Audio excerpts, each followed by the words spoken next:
Welcome back to the Triton Super High Roller Series here in Jeju. We're live from the landing casino. Is the 50K 7 max.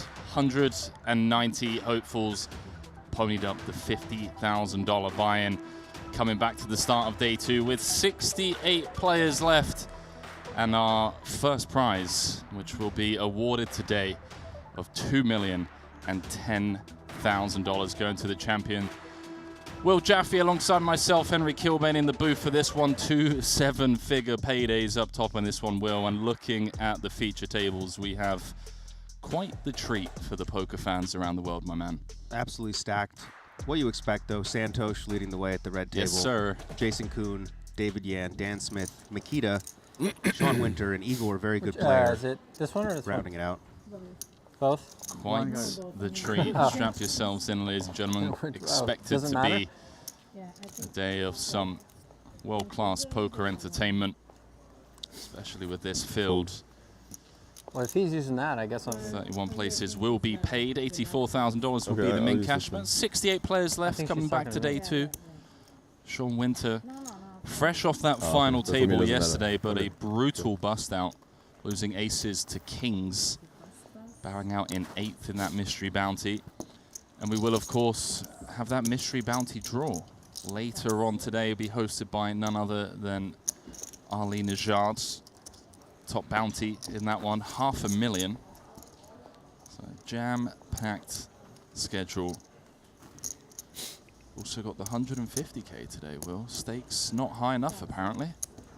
I mean, I thought the 40K was big, but that feels like penny stakes now, Henry, doesn't it? And 2 familiar faces, right? I mean, you've been on this tour, Henry. How much Jason Kuhn, Dan Smith hands have you seen? I've seen my fair share, my man, that's for sure. Got one of the best in the world in the big blind as well. Makita Badziakowski with the ace-queen own. Note the limp from Smith has induced the jam from Jason out of the small. And Will, Bad's 13 bigs. Is this go time, hand number 1? Yeah, you know, Henry, this is a spot where, in my own experience, playing a big buy and being nervous, I've definitely mucked this before. Yeah? I would be shocked if Makita does. Just too good, right? Hands like this, even some queen X's. Great spot for Bads. Nice to have a little diamond coverage there. Bad says run it for 14 apiece. Hand number 1 15 more. of the 50K day 2. I'll pay 5 more. 18 million in Triton winnings, Henry, for Mads. 4 titles. Jason with 10, looking to get closer to another. And hello. Hello. King 4 deuce, 2 diamonds, bottom pair, nut flush draw for Jason. You're wanting a 4. 3. That's definitely not the card I wanted. Bad's looking for a queen and a queen you only. have the queen of There's diamonds still one blocker. ace in the deck. One ace. No. GG's, hand number 1. 9 of spades completes the run out. We would lose one of the most decorated Triton players of all time to the hands of the most decorated Triton player of all times. You know, it's funny, Will. I joined Triton for the first time at Madrid 2022, and Jason and Bads were tied with 3 titles apiece. And there was a lot of back and forth, you know, who's going to be the first to 4, who's going to be the first to 5. I think so. Jason got his 4th. Bads then tied with 4 apiece, but since then, it's been all Jason. 10 titles, Bads still on 4. So many crossbars over the last couple of years. Came 2nd in the 50K David's like to Michael Soiser in Cyprus. Well, you guys wouldn't know that reference, but you know a couple of other top 4, top 3 finishes. It's tough, man. I mean, the variance in these fields, you know, a couple of flips don't go your way, and you're stuck on 4 titles instead of 10. Makita had a final table here, too. Real good shot for him in one of these opening events. But like today, just didn't work out. Not in America, no. And that's a rough feeling, so Henry. I don't care how successful you are. But You get up, that's you do your morning routine, you come for day 2 of 50K. First hand, Pick up ace queen, There's like so many and random ace deuce things suited happening. just sends you out the door. It's just a lot more like passionate, you know what I mean? There's more history, Talking more of Triton more champions, passion, more- fair share of them at this feature table. more like European football in that way. Yeah. I want to say everyone bar Seth.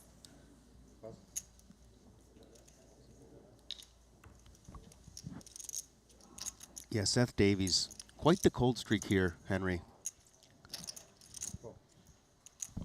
Obviously a world-class player, but you just wonder, is it getting into his head at all? Really is one of the best. He's in great shape here against Boss. Paul opening on the button with the 9-8 of clubs. Davies with the defend with the 10-5. Does check through on the 10-9 tray. Jack of Diamonds does now present some more opportunities for Paul, number 1 on Malaysia's all-time money list. 17 million in Triton earnings, Henry. I mean, Dude, it's insane. only one title though. Looking to add to the trophy case. Gonna check through on the turn as well, see if Seth wants to now try and extract crying call from ace high. Yeah, maybe a 3-2 or a hand like this Yeah. potentially that pot controlled. Some pocket pairs in there as well. 85k in the middle. It's been checked to him twice.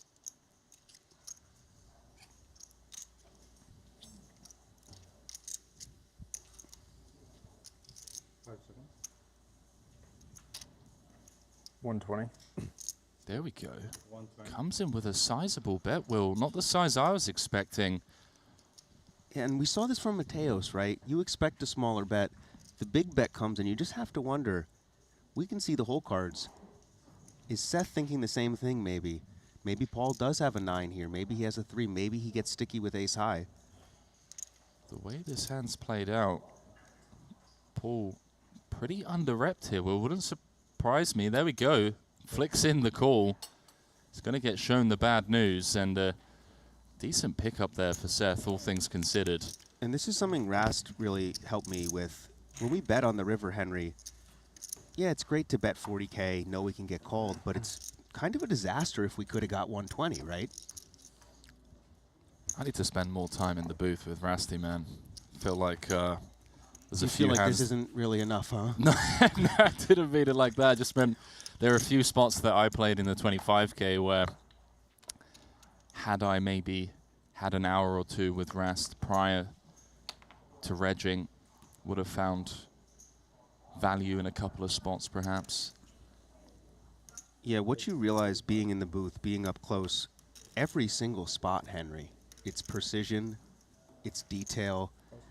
The type of hands we flick away, we don't think about, these guys are really going in depth with, and look at this.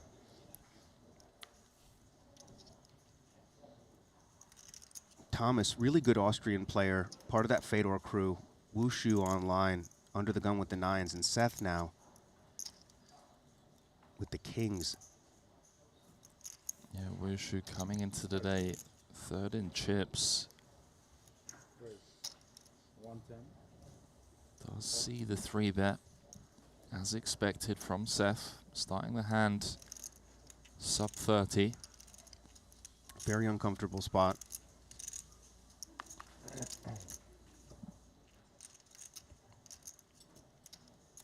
And this is where the decision-making comes in, right, Henry? It's always easy when we have one choice or even 2, but what about when we have 3?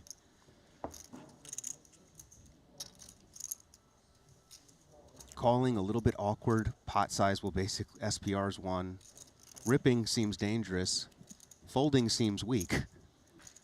Really does feel like all the options are on the table, that's for sure.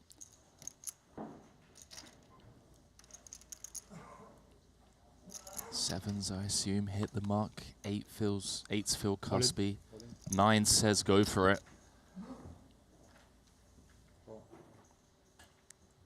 Fantastic start to this day too for Seth. Getting value from the 10-5, now in great shape to double up to 60 bigs.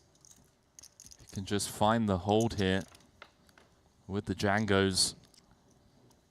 7-5-4, so far so good. Does have the clubs covered as well. Doesn't want to see a 6 or an 8. Certainly not a 9. Safe turn for Seth. Just needs to fade the 2 9s left in the deck, which he does, Will. Huge double for Seth. Dream start for Davies, up to 60 big blinds now. And just a small detail, Henry, but the 120,000 he bet versus Paul. Remember, if that's 40,000, 80,000 less There we coming go, his way yeah. here. 64 players remain, 190 entries in a 50K. I mean, come on, man. Poker is alive and well. Triton Super High Roller Series here in Jeju. Look at some of the outer tables. Artur Martirosyan on 14 bigs. Alex Weiss there as well. Arthur sweating a little football, Henry, as they call it over here. Danny Tang, João Vieira. BT playing 26 bigs. Best of the best here in Triton. And we got Sir Watts, Elton Sang, one of the Greenwood brothers. Sir Watts playing a very comfortable 57 bigs. Elton Sang, another legend. What do you think he's listening to, Henry? Maybe a little classical? Yeah, Frederick Chopin, kind of, you know, just get the classical piano on the go, bring the heart rate down a bit. Maybe some Beyonce, Taylor Swift. Elton, the big Taylor Swift guy. Selena Gomez, you know, you never know. Officer Dan here, looking to potentially walk away with some valuable evidence if he can steal this pot, and he's thinking about it. I have to admit that I went out and picked up some officer sunglasses myself. Oh my God, Look, Henry. yeah, look. You saw what Winter was doing, Dude. you saw what Dan's doing. Wow. You guys can't see this, but Henry pulling out the aviators here. I'll wear them on the break. Please don't wear them in the booth, though. Keep them for the table. What do you think? Those are strong. They're strong? Thanks, man. I'm going to wear them whilst doing commentary. Get ready. You're going to be wearing them out there, so you might as well get some reps in here. David Yan. Looks like the type of guy that could, like, conjure something up, you know what I mean, out of thin air. Do you know what I'm saying, Henry? I or do. not really? I feel like if I was ever attacked by a bear whilst out on a hike in, like, Peru, the man that would save me, like Yan's the man that would just rock up with bear spray. He's the one that would pop out on Yeah. the trail and just, Yeah. not even bear spray, just like with his bare hands. No shirt And on. a stick, yeah. Yeah, no shirt on, just a flare in one hand and a blowtorch in the other. Get rid of the bear. Officer Dan's been busy so far with these King 8 suiteds. Take a look at Jason Kuhn. 10 Triton titles, Henry. That's Tom Brady level stuff. Shout out to all of the viewers over on YouTube and Twitch. Got a few people asking, is this live? It is indeed. Will Jaffe alongside myself, Henry Kilbane, on the call to kick things off today. We are, of course, on the same delayed feed as you. We do read the chat, so behave. I hope you're all doing well. Let us know whereabouts in the world you are joining us from. I'm assuming some of you are stateside. Early hours of the morning over there. If anyone's watching from Europe, I have questions as to why you're up at 5 a.m. But here we are, Sean Winter, jamming on the button with the 10s. Yen has to go with it. With the ace-9. Just want to make sure he calls.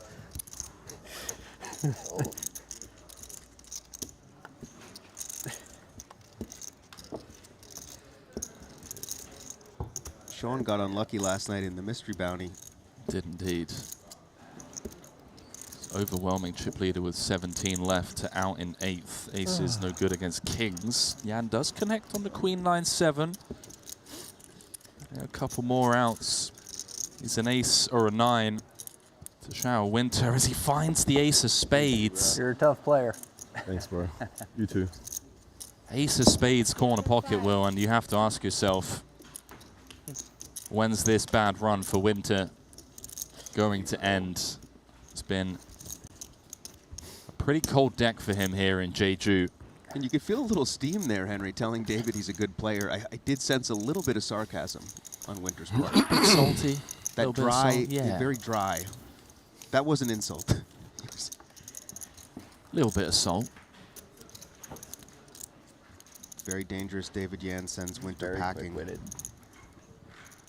That's rough, you know, you bag for day 2, 2 million up top. Come back, first orbit. Can't hold with the 10s against the ace-9. Consolation for Winter. I believe he has 6 pulls at those mystery bounties, Henry. Okay. Yeah. So it's like 480k in EV, thereabouts. They're worth around 79k a pop. He could easily rip the 500 out. Knowing Sean, he probably will. David Yan. And Igor now with King Queen off on the button. But we do have a great question. Well, Harris Wally saying which part of the universe they're playing. Milky Way. Yeah, Jeju is in the Milky Way, geographically speaking. And there's Santosh. Haven't seen much of him. The SS Savannah. Triton champ. The progression of Santosh over the years, the last 2 years more specifically, since he first joined the Triton Super High Roller Series, has been absolute joy to watch. From VIP to a force at the table, you know? Not someone you want on your left and not someone you want with chips. Huge fan favorite, Santosh. A lot of big scores here without a lot of events played. Third in the 125k main event in Monte Carlo for 1.77 million, Henry.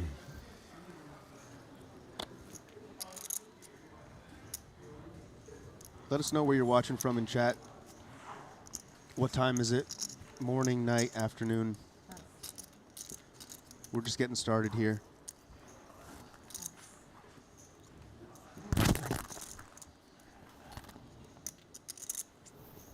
And Henry won't get to speak with Brian Rast today, but you guys will get some Rasty. You'll get some Shulman. You'll get some Ali. Don't worry.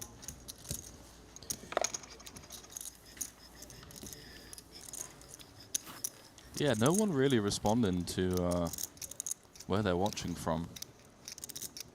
Bit strange. Tough crowd out there, Henry. Oh, we got South Africa in the chat. Okay. Shout out Sean Jeffrey, Durban, South Africa. Inks and Inspiration said nothing wrong with watching poker at 4:30 a.m. in the morning. I don't think you need to add the in the morning after specifying it's 4:30 a.m. where you are. No, that's night to some people, Henry. Got Portugal, Taiwan, Wisconsin, New Zealand. Singapore, Cincy, L.A. Henry, you look like you might be headed to L.A. with those glasses on, my man. I'm done with LA for a few years, my man. I can't. The traffic, you know, it's getting angled in the 510 PLO streets. It's tough. Chris, tune in from my mum's bed. Say hi, man. I haven't seen her in a while. Hope she's doing well. I didn't expect anybody from that location, but Jason gonna limp the small with the Cowboys. Trying to trap Yan. Not gonna happen. 2 bigger stacks here. Going to battle. Hey, Brian. Madrid, where Henry got his start here. Beautiful city. Cuba. Area 51 in the chat. How about this for an action flop? 10-8 tray, a couple of diamonds. Jason with the trap from the small with the Django's. David Yan, the Jack High diamonds. And Jason eliminated Makita with ace deuce of diamonds. Looking to avoid diamonds here unless there's 2 more of them in the deck. Gonna bet pretty big. And why do they call them the Django's, Henry? I wish I had an answer. I heard it from David Lappin a few years ago, doing commentary. I want to say like 3-4 years back. And I never really asked, you know, I went with it. Yeah, I guess if you're doing commentary for a 50K at Triton, it's not really important to know why. David just gonna peel, and look at that, Henry. Hello. 9 of diamonds on the turn, trouble for Jason Kuhn. 105,000 in the middle.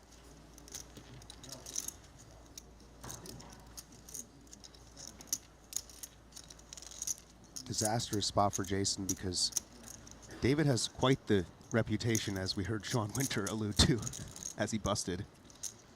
Very aggressive player, David Yan. Jason's going to keep betting here too, Henry. Yeah, understandably so. Kings with the king of diamonds. Going to be good a lot. Plenty of hands you can get value from.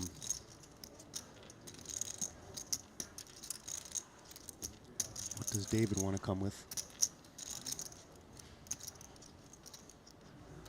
Unblocking all of the pairs. We just announce ourselves here. Try and build up a pot on the turn. Just going to come with Cool Will, Deceptive. 2-2-5 in the middle. That's as bricky as it gets. I mean, the 3 pairing. It's a really bad card for Jason because I do think David can have some 10-9s. Yep. 100%. And Jason is going to feel really good. David just set the trap on the turn.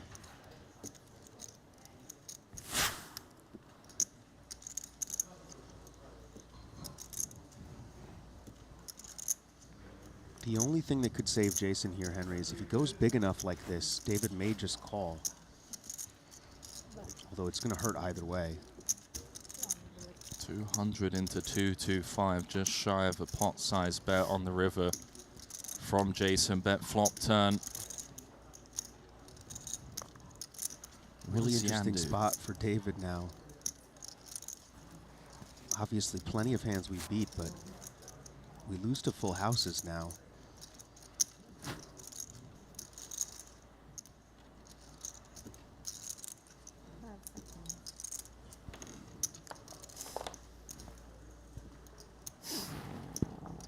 I think David is really torn here between a call or a shove.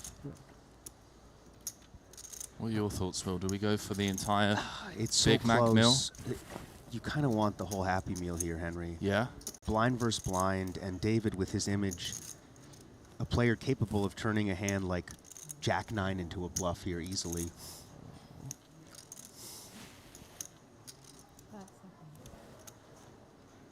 Yeah, I like it. Oh, look at that.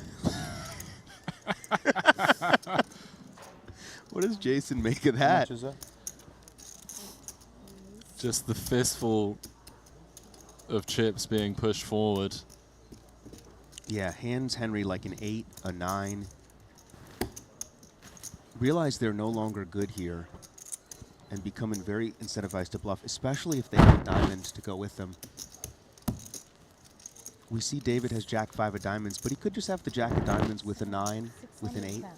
Does having the king of diamonds help Jason a bit here, blocking some of the bluffs like a, Absolutely. a king 8? We see David shoving Jack-5 of diamonds. He could easily have king-high diamonds here. Good blocker for Jason. Very tough spot. Blind versus blind. Yan is extremely capable.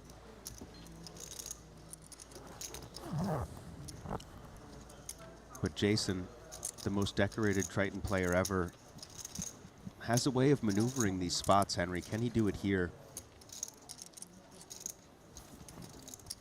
I think we're going to go deep into the time banks here. And obviously theory, study is important, but this feels like a lot of instinct at this point for Kuhn.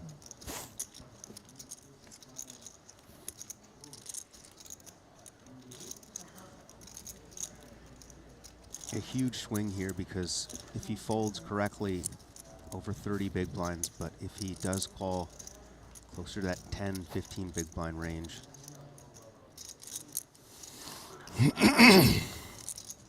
This was limped pre. Some interesting like live table stuff too, with the way Henry he put the chips in, David. Yeah.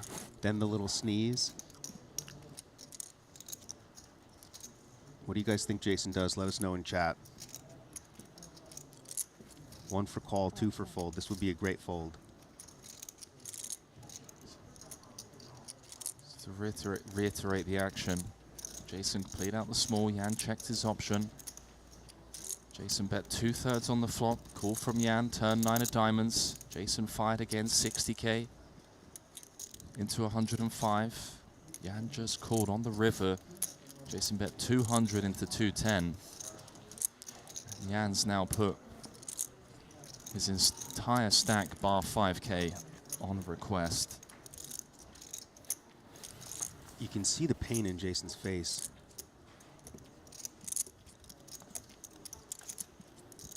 Trying to decipher this.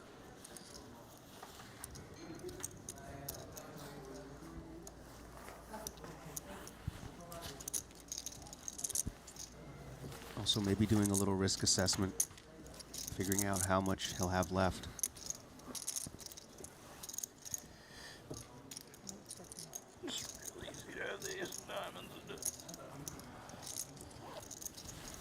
This is the thing, Henry. What about that? I didn't even consider that. What about an ace-7 of with the ace of diamonds naked that just peels the flop with, you know, in position, looking to do something like this? A lot of hands that David could get creative with. At the same time, Jason bet 200,000 on the river. All right, bro, we're gonna flip. Jason's gonna flip the spot. So he's going to flip a coin here, right? Heads he calls, tails he folds, basically. There we go, he flipped, and he's going to get shown the bad news. David Yan scooping in 1.4 million and change, up to 1.5, and I believe that moves him up to 3rd in chips overall. And look at this, Henry. David Yan, last 3 tournaments, 30K, 20th place for 65,000, 25K, 15th place for 101,000, 40K mystery bounty, 21st place for 41,000. So 3 for 3? Yeah. Wow. Starting to catch heat. He's on fire, Henry. David Yan, the bear hunter. Santosh looks on, wanting some of the. I think Santosh's having a little chip envy right now. I don't think. Not me. Yeah. I think Santosh is maybe thinking about some cash game hands from last night. I've heard some stories, some of the cash games that have been here. The stakes get high in those, you know, these 40K, 50K buy-ins that we get to call the action on in the tournament streets. You switch over to those cash games, that kind of money's being exchanged. Small blind versus big blind, bro. It's insane, man. Jason now down to 8 bigs, crippled, but still alive. David Yan now, one of our chip leaders. Brian Kim joins the table. Yeah, Kim comfortable, 46 bigs, Canopon playing 40, KT. Mr. Thanar Kara Truckle. There we go, bro. Crushing it. Sir. Let's go. Yeah, just getting acclimated to these big names here. Let's start speaking Thai. Sawadee Kap. Ni hao, man. Pum mi kwam suk ma krap. Officer Dan here. And Jason now in a bit of a shove or fold type of scenario.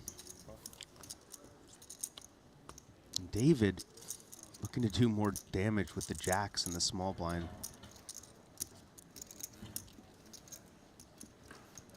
Miss Oracle online, very good online player.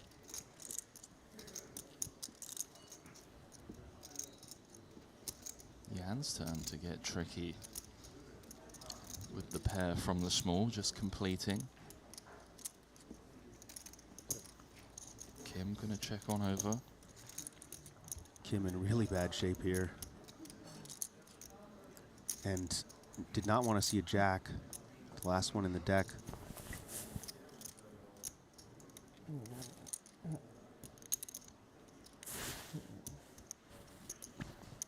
Yan up to third in chips now. Second in chips, Henry. Sergio. Ido looking to avenge that loss to Mario Mazbek a few events ago. Ido's a beast, man. Yeah, he really is. David going to start betting, and obviously nowhere to go for Brian.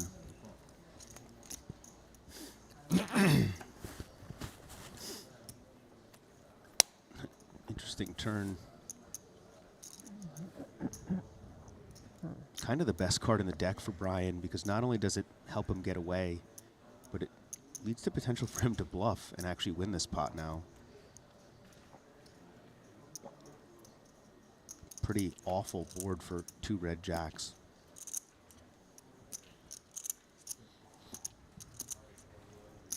I'll disagree with you on that one, Will. Knuckles it over to Kim.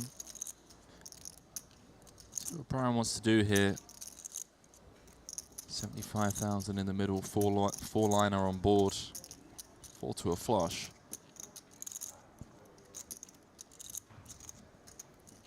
Yeah, and this is really tempting here, Henry. Jack 7 is rarely good.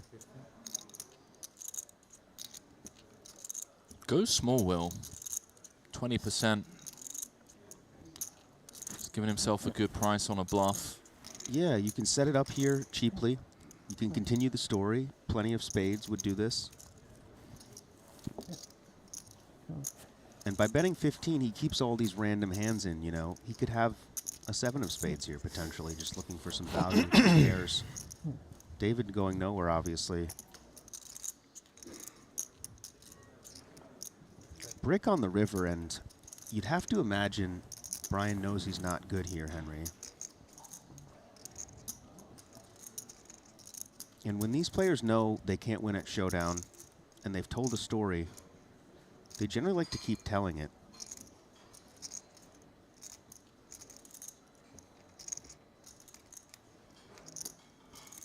Does Brian have another bullet in the chamber?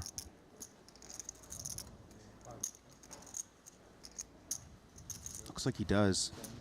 That's 70,000. Just a disgusting spot for David.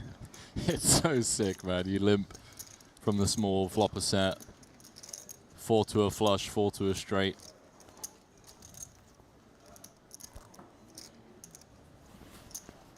And this is why this bluff is so good from Brian. David doesn't beat anything here. You have to be turning a made hand into a bluff, right? That's why this is an advanced play that a lot of people just on a lower level don't think to make.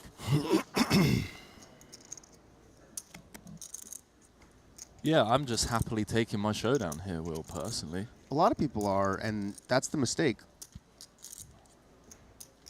David has to give this credit. This would also just be a sick soul read call. I mean, it's a limped pot. Brian has 100% range out of the big, right? Look at this. Wow. Spidey sense is tingling. Great call from David.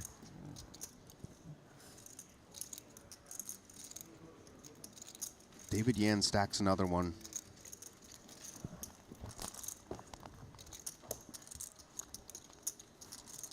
How does he do it? David Yan. Coming into today, middle of the pack, now sat third in chips, 4.8 million in Triton earnings, 1 title, 12 cashes. Cashed the last 3 events here, as Will mentioned earlier on. Picked up his first title in London, the 200K, for 3,052,000. Yeah, really fun player to watch, Henry. We already see a little glimpse, and you know, that hand again versus Kuhn. Very easy to just call the river, right, against that pot size bet. He goes, gets max value, and heroes correctly against Brian. And for Jason, it's time to go. Let's get a double. Take down the blinds here.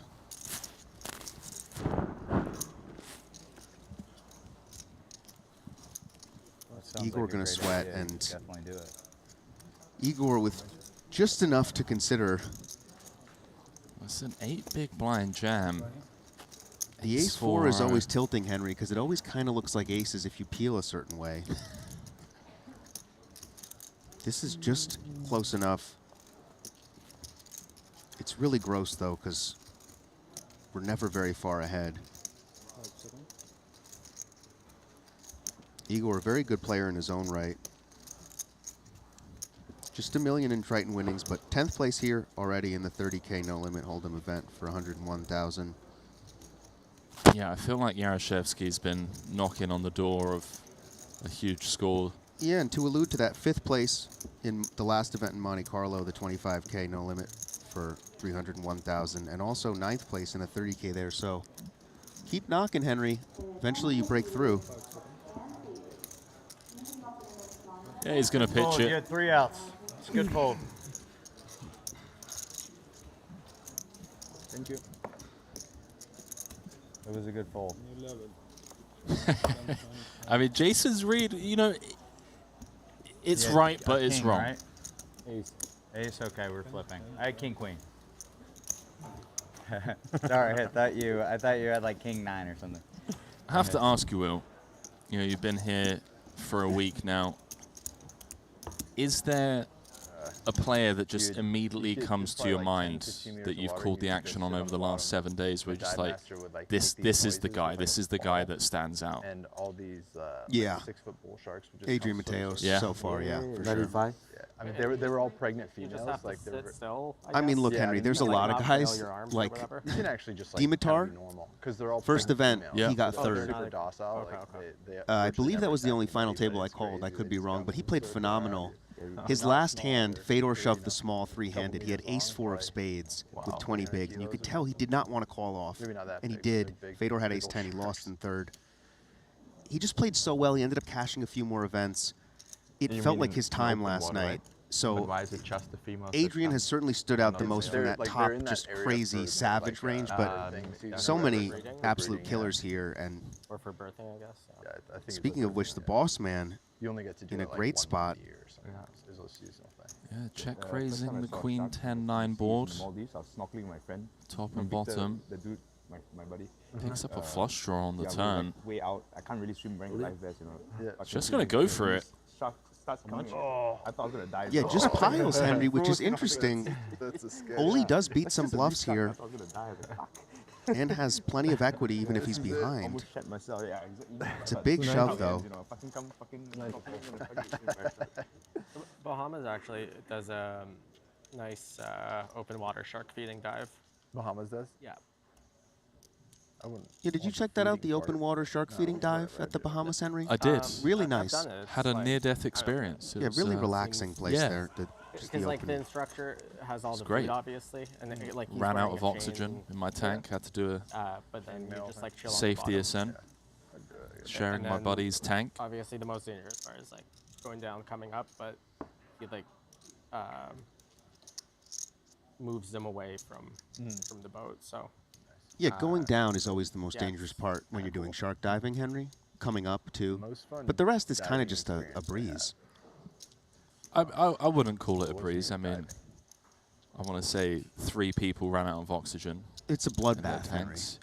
The anchor broke loose as we were doing I was actually sitting at a safety ascent, a safety stop at 5 meters. Oh, this isn't a bit, is it? No, this isn't a bit. Like, but it was You- it was the scariest scuba Whale- diving whale experience of shark? my life, and I've been scuba diving for a long Like time. whale shark Wait, you feeding. actually almost I got mean, sharked. you just jump off a We boat almost got with sharked, my goggles man. or I whatever. mean, But like I They just said, we were seem doing a tight safety and stop. almost- yeah, The exactly, anchor but they're broke just- they're loose. just cruising on the surface. We were then and just you getting swim with pulled them. along Yep. by the boat, You just swim Jesus. holding onto the anchor they all with about 30 sharks around us. I mean, this And was the Oh, this was a the Mexican. instructor couldn't care Yeah. less. I mean, It's like you take a boat that's probably, I don't know. yeah, it was a fun It's day a out. long boat ride, maybe like 20 kilometers off the coast. Not that much, maybe 10.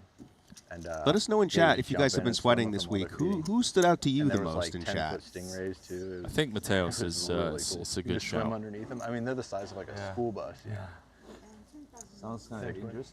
Well, no, they're completely. Docile, but I mean, what if they hit you or something? You know, and Yeah, I mean, No, but they're not like they eat like plankton. I know. I mean, even if you got hit you, like because they're so big, right? Like you know, you get strike. They eat plankton, right? They don't eat humans, do they, Henry? Depends on the shark, Will. It would probably hurt if it whapped you with its tail, but it's just like kind of going like this. Gently, yeah. We were swimming with It's basically like an bull elephant sharks. in the water, you know. Like a whale. Well, it's a whale shark. Whale shark, They're yeah. technically a shark, but they're like Brett Bassock in the chat saying so proud of your cash, Henry. Thank you, my Flyover. man. One of the things. Enjoyed meters my long. time. Whale shark. what's that? Yeah, and out of all the players I've seen here, did not think Henry Kilbane would be the one that's How did they? Thought they can get even bigger. did make a very nice fold against Steve O'Dwyer, though. Give him credit. Yeah, it's a fun one to show the kids.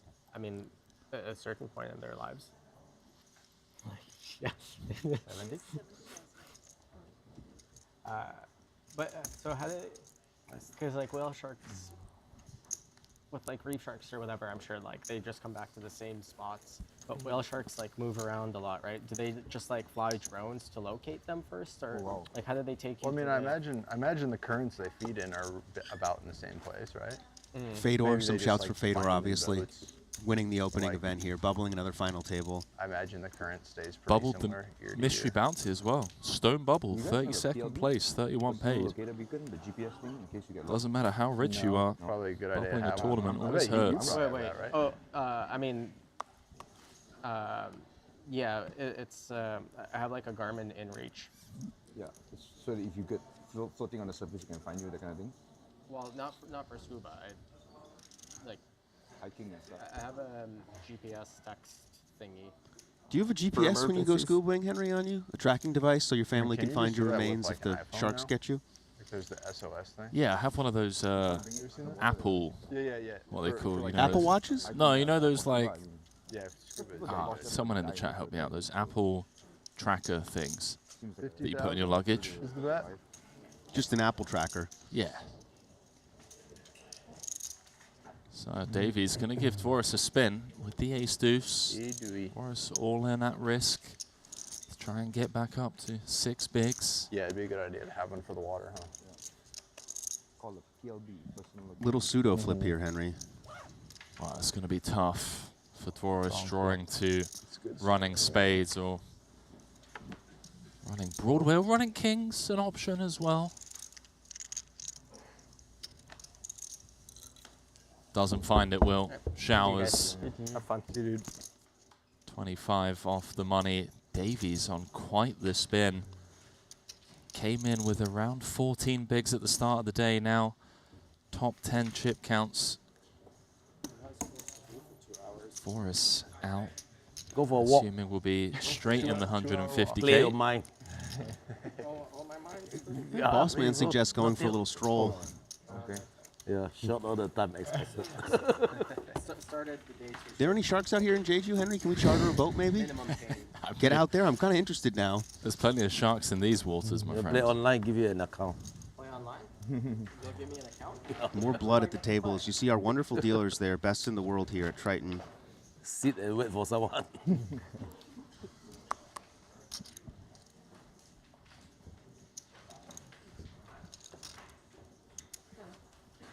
Another familiar face, Michael Soiza. He's kind of been lurking around. Henry just hasn't got that push yet. So far, no runs for Soiza. Oh, sorry. Two-time champion. Third on Malaysia's all-time money list with around 17 million in earnings. 360, all right. Co-owner of the APT as well, another Malaysian poker brand. The booming APT, Henry. Dude, These they're- tournaments are huge. Listen, dude, they're doing great things for poker in Asia. Record-breaking APT Taipei. I know a lot of the Malaysians, they just go out and support. Check. He's going to check his option. Yeah, we've seen a bunch of the Malaysians so far. All very comfortable at the table.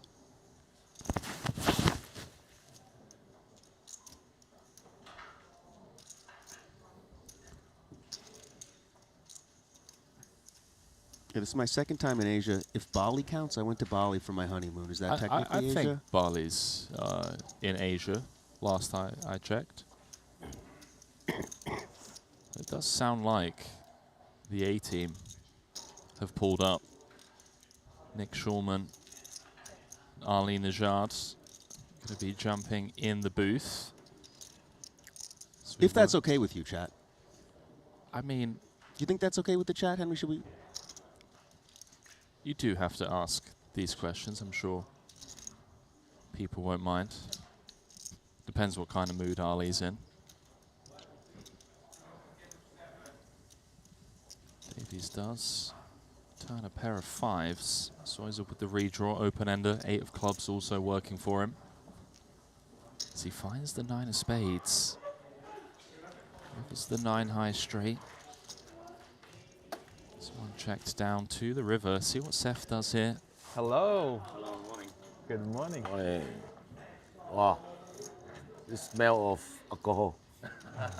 No. No. No way. Sounds like someone's jumping in, maybe perhaps hungover after last night's player party. Did you hit that, Henry? I didn't, man. I was out by 10, dude. Woke up at 7. I think I finally beat jet lag. Doing commentary with me will do that. The self burns, you know. Okay, then maybe. No, it's just you I learn a respect lot. it, It's man. exhausting. A lot about poker, a lot about life, and here comes the raise. Seth with the 8 blocker, pretty valuable. Ironically, just to block this type of hand. Sounds like it's Hecklin jumping in seat 1 next to boss. Would As explain the smell of alcohol, Henry. Davies does pitch it. Will Jaffe and I going to jump out. Shulman and Najad stepping in, working their way down to the final table of this 50K. 2 million up top in this one. As we say good afternoon. Najad, Shulman stepping in.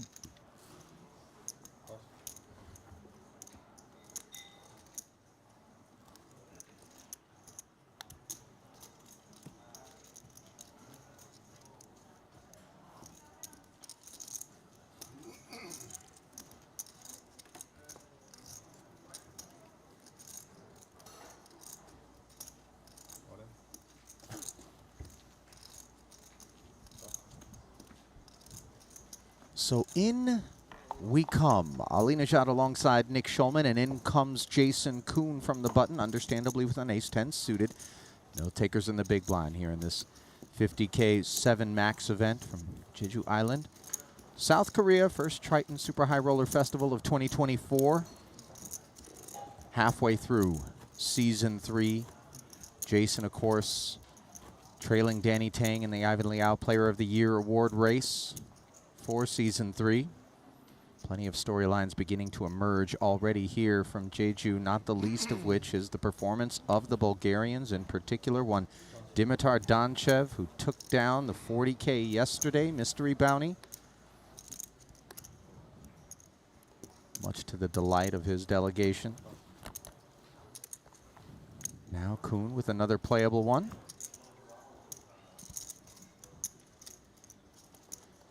Ali, how are you? I'm good, my friend. A little bit of a cold shower this morning as suddenly we awoke to the news that maybe an hour earlier with the broadcast, and I confess I was a touch go in panicked. for Jason. Nevertheless, here we are, thanks to the graces of Henry Kilbane and Will Jaffe holding down the fort for the first hour of coverage, and plenty on the docket here today, and plenty on the button for Kanapang Tanarataku, KT as we call him. Ace-8 suited, he himself with 330K, Nick. Would imagine it goes in, Ali. Yeah. There we are. 54 remain.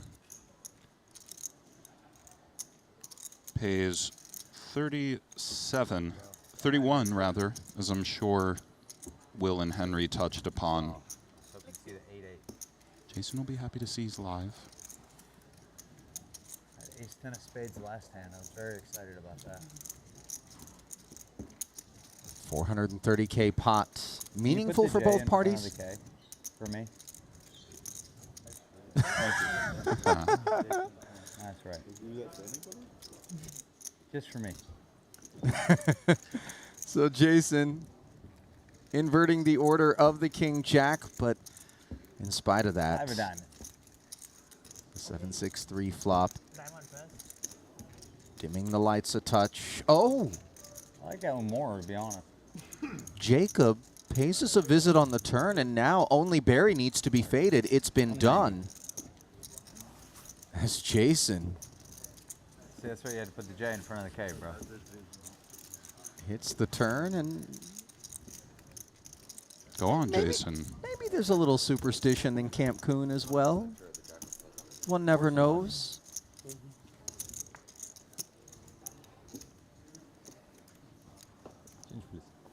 This one yesterday, We're where a getting guy to got the a meaty king, queen part. off against ace king suited, and it was like the cleanest run out ever. And the dude's like, "You've never been more dead," and the river was a queen.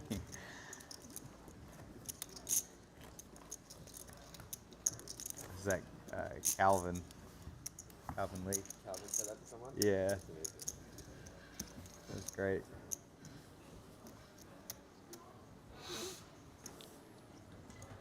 Was gonna say, Nick, we're around to the meaty part of the program here. 50K current buy-in, larger ones still loom. Those that are still hanging around here in Jeju are strictly business. Indeed. Case in point with the gentleman that just folded. Santosh Suvarna. And of course, the man that it's Oh, on. bummer.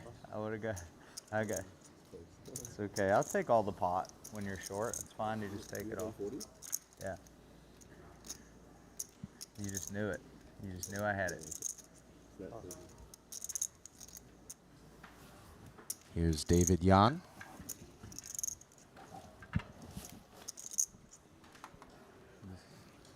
Of New Zealand. I really hope we have a spot that David Yan gets to chew on at some point, Nick, because the most aggressive chip shuffle in all of poker belongs to this gentleman Even here. now, just sitting there without a hand, we can see a bit of Rheumatoid. We'll be putting Yaroshevsky in shortly. Small blind. Asking for Igor's remains. And Yaroshevsky non-compliant with 9-8. Looking at the chip counts throughout the room, as there is a good bit of runway. Flipping over to the other feature table between here and the money, as you alluded to. 52 are left right now. 31 will be paid. There are a smattering of shorties out there. Samuel Zhu, Igor, who you just bore witness to, Joe Chuen, and KT. There's Mario Mosbach, who claimed a title earlier here at this festival already.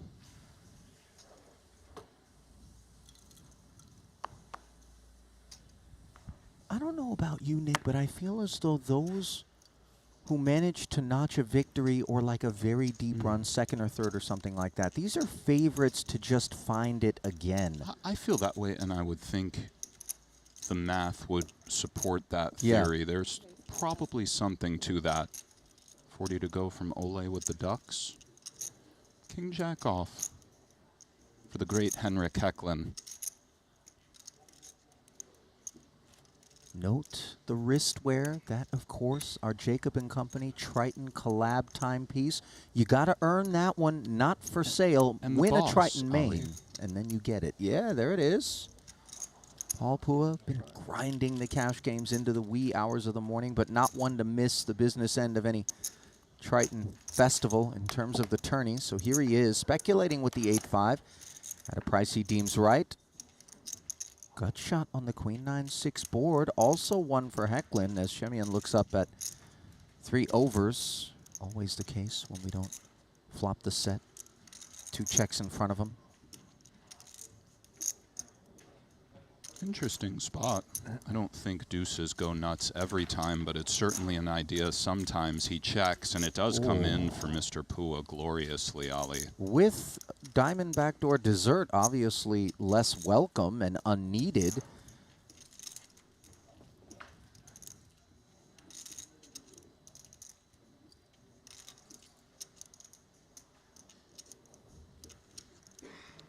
And Henrik is firing into all sorts of problems.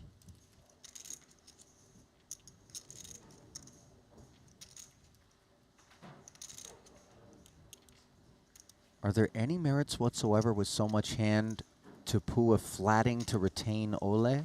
Firstly, note how just icy Pua is, and I don't really think so. I think the time is now to build against 2-pair, big flush draws, Queen X. Oh, but he agrees with you, Ali. Naughtiness. Great minds think alike. 2-10 in the middle. Oh my, and it does come in for Henrik. Go on, sir. Dirty things as this stub chose violence.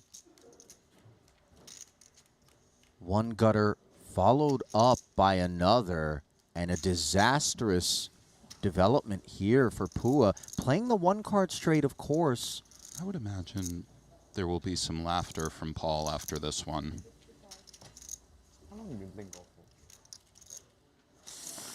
55 into 210 as Henrik begs for a raise. Indeed he does, Ali. If we're Paul, do we indulge? I think against quarter pot we strongly consider an indulgence, although we're afraid of King Jack, and if he does just call, it would be quite a read. He is reaching, Ali, understandably so, and he has a very, very bad situation coming his way. Suddenly, this brush fire turning into a forest fire. Courtesy of the raise to 150,000. And when they back raise here, if we're in Pua's seat, it's obviously extremely sick. It's not the behavior of a naked 8, the bet back raise, generally. Yes, it's more... He does do it, and let's see. Virus. Instantly lamenting his decision to pump it up is Pua. Hindsight, of course, 2020.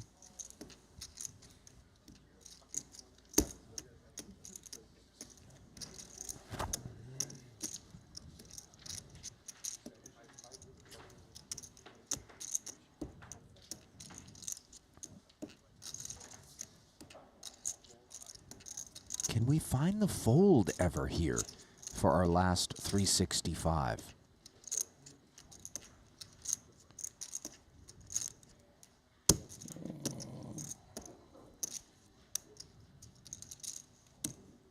You can sympathize with the groan.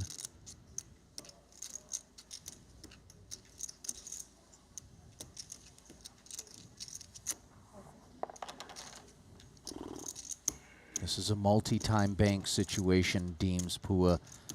Triton co-founder has played more of these events than anyone, perhaps the deepest archive in terms of on-felt experience with the entirety of these fields. Good point. Tons of experience seasoning, and we can see he doesn't like it at all. And it, as you pointed out, Ali, this is not usually a chop. Ah, Wow. very nice, Mr. Pua. Bravo. And a great pickup for Henrik. I skew more toward Jack 8 being that which I'm up against than the King Jack, but nevertheless, both are holdings that are very ever-present in a line such as that. And why is that, Ali? Why the Jack 8? The open-ender on the turn, But maybe lending more toward the remember, lead from Henrik. doesn't have Jack 8 off pre, and we have an 8. All right. Overlooking the pre-flop ranges, you're Sevens right. for Senor Kanapong. It's in. And this is why I need you here, Nicholas. You had a very sharp poker day yesterday. It rattled me a bit. I'm happy to see you put him on the Jack 8 off the bat. You know what's wild is I woke up this morning and reflected upon that, and I've played poker long enough to know that the gives him goo a spin. is sometimes a thing, as fives, not in front of sevens here. The Blind goo. versus blind, the goo. Oh, Go on, Kanapong. That'll do it. 4. let's ice it. You were so close to be like.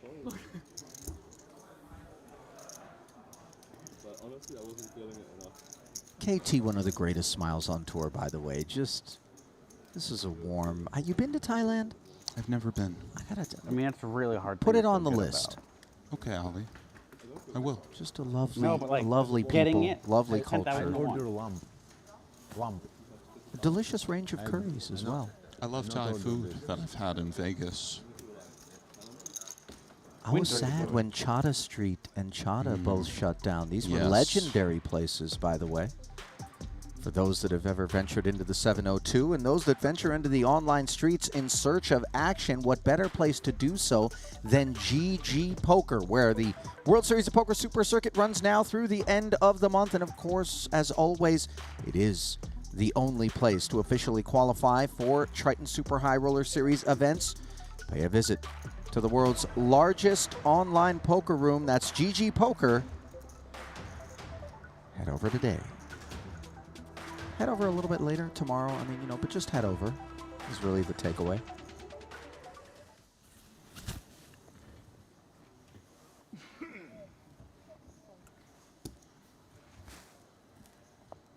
Ace-8 suited now for Suvarna. Maybe what happened was it was coming in A player who, when you gaze upon his procedures today, and you contrast them against those that we observed when he first joined us on the Triton Super High Roller Series, to me, may very well be the most improved patron. Santosh is very impressive, and his tournament results are inarguable. They speak for themselves. You can mess around and sleep on Santosh, and he'll sting you if you do. That's right, Ali.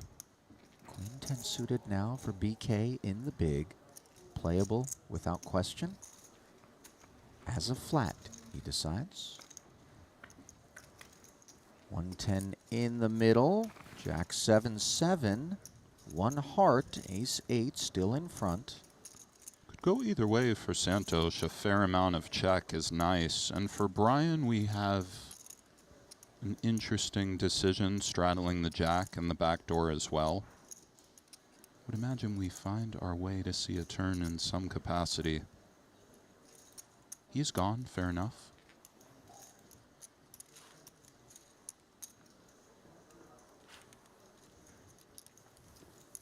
I love when the little C-bet just gets it done. Oh, there's a nice feeling, Ollie. Especially because these world beaters, man, they can get so sticky. And we are nearing the money, which complicated that spot further for Kim. YouTube, where are we watching from? What are we doing? Ali and I just got in. Give us a quick little, where are we? I really want one day for someone to just reply cell block D on a burner. You know what I mean? Like, if we get into the penitentiary streets with the coverage, then I know we've arrived. I would enjoy that. Rikers, rise up. Santosh, by the way, with an all-time table presence. Let's go with the King Jack off early. Montreal, Ireland, San Fran, San Juan, Miami, Finland, Wales, Cincy, Brazil, Midtown Manhattan, Belgium, New Zealand, Ireland, Singapore, Mexico, Dubai, Brooklyn, Miami, Estonia, Melbourne, Texas. Beautiful. If I can just get a little specificity on Brazil, possible favela? Because Kim that does kind put Igor in.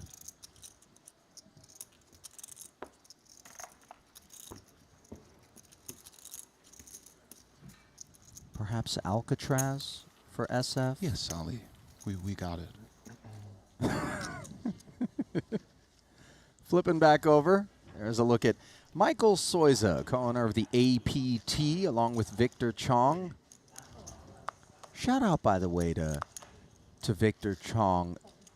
As one of the classier things that one can do, you and I enjoyed the other night at dinner here at Shinhwa World, asked for the bill. Oh, that was so classy and so rare. Suddenly we were informed another table has taken care of it for you, and we racked our brains briefly to try to find out who could it have been. That was beautiful. It was already harrowing being at dinner with you, but to find out that the check had been taken care of was was a nice dessert. 40. That really is a classy move, though. 40 to go from Mr. Pua. Can he shake off that 5-8 of diamonds, Ali? Looking to shake off the blinds first. Davies, though, adhesion with the little suited connector, one would imagine, off of 1 million back. Seth is one of my favorite players to watch. Very creative, has a lot of different ideas. Does defend, as you said. Tenacious customer is Davies. King, Jack, Deuce, not the board he had in mind. Club and the gutter working for Pua, who has a check to him.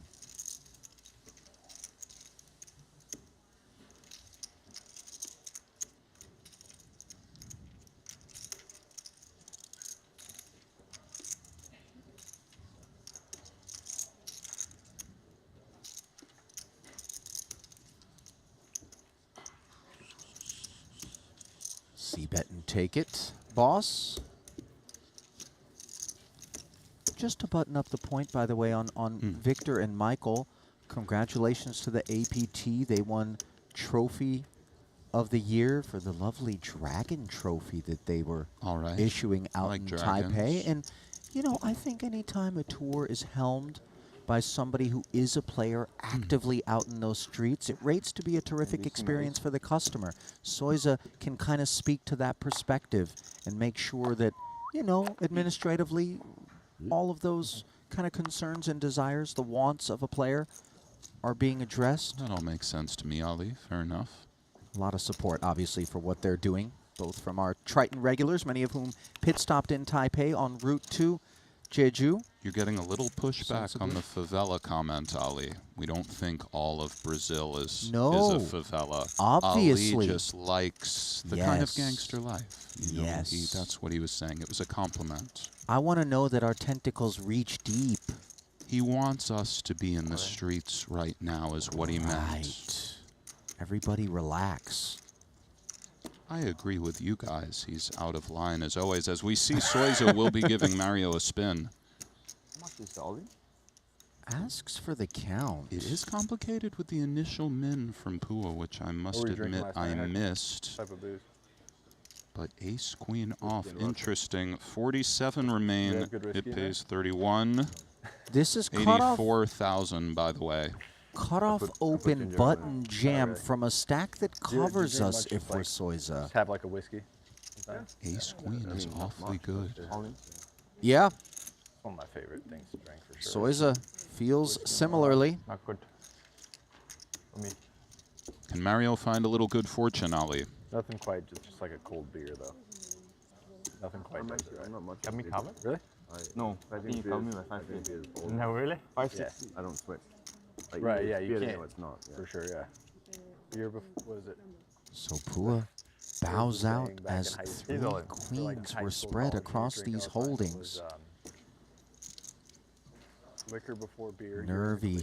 Beer before liquor, never been. Are these moments for Mosbach in spite of being a nose ahead? Oh my.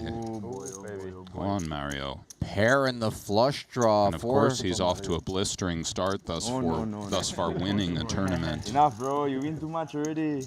Yes, so he's eluding more outs. Can he hold? Too many outs. Too many outs to claim from Soiza nervously, of course. A lot to fade. But he does. Oh, the same man as him. Same Jack Queen suited. No suited. I mean, I have 5K left. Scary.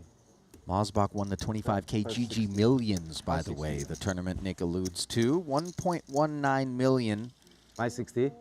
No he's left with just 5,000, Ali. Left. Yeah, it's 550. Yeah, but he's got. That is a crumb and nothing more. Yeah, 560 or 50. So we flip it back over to the other feature, where it would appear that Jason Kuhn Gentlemen, has good luck. booked a date with Dan Smith, Ace-6, King Salmon, 510K pot. Jason, the covering stack.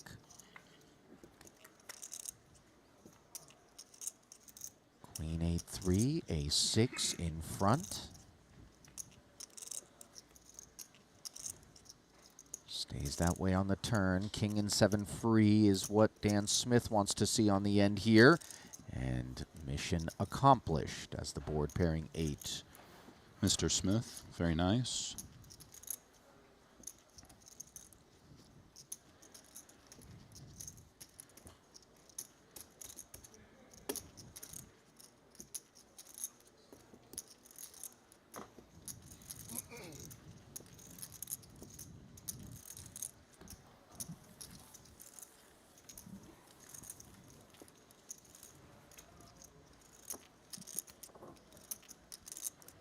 That's a poor outcome for Jason for obvious reasons. Now sits so lean with 115K.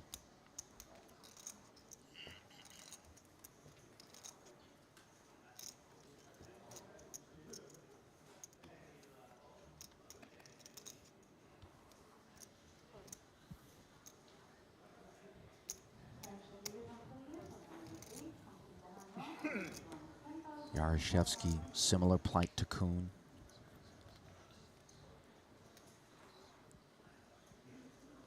King 8 suited for Mr. Suvarna. Lets it go. Respectful of some of the short, shovable stacks behind, and of course the situation. 190 began, just 47 remain. 6-7 off for Jason, 5 1/4 bigs.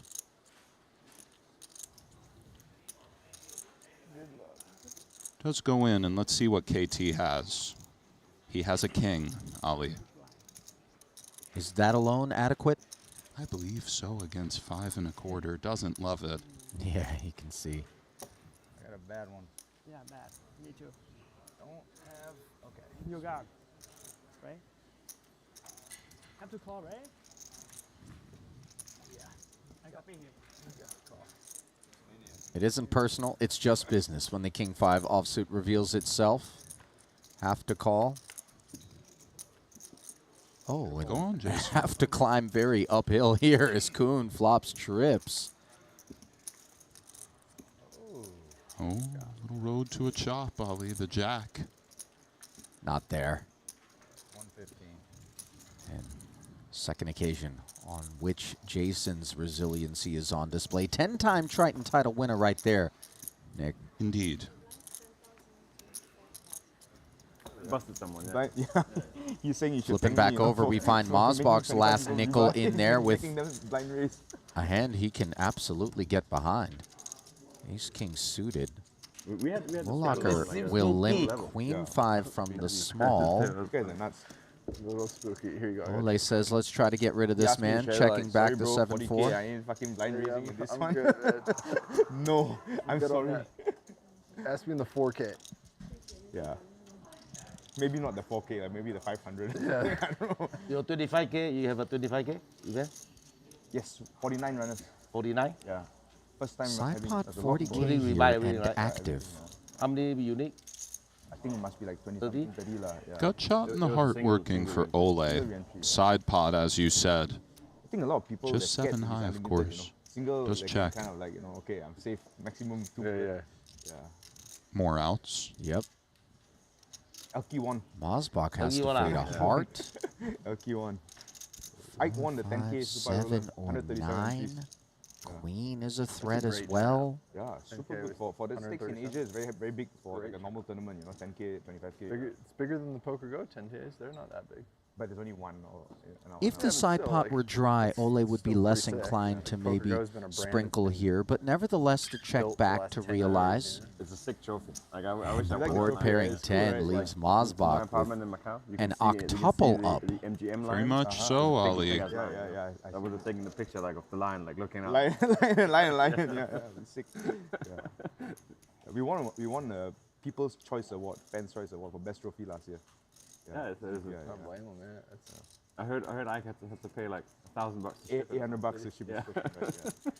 For what? Well, it's probably He won the send the Super trophy to Roller America. very big. So we have a nice Ole box with thinking the about padding and trying to everything, but he snatch don't that side pot. Super High Roller Trophy. The APT is very big, right? So he don't want to carry it. So he shipped it back Bets to the here US, costing $800. are credible given the main. They are a bit more credible. There's always psychological dynamics with side pots. they're curious little Otherwise, they might just spots. throw He it will around. do I it. might text him again one more time. Yeah, This is I US. bet it'll be taxed. Yeah. Yes. You can A little bit of extra rake for the On Ole. Kinda? Chop it Nice up, trophy. so to speak. Ooh. Let's Oh, go. Wow, ace king of spades. Did you double straddle? You must have. For the Tony Lynn's. So the 35K clears the deck for the side, but the main pot is hauled in meaningfully by Mosbach. As we see KT sailing in there with ace-3 suited from the button. BK takes a look at the screens up top, deeming king-9 enough, and here well out in front with top pair, but hearts for KT.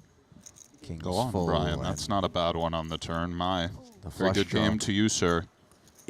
Instantly vanquished, much to the chagrin of all the Thai fans in the chat. KT, prolific content creator, helping to spread the good word out in Thailand in terms of poker. Still don't have legalized poker out there, but working hard. Maybe Hopefully bring it's that to coming. the folks. There's still some tours that do it. 50,000 now, Paul.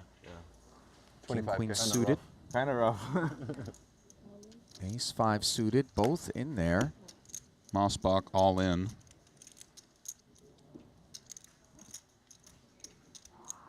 Eights for Soiza. Calls. Comes with call. He's so goddamn funny.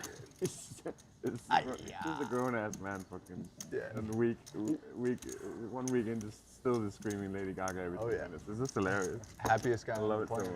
much. Lady Gaga? Lady Gaga! Oh, does he say that? I haven't heard that one. Suited, but that's impossible, Soiza. You haven't heard that one. Ren Lin and Lady Gaga synonymous in poker. You're quite good with the impressions, eh? Maybe. Four-way affair here. Mosbach all in. 30 on the side, active between the remaining three. King 4 deuce board, and Pua well out in front here.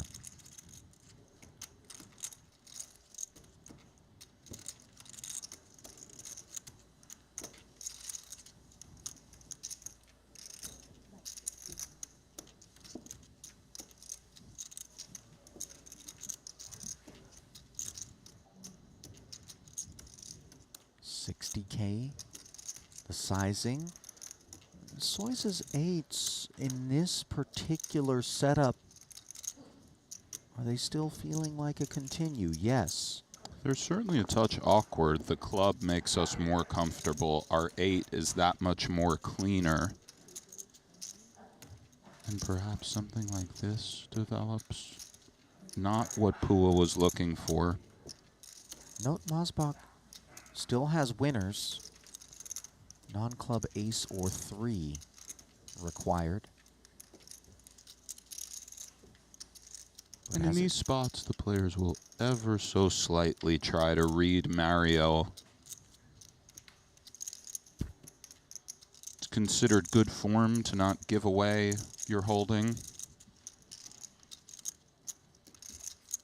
And for Soiza, does he consider somewhat merging these 8s now, or is he content to just check? See? There it is. Both parties check, and the red snowman melts King Queen's face. And for the King Queen, it is a little tricky in the face of check, check, turn. Mosbach note vanquished. Doesn't know it yet. I think he has a feeling, though, Ollie. Yeah. And by the way, you know, we always applaud Mario, you see, giving nothing away, because you can really taint the side action, potentially, if, you know, you give it a big sigh or something like that.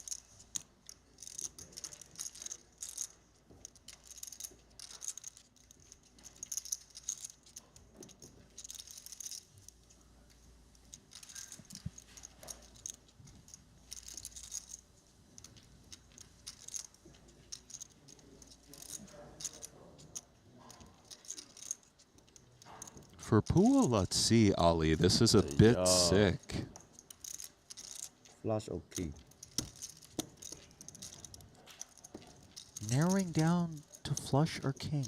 Made that excellent fold against Henrik. He has it in him. Of course.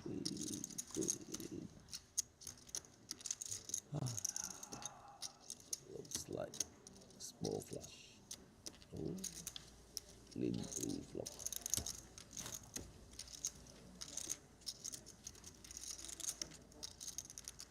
Is he going to have to find another tough fold? But a correct one. Do you ever feel like already having made one tough fold, you're less inclined to find it again? There is some of that. I think we've all succumbed to that, but end of the day, we have to take them one by one. He does, yes, he does pay it off. He was so hesitant for understandable reasons, immediately lamenting his choice not to bet the turn. Unclear, of course, whether or not Soiza would have proceeded. GG Mario.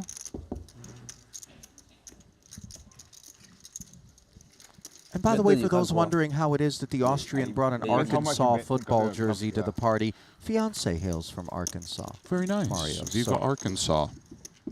Said no one ever. Here he is.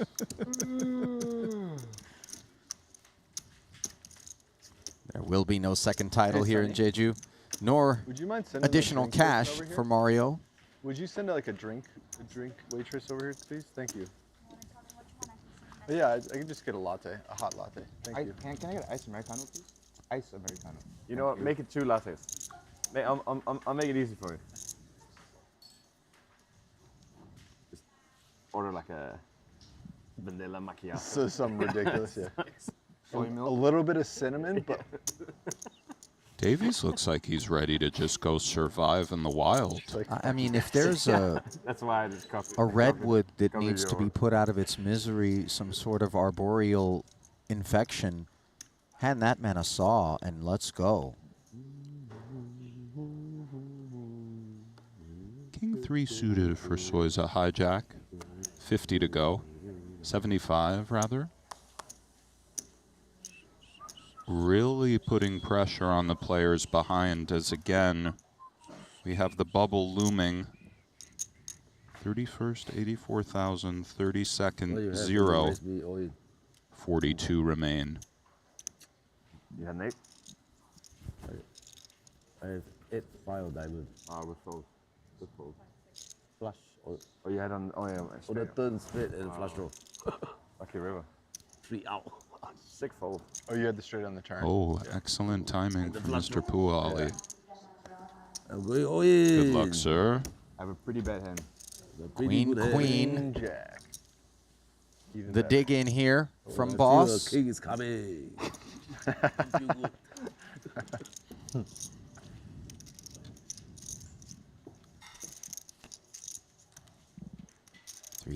395K pot here. Soiza covering.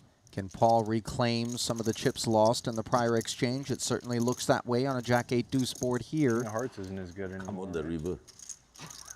Be positive, not negative. He hunts the money. Be positive. Maybe king of diamond. This is a professional reverse here from Paul, by the way. Indeed it was, You know, Ali. you root Go for on, the other Paul. guy openly and just... What's the, why we pause? Why does the clock pause? Jinx the run bet. Yeah, 180. He was already asking me pre-flop what I had in the other hand. Like he was ready to go. Ready to go. Yeah. First psychology.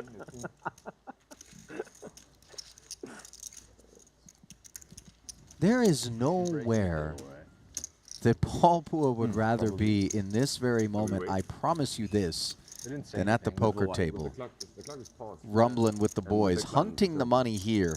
Why we have to wait? Wait for them to catch up. It just says pause. In this I don't know. They didn't say anything. 50K 7 max. Welcome back to the desk. Being told we're going to have a little bit of a rebalancing going on out there. It's going to take a few minutes, so we come back. Ali Nejad, Nick Schulman, glad to have you with us from wherever it is that you might be joining us. 50K 7 Max action underway. We do hunt the money right now. Just 31 places will be paid at present. We are looking at 41 runners, so 10 away from the money here.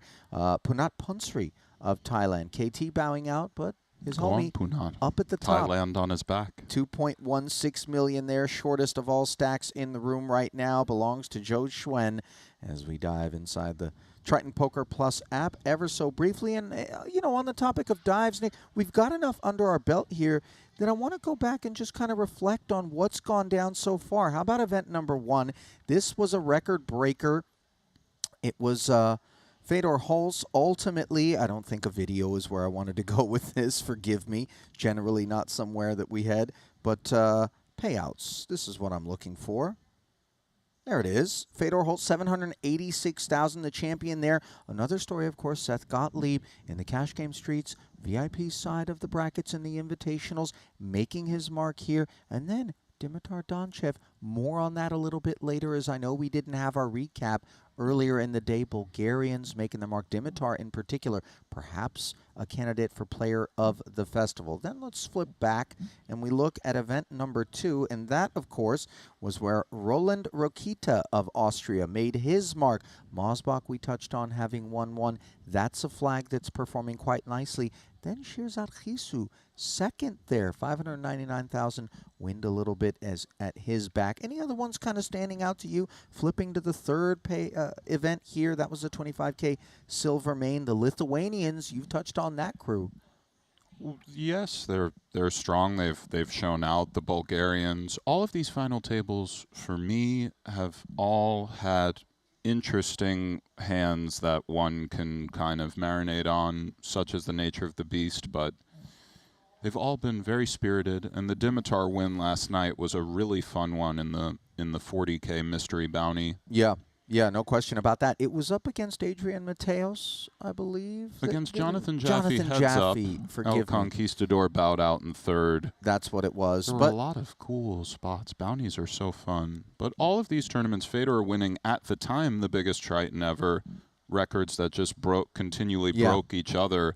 The turnouts here have been massive, and these final tables have been pressure cooker spots. These are big final tables, and it's amazing that we've just begun. Now the 50 buy-ins ascending, you know. Might we have ourselves a 2-time title winner at a single festival here? Obviously, with so many events on the docket. I wonder what the price on that is going in. At the World Series, it's a favorite, and it's always been a bit counterintuitive to me, but it is actually a favorite. Just to bet it to happen. That somebody will win too. Yeah. But that's a month and a half or whatever it is. Sure. This one is probably not a favorite, but we'll see. Yeah, Mateos did pick up one, and then, as we touched upon, that third place finish. Tried to pick up another. We see it here. 1.175. This, of course, was him defeating David Peters in the 30K 8 max and flipping over event number 6, Mosbach, event number 7, Dimitar Donchev, the successive winners. Don't really want to sink our teeth too much into it, but this is what it looks like on the Triton Poker Plus app. Of course, reasons being, we've got some video packages for you, some highlights, so don't want to necessarily spoil being told we're about 45 seconds away from getting back into play. Nice to see Boss Paul Pua fading there after making the difficult fold. I always love sweating the boss. Didn't find that fold on the river, though. Of course, one wonders whether or not contextually it was maybe hitched to the reluctance of the hand before. It's a bit tricky. Maybe beat King Jack suited. In the Henrik hand, it was very polar. It's either a bluff or. But whenever we can find a value hand that we beat, it complicates the matters a bit. 150K event also going to be taking place elsewhere in the room here today. So obviously, it's a big jump. Massive payout going to be there. Big jump indeed. And a short hop back to the arena as we find Punsri at our featured table. Boss working his way up to 16 big blinds. With those blinds at 10 and 25,000, 25K big blind Annie, 60 in orbit. That glimpse brought to you by the folks at Poker Stake. Soy's slipping back ever so slightly. But those were chips that Paul had simply loaned Michael briefly. That's right. That he clawed back.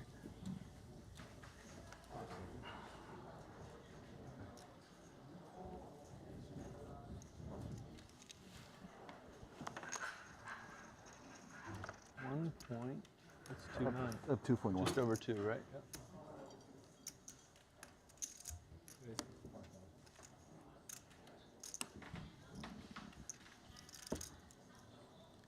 Mulacher. 55 to go. Shemian.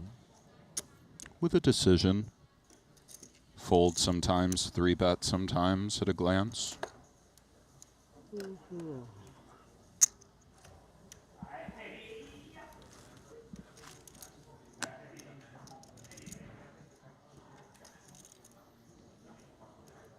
Ugly ace into the muck for Boss. Queen 9 suited now for Punat, and stack depth where he could be very much a troublesome presence here.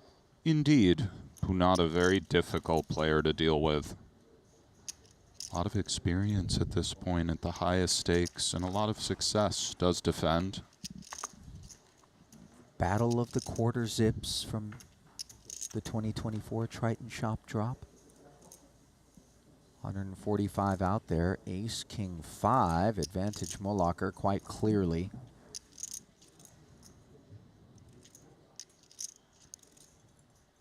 Punsri checking.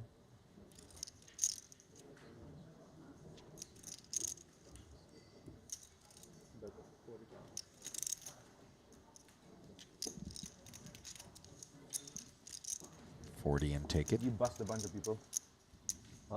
Yes, so that. Oh, yeah. How many? No, but like the toe steps at the start. Toe steps, yeah. How many do you think? 5? 3, 4. Did they do the mystery bounty draw yet? No, I don't think so. I wish I bought those. Yeah. That's a good one. They're done already? Today? No, they draw today. I didn't know. Today. Limiter. Done.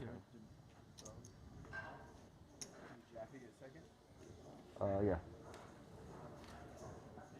Mateos. Very nice. Adrian's having a good series. He's probably the player of the series so far, right? Probably, yeah. Gotta be first, not third. Well, Davies' submission for player of the festival, Adrian Mateos, but let us not sleep on Dimitar Donchev. I think those two. Close. Yeah. Because Dimitar has a few other caches to go along with his fourth, I believe, and first. Whatever the case may be, they're both making noise. I think he was 4 for 5. 4 for 5. 50 to go from Pua.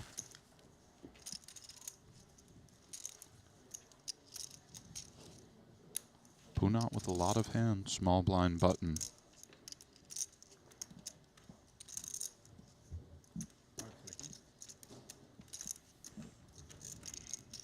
$115. Punsri wagging his finger at Boss from the small. Interesting size as well. Note how small he went. That's really tiny. Paul looks up at the clock. This is going to be an oversimplification, admittedly, but just reflexively, Nick, you open the button and then the very clicky third scoop comes in from the small. In terms of range, do you just instantly skew one direction or the other ever? It's a little bit polar, and this is a hand that fits into a polar range. Ace-ace, raggedy ace, of course some other stuff, and a great start for Paul. Ace of hearts working for Punat.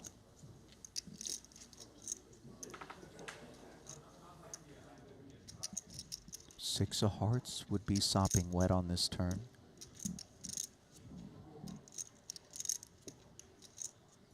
$280 in the middle. Punat with the betting lead as Pua hung in there understandably at that price with this King 6 suited. Top pair facing the follow through.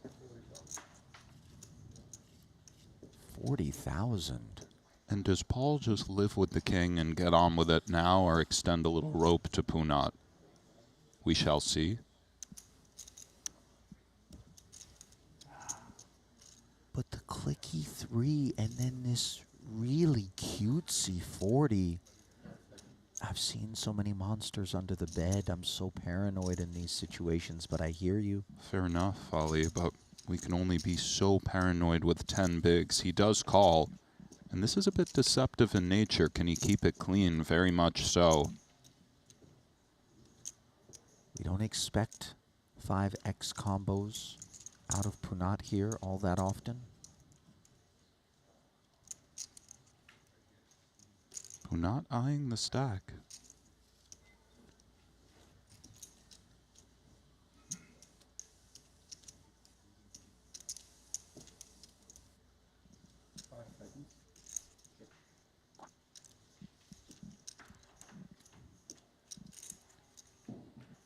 He does check, and for Paul with 230 back, 360 in the middle, kings and fives with a 6.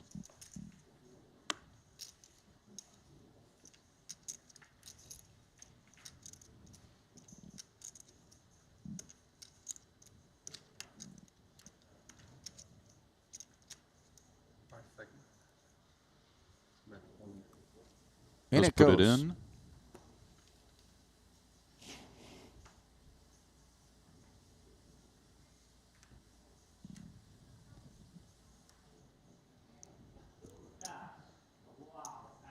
Note again the wrist wear, by the way, on Punsri, another one of our Triton main event winners, rocking that Jacob & Co. watch, earned, not given.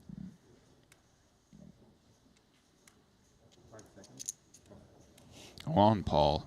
Out of That there. is sweet to have a cool watch that you got from winning a tournament. Yeah, you can't buy it. Right. You know? Although World Series of Poker bracelets, I mean, you can saunter into any old pawn shop in Vegas and find yourself a few of those. Yeah. A lot fewer watches than there are bracelets in this world.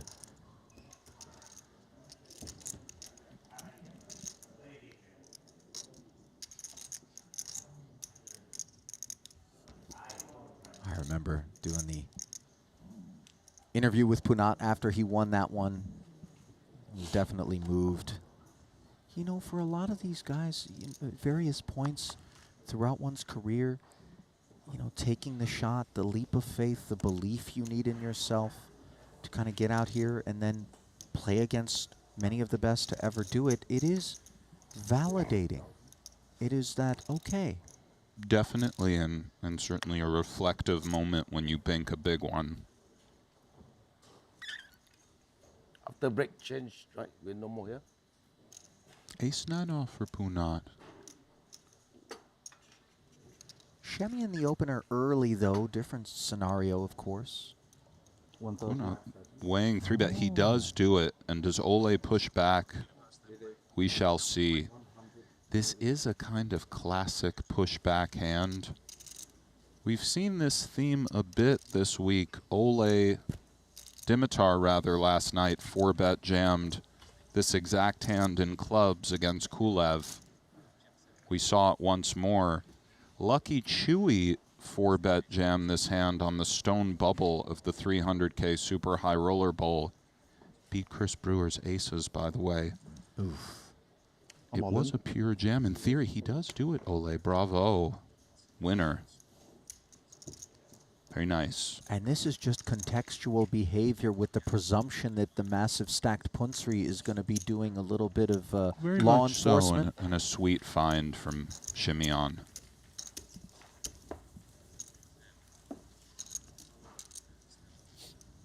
Ole's nice, by the way. He's a real veteran. Yes, he certainly is. And a cool guy, Ole. Yeah. Always enjoyed his company. Yeah. Plays hard, kind of funny, you know, just has his own flow. Yeah, it doesn't strike me as the type of guy fettered by the opinions or thoughts of others. Just Right. marches And his once own path. again, the gods have provided. Let me put a pin in that. Indeed, Henrik. as the ace-king suited looked to be a bit of a blessing, and instead it rates to be a curse as 135. Hecklin's king takes us upstairs. By the way, under the gun +1. This not lost on Shemian when it comes back over, but the sweetness of an ace-king suited. Indeed not lost, but that's right, Ali. This is really a primo. Brutal cooler for Ole. Of course, roads to a win. But we would expect to see Shemian push back pre. Let's see if he semi-clicks it, which seems to be an idea with ace-king suited, or if he just goes for the gusto.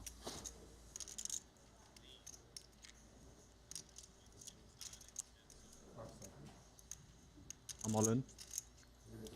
He does jam. Of course, Henrik snaps. Good luck, gentlemen. Big one here, 1.73 in the middle. The chip leader, Steve O'Dwyer, by the way, has 1.9. So this is essentially a chip lead type pot. Certainly can't blame Ole for responding in this manner with this hand. And let's see if he can find the needed ace for the time being. No, instead, backdoors in the form of Broadway or hearts.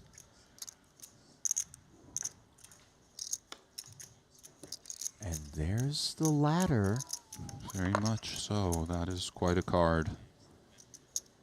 Henrik knows it. Can he hold? Yeah. GG, sir. That's a bit brutal. Never easy turn the gut shot and everything. There was a little bit more mustard on the chip delivery than I think I've ever seen out of Ole. You confused me for a second. Yeah, Ole's sure frustrated, yeah. and we can understand why.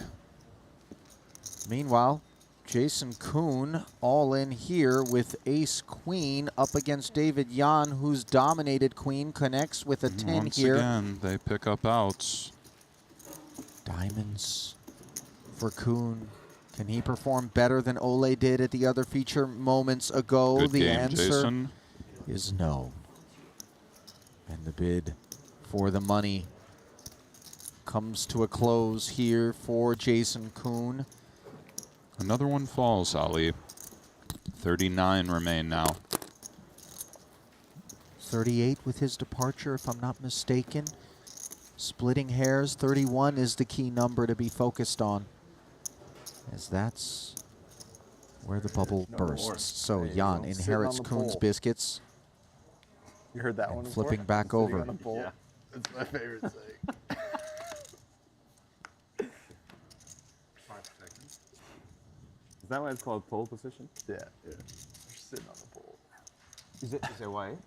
Well, I don't know why exactly they say that, but that's just like the person in first in a race. Yeah, pole position, but not sitting on a pole, right? Yeah, but That's like the colloquial way to say it, is they're sitting on a pole. That's awesome. I'd never really thought about the uncomfortable that nature of that statement kind of until this implies that moment, they're I gay, confess. too. But yeah, it's not great, is it, Seth? King Queen, though, great enough from the hijack to take us up to 60. The ace-9 for Soiza, different ideas as he puts it into the bin. Little suited connector for Hecklin. Sitting on a pole right Now 2.1 million in front of him. Our chip leader. Yep. A little deep stacked on deep stacked. Punsri running fourth, Battle. coming in. 155 in the middle. 7 of diamonds was always a nice one in the window. Slide the 5 of diamonds in there as well, and it's looking even prettier. Gut shot straight, flush draw, checks over. Punsri. Just king, queen high, but maybe the desire to rep the ace. Looks like he's going big. 105. Goes for 2/3. Henrik's hand, so beautiful to look at. Strong enough to try to end it here in the form of a check raise? I like this call. We very much fear the nut flush draw on this spot if we're Henrik, but of course, where to go but see a turn. A turn which now gives him a double gutter. And it gives Punat the gut shot of his own. Perhaps he tries to apply pressure to a 7 or a 5.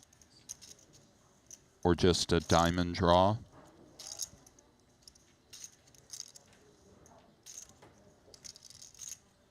And if he does, turn is an interesting spot. Note the 10 would be disastrous for Henrik.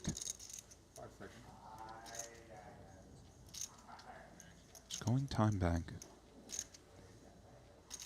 Both options seem reasonable here at a glance.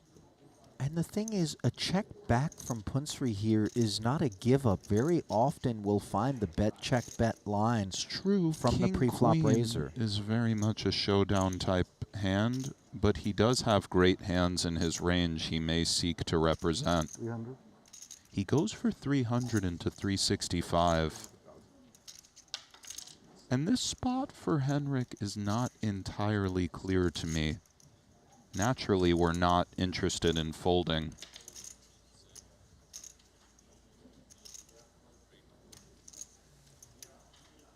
Check raise is a little bit scary. Our hand is so great. Is check raise fold an idea?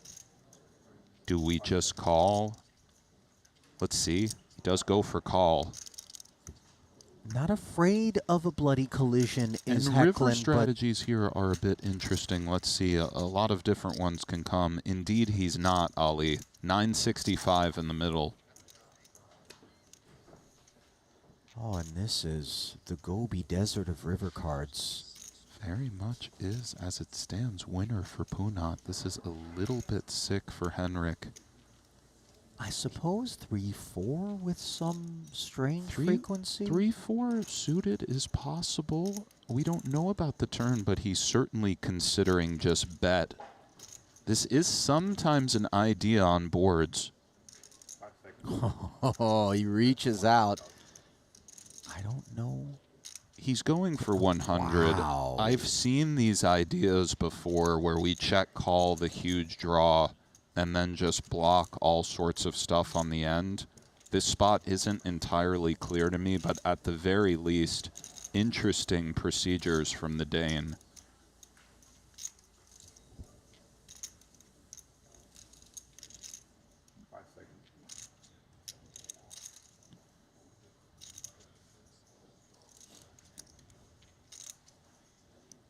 Very interesting hand. Of course, Punat getting a great price.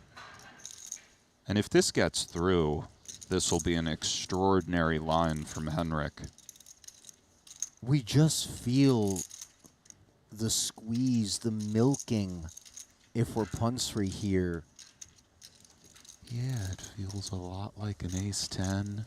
Oh, he's looking back. He does slide it. Wow. What an incredible hand Oh, from and he Henrik, shows and he it. shows it. My word. Ay, ay, ay. Got him. God. Wow. Beautiful execution there, better Ali. feelings in poker. Yeah, it's the best one, isn't it? That's a rare one. Obviously capturing the attention of his fellow combatants there at the feature is Henrik Hecklin. With the sub 1/10 sizing, as you get a glimpse at the next collection of combatants that will be coming to our feature table. Samuel Ju, Christoph Vogelsang, Lun Lun, Kiat Lee. That was Steve really O'Dwyer. a stunningly cool line. It really was. And it's also so painful for Punsri to get shown the 9 high. There's another feature on its way. Schwecht. Ren Lin. Sergio Ido. There as well. One of the brothers Greenwood.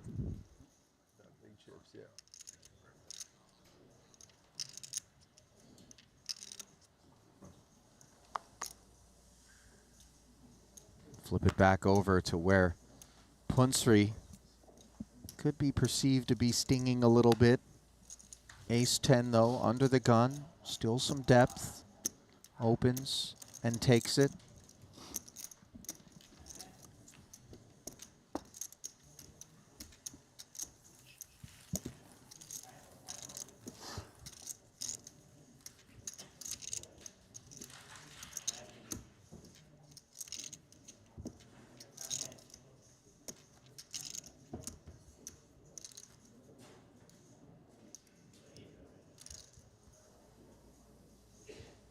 That's a fucking highlight hand right there.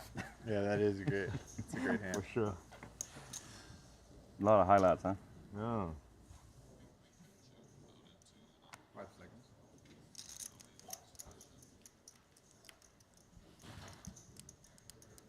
Soiza, ace-6. 5 seconds.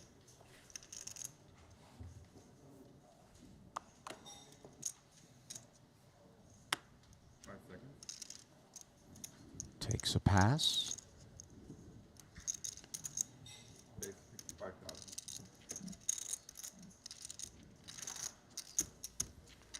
Hecklin, poorly timed attack here with Jack-10. It's all understandable, especially off of that newly minted chip lead, but Boss wakes up to Queen-Queen.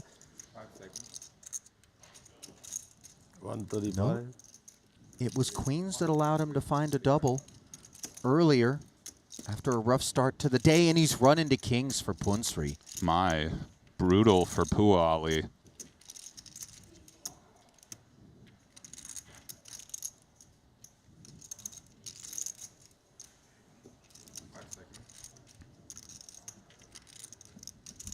$260? 260 is it?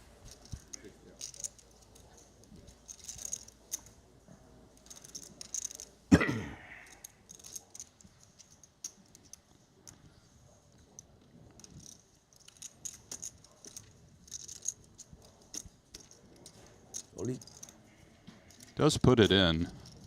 Kings. Sounds like queens. Set up.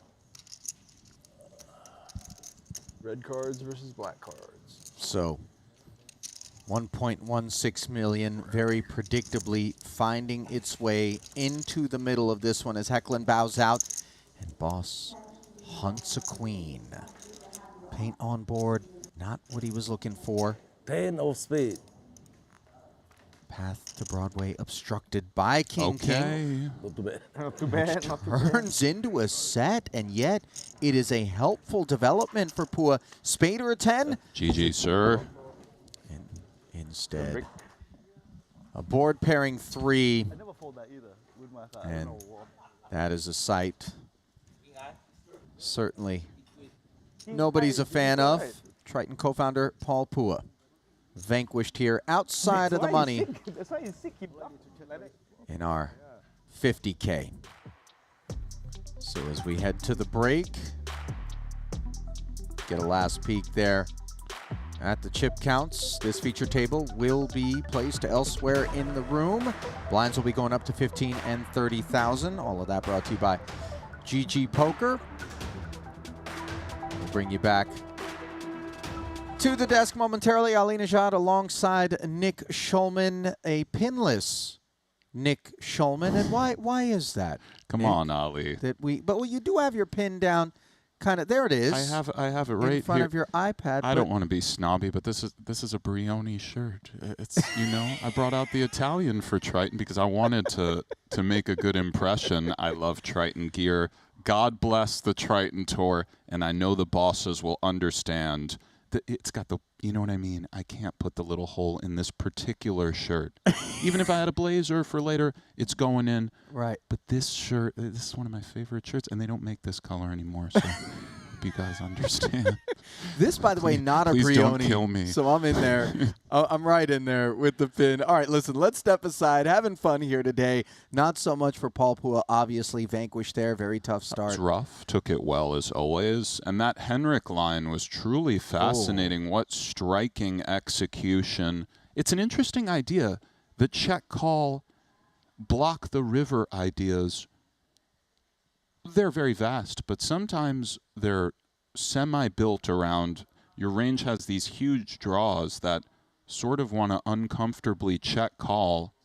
And then on the river, Henrik displayed lovely ideas for us, and for Punat, he'll be remembering that one, Ali. Yeah, it'll stick with him, no doubt. Henrik obviously catching Punat with exactly the kind of hand that he needed him to have in that particular exchange, but it's one that helped propel him up to the chip lead, things going well for the Great Dane. So then we're going to step aside, brief break, just a few minutes. We're going to come back over here, and when we do, we're going to bring you a recap of Mario Mosbach's victory earlier here at this festival, one that you missed at the top of the day. Stay close. Back in a few.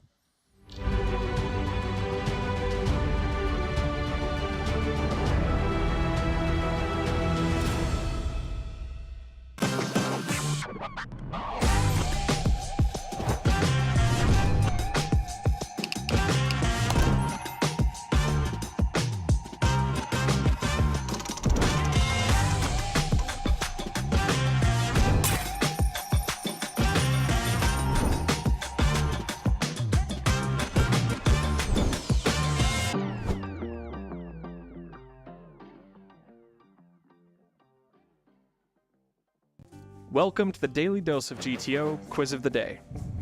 The button opens, small blind calls, actions on you in the big blind.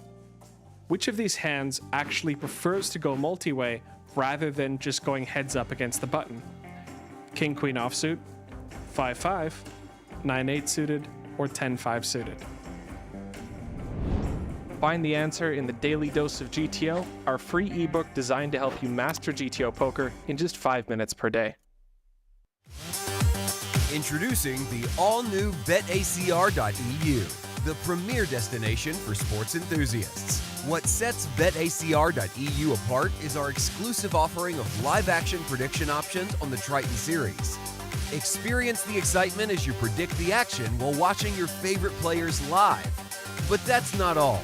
By opening your account now, you can take advantage of our incredible offer. Receive a generous 15% free play on your first top-up, up to $250. Become a part of BetACR.eu and elevate your live sports engagement experience.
Just seize the wonder.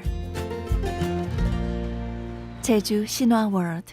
Have that mystery bounty draw later on today. Be hosted by none other than Ali Najad's top bounty in that one, $500,000. So jam-packed schedule. Also got the 150K today, Will. Stakes not high enough, apparently.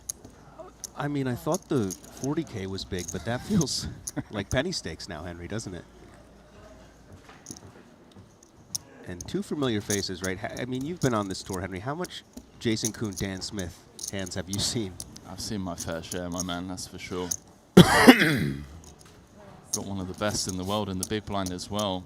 Nikita Badziakowski with the ace-queen O. Note the limp from Smith has induced the jam from Jason out of the small. And Will, Bads, 13 bigs. Is this go time, hand number one? Yeah, you know, Henry, this is a spot where, in my own experience, playing a big buy-in, being nervous, I've definitely mucked this before. Yeah. I would be shocked if Makita does. Just too good, right? Hands like this, even some queen X's. Great spot for Bads. Nice to have a little diamond coverage there. Bads says run it for 14 apiece. Hand number one 15 more. Of the 50K day 2. I'll pay 5 more. 18 million in Triton winnings, Henry, for Mads. 4 titles. Jason with 10, looking to get closer to another. And that's a good start. Hello. King 4 deuce, 2 diamonds, bottom pair, nut flush draw for Jason. You're wanting a 4. 3? That's definitely not the card I wanted. Bad's looking for a queen and a queen you have only. the queen of diamonds. Still one ace in the deck. One ace. GG, bro. GG's, hand number 1. 9 of spades completes the run out. We would lose one of the most decorated Triton players of all time to the hands. Where had I maybe had an hour or 2 with rest prior to regging, would have found value in a couple of spots perhaps. Yeah, what you realize being in the booth, being up close, every single spot, Henry, it's precision, it's detail. The type of hands we flick away, we don't think about, these guys are really going in depth with, and look at this.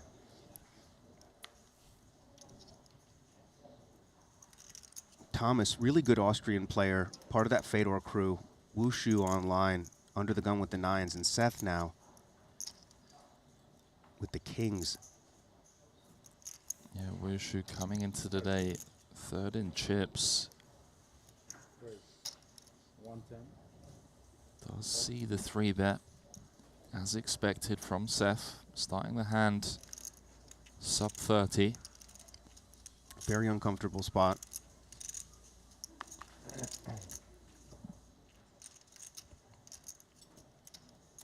And this is where the decision-making comes in, right, Henry? It's always easy when we have 1 choice or even 2, but what about when we have 3?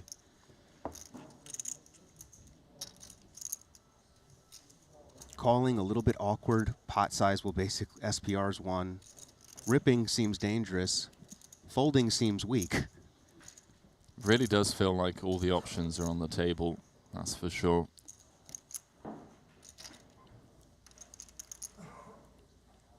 Sevens, I assume, hit the mark. 8's feel cuspy. 9 says go for it.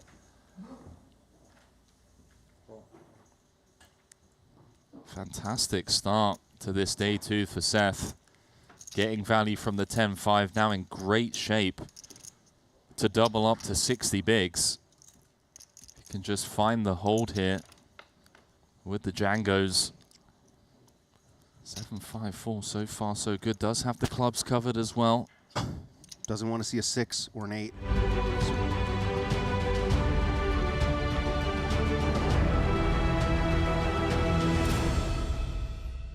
Welcome back to continuing coverage of the Triton Super High Roller Series from here at the Landing Casino at Jeju, Shinhwa World, South Korea. Ali Najad alongside Nick Schulman. Coverage today, of course, we've gotten it underway of the 50K, a 7 max event, not yet in the money, just a few heads remaining between now and then. But with about 5 minutes on our hands before we get back in there, I feel like maybe it's time to reflect on a couple of events that we haven't had the chance to bring you highlights on. And the one that I've got in mind at the moment is the one that crowned Mario Mosbach champion just a couple of days ago. So the Austrian wound up 6-handed in a 3rd required day of play, and this is how things shook out. Esanamiri, Kosei Ichinose, and Jesse Lonis would finish 9-8-7, and then with 6 remaining, Tim Adams' ace-8 would go up against the Spaniard Sergio Aido's 5s.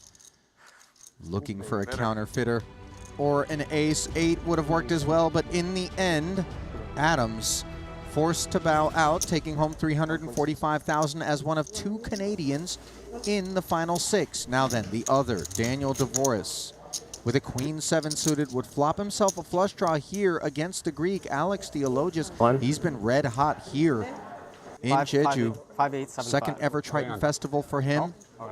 Got frisky with the Jack-4 suited on the button. Flop top pair. Dvoris played it as a check jam and was unable to find the queen or the diamond. He would collect 5th place money, $452,000 for him.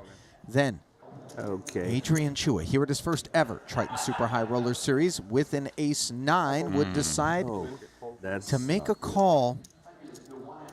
Note the blinds, 500,000, 1 million. That call not as deep as maybe one is tempted to believe. Also involved was Theologius with queen, queen, and a disastrous turn. This was a rough one, Ollie. Left Mosbach's rail elated, but would leave Chua out of there in 4th. 573,000 for him. Theologius would fight on 3-handed, but obviously deep blow sustained in that one. A very rough turn card. Then 2 6s. Everything looked poised to provide him a double, and buried. Reared his ugly head on the end. 9.5 million chip pot would go to Sergio Ido. Alex, 707,000 richer for that 3rd place finish.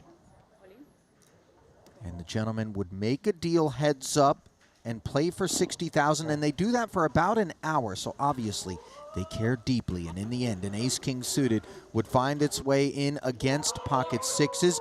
Mosbach would hold on the flop, the turn, and the river in spite of being up against the 2 overs and a nut flush draw, and would run right on over to a robust rail full of talent. Samuel Muller, Fedor Holtz, Roland Rakita, and company. As you saw, Mosbach delighted to be hoisting that particular trophy, his 2nd title at the Triton Super High Roller Series, now with $5.5 million in earnings, and his career not nearly as long as some might expect to be notching those sorts of results. It's been a very impressive ascent for Mario. It's a bit rare to come into an environment like this late and have the success he has. So to many more, I'm sure. And what a win. Conversely, of course, Sergio Ido, he's been at it a minute, Nick, denied the glory on that occasion. His compatriot, Adrian Mateos, breaking the seal, of course, earlier here. A bit bittersweet not to have something in his trophy case alongside, but he played wonderfully. He did. He always does. And honestly, while we all feel these things, I'm sure, whenever I watch Sergio sweating Adrian sweating him, and so on, it really does feel like all love and support. So I think he's all right. Both, by the way, Mario and Sergio, 7-figure minted, courtesy of the deal that they ended up making. Theologius, of course, here at his 2nd stop after getting shut out in Monaco. Wonderful to see him, but that was perhaps the most savage thing we've seen so far here in Jeju. He's such a great player. I really like watching Theologius, and yeah, that 10 was a little bit not what he was looking for, Ollie. Impactful. At all. No question about that. Chua, of course, not to be overlooked, cashing the silver main before finishing 4th over here. Haven't seen the last of him, I would imagine. Nor have we seen the last of our coverage here on the day, as we are going to slip you back to that which takes place here and now. 50K, 7 max, Ido. There he is at the red table. Boss with $1.5 million. O'Dwyer at the blue, 1.8 in front of him. Blinds of 15 and 30,000. The Glimpse brought to you by BetACR.eu.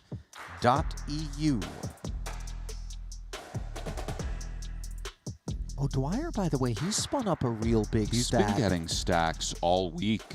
He's obviously doing some things very well. Always does.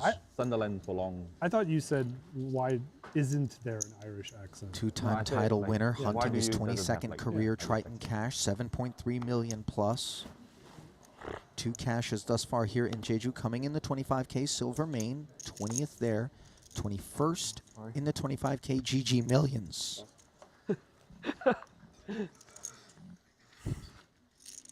Welcome Alex Weiss, by the way. First look at him, legend.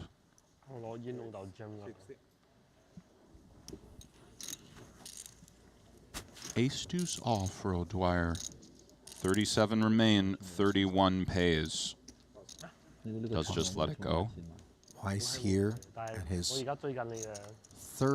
second ever Triton Festival. Just dipped in for a 25K turbo in Vietnam.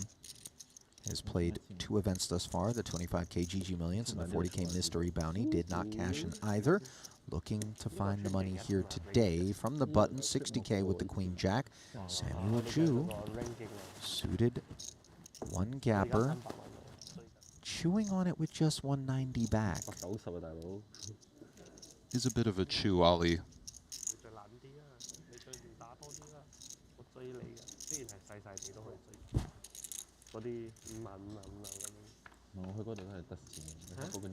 We'll take a peek at a flop, one which yields top pair here with a convenient dangler in the form of that 6 given board texture. And that's enough to go sailing. And I like this stop and go from Samuel.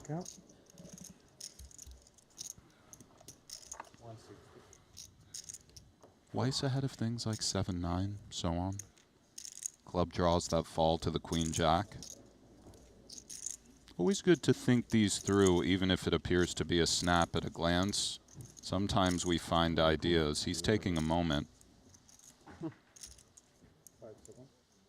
Oh,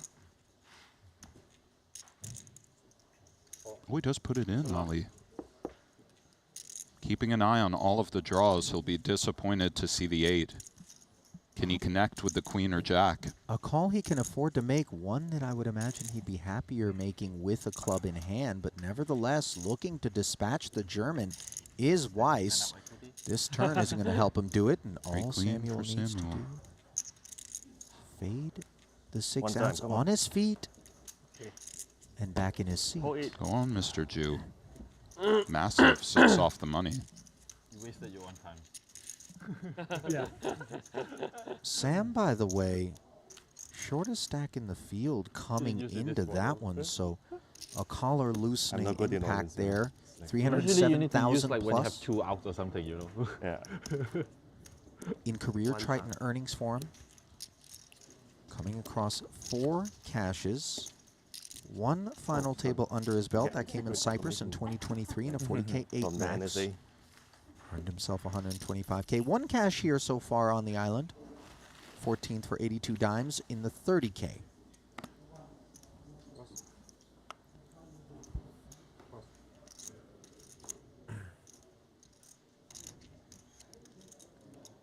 What's the scouting report on Weiss, by the way? Nick? So Weiss is an extremely sharp guy. I believe he's quite active in the crypto space. He's just a legendary gambler and sort of, you know, guy. Leave it at that. Leave it at that. He's a legend. Samuel looking for a double-double. Ripping the ace-7 suited, understandably, into Lun Lun. No, thank you. Little heat for Samuel. Thank you for your support.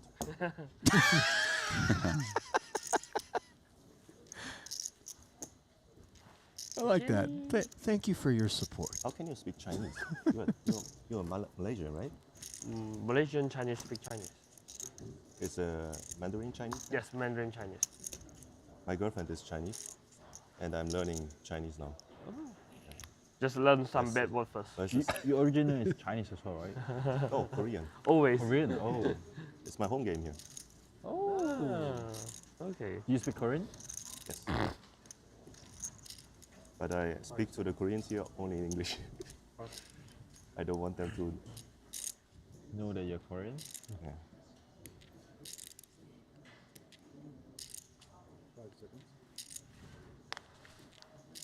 Heckling is very good in Chinese, huh? Song, yeah. Bullets for O'Dwyer, Ali. Guns loaded.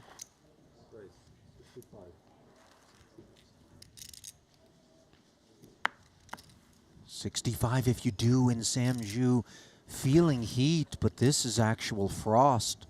Hooks on the button. Indeed it is. Very frosty for Samuel.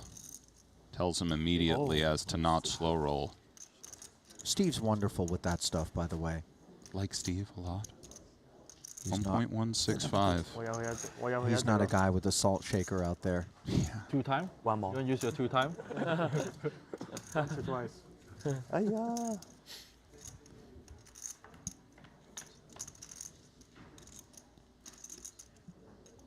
10-6-3, not rendering assistance to the German in this 1.1 million chip pot. Needs to go his way. The odds are long, just got longer. Can he find Jacob? No, sir. GG, sir. 5 off the money, Ali. You lucky, huh? You very lucky. Allegations of luck for Steve. You next. Obviously, those You hands very sort of lucky.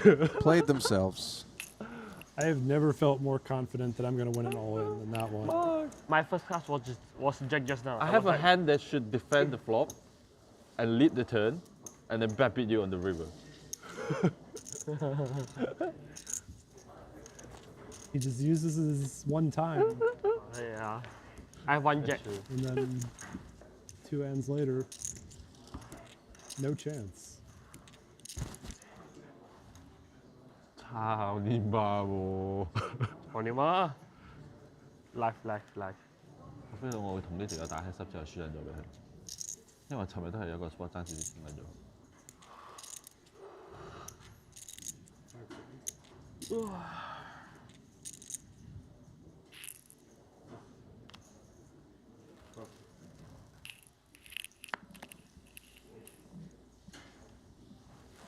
Suited one on the button here for Loon.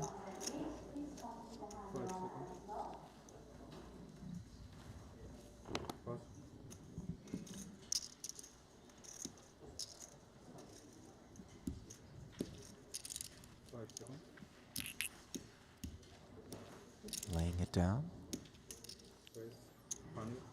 Got Lee. 10-5 off. Sizing up, 3x plus, attacking Johnny Do. That he is. And as we can see, Mr. Do has him in a lot of trouble. But 4 off the money, does he want to get involved? He does not. Nice Johnny don't. sniff from Kiat.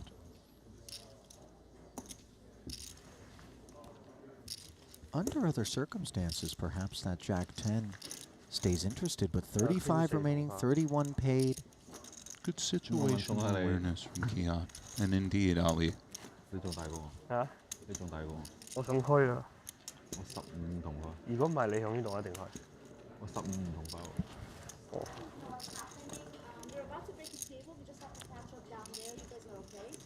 Yeah! Always okay.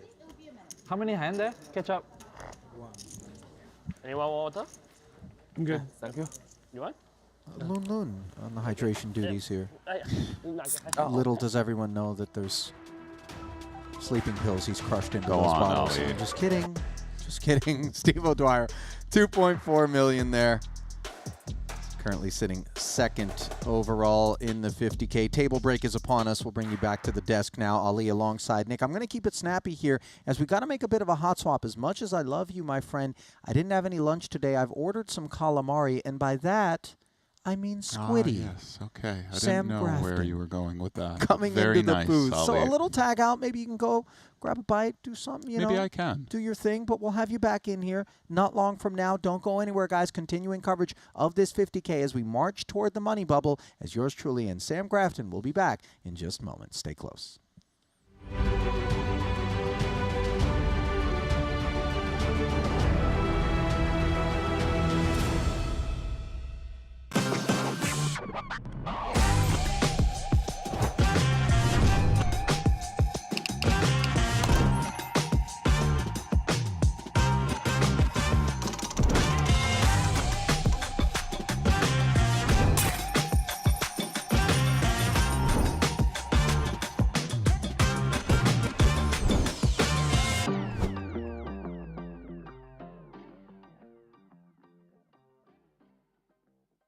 Take your game to the next level with GTO Wizard. Practice against GTO on all your devices. Study any situation using our revolutionary AI-powered solver. Upload your hand histories to uncover your biggest leaks. We have hundreds of hours of coaching from top pros, cutting-edge theory articles, and custom study plans to help guide your poker journey. GTO Wizard, the #1 app for poker players. Introducing the all-new BetACR.eu, the premier destination for sports enthusiasts. What sets BetACR.eu apart is our exclusive offering of live-action prediction options on the Triton series. Experience the excitement as you predict the action while watching your favorite players live. But that's not all. By opening your account now, you can take advantage of our incredible offer. Receive a generous 15% free play on your first top-up, up to $250. Become a part of BetACR.eu and elevate your live sports engagement experience.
Just seize the wonder.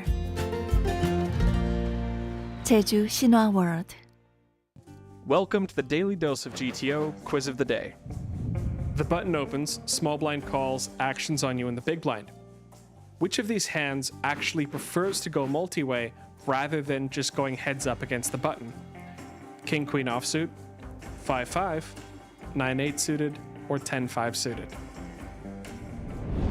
Find the answer in the Daily Dose of GTO, our free ebook designed to help you master GTO poker in just 5 minutes per day.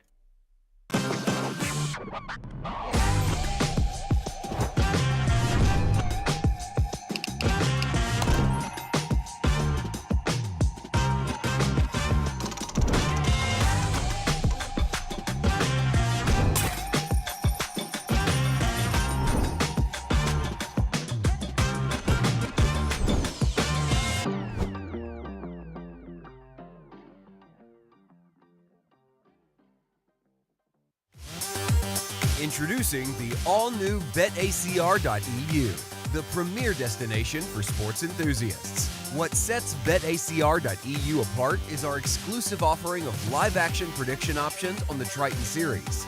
Experience the excitement as you predict the action while watching your favorite players live. But that's not all. By opening your account now, you can take advantage of our incredible offer. Receive a generous 15% free play on your first top-up, up to $250. Become a part of BetACR.eu and elevate your live sports engagement experience.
Just seize the wonder.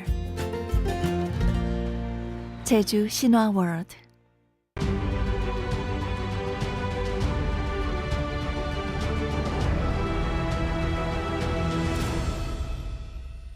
Hello, everyone, and welcome back to continuing coverage of the Triton Super High Roller Series 50K 7 Max action on our hands to march to the bubble just about 4 from the membrane. Ali Najad joined now by none other than Sam Grafton, Coin Rivet Invitational winner, $8 million plus in career Triton earnings, 7 cashes, 1 title.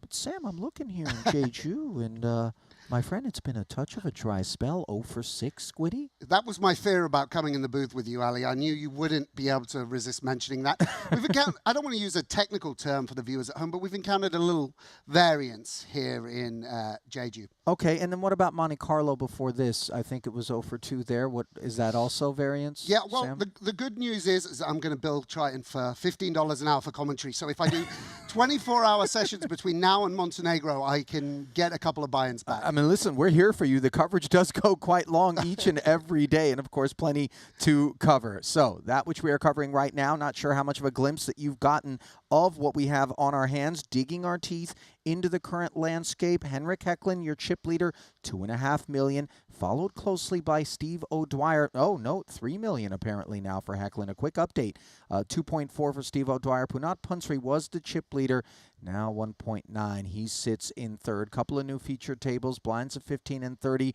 You've been out there, you've played enough of these things, and you've also played enough outside of these borders. In terms of bubbles, do we kind of get there and rip right through the bubble at a clip that's a little bit different here at Triton versus outside our borders? Yeah, of course, a lot of the players are more conscious of the importance of that min cash. You don't have as many inexperienced players, and that sort of tension from the more established players even filters through to newbies somewhat. So everyone's very aware the importance of locking up a cash here at Triton. Yeah, no question. And that min cash is going to be, drum roll please, $84,000. All of this, by the way, available on the Triton Poker Plus app. As we dive right back to the action, that glimpse there brought to you by GG Poker. O'Dwyer, Mayer, shortest of the stacks, belonging to Vladas Tamashauskas. And in these 6 events that you've played already, Sam, you're looking out here at these 7 players. Can you give us a scouting report at all? Well, of course, Steve with that big towering chip stack. He's one of the most experienced players in any field.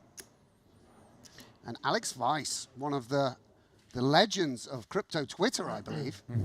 I remember playing with him back when he was a poker player before he made the transition to trader, you know, now an amateur in the field, but enjoying the poker that Triton offers. Listen, as fruitful as the Triton Super High Roller Series can be with BTC at all-time highs, there's a lot more fruit being born on that tree, I would imagine. Yes, it makes the bubbling and the bust outs and the rebuys all the more easy to bear. Yeah, no doubt about it. KCG, of course, another one of those guys that has quite a bit of exposure. We shared a whiskey together the other night at the table in I think in the 30K. Yeah. We were sat next to each other, and you know, if he asked me to indulge, you know, even in work hours for KCG, I can make an exception. There it is. Can Weiss defend with 10-8 offsuit? I wouldn't call it an exception against 65K, but obviously under the gun and the big stack of O'Dwyer, it all comes together. Yes, I mean, this is where I think as a professional you might want to pass here, just dominated by the opens somewhat. And yeah, this shows that Alex, you know, he's obviously an incredibly intelligent guy, was at one point a very famous poker player. You know, I think had a thread on 2+2 where he reached supernova at record times and was really in the poker streets and now long retired. But he obviously knows what's up. And yeah, 75K or 80K is 80K, even with, you know, Swan Bitcoin. Even with the net worth of a man like we don't Weiss. want to speculate, but certainly a high net worth for sure. Love this jumper, by the way, on Tamashauskas. Not clear why the 5 of clubs was the one, but nevertheless, dressed the the part. suited wheel he's going for. Ace 5 of clubs, he's putting it in. So you go for you like to go for Mayer for Steve as well. Yeah, A well, man of just, many no, nicknames. he's the shaman, but mayor of this table, right? Whoever's the chip leader. Sheriff is good, but one never knows whether or not law enforcement tendencies are upon us. Johnny Do now of Hong Kong, raising to 65,000. I confess, haven't really had an opportunity to observe his procedures. Not sure whether or not you've played at all with Johnny. We played yesterday. Was a real friendly guy at the table. Like won a big hand against Mario, and there was some laughter. Seemed to, we're just catching these guys in the tensest moment of the tournament. There's a lot of course, convivial atmosphere at the table with pros and amateurs alike. But this particular moment is one where everyone will be taking it super seriously, particularly when you've got to get the big blind of the mayor of the table. I mean, it's a trepidatious moment for Do on the button, and Steve could go either way here. Many different directions you could go. Won't be folding though, the sheriff. So defense from Shaman O'Dwyer. Pot up to 175. King Jack 10 board, open ender for O'Dwyer. Backdoor diamonds as well. Knuckles over. Yeah, and especially playing slightly tighter ranges on the bubble. I think even an amateur is going to know to open a little tighter on the button. This is just a very, very good board, although it doesn't connect in the form of a pair. Very, very good board for the button raiser. See what he goes for. And elects to check back. And one wonders whether this opens a door for Steve to go on the attack. See, he has a lot of equity in the form of the open-ended straight draw. Sometimes people's checking ranges are very robust here, and in the sort of Queen Jack, Queen 10, Ace Jack, but he's just going to go after it. And yeah, also their ranges, though, as button openers can be a bit wide, perhaps less so against specifically that big stack of O'Dwyer. And on the bubble. And this is just a way to both realize your equity and to, imagine a hand like 8s, 9s, 7s. We can imagine those hands folding. And as it happens, Johnny has the ace-9, is ahead, firmly ahead. But, the barrel on the turn sort of implies the possibility of a barrel on the river, and does let the ace high go. Nice restraint shown there from Johnny. Yeah, it's just it's that moment in the tournament where against the covering stack you are required to be restrained, unfortunately. Still with 880 in front of him after coming up on the wrong end of that exchange, as he is now 5th behind the 2 Malaysians, the American Calvin Lee. Yeah, Kiat is, how many hours must you have commentated on this guy? He's someone that seems to run deep again and again and again. Yep. Certainly one of the most successful players in Triton over the last couple of years. And certainly in the conversation alongside Ike Haxton for some of the guys that really have been due for a Triton title. No doubt, 20 cashes, hunting his 21st, 6.9 million in earn, but yet to reach the summit. Yeah, that's remarkable. 21 cashes is so impressive. And a lot of big final tables amongst that. Well, 21 if he can make his way into the money here. Not a foregone conclusion just yet, as we see Calvin Lee with the ace-king. We're 2 off the money, is that correct, Ali? Currently, we do have 34 players, 31 paid. Right, 3. Okay. Most recent elimination was that of Christoph Vogelsang. 有毒啊！这手码有毒。那你有打短牌吗？还是只是打长牌？没打短牌。没打短牌。 Yeah, Calvin, very experienced cash game player. That's what he's known for. Imagine he's played a fair few tournaments over the years. As Alex sighs and lets go of the Jack-9 off. Tamashauskas. 10-9. Yeah, and again, once again, we have what would be just a standard defend for chips. Early in the tournament, this sort of stack, you'd always want to see a flop. A little bit more precarious here. So close to the money. Because normally you would just flop your draw, flop your top pair, and put the money in gladly. Here, you know, just some bad implications if that happens. Calvin, of course, opening a tighter range than normal, a little bit tighter anyway, although he does have 1.3 million. And so the 10-9, just a professional mucking of the hand. Calvin, by the way, coming off of a 26th place performance in the 25K GG Millions here in Jeju. That was his very first ever cash at a Triton here at his second festival. He went 0 for 5 in Vietnam in 2023, a pause between then and now, and he is back and hunting a second cash here. Yeah, just a very, very experienced card player. And, you know, there's some little intricacies to tournament poker, of course, that maybe you miss if you don't play regularly. But, you know, you can make up for that quite a lot with experience, card sense, all of which this guy will have in abundance. I'm absolutely sure about that. And when you're gone for a little while, too, never mind the rust, but also there are trends that emerge. One that has sort of caught my attention here is a lot of limping in the heads-up moments in terms of last two in the event from the button. This has kind of become a thing. Yeah, of course. Again. I mean, you sort of look to improve your game and identify leaks, and you know, a lot of tournament players are aware of like the biggest pay jump of the tournament is that between second and first, very, very commonly. So, you know, it's a place where there's can be low-hanging fruit for tournament players. There used to be a feeling like, oh, you don't get heads up so often, maybe we don't need to work on it so hard. But actually, you know, that pay jump, you know, securing more than your first share of first places when you get to heads up is very, very valuable. Yeah, the ROI in terms of that field of study is a few percent extra improvement can yield, you know, huge dividends financially. So Dwyer looking for dividends from the blinds and instant payout as the ace-3 from the button raises and takes it. Yeah, and we see, you know, just a little bit of the compounding effect that comes from having a chip lead at this delicate stage of the tournament.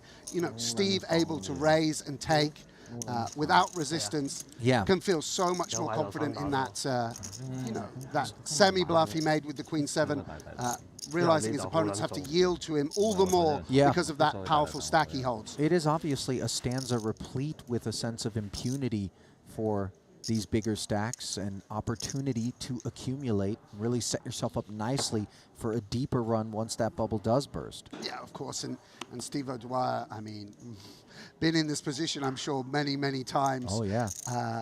Throughout the years. One of the things I've been doing on Twitter is as a little fun game is posting top 5 Hendon Mob scores of poker players. And the idea is to guess who it is just from looking at the results. And Steve's something of a poker historian. He's always gets it. Yesterday we were huddled around looking at the results of a player from the early 2000s, and Steve identified it so quickly. Could give us a breakdown of who won it, who got second, how the bubble burst. Because, I mean, the guy's just been playing tournament poker, you know, for so long. But sometimes one would argue playing it that long, it all blurs together and you don't actually, you know, have that detail. Well, that's what makes for a sharp poker player. I mean, Steve, as he chats a little, can remember hands. He's unforgiving. He'll take revenge on you for a hand you played against him 4 years later. He'll be like, yeah, I knew you called too wide in this spot. Remember you did that in, you know, 2017? Yeah, it's like, that was for the daily over at Baden in 2006. You remember that hand we played? You raised the button, I had to fold the big? Yeah, and you're like, wait, what? Yeah, exactly. That bad beat you put on me in the Caesars Nightly in 2004. Yeah, I mean... Listen, Shaman O'Dwyer, he's got his list, the naughty and nice list.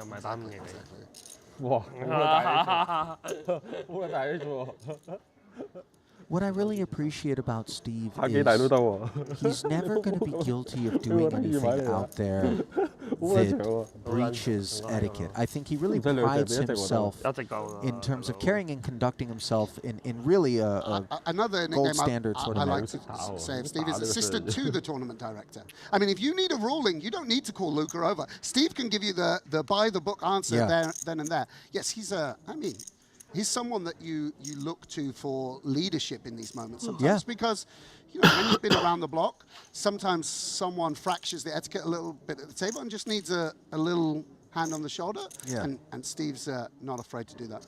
No, not at all. As we see an open from one of the VIPs. Weiss, king, queen suited. A legend in many fields.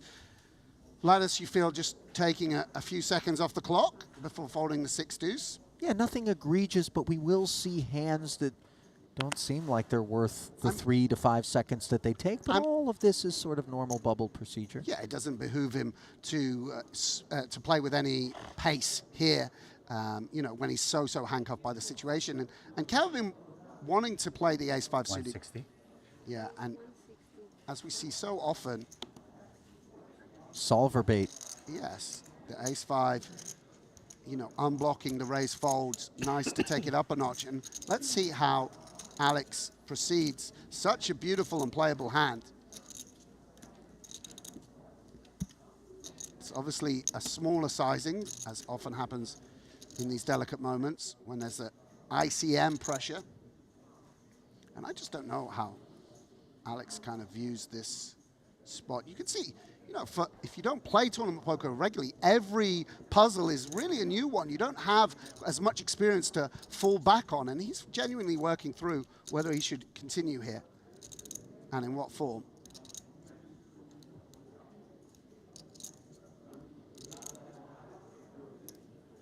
Obviously, we can see it's a fair fight. If he knew his opponent's hand, he'd be happy to take a flop. On. Oh, and goes for the shove. Leveraging that ICM that you mentioned, lobbing it right back up against Calvin there. Yeah, I mean, this guy has dealt with bigger swings than $70,000 bubble, that's for sure, on a daily basis for many, many years, and just feels that, rightly or wrongly, he probably feels Calvin's going after him a little bit in that spot. We can see that's a very legitimate holding to make a sort of bluff 3-bet, but feels like perhaps the experienced pro is trying to push him around and just comes back over the top. Really, really nice from Alex to pick up the pot there. Well, one of the cool things about that king-queen in particular is you do unblock the ace-x combos, but the 2 combos you're most wary of, the ace-king and the ace-queen, you block. Wow, so, Ali, listen, if you ever need staking, bro, like, you want to go play the Borgata 1500, that's you're dropping some nuts, bro. Who's doing the analytics here? Listen, you want me to do the play-by-play? It's stone osmosis, I promise you. I've sat beside Rasty, Schulman, some of the greatest to ever talk about the game for long enough now that a little bit is rubbed off. A little lesson to the viewers there. If you do watch 10,000 hours of Triton footage, I mean, you will know the blockers and unblockers and how it works. Wow, yeah.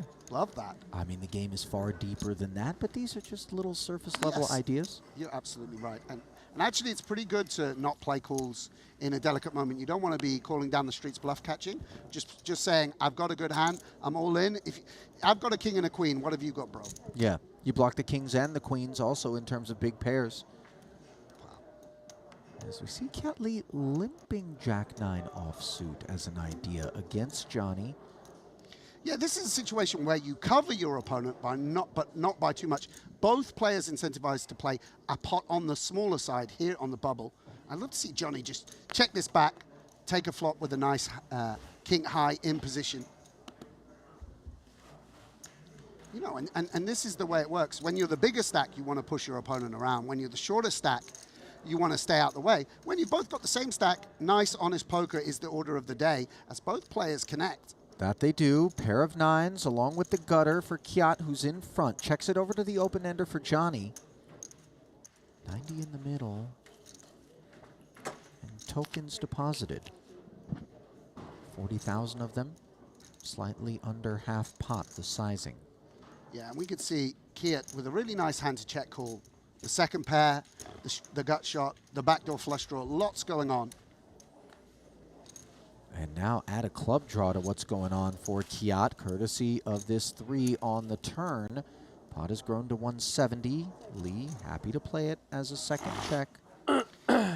Yeah, and Johnny not going to be pleased to see that card. His equity just going to shrivel quite a lot versus Kiat's range as the jack and 8 of clubs become, oh sorry, Jack and 6 of clubs become less clean for him. King of clubs as well also.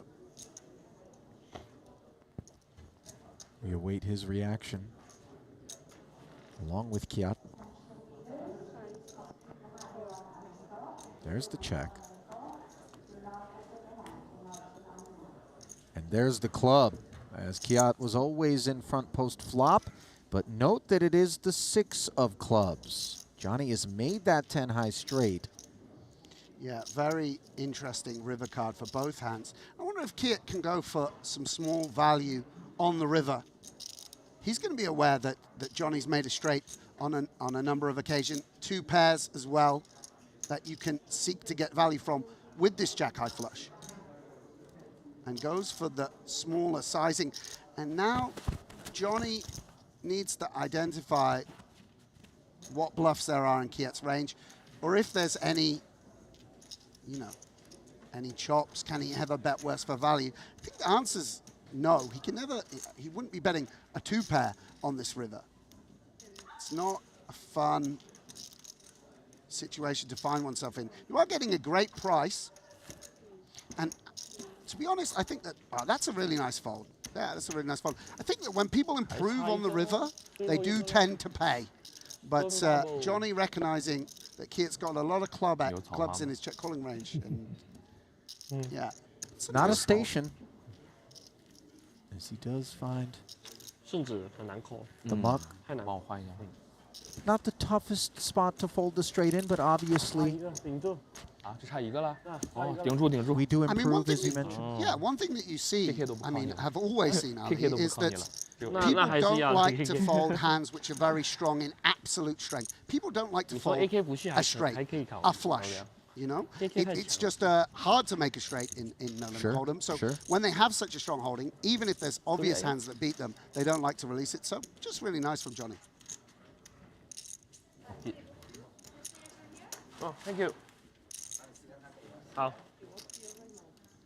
We see, of course, the pace does slow here. It's just because our tournament directors want to ensure that no hand is playing particularly faster or slower than another. They have, I think, what they call soft hand per hand, but they're just keeping an eye on things. And if one table gets a little bit too far ahead of the others, they rein it back in. Tamashauskas slipping to 390,000 uninvolved in this past orbit. Yeah, he knows he's not going to play much poker. He's getting a massage. I think that's a good one. You've got to sit out a little bit. Just call over the massage, pay your dues, and wait for the bubble to burst. Lun Lun won't be doing any waiting with Ace-King in the cutoff. 65. Just a tickle north of the min.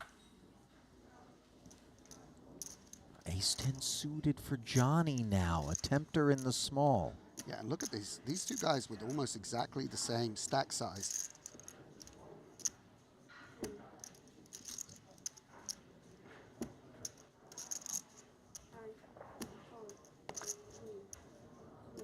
Wow.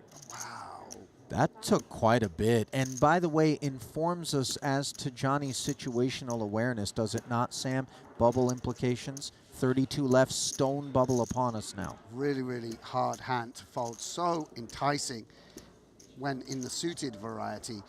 Really, really nice folder. You know, perhaps knows a little bit of how Loon plays and feels he's going to be tighter than average here.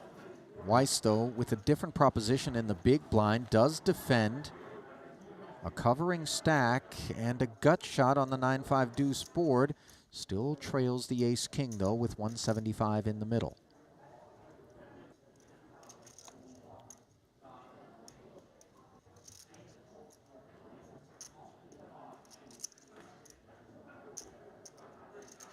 Wow. Very unconventional. I think this is quite nice if you cover by a lot of chips. Oh, and he's just got the Ace-King to snap fold. Wow, for 70K, very, very nice from Alex. Played as a lead. We don't see such lines with high frequencies, Sam, but Alex embracing to great effect. Yeah, I mean, obviously he knew his customer a little bit Didn't feel he could play his hand as a check call. Didn't want to induce the variance of playing as a check raises, which I think might be the standard way to go. Just put out a little bit money, probably just hoping to see the turn for cheap, and invokes the fold from the stronger holding. And Alex Weiss, we've seen he's got some gears, right? The king-queen shove, and now the lead. Here to play off the short stack, or the medium stack, I should say. Hand by hand. Ape season upon us. That all-time high might be loosening up the purse string somewhat. Ape season, love that. Yeah, iconic figure in the crypto world, if you don't know him. Very quiet here, quite vocal on occasion on Twitter. Not quite as obviously charismatic as KCG, but then who is? But of the same sort of. KCG is the high. I mean, he walks around like a rolling stone. You know that. You know? He is. Listen, the legendary nature of his buttons, and their aversion to being fastened in any given collared shirt that he wears. Just unbelievable. The stuff of Triton legend, no doubt about it. And his affinity for fine whiskey also well documented. Well, this is the thing. When he offers you a whiskey, you know you're not getting the sort of brand that you and I might partake of, Ali. It's, you know, it's coming from the top shelf, so to speak. Correct. Queen Jack suited now for Vladas. He's been very content to be a spectator. Let's see, under the gun, will he hunt a free orbit? We've got our answer. We're doing 20 seconds now or 10 seconds? 20. Yeah, and you do get some raises because conversely, because you're supposed to play tight, this is going to strike some fear into your opponents, you know. You've got to have some raise folds because you're going to want to raise aces and kings. But let's see what the sheriff decides to do. I mean, this is a particularly intimidating big blind to come after.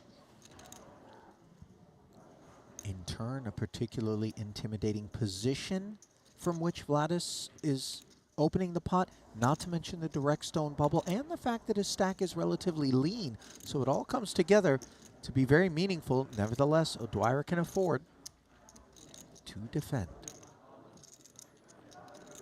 Might he be looking to do his own bidding in terms of bursting the bubble? The Queen 6-3 flop doesn't rate to be one in which he's going to be able to make that happen as Vladas slides into top pair. Yeah, this is a delightful flop for Vladas. Obviously, you know, if it came, because of the defined nature of the hands you're opening, you don't have much board coverage. Had the board come 3 low cards, let's say. But here, flopping top pair, going to feel very, very good about his hand.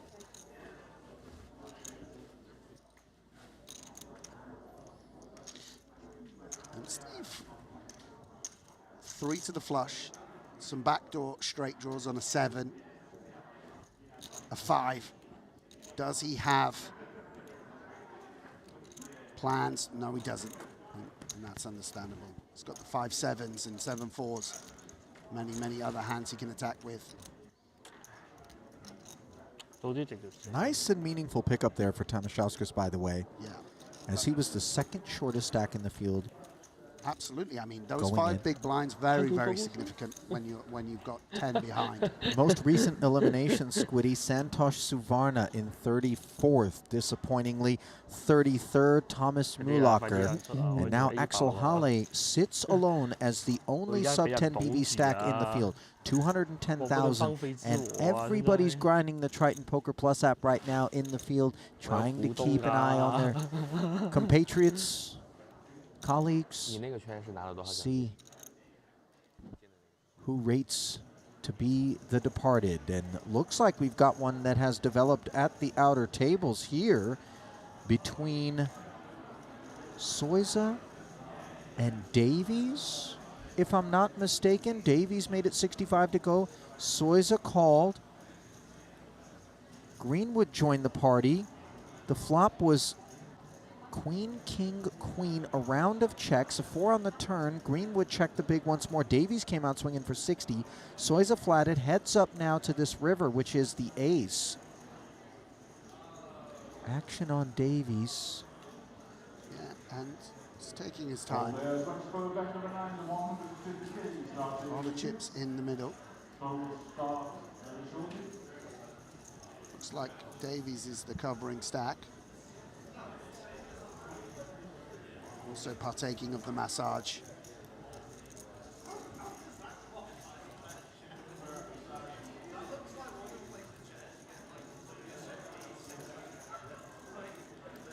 Well, is he going to try to massage some of Soiza's chips on the river? We've got our answer.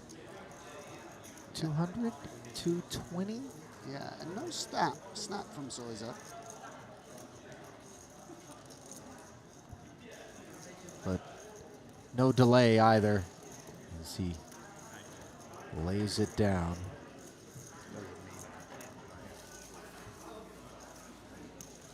By the way, I'm just getting my first healthy glimpse of that LED bar in the middle of the table at our outer tables. Sam, this is somewhat of a recent development on the Triton Super High Roller Series. Walk us through. Yeah, it's really, really nice innovation from Triton. You can see here on the feature table, it's a sort of a box. And sometimes if you're, if you see Calvin's seat, it can be a little bit difficult to see it, or you've got to glance up. There, it's right in the middle of the table. Very natural to take a glance at it while you're looking at the flop, and keeps you appraised of where you are in terms of the shot clock. Always looking to be on the bleeding edge of innovation in terms of tournament poker. And I go back to the joggers and hoodies as well. Yeah, very flavorful drop this season for the Triton shop, but also the bracelets that you guys all have to rebuy. You just tap and go kind of thing. That are you trying to trigger me here, bro? Yeah, I'm aware of how we rebuy in these tournaments. Well, you've got a lot of wear on that bracelet. I've never seen one in that condition. The Triton Sam. symbol's rubbed off because I've been using it so frequently. You know, to be honest, the gentlemen that do the rebuy, one of them's going to be best man at my wedding next summer. So that tells you how well we've got them. They're all invited on the stag do. Love that. So still on the stone bubble, and with that, we take a moment to remind you that our exclusive staking partner here in the Triton Super High Roller Series is Poker Stake, where you can go to buy a piece of perhaps more promising horses, less lame than Grafton here. People that maybe we can get some ROI on. I kid, obviously. Squiddy's doing just fine. But rake and transaction fee-free with guaranteed winnings. How can you possibly make an argument to buy a piece of action anywhere else? Pay them a visit over at pokerstake.com. You do any posting of letting people buy a piece ever, Sam? No, I don't. I haven't delved into those streets yet, but it does seem enticing, and it's a really, really fun way to have a sweat and enjoy the stream even more. Certainly, I mean, I have a few swaps and pieces I buy within Triton, and for me, that can be really fun. I bust the tournament, as we know I do frequently, and updating it and keeping an eye on the sweats I have left. It really is enjoyable for me, and that's a way to join that in from home, or if you don't have the connections and friendships to buy action in a different way. Well, there's a peek at one Phil Ivey. Outer table action. Peter Ertz was involved. A raise pre-flop, a call from Ilya Nikiforov in the big blind. I believe the flop was a monotone 10-7-5 of hearts. Ilya check folding to the c-bet from Ertz. Yeah, and here we're just catching a glimpse of course, the superstars left in the field. Martirosian, one of these guys I didn't really hear much from. I don't know if he was a late arrival to Jeju or not, but haven't really observed our tour. Yeah, I mean, this is what, us guys that haven't cashed the tournament, this is what we hope people think. We're just late arrivals. Is Sam Grafton here? I didn't see him. But yeah, Arthur, obviously an amazing track record over the last sort of 2.5 years. So many cashes and deep runs. Yeah, doesn't really miss Triton's 30th of 32 runners coming into this exchange here, and bringing you up to speed. It was a limp from the small of Wang Ye, a check back from Arthur, Jack 10-6 board. Wang led for 30,000. Arthur made the call. Rainbow board texture. The turn went check after a king rolled off. Here we are at the river with Wang betting 55,000, getting raised to 140K.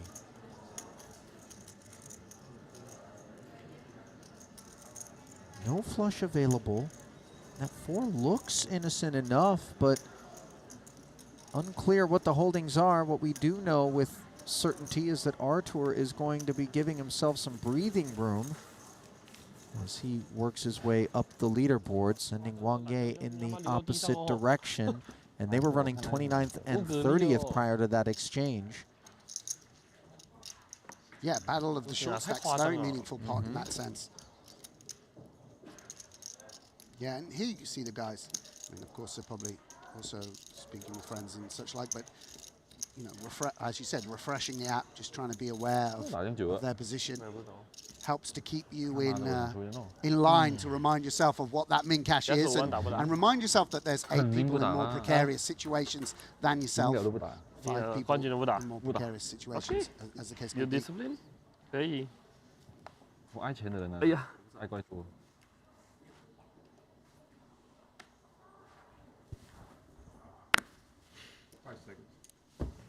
这边那个比我难好吧？但是很难，那个几率很低，我都不打现在。王牌的10万呢？肯定的。我可能不打10万，我就很贵了。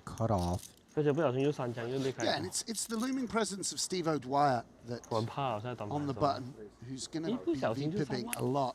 That's the person you want to get through who does so. Now it's sort of open ground a little bit more.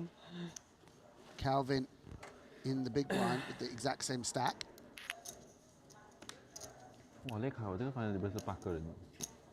One nice thing here is when you have the same stack, your opponent can't go sort of ham. Both, again, we get a sort of cooperative spot where sizings are supposed to be that little bit smaller and people are not supposed to put in quite as much money, but we'll see whether... Oh, my goodness. Put a pin. Forgive me for cutting off the completion of the thought, but we have ourselves the joint on the 985 board up against second pair for Alex Weiss. 165 in there. Cagey scenario here. As you mentioned, both players supposed to be kept in line by the level stacks and the stone bubble implications. First street of action, it goes check, check. Try 3 on the turn. And let's see how Calvin approaches it. 谁啊？哦 ，Brian King。哦 ，Brian King 还没死，所以就你们2个分，你们2个。没有，他是分开，他是一堆的。他不是一起的话，他是一堆。你是大 Just going for the small sizing as if he has a sort of a 5-6, an 8-6. You know, any kind of piece of the board. So Alex going to feel well ahead, you know, at least comfortable with this bet on the turn.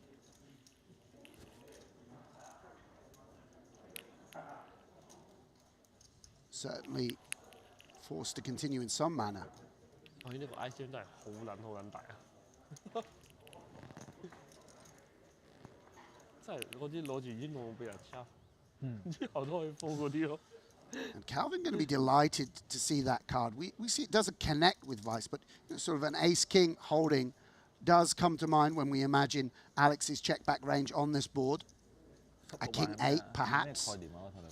And Calvin, with the flush draw missing, the sort of the 10-7s, the jack-10s, the queen-10s, we can 6-4. We can imagine a host of holdings you might want to bluff with, despite the 360. Yeah, and I was about to say, despite the point in the tournament, we are deciding to go big. It's a card that favors Alex, so it makes sense that we don't want to have as many thin value bets. Just want to go big, and let's see how Alex navigates here.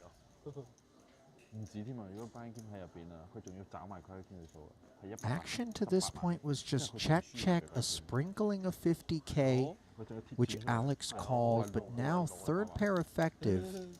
And facing the big sizing, wondering, given the polarity that's hitched to these sorts of choices, whether or not he wants to bluff catch, it would seem, with the ace-8, because he doesn't beat value, does he? No, absolutely he doesn't. And the value that goes big, you know, is sort of 2-pair plus, and the straight is very, very natural.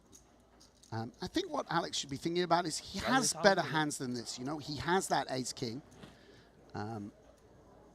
See, the ace doesn't interfere with bluffs at all. Doesn't interfere with the jack-10s and the flush draws, the queen-7s of hearts. But It also doesn't interfere with value, right? The value comes from the straight. So a hand like 8-7 might be a better call here. I mean, Calvin has 5s, has 3s, has 8s, has 9s. There's a lot of value if you think it through. Very nice fold. And Alex Weiss getting everything right here at the feature table. Kept the damage to a minimum. Calvin unable to milk more than 50K post-flop off of Weiss's stack, but nevertheless, yeah, I think nice development. That's for sure the right way to go, though. You know, it's the 8's probably going to fold. You just want to get that big bet in against the stronger parts of Alex's range. Yep. Save my money, huh? Or you never know against some of the more mediocre parts of the range. Every now and again, somebody gets curious. We've all been on the receiving end of that sentiment. Absolutely, absolutely. In ape season, I mean, put the money in and let the coiners pay. BTC 72,000 plus. It's the major dynamic when taking into account how people are playing. When you see crazy hands going down on the app, you can. Yeah, I don't know whether or not you heard the announcement. Our main event now a $1 million buy-in. No, I'm kidding. Let's ramp it up. 同樣都叫 You're using one of the, this is another nice little innovation. You have a time chip which is a little bit shorter than your normal time chips. Right. Just for a few extra seconds pre-flop. Only in unopened pots, those red time banks, given that it's 10 seconds to act pre-flop in the fast action. It's so long since I played a bubble, I have no idea. Oh, wow. I'm so sorry. It wasn't a needle, I promise. And here we see the power of the chip lead coming in for that wider open as Vladis just enjoys the massage and thinks about. We had a nice little chat yesterday, actually. I was sandwiched between two Lithuanian guys. Okay. And we were talking about their penchant for mushroom picking. I left a couple of mushrooms at the table uneaten, and then I lost a pot to one of the Lithuanian guys, and he turned to me and he said, "You went mushroom picking with the wrong guy, bro." I don't think I've ever heard that at a table, but it's an interesting They were having a little exchange with Ole, and and I thought that he wouldn't be V-pipping this hand. But Vladis, really interesting here.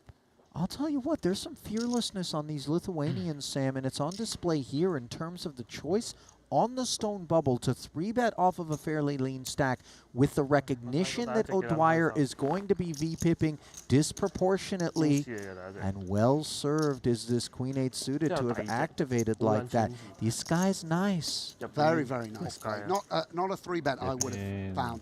Taking advantage, sort of playing back at the chip lead, and using the chip leader's wide range against him. Really, really nice pickup. Helping to keep his head above water as the blinds ascend to 20 and 40,000 with the 40K big blind ante, 100 dimes in orbit. That is the current price of poker.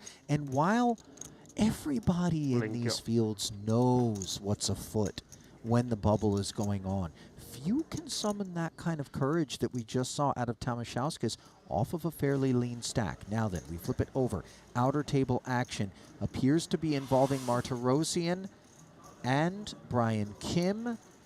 How did we get here? It was a raise to 7,000 from the button. Defense, sorry, 70,000. Defense from Brian Kim. Flop of ace-9-4 with 2 diamonds. Kim check called 45,000 on the turn just now. Upon the arrival of the king, he check called 250,000. Now we find ourselves on the river with a board pairing second king.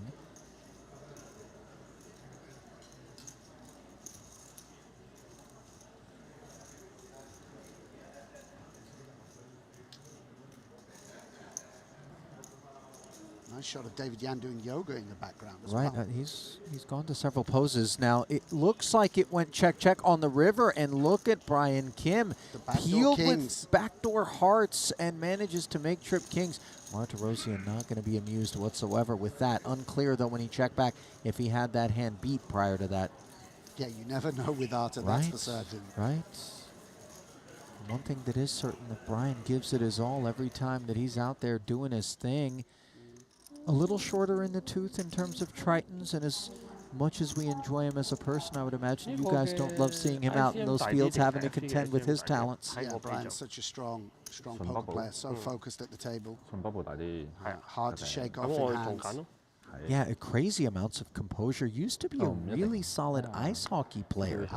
It's very common, actually, when you dig into the backgrounds of these top professionals, that there's lurking in the background some kind of excellence in another field, right? Be it, something of academic nature, but very, very often sporting. Sure. Mosbach obviously winning a title over here. Used to be a professional footballer. Saliba, a very, very good high-level footballer as well. Didn't know that, by the way. Certain, yeah. Vladis, top mushroom picker of the Vilnius region in the early 2000s also. Oh. Ace, queen, on the topic of top, is toward upper crust. 340. 340. Yeah, going for the demi shove.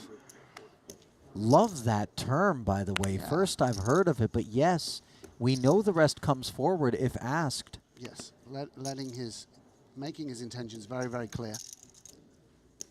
But if there's some crazy action behind, we'll get away and fight on with the 5 big blinds with some parts of his range.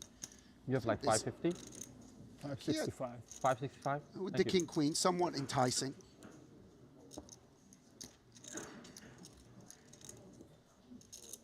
I think just being over that 10 big blind mark, you can imagine, if 8 big blinds, you might see some queen jacks, maybe.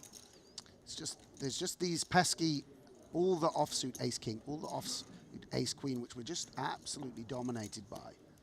Even if this shove doesn't include top of range, aces and kings, it seems like this hand might not make the cut. Kiat does release for those reasons. Boy, it does take some restraint, doesn't it? But you know that when that sizing comes in, that quite often we may be faced with a request from the rest of that stack as well, and just gets away. This is responsible behavior from Kiat. Yes, I think that's a nice fold from Kiat. Just needed a few seconds to work through the problem. You never want to rush in these situations. I mean, it's been, for a lot of us, 5-6 days of full poker.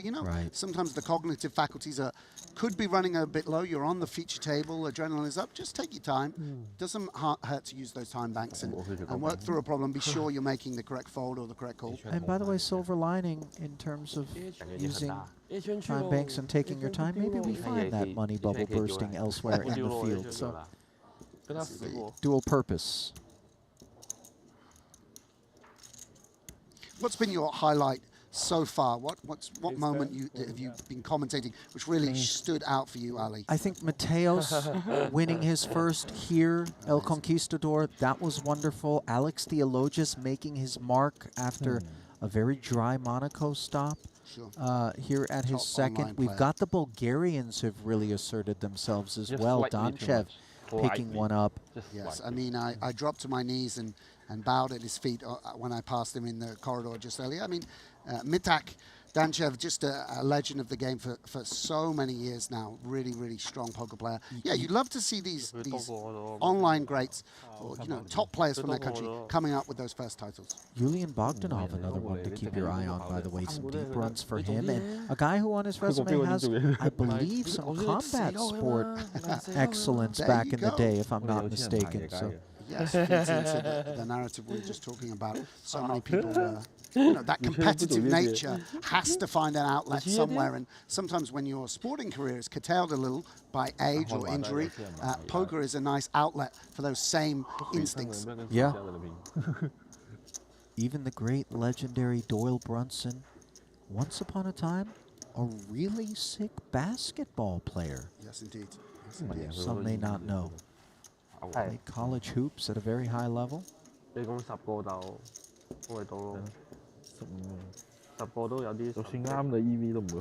Now paused here. I would imagine stone bubble hand for hand, perhaps upon us. Yes, exactly. There can be some battling going on at another table, so you'll just, play does slow down a little bit. Fall to the final table.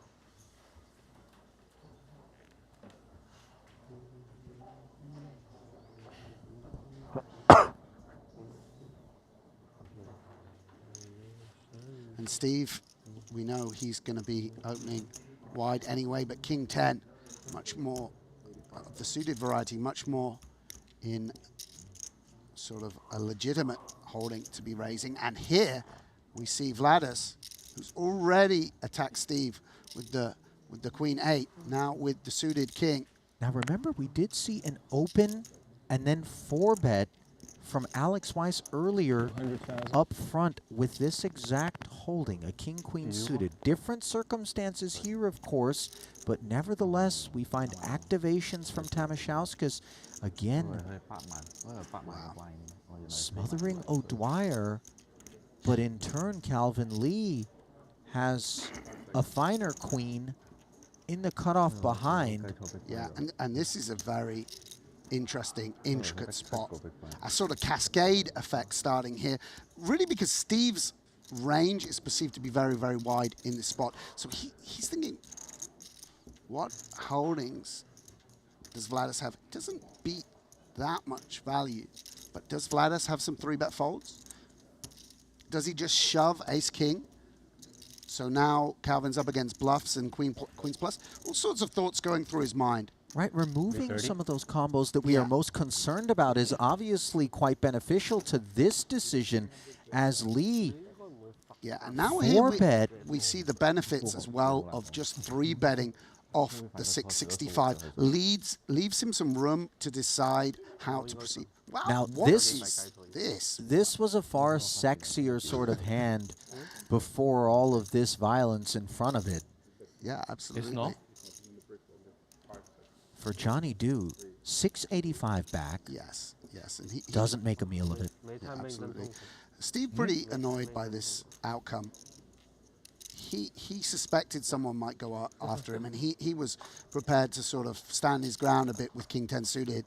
But now, so much action. Yeah.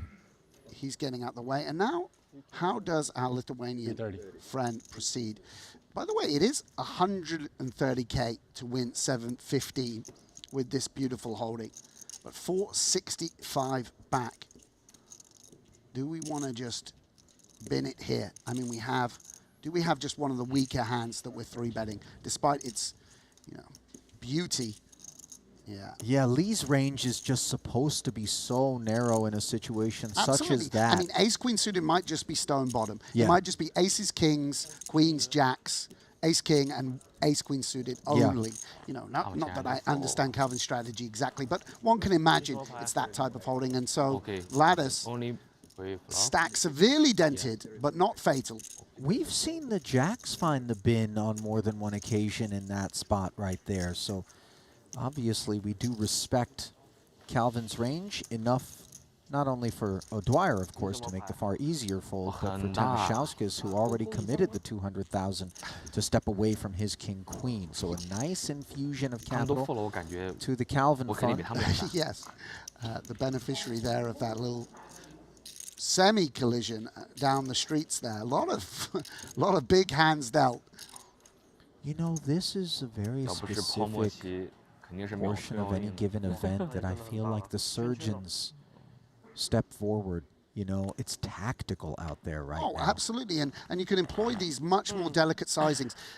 Just 130K more for the 4-bet, so precise, so economical in the sizing, but to get the job done. And it speaks of Calvin's strength as a tournament poker player, because, as I say, I do know him perhaps more from the cash game streets where he's more well-known, but there, employing a very delicate and as you say, tactical sizing to get the job done. Let's see what sort of tactics Lun Lun's got with pocket 8s against just the simple min-raise open. He lets it go, and how well served was he to have done so? As Kiat wakes up on the button with 2 9s, let's see if he shares sentiments. Yeah, stacking the deck. And here, I think specifically with the button, it's one of the occasions that perhaps we can flat. Calvin, of course, covers, but it's not like he can just go ham when you're holding a 1.1 million stack and a very, very robust flatting range. So flatting is exactly how Kiat proceeds. Johnny lets go of the dusty ace. Motown in the muck.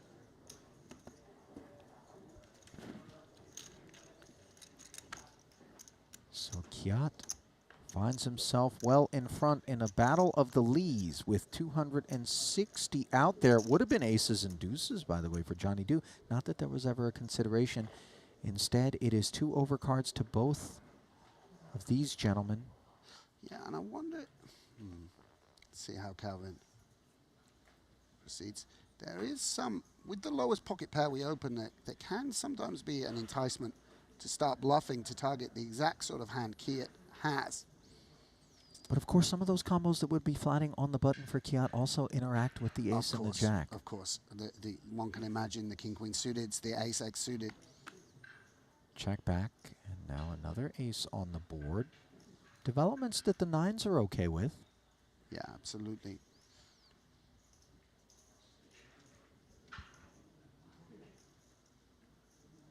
Let's see how.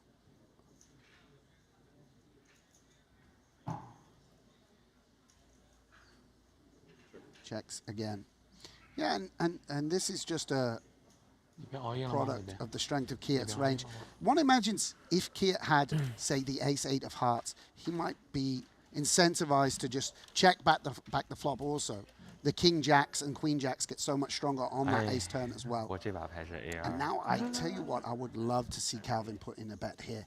I don't know whether it's entirely natural, but I wonder if he could get Kiat to fold a pocket tens type holding, and even some jack X pressurized with a big bet. I don't think 4s show down for much.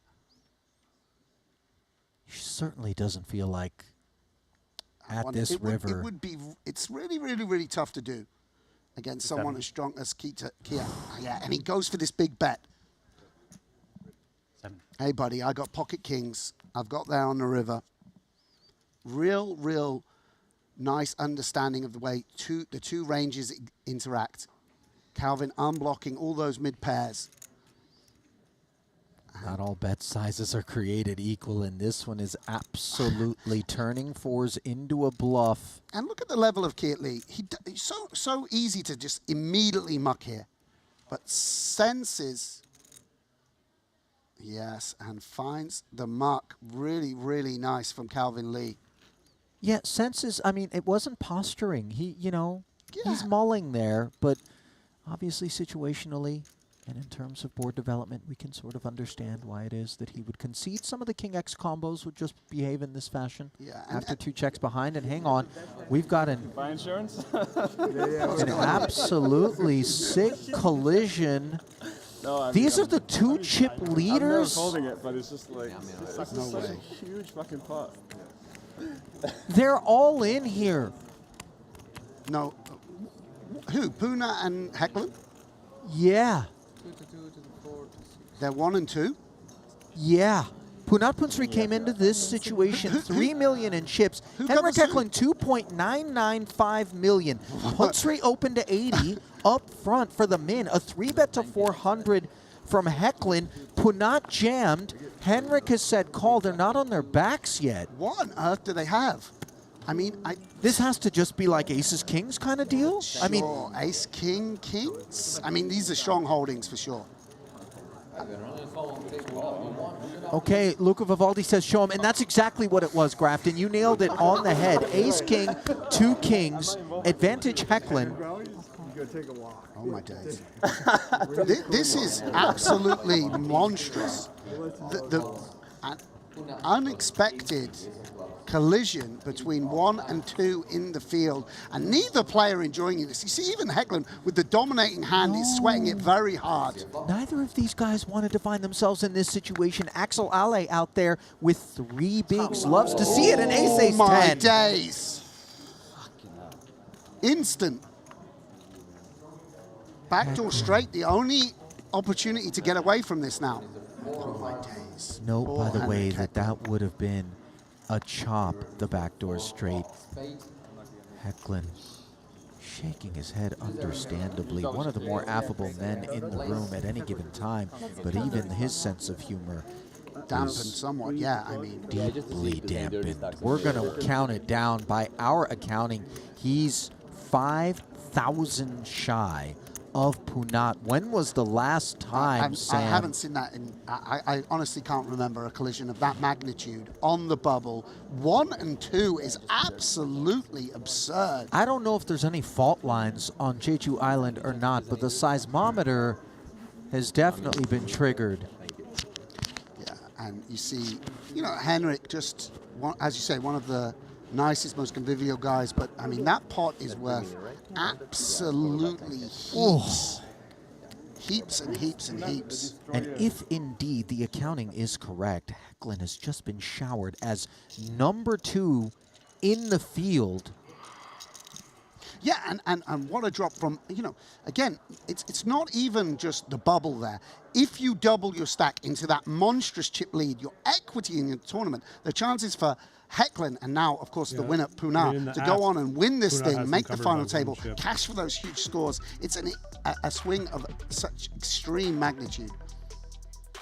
There is a reduction in oxygen levels in the room right now. Breathlessness, and not just on the part of, obviously, Henrik Hecklin, but many in the room. Yeah, look at Alex LA. Unbelievable. 3 big blinds, 110,000 chips. Half of starting stack. You know, you're turning, you know, chips worth 25,000 into 87,000, essentially.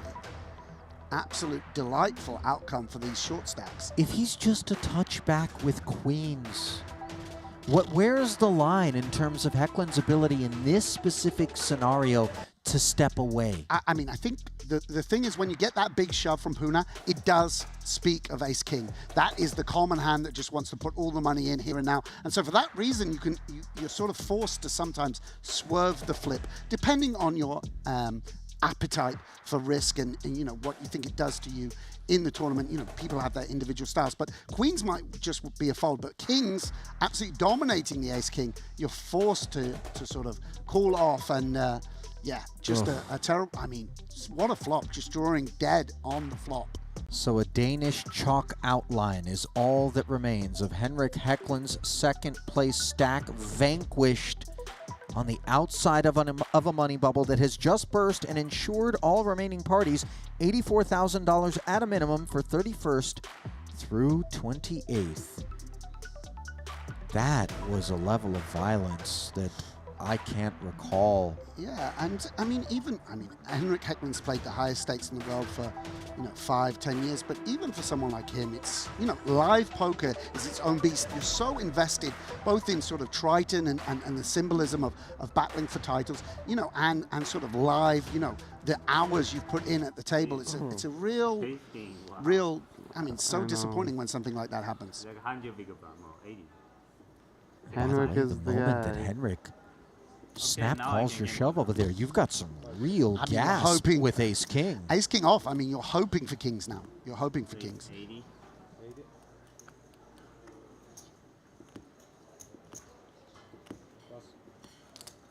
Here he is, the happiest man in the room. Look at him having a good time there with Ren Lin. Obviously, he can feel quite cozy. Ace-6 suited, so improbably in the money is Axel here. Luke Greenwood, though, hang on. Yeah, and it's quite nice for Greenwood in the big blind. I mean, he could consider it a shove. He can also call. This raise doesn't reopen the action, so going to want to VPip in some manner. How does Luke want to proceed? Depends what he thinks no of. No gamble, no future. Ren's range, just jams it in. Fuck, Lucas. That's good for Gamble too much. Forcing Ay, mamma Ren. mia. Yeah, Ren was ready to flick in another 30, but and 730. And this is really nice for Luke because gets up against just the one overcard. Lucas, you gamble too much.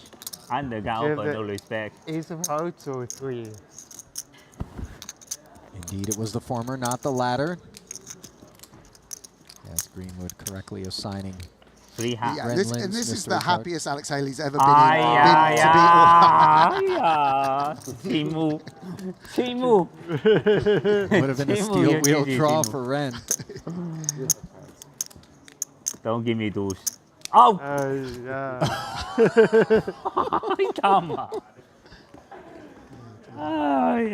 Axel now hunting an ace or a 3. Ace of hearts in the muck already, and instead the board double pairs, and the Frenchman dispatched. But it's one of those bust outs that he's going to be real okay with. Yeah, absolutely. 80,000 free money. He'll give Puna a pat on the back on the way out.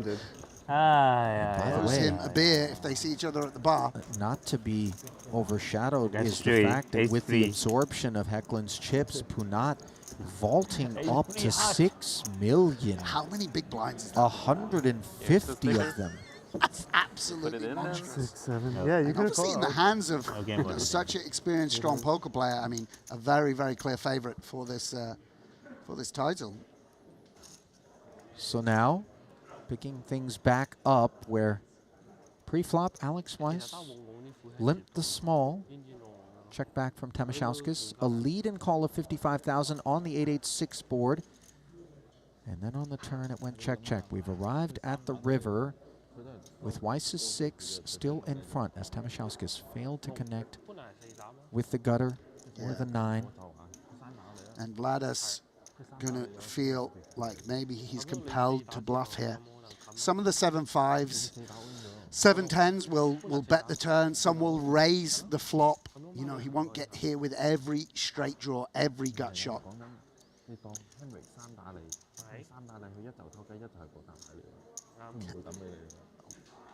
Just trying to think what his value bets want to do, what sizing they want to go. Is he going to rep a 6? Is he going to try and brute force it? Who's his opponent? What are their tendencies? Can he just get a fold from an ace high with a small bet? Or does he need to leverage the stronger parts of his range? Does he have stronger parts of his range?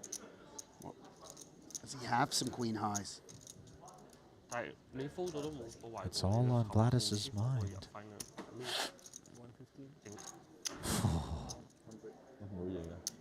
115,000.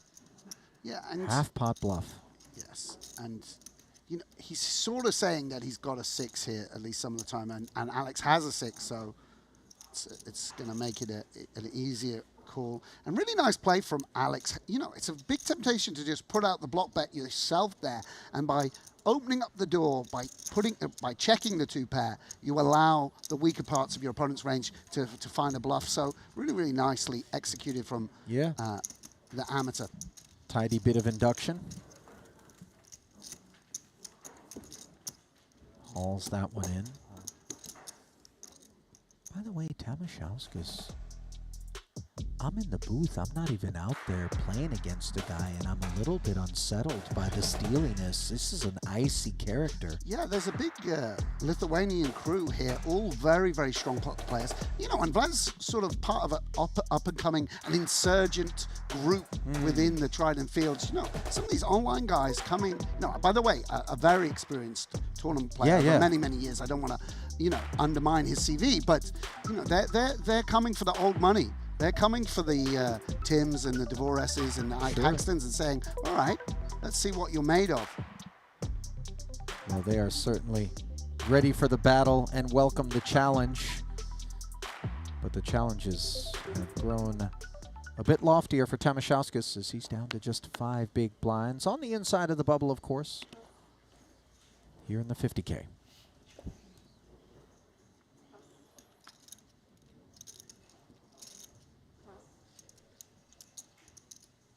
Ace Queen now for Weiss.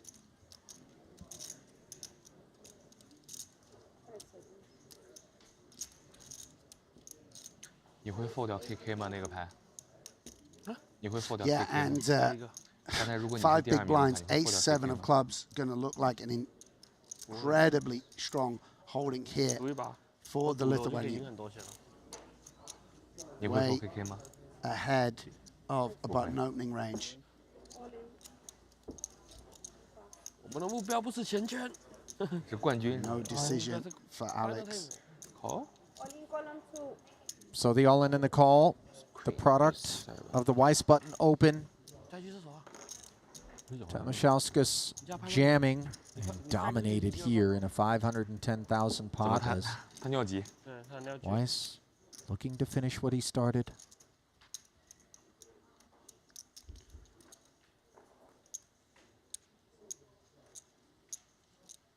8-4 tray board, no club in sight, and it's going to be a hockey stick.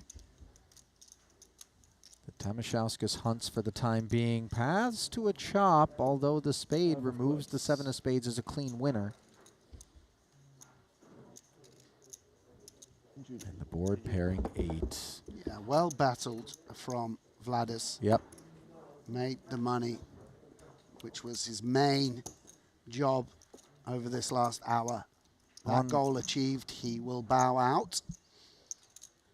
On the heels of the Axel Halle bust out, Artur Martirosyan finishing in 30th, and now, of course, Tamashauskas in 29th here. Weiss, by the way, a little surge. Yeah, he's played very well, chipped up nicely. Got everything right, showing those poker chops, which he was once famed. 8th overall. Average stack 1.4 million. That's 34 bigs. Glancing through the remaining field, all of whom are in the money. Sergio Ido now sits in second. O'Dwyer in third. Sam Greenwood fourth. Brian Kim fifth. Yeah, killer's row as always. Ido, fresh off that second place finish. Phil Ivey, 11th place. Steady. Looking to make a run here. Matthias Eibinger, a name I haven't called on that much so far here in Jeju. 19th. Dan Smith still in the hunt. Soiza Watson. Lun Lun, who was out there front and center for that Punat Punsri showering of Hecklin. He's currently 26th, third shortest stack in the field. The shortest of all stacks, the Frenchman Thomas Santerne, 15 bigs deep though, so don't think we'll find a whole host of bust-outs rifling in anytime soon. A lot of times the bubble bursts and then all of a sudden you work your way to 1 or 2 pay ladders in a hurry, just depending on the depth of the field. But right now it doesn't seem like that's the setup for us, as Kiat from the hijack with the King-9 suited. Yeah, and service, normal service resumed a little bit now. People able to defend that bit more widely. No huge pay jumps for a while yet. Yeah. And you can sort of play poker in a more chip-oriented fashion. And credit, by the way, to the advent of the flat band payout as being responsible for the normal service, which I think people can appreciate. Let's play some poker. Let's not get into a excessively chiselly, grindy, let's all look for a ladder sort of affair, which can be quite cumbersome and tiresome. Yeah, exactly. There's sort of the double release. There is a sort of technical component of the easing of the ICM pressure once you pass through that. There's also a psychological relief where people have achieved their goal for the day. You come in hoping for that min cash, wanting to put a score on the board, and then once that's out the way, you're psychologically you also feel a bit freer to maneuver, get the chips in the middle, even gamble a little if you are that way inclined. Well, no post-flop maneuvers for Lun Lun's queen high here, but Kiat sensing that maybe King-9 needs to be converted into a bluff as he bets 160, and Lun has a laugh, laying it down there. Again, we see the subtlety of Kiat's approach. A lot of people just would begin with the C-bet. They're waiting and delaying, checking back and checking back, making it just seem like he has a pocket queens or a weak ace. I mean, as we saw, he had the best hand in actuality, but shows that there's more than one way to. Listen, Squiddy, Dr. Lee is scrubbed in and in the OR out here. Let's make no mistake. Meanwhile, we flip it back over to the other feature. One in progress, and it is a problematic one for the Queen 7 of Peter Ertz. Not clear with 120 in the middle whether or not he's going to find too much trouble as Tobias Schreck. Blind versus blind, flopped bottom 2. Now gets busy. Yeah, and the check on the flop, which we see from Tobias, has paid dividends, as Peter probably would have just folded had he bet the flop, and allowing him to catch a piece on the turn, which may well force him to continue. Overbet, not really what you want to see when you have the Queen 7. So nice. for Schweck to see the flat here, but of course two-tone texture and a lot of draws working. Let's see whether or not there's something that freezes 8s and 5s on the river in store. The King of Spades could be among that type of holding, or card rather. Yeah, absolutely. I mean, it's just a card actually neither player wanted to see. Certainly, if Tobias goes for value with this holding, it's going to have to be a bit more restrained in his sizing. Flush is very possible for Peter. You know, on top of some King 5s, King 8s, and the like.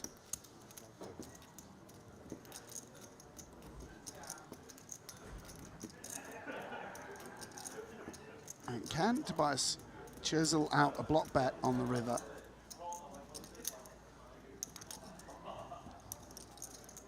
Well, he's chewing on it. Yeah, I mean, it's both his range and his actual hand that he's trying to work out how they sort of match up. Gone polar on the turn, but a board-changing river. Equities flat out a little bit. Yes, and now going into the blocking sizing. And Peter a little bit puzzled. The 7, not a great card, Ali. Like, if we imagine the 7 6s, 7 4s, 7 9s, where we might want to pull bluffs from on occasion. No spade in hand, although this sizing doesn't really speak of a flush, so not that relevant. But really poor board for the Queen 7 of Ertz now. Yeah, but blind on blind, people are, you know, it is an over bluff spot, I think people might say, and you know, we can imagine a whole host of bluffs. Might they go a little bit bigger? Say someone had a 7-9 with the 7 of spades, might they be tempted to rep a flush a little bit more? And Peter, you know, with a genuine decision here, he certainly feels that it's close.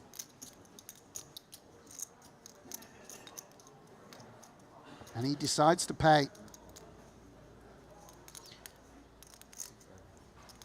Nice value bet from Tobias. Think that's the absolute maximum you can get there. I was thinking the same thing. You know, if you could see your opponent's cards, you would check the flop. If you could see your opponent's card, you would overbet the turn. And if you could see your opponent's card, you would bet a small amount on the river. Not implying any dastardly play from transparency. No. But just shows, you know, how talented these guys are. Yeah.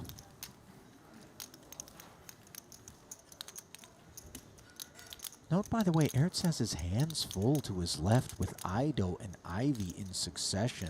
Yeah. This is a nasty little table.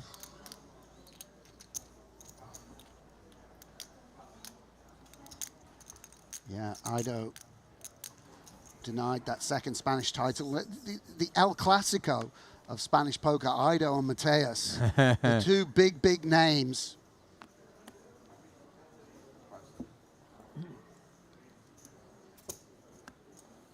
Wow, can you do this surname for me?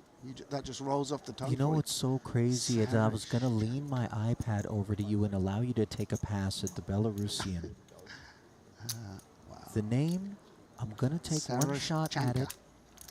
Yauheni Sairaschanka. Sairaschanka. You make it seem so easily. I think we got to go YT with that one, not unlike Kanapang Tanaratak where we went with KT. Perhaps this gentleman here will be christened YT. He does have one cash thus far here in Jeju at his first Triton Festival, 23rd in the 25K silver main for 69,000. Uninvolved in this one though, where Schwecht has activated newly minted 7-figure plus stack, puts 200,000 of it in there. Yeah. Over the top of the Greenwood open and Ertz with the Snowmen. 480 left. Do we like it? Yeah, and we could see actually that 8 does interfere with the bluffs a little bit. If one imagines the King 8 suited and the Ace 8 offs being elevated here, at least at some frequency.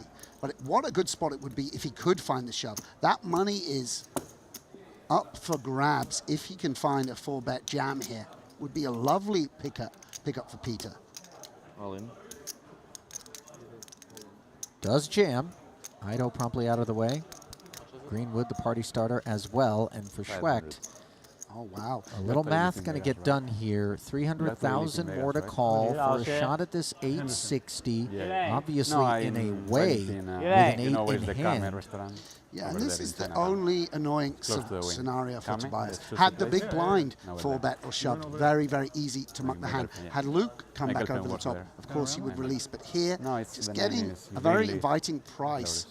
And the young pro obviously feels like it's a little bit closer. 300K to win 860. Trying to do some maths on the fly and imagining his opponent's range. I think one problem is I don't know whether sevens are ever going to make it in. King, queen suited? And does let it go. I think that's the right decision with the offsuit ace. And really, really nice from Peter pulling the trigger there. Breaking up is hard to do, but maybe with ace-8 we realize the relationship is... I mean, there's so many hands you get so excited about, you know, your 7-6 suited or your ace-8 off. Has that ever been anyone's favorite hand, You've got to Ali? be so many pints in at the pub, and there's, you know, not a lot of candidates left to take the short walk back to your flat with. That's the ace-8. The dregs of the night, absolutely, yeah. Last chance saloon at the kebab house. Ace-8 will have to do. It's day-old donor, isn't it? Yeah, the day-old donor, the ace-8. By the way, YT, very flavorful ensemble that he's brought here. Spring is in the air, I mean, perhaps? this is why we need the young blood. This is why we need the youngsters coming to keep everyone up to pace on the latest fashions. You know, we don't want, you know, people imitating you, me, even Ivy. You know, he when he was this kid's age, he had the swag. Now let's see the young Belarusians and see what they're what's popping. Listen, Ivy's got nothing to prove out here, my friend. Okay?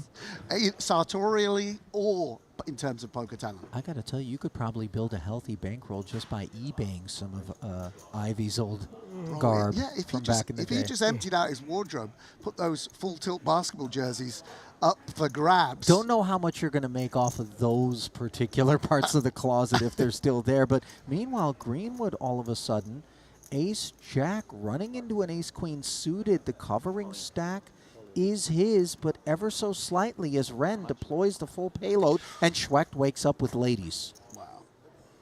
Yeah, and Lucas having a look at this all-in and considering his options, but it's not going to matter because Tobias Schwecht lurking on the button with the real deal.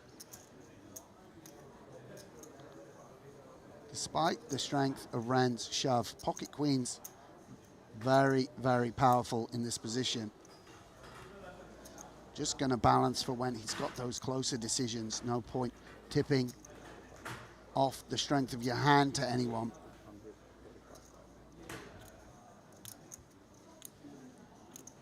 So many hands would be a difficult decision. All in. And does jam. There's the 1.2 as another clip is empty. Jack 10 suited under other circumstances, maybe. Lady Gaga. Lady Gaga. Certainly not here as the ace-jack out of there. And ironically enough, the Lady Gaga belongs to Schwecht here as it is ace Gaga for Ren Lin. Has anyone done such a great job of patterning a phrase in the poker world? Not even close. You know? I mean, Ren Lin's such a delight to be at the table with. Let's see what happens. Diamonds working, the ace working. Can he find a way out of poker jail? 1.9 in the middle, the ace in the window, and Schwecht's hopes for dispatching Ren Lin dashed quite promptly. Yeah. Now, one just out. one queen. One of the few occasions on which Ren doesn't want to see Gaga. Yeah, and the same fate as Henrik Hecklund seems to happen so commonly. You get it in these dominating situations. But an ace on the desk. And a body blow for Schwecht. Yeah, just when it seemed like maybe he'd found the proper trajectory. Yeah, 2 million chips here would be absolutely delightful. He's still alive, but hampered greatly in his pursuit of this title. And big stack for Ren Lin. Let's see when the dust settles, just how far up the leaderboard that will propel Ren. How about into 4th overall? Yeah, I mean, these swings are absolutely huge. It's always worth, touching base with how big and how high these guys are absolutely gambling. These pots are worth huge amounts in terms of equity, which translates into real dollars. And Ren allowing himself, this is, by the way, speaks of how great he is. Such a loud and vivacious guy at the table, but accepting the chips quietly, knowing his compatriot on his left, feeling the pain a little bit and doesn't rub it in.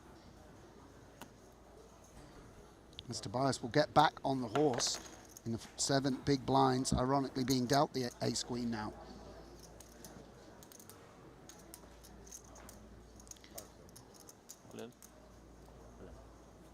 Very natural shove with the ace-queen.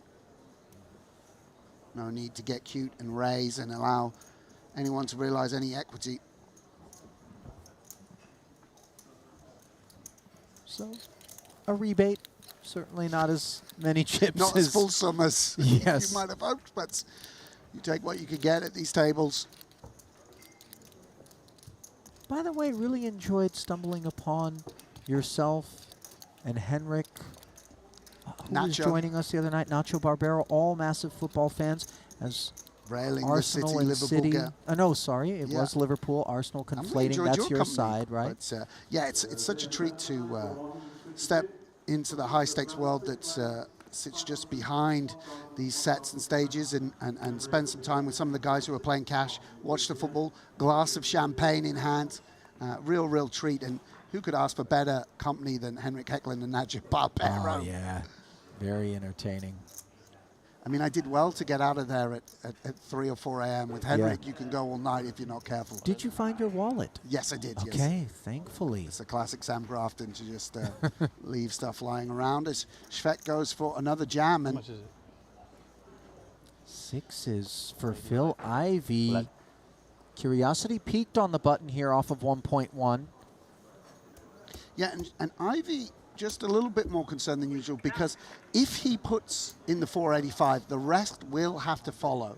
So he's going to be risking the whole 1.1 just against the 2 guys who are behind him. And that makes it a little bit more delicate when you can't call and then fold.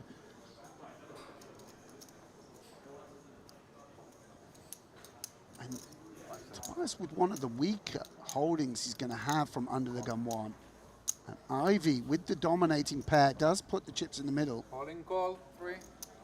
So, all in and a call declared. Yeah, and a roll of the eyes from Schweck. It's not what he wanted to see. No, it's been a poor orbit net for him. Yeah, look at him. He's contemplating his life choices. I could have stayed in uni. I guarantee you that's not his first thought. I could be a chemist right now. I could be getting a wage just paid into my bank every month while I'm out of here. Pensioner. Jack 7 deuce unhelpful to the hard 8 as a sailboat hunted by Schweck, not there on the turn. 2 outs 1 time, and that's a facial expression. Look at what it means to Phil Ivey. Look at the joy in his face as he contemplates this river card. Listen, Ivey's been through it, my friend. This is a grizzled customer. It's actually been fun to play with Phil. We've been having a little bit of banter at the table listen, let me be honest with you. I feel as though, and I don't know whether or not Phil would agree, obviously it's not a slight on any of the poker that he played earlier on in his career, but that he is top of his game right now. Really's been playing well. He did have that brutal situation, pocket jacks, 3-way affair.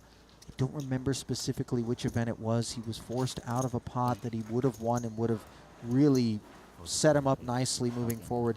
Instead, ended up being busted out not long thereafter. But, you know, I mean, to bat 1,000 in these streets is absurdly ambitious. Yeah, everyone enjoys having him around. Obviously, the superstar of the modern game. So I think, especially for some of the younger lads getting through, I mean, you have to play pretty high before you get to come up against Phil Ivey. Sure. So there's a sort of frisson of excitement for some of these guys coming from the online background to sit with one of the greats of our chosen profession. You know, we talk about footballers, for example, you know, oh, when I was a child, I used to watch you, you know, win World Cups or make deep runs with your club side. And then there they are in the starting lineup with that character. Similar effects for some of the younger guys out here. Well, it's one of the great joys of what we do, that, you know, in a lot of sports, you can't play with the greats of your inaccessible. Your youth. Yeah, because they've moved on. There's a limited shelf life where, you know, you get to sit down with the top players from 10 years ago, you know. Greenwood, hang on for a second. Jamming over the top of the idle pocket sevens. Renlin asking for a count, and he is all kitted up here with kings. Yeah, and some hands getting dealt out here, Ali. Like another big collision incoming. Renlin, a little bit of dinner theater here from Renlin as he frowns and shuffles chips. Schweck's 28th place finish, by the way, earning him 84,000. Tamashauskas before him, Martirosian and Halle, all four in the money. Pay jump realized 93,000 is the payout from 27th through 24th. I mean, he's thinking of Vegas and the Mirage here with the Pocket Kings, with the all-in of Greenwood. There we go. No speech. And Ido, no hesitation as he bins it. And Greenwood caught with his hand in the cookie jar. No happy birthday anymore. Yeah, and you know, the ace on the desk propelled Ren into this big chip stack. Will he be a victim of a similar set of circumstances, or will the kings hold? No, that's no fun. just no king. As long as I have 3 outs on the river, I'm okay. Luke beseeching the dealer. 10-8-3. Yeah, some straighty possibilities, but no club. We play for 1.5, and now those straighty possibilities that you mentioned become very real. 7, queen, or an ace. That which would spoil the party for Renlin and leave Greenwood intact. Instead, it's a 3. The kings hold. The hands are shaken, and Luke Greenwood will collect $93,000 for this 27th place finish. Yeah, and what an orbit for Renlin. Facing elimination, ace-queen against queens. Now finds himself with one of the biggest stacks in the room. Greenwood breaking the seal, by the way, as he was over 6 coming into this one here in Jeju. That will be a welcome cash. Kings now popping up once more, this time for Ilya Nikiforov. It's under 1.1.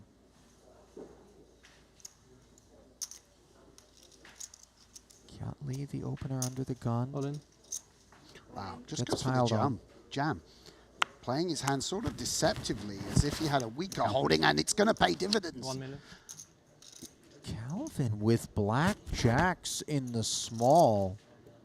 Yeah, and no way he can think that he's got a hand as strong as kings here, by the way. Because he expects kings to be more 3-betty yes. in terms of having a million? Or even to slow play, I mean. Yeah. Yeah, wow. I mean, I would be shocked if Calvin could find a fold here. He might be thinking underpair to the jacks behaves in this way. Yeah, sure. A hand like nines, ace-jack suited, there's plenty of hands that you're going to be delighted to see. And one of them that you won't be delighted to see happens to be across the way. Yeah, and Calvin Lee at risk, by the way. 你係咩？天茶紅衫點樣贏我呢個 bot？ Needs help here. Up against the Estonian, who has gone 0 for 6 thus far here at his first ever Triton, looking for a nice boost, and it's looking good on the ace-6-6 board. And all of the bobbing and weaving that Calvin engaged in to work his stack up throughout the day could be all for naught. Unless he finds the jack. Instead, it's a 3. And that'll be it for the American Calvin Lee Squiddy. No, close. It's Yeah. 1.9 minutes. Played very well on the bubble. Just nothing you can do there. That's just tournament poker in a nutshell. When you get these big hands, 20 big blinds, it's always going to be a collision. Second straight cash for Calvin. 26th in the 25K GG Millions. On form now after being shut out in Vietnam last time he joined us. You had the ace? Yeah, and these stacks sort of condensing. A lot of people boosted up to 40 or 50 big blinds. Now looking, with the bubble out the way, going to be in contention for the title. Well, title money could be enough to put a dent in the inventory over at our friends at Jacob & Co., the official timekeepers of the Triton Super High Roller Series, responsible for museum quality pieces like the ones that you see on your screen there. Be sure to pay them a visit at Jacob & Co. and bring your platinum card when you do. Impulse purchases on the way to the payout desk. Right? I think KT bought that roulette wheel to astronomy piece, if I'm not mistaken, and then people were playing CCR with his watch. Incredible. Incredible. Phil Nagy, I think, paid a visit. Wow. VIP approved. Well, yeah. Wristwear. There it is. Johnny Dew, under the gun approved. Ace King, 460 in front. Yeah, and this is just a delightful find. Yeah, the offsuit Ace King just wanting to shove.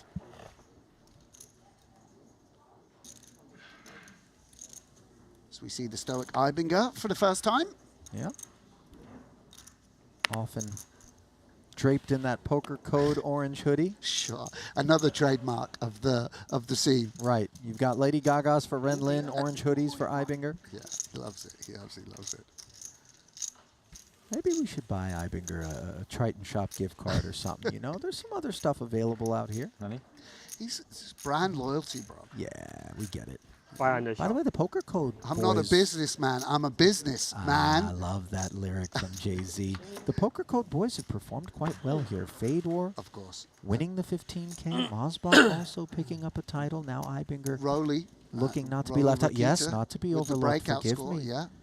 yeah, absolutely. Very, very strong crew. Yeah, I'm sure a lot of great content on that side as well. On the topic of strength, once again an Ace King under the gun. This time for Weiss.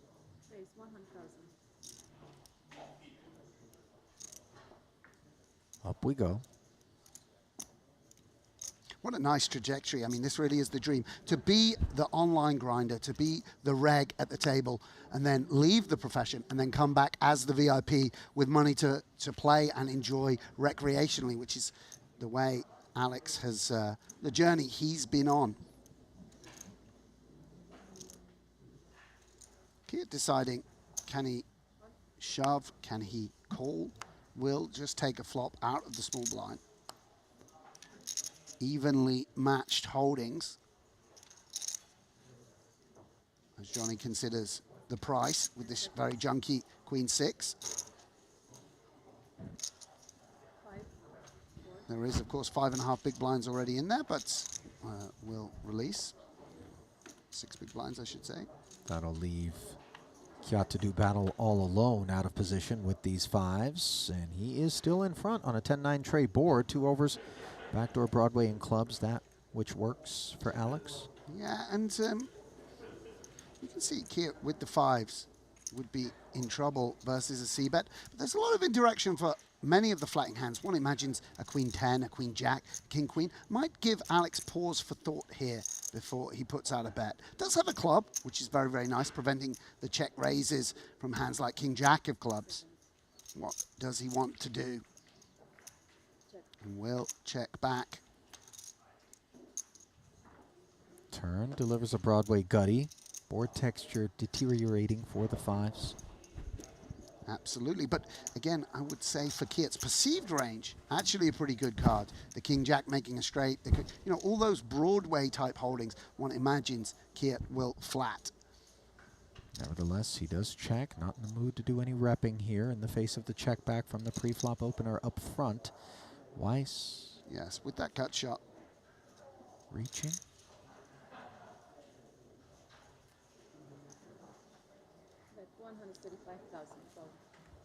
Yeah. 135 gets it done. Quick release for Kiat. Future free sort of affair there for the 5s as an all-in and a call develops between Sergio Aido and Peter Ertz, who shipped 760 from the small. Yeah, And that's not an insignificant number of blinds, Squiddy. Yeah, just the power of the suited king, folding out the 8-9s, 9-7 suiteds, all that kind of thing. And, you know, and then hopefully when you get called, it's by ace-x. Here, absolutely dominated. And in trouble on the 9-9-8 board. 1 spade. Make that 2 spades. Chop outs and flush outs. Interesting. Ido sees the threats.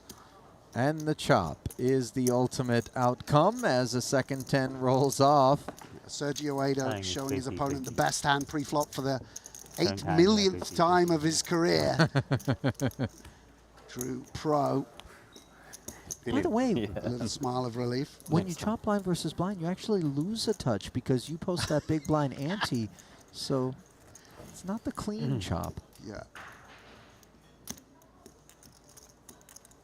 So look how he's dressed, by the way. I didn't look that good. I mean, I had a job once, and even then I didn't dress that smartly. I remember one time a guy showed up looking disproportionately smart to the cash game out in Vegas, and I said, "Did you get the job?" Because it really did seem like the interview was the only thing that would have warranted that particular. El Clasico, Sergi and Mateus always looking so dapper, so smart. Yeah. You know who we're missing? Linus Love. Yeah, where is Linus? There's actually the one. I don't have many criticisms of Triton Jeju, but there is a dearth of Versace and Gucci shirtwear. You know, like Tom Vogel saying, paging Tom Vogel saying to the building. It's I knew there was something missing from the tournament room.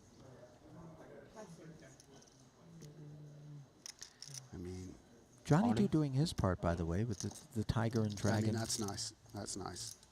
460 doing its part from the button. Oh, pocket sixes, ace nine, like ace or king or something. Chuckling. And yes, calling. The Tigers versus the poker code. Let's see if Matthias can whittle this field further. Behind for the time being, 12% edge for the Hong Kong delegate. 1 million in the middle. Bottom set for Johnny. 8 of spades. Let's make it a stud. Ibinger looking for dampness. 6 of club. I take any spade. Oh. Oh, okay. Any spade on request delivered, as he does have flush coverage and outs now at number 8. But no spade on the river. So Johnny will find the double. Did you see? I think the payout came in real hot. Right there on the end, it actually ran into the river card and dislodged it a bit from the board.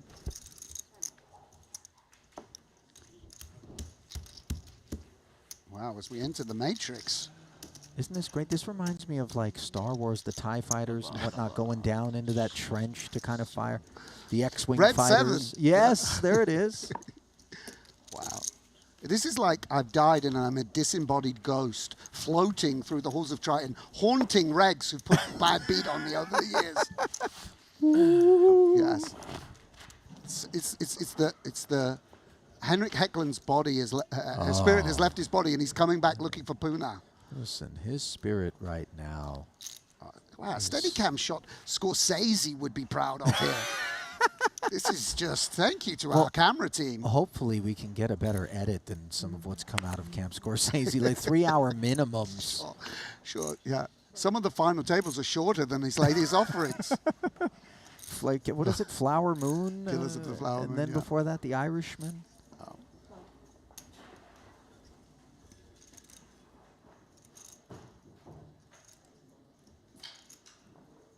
Here's Weiss. King on the button is an idea. Yeah, he's played pretty snug. I was going to say, I don't think that's... He's played pretty... The suited ones tend to grease the wheels. But of course. Suited is a whole nother category, bro. That it is. And Matthias, who was the victim of that flip there, not exactly in harm's way yet with the 1.2 million. Still room for maneuvers. Plays 9-5 off as a limp. King Deuce draws the check back, and under the hood goes Ilya. Ace Jack 10, divorced from Ibinger. Yeah, and I think, works. You know, a very sophisticated player will play a sort of mixed strategy here, but this is a board that's just better for him. He has the high cards that bit more, and of course the super strong holdings. For that reason, is going to allow him to put out a bet. But Ilya, the king of clubs, just a very significant card, allowing you to make the nuts in a multiple of ways. And Look at club, this. it does turn. Ibinger just posed a very faint question in the form of the 50K bet on the flop, one that Ilya called, and now he's picked up not just the Broadway draw, which was there, but that nut flush draw. Ibinger connecting with the 9, but when we get called on that flop, we're not so proud of that kid. So a check, and happy to see a check back as the king rolls off as the less probable path to victory for Ilya.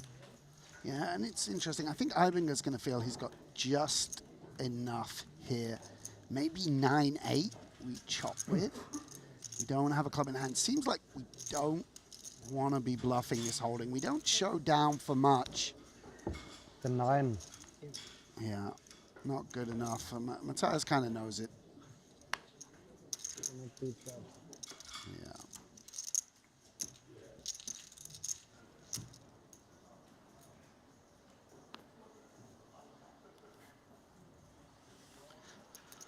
The ducks under the gun, not going to be good enough. As Mr. J. Crew, Sergio Ado. Mr. Zara, probably, I should say, although maybe Isn't that a Spanish brand? That's why I switched it to that. But it might be below the... For you, he's not it would be shopping like Top Shop, right? Would be, yeah, exactly. H&M. H&M, right. Jack 10 offsuit. As Ivy goes for elevation. Yeah, fast fashion has met couture. Yeah. King Queen, 3-betting to 275. Couture may be a bit rich, but, new collection. Yeah, and he's picked a propitious moment because Sergio, with the offsuit part of his range, just going to immediately release. By the way, earlier you stated that maybe Ivy had somehow pulled up lane. I feel compelled to point out the Brunello Cucinelli headwear there. It may look like a basic black cap, my friends, but many a wardrobe could be assembled with the price point of just that lid. Sure, that doesn't surprise me. That doesn't surprise me. He's just a bit more subtle and undercover, of course, understated about it. As you have to do, as you become, you and me know, Ali, as you become an older gentleman, you've just got to dampen down the colors just a little bit. Certain things that you can pull off as a 26-year-old Belarusian emerging onto the scene have to be discarded as one enters your mid-40s. Couldn't agree more. Actually, me and Phil were chatting about CDs we had. We're a similar generation. I was asking if he listened to Jodeci when he was growing up. Oh, my God. Just the other day, I fired up Diary of a Mad Band on Spotify, I love that. friend. I was listening to it, and it was so good, and I thought, who at the table would have listened to this? And I asked Phil, and he was like, yeah, we were reminiscing about Freaking You. Not to be distasteful, but the body count was padded on the heels of that release. Let me just tell you, that was a... Ali, speak no more. Let's cut you off and bring you back to the action at hand before we reminisce any further. Okay, so from a Jodeci aphrodisiac to pocket sevens, as that is what has motivated YT to just flat from the cutoff. An interesting choice, allowing Brian Kim to enter the arena with Queen 10 offsuit. 1-7 lurks elsewhere, attached to an offsuit 5 for Peter Ertz, upon whom we stall. Yeah, really interesting for YT to be introducing the limping strategy here off the 24 big blinds, something some players wouldn't employ. Obviously has his own way of approaching things, see if it pays dividends. Hello, nuts. No tells from Brian Kim.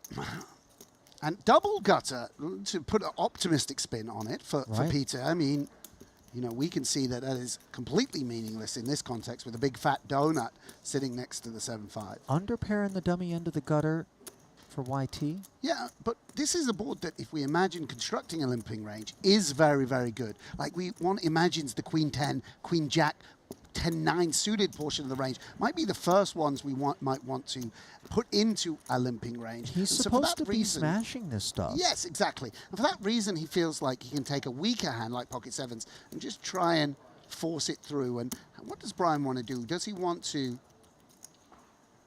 reveal himself right now or continue to slow play? The great thing for him is he's unblocking the pairs. You know, one can imagine the Queen Jacks with the backdoor flush draw that you could get value from. And will raise to 200K.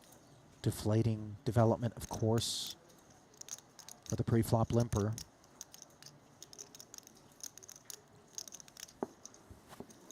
Yeah, and deflating for Brian Kim. Such a nice development to...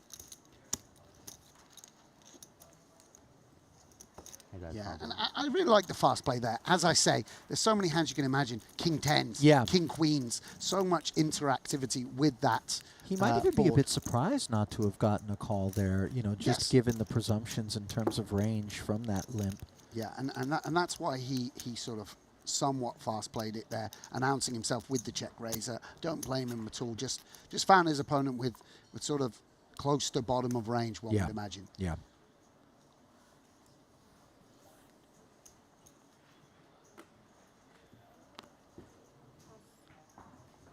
So we rage on here. 25 players remaining in this 50K. 93,000, the on-tap payout. Brian Kim on the button with Ace King. Just picked one up moments ago. Looking for back-to-back pots. Opens. Yeah, and Peter with a really nice hand in Queen 10 suited versus a button range. Could be go time. Let's see what he decides upon. The Belgian Triton champion came second to Peter, actually. Just to remind you that I have had a few results on this tour. And actually, it'll be a relatively fair fight as he's snapped off by Brian Kim. When you get the snap call, it's just good to see that your cards are live. Yep. As Ertz played it as a jam here. I don't know. For me, it's 50-50.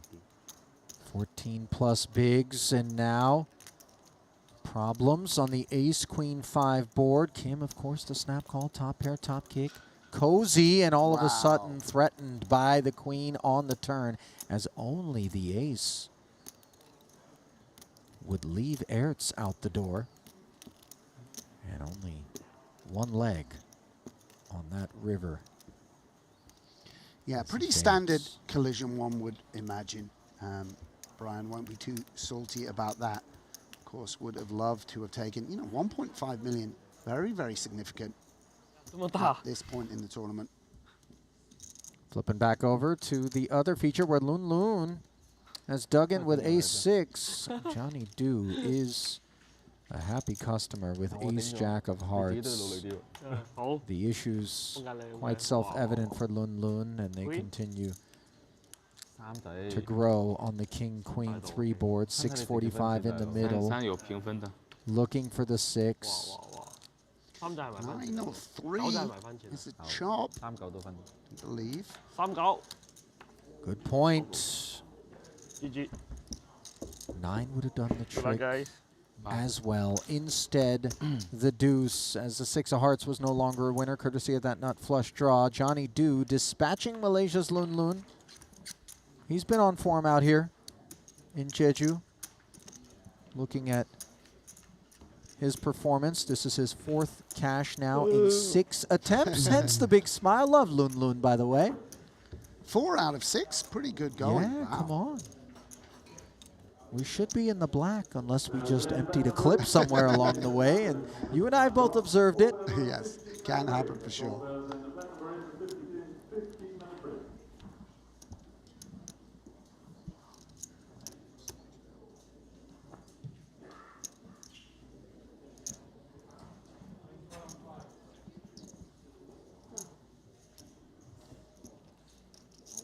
Ace-jack now for Ilya.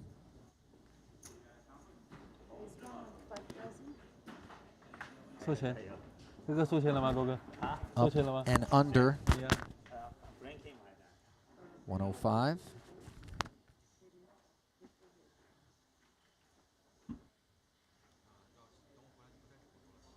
Players working their way away from the table as the scheduled break is upon us, but Weiss isn't ready to take that break just yet, defends. Yeah, a bit ever confident in the way he's approached it. This is so far. Yeah, and confidence dwindling. King deuce board for Alex. Sure. Just a very, very good flop for the pre-flop raiser. And Ilya will take advantage of that by betting to protect the ace-jack, which stands to be the best hand pretty often. Even Bitcoin all-time high surely can't produce action here. You know, every time you think you know what's up with Go on, crypto, Alex. weird Love things this. can happen. It's ape season, baby. A check and raise. Well, yeah, you can't call with the 9-7. That's a fact. You love to see it. Let's go, Vice. Many would suggest you can't raise with the clubless 9-7 either, but Alex doesn't fall into that yeah, camp there we and go. takes it away from Love Ilya that. there as a 2-11 in progress.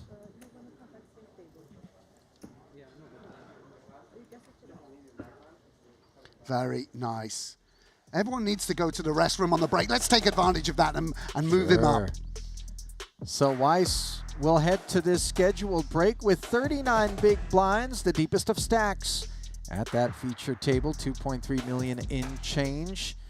And that will be good for a 6th place stack overall as we bring you back to the desk. Ali Najad alongside Sam Grafton. Squiddy, it was a very entertaining frame, let's say. We saw some things that we didn't necessarily expect, and a lot of love for you from the chat, my friend. Oh, that's nice to hear. Well, I really, really enjoyed covering the bubble. It's lovely to see how your opponents are playing. Seeing things like that from Alex is it's nice to lock away and Sure.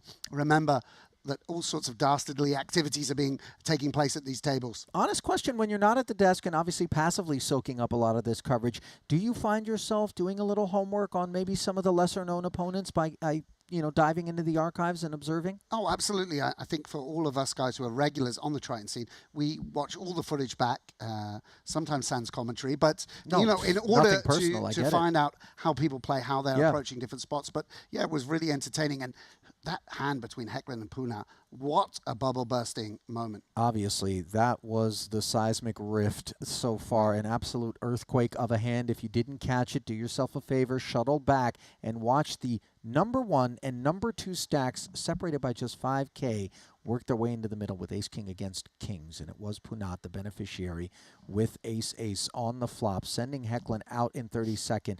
No cash for him, and obviously some breathlessness ensued there. So both Sam and I are going to hand things over to Will Jaffe and Nick Schulman. They'll be back in just a few minutes' time with continuing coverage of this 50K event, which will play down to a champion here today. Stay close.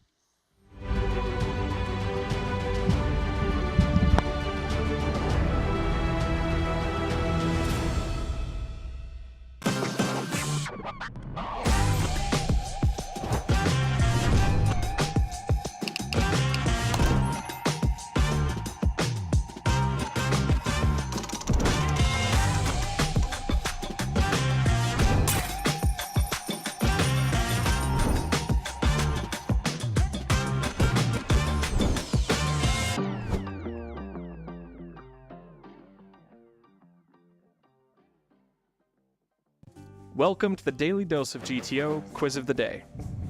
The button opens, small blind calls, actions on you in the big blind. Which of these hands actually prefers to go multi-way rather than just going heads up against the button? King Queen offsuit, 5-5, 9-8 suited, or 10-5 suited? Find the answer in the Daily Dose of GTO, our free ebook designed to help you master GTO poker in just 5 minutes per day. Introducing the all-new BetACR.eu, the premier destination for sports enthusiasts. What sets BetACR.eu apart is our exclusive offering of live-action prediction options on the Triton series. Experience the excitement as you predict the action while watching your favorite players live. But that's not all. By opening your account now, you can take advantage of our incredible offer.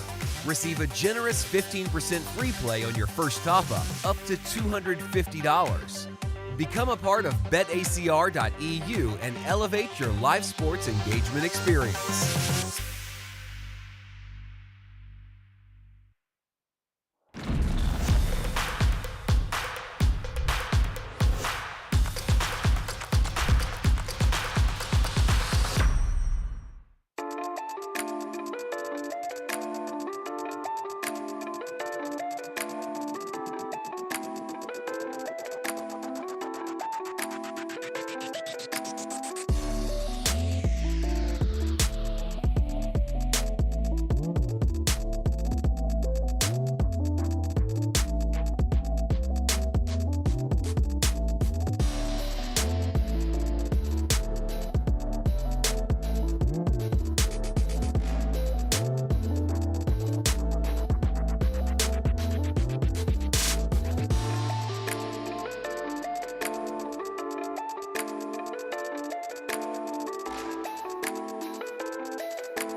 Just seize the wonder.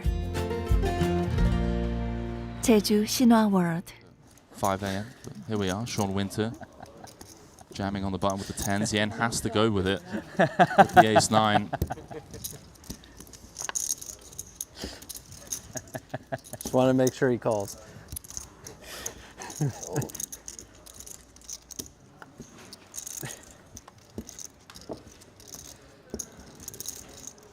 Sean got unlucky last night in the mystery bounty.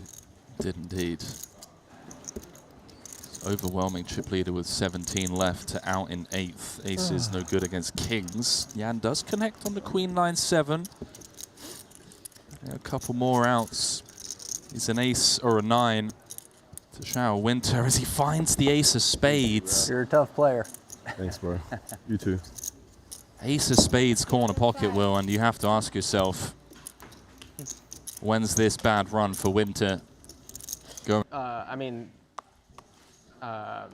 yeah, it's, I have like a Garmin InReach. Yeah, so that if you get floating on the surface, you can find you, that kind of thing? Well, not for scuba. Like hiking and stuff. I have a GPS text thingy. Do you have a GPS when you go scubaing, Henry, on you? A tracking device so your family can find your remains if the sharks get you?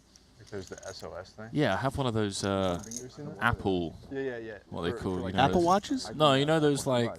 Yeah, scuba. Someone in the chat help me out. Those Apple tracker things that you put in your luggage.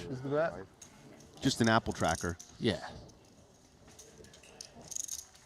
So Davies going to give Dvoris a spin with the ace deuce. Dvoris all in at risk to try and get back up to 6 bigs. Yeah, it'd be a good idea to have one for the water, huh? Call it PLB. Little pseudo flip here, Henry. Well, it's going to be tough for Dvoris drawing to running spades or running Broadway. Running kings an option as well. Doesn't find it, Will. Showers. Have fun, dude. 25 off the money. Davies on quite the spin. Came in with around 14 bigs at the start of the day now. Of the Bulgarians, in particular, one Dimitar Donchev, who took down the 40K yesterday, mystery bounty. Much to the delight of his delegation. Now Kuhn with another playable one.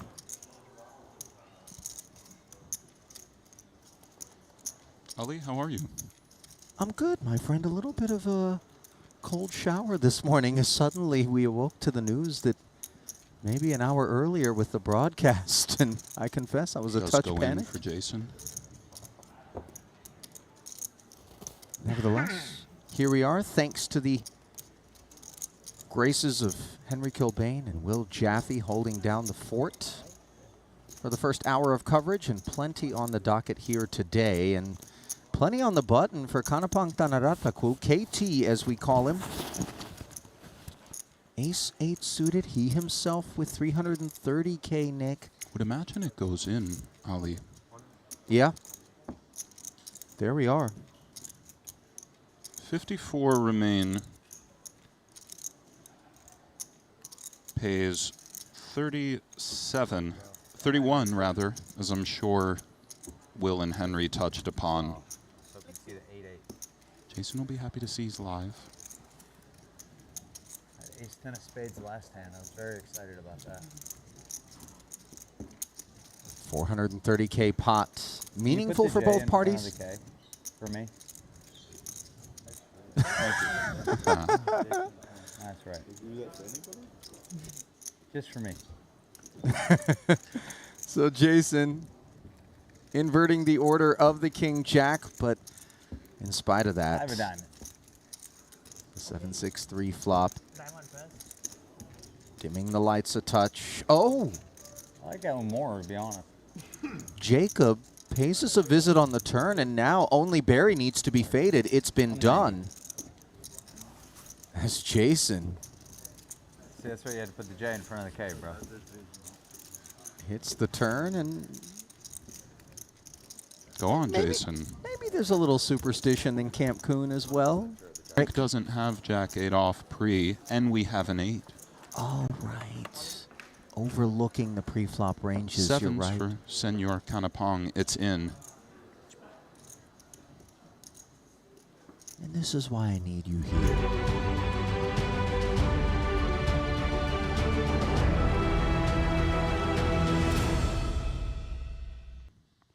Another day, another dollar.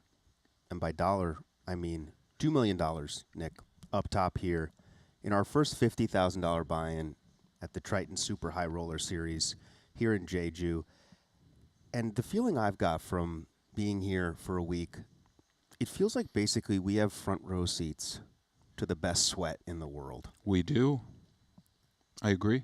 It's just, I mean, the bubble of this thing was burst in honestly the most horrific, bloody fashion I have ever heard of. I'm not just saying that. To be a chip leader, two of the chip leaders. It's so rare. And also, Henrik played such a beautiful hand versus Punat with 8-9 of diamonds. Punat had king, queen, black. You can probably find it in the app, or great hand. Maybe Triton will post it. So for them to clash again, and Henrik got the best of him objectively. Punat's great. It happens. But for them to clash again, where you get the kings in against the ace-king for just, I mean, Punat has 6 million right now, Ren 2.5. So Yeah, it was, again, first and second clashing to bubble. Tournament-defining hand so far. Punat, our big chip leader, a great player looking to add to his already stacked Triton resume. And, I mean, look, it's kind of an old theme, but, like, none of these tables are ever not stacked. No, and this one is stacked in a kind of different way, if you want to. Yeah, let's take a look at our feature tables here. You see up on the blue table, Alex Weiss. I'd love to see that. He was a great player who, stepped away. He's back. Like many players, got into crypto, made heaps. Crazy story. Also, Matthias Eibringer there. Kiat Lee has had a lot of close calls here. Is this the one, finally, Nick, to pop the cherries at our other red table? I mean, if you could bring that back, because we got Ivy there. It's just, I get nervous whenever we got Ivy. We got Me Ivy too. on our other feature table. So let's keep it together here. We're getting back to the action. Red table, Ren Lin, our chip leader. Lady Gaga, Nick. Yes, touchdown Tom Brady. Phil Ivey looking for a little redemption the way things went in his final table. He had a final table, made a big fold with jacks to Adrian Mateos. I liked the fold, but indeed seeking some redemption, Will. I don't think Phil liked the fold. Yeah. Brian Kim, great player, our short stack. Peter Arts, every day here, and that is Mr. Phil Ivey, Nick. I mean, do you get the butterflies, or are you just too cool for this at this point? Well, I've played a lot with Phil, and it's never lost on me that, you know, in my opinion, if you take it all into account, Phil is the GOAT. Love seeing him out there. 23 remain. Well, as you said, we have a front row seat, my friend. 102,000 locked up for these players, but Nick, 2 million up top. Yes. No? I don't know. If And I win this Sergio, one, yes, pretty low. I don't know. how to fresh play off of that second place finish, PLO, you play looking that. for more here. PLO, you play too? He's on fire. He's I think heating you up. play PLO. Maybe try it this time. PLO is good. Try that.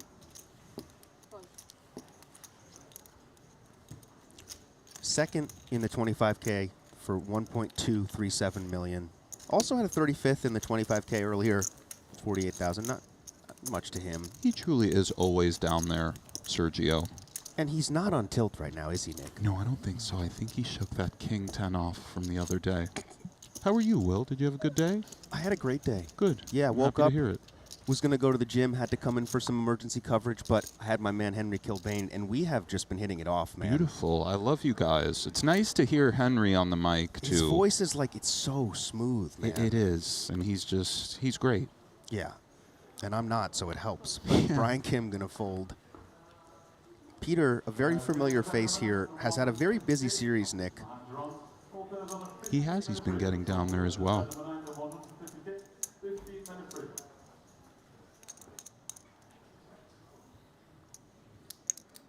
Sergio, part of this contingent of just Spanish assassins. Yes. And Nick, I did a bunch of coverage yesterday on the 40K Mystery Bounty, and then I kind of walked around the room, and man, there is something about Mateos that is just, you feel it when you're near him. It's a crazy energy. You know, you're very right about that, Will. Ren stands, inquires about Ivy's stack, and we can see why.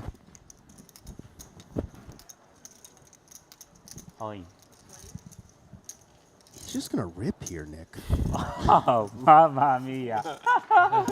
Very dangerous. Very dangerous. No more, no more, no more. Still looking a little annoyed, maybe? Maybe a touch, but... And you mistaken. Yeah, go. Yep. Phil Ivey, I mean, my GOAT, obviously I'm biased, but I'm not the only one. Mine too. You know, something you have to remember about Phil is when it comes to the stud games, you really can't find anybody who knows what's what, including the new era of poker that does not acknowledge he's utterly phenomenal. Great all-around player, tough at PLO, good, really great at short deck. You know, and just an amazing gambler. Ace-King now for Ren. Well, he's card-racking a little bit. Also an amazing gambler, Ren Lin. Yes. And I think there's this idea, Nick, that these guys are all like analytical math, but you have to be good at gambling too, right? You're absolutely right. Does put Brian Kim in winner. The next pay jump, Will, is 20th. They're guaranteed 102 right now. 20th is 112. Is that playing in at all yet, or you think just kind of business as usual for now? A little bit of both. Certainly playing in. We're going to get our first glimpse at Alex Weiss here. A. Weiss. Just kind of one of those names you recognize, you know, from the streets, winning, then from the crypto streets. Now back again here at Triton. And I spoke to Alex. He said he doesn't play a ton anymore, but, I mean, you never really lose it, do you, Nick? You really don't.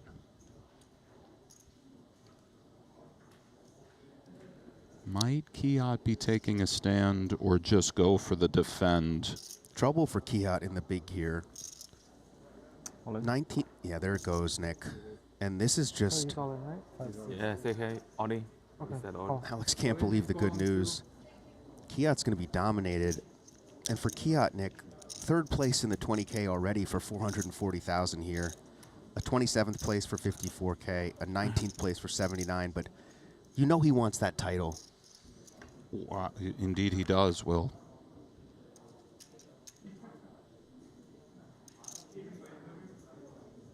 Not the worst flop. Deuce will chop.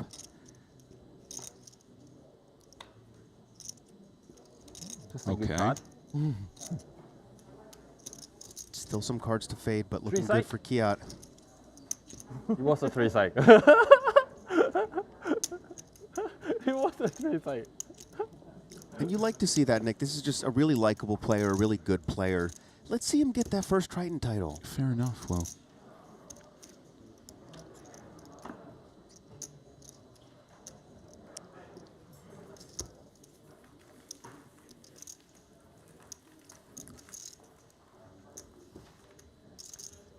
Alex probably just thinking about how many coins he wants to long tonight.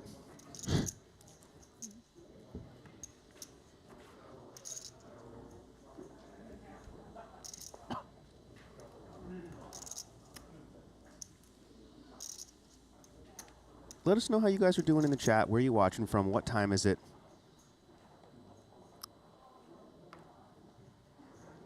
Should have a great sweat tonight in this 50,000. And I mean, Nick, it's just the buy-ins here are unreal, man. They are, and they're really starting to ramp up. Ilya Nikiforov, welcome, sir. I like this guy, Will. Just another Triton dripper, right? Yes. Kiat with an uncomfortable spot. Czech Republic is here, Cali, Miami, Philly, India. Talk to him. Finland. Get him. Kosovo, Bay Area, Norway. Moni's here for his brother, Mr. Phil Ivey. I like that. Indonesia, South Africa, Northern Ireland. Much love, everybody. Couple of really trash hands going to a flop in. Can we see some carnage here somehow? Perhaps. Open-ended for Du. Nice one for Kiat, so short. So nice he slips him a little rope. Du checks back. Very smooth from Du and turns the straight.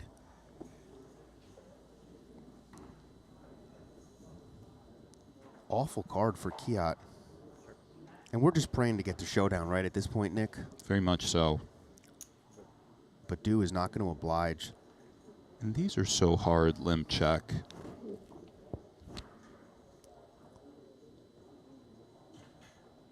It isn't just this street. We, of course, have no good rivers. He is keeping him honest.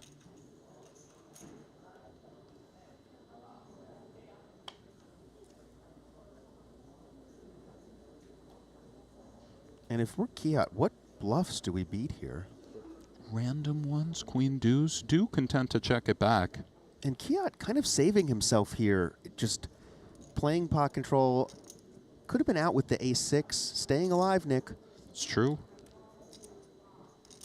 Johnny Du from Hong Kong, another one of these players that I haven't seen play, Nick, but these guys all have a ton of moves. They do. And a ton of swag. Confirmed.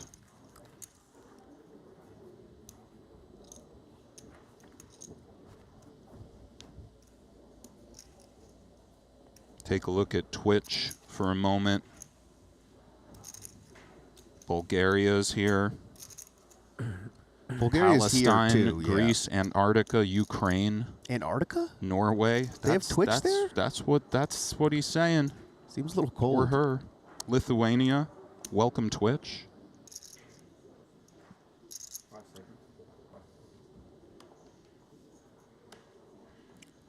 Might we get to know a little bit more about Ilya here with the King 10 in the cutoff? Think we might? From Estonia, Nick. Very nice. Have you been? I've never been. Have you? Never. And do with the decision in the small blind. Last 10 seconds. Let's it go.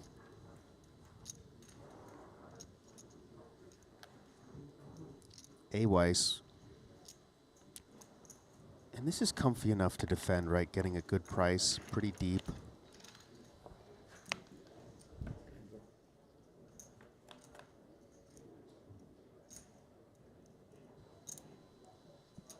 And that is a pretty juicy flop, Nick. Certainly is. Open-ended for Weiss, top pair for Ilya.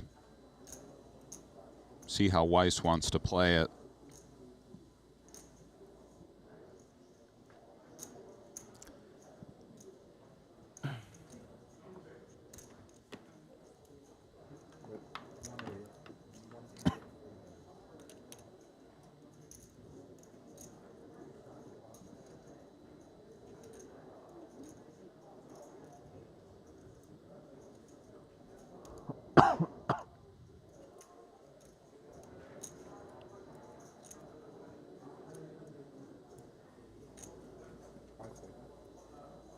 Shot of Weiss is stacked there. The blues are 5K, the whites are 25, and the blacks are 100. Comes with the call. 690 in the middle.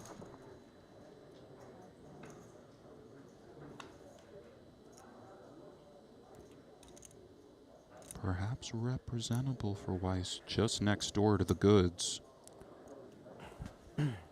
Yeah, in a spot where we really don't want to check call again. But he checks. And kind of a dicey spot for Ilya. It is a bit of a scary card, but still some clear targets, inferior kings, a 7 or a 5. He does check. And now if we're Weiss, I would think with 8 high. Do we ever have a worse hand that gets here, Nick? Actually, we literally don't. Doesn't that mean we have to bet? I like bluffing here if we're Weiss. Weiss is going for it. And it's a bit tricky for Ilya. Doesn't really beat much other than this, right? He beats this one in the 8-4 suited, we suppose. But if we're Alex, we're probably not betting a 5 or a 7 here as a bluff. I don't think we're going for a 5 or 7 for half pot. I agree, Will. And this is a pretty bad bluff catcher for Ilya, right? Obviously blocking the king, but no clubs, none of the straight cards. We would love to have a club if we were in his seat, you're right.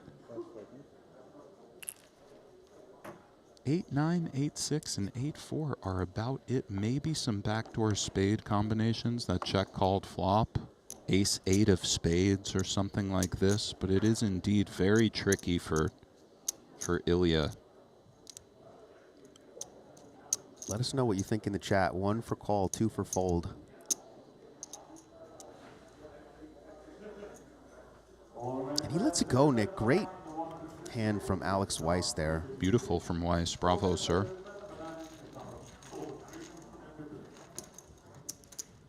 Up in the top 5 at chips here. And that's a spot where the bluff is just, there's just not a lot of bluffs there, Nick. It's true, and some spots come down like that. And if they do, and you find yourself with 8 high, seems prudent to give it a try.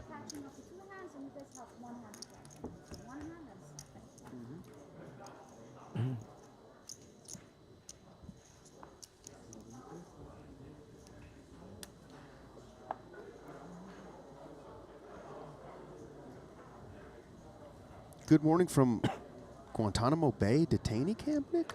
All right, welcome.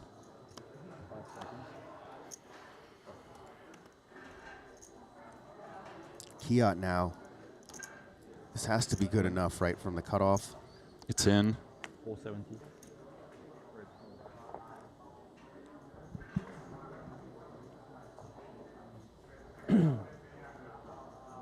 It's 470.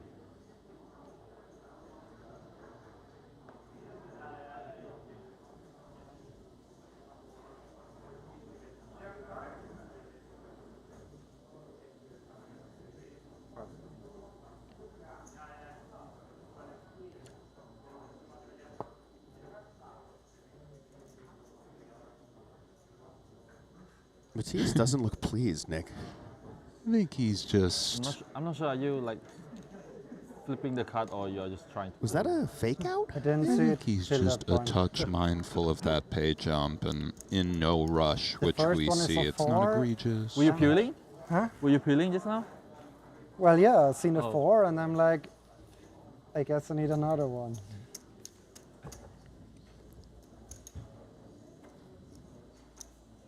Well, Kiat Lee staying against alive you, here. King 4 is good as well.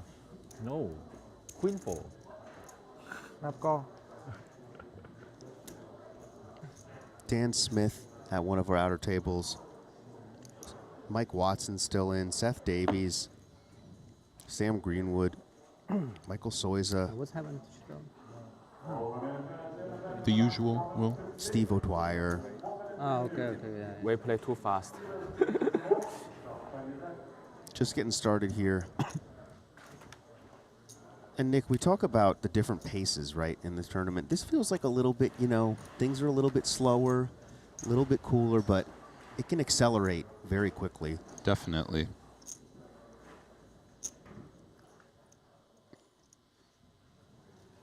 See our outer tables there, Dan Smith observing as Thomas Boyven has some chips out in front.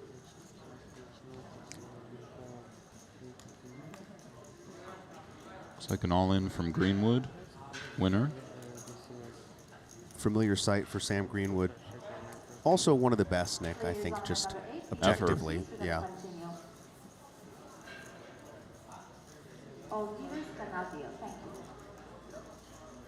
Dan Smith going, is this Officer Dan, Nick? Is that fair to say? The shades, you mean? Or Yeah. I'm okay with Officer Dan today. Not for good. Not for good. You don't like when I stick the nicknames for good, do you? I don't mind, but... It's got to be a good one. And Johnny, and we see these spots a lot, Nick. I mean, what do you do here with the ace-4 off? I like this fold from Dew. I And like what it good too, timing Nick. it I like it was. too. Great exactly. fold, sir. And this is just the dream. Ace, king of clubs on the button.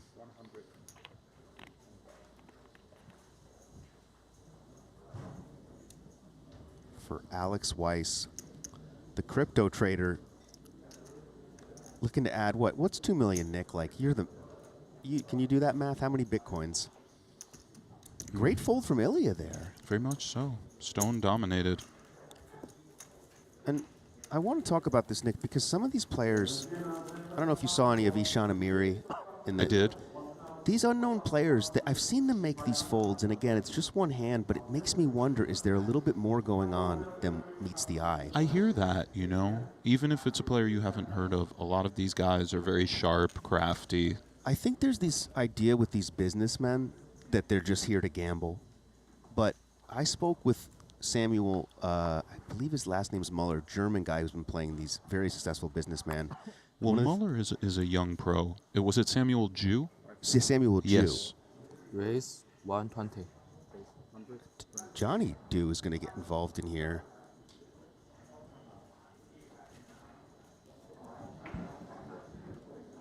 But you were speaking to Mr. Jew? I was speaking to Samuel, and what he told me, there's a lot of parallels between business and poker. There you go. And one of the big ones is that in business, when you're selling businesses, when you're buying them, you have to learn how to read people. I like that. And I wonder with some of these guys, Nick, with Ilya there, did he pick up a little read on Alex? Not crazy, is it?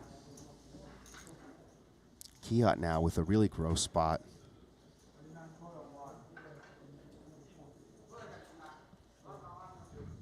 $120, Kiat defends, and we can see he's in a bad way.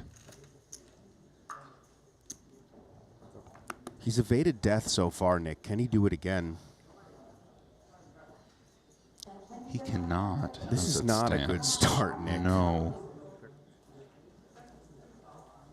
It does seem, barring the king, this will spell the end for Kiat. He's been walking on a tightrope this whole time. But can he find a way out of this somehow, Nick? Dew checks it back, which is a good start for Kiat. He has to feel pretty good about his 10s and 8s with a king.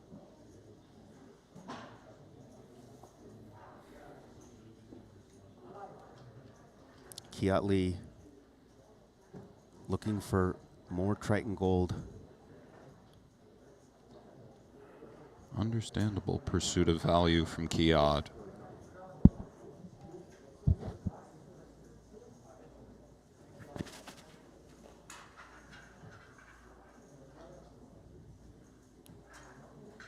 Interesting spot for Johnny. Obviously not folding, Nick, but do we want to just pile here or see a river?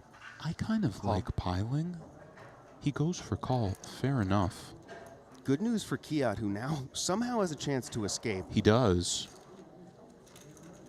Can he hit the king or perhaps a scare card to avert more chips going in? It's an interesting card. I could very much see Kiat targeting the ace. Yeah, the ace can call here, right? Because only has half pot left to play. This is just such a gross spot. We think we're good. We're trying to get value, Nick. The guy has a stone pipped.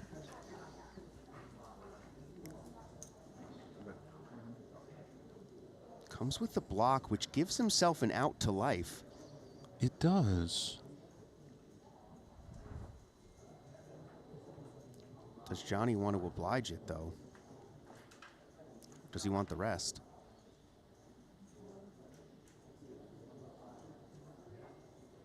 Last 10 seconds. Weird spot for Johnny, too. And Kiat saves himself. He's crippled, Nick, but he's still in the tournament somehow. All true, Will. Can he stay alive, Nick? Is this the one? And Johnny Du from Hong Kong making his debut here.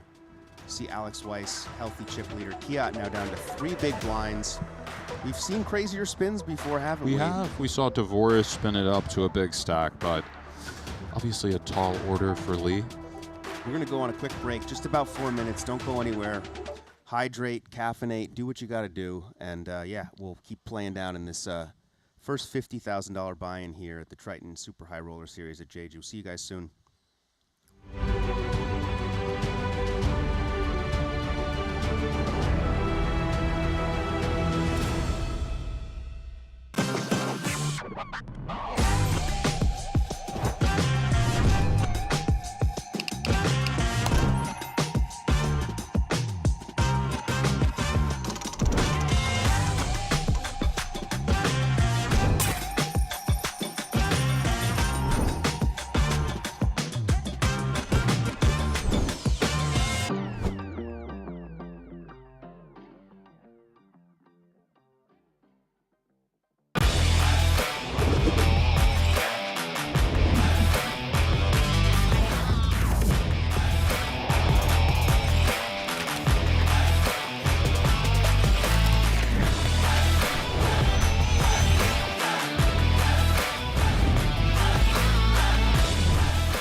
Introducing the all-new BetACR.eu, the premier destination for sports enthusiasts. What sets BetACR.eu apart is our exclusive offering of live-action prediction options on the Triton series. Experience the excitement as you predict the action while watching your favorite players live. But that's not all. By opening your account now, you can take advantage of our incredible offer. Receive a generous 15% free play on your first top-up, up to $250. Become a part of BetACR.eu and elevate your live sports engagement experience.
Just seize the wonder. Jeju Shinhwa World.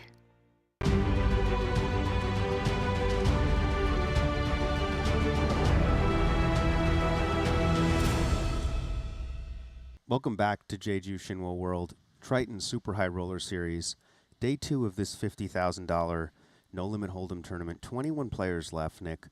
What are you looking for? Is there anything in particular, any storylines? What jumps out to you about this tournament going forward? It always just unfolds. Ivy Deep is always great. Welcome back, A. Weiss, and so many crushers still in the mix. Another pressure cooker situation, and observing the navigations is always terrific. Yeah, let's take a look at our feature table. Steve O'Dwyer there now on the blue table. Mike Watson, Johnny Dew, who we've seen a little bit of, and Kiat Lee nursing those 3 big blinds. That's a real nurse. It's a real nurse, but Jonathan Jaffe in the Mystery Bounty had two big blinds. I know. There you go. Nursed them all the way to almost first place, Nick. He had a big chip lead. He did. And I wanted to give a big shout out to Dimitar Danchev. I think the only final table I did, he finished 3rd place. Played phenomenally. The last hand, he had to call off 20 bigs, blind versus blind, with ace-4 suited. Didn't want to, but had to. Fedor had ace-10, but you could feel the... It was nice to see him grab the win. It really feels like he deserves it. It did, and it does feel like he deserves that win. Shout out to Dimitar. 3 Bulgarians at that table, taking it away from the Spaniards. So let's get back to the action now. See the blue table there. Kiat bringing up the rear. Mike Watson, Matthias, Mr. Arts, who, I mean, I've never seen him play before this series, Nick. I've seen him play every day at this series. I know. Ilya, our mystery player. Johnny, another mystery player. Steve leading that table. Steve's starting to make some noise here, Nick. He's making a lot of noise. He's had chips constantly throughout the series. Look at that stack on Punat, Nick. Yeah, again, that huge pot on the bubble, first versus second. Stacking Hecklin viciously. Yeah, and Steve O'Dwyer, I saw him the other day listening to Little Young Dolph at the table, Nick. That's, you know, right up there for me as well, Will. 100 shots. Peter now with a beautiful ace-4 of diamonds. And one thing I notice about these guys, Nick, I'm out there, it's a big event. Maybe we let the ace-4 go. They do not. No. They don't let this one go either, Will. But you'd play this one, too. I would play the ace-king. And I think Ilya will, too.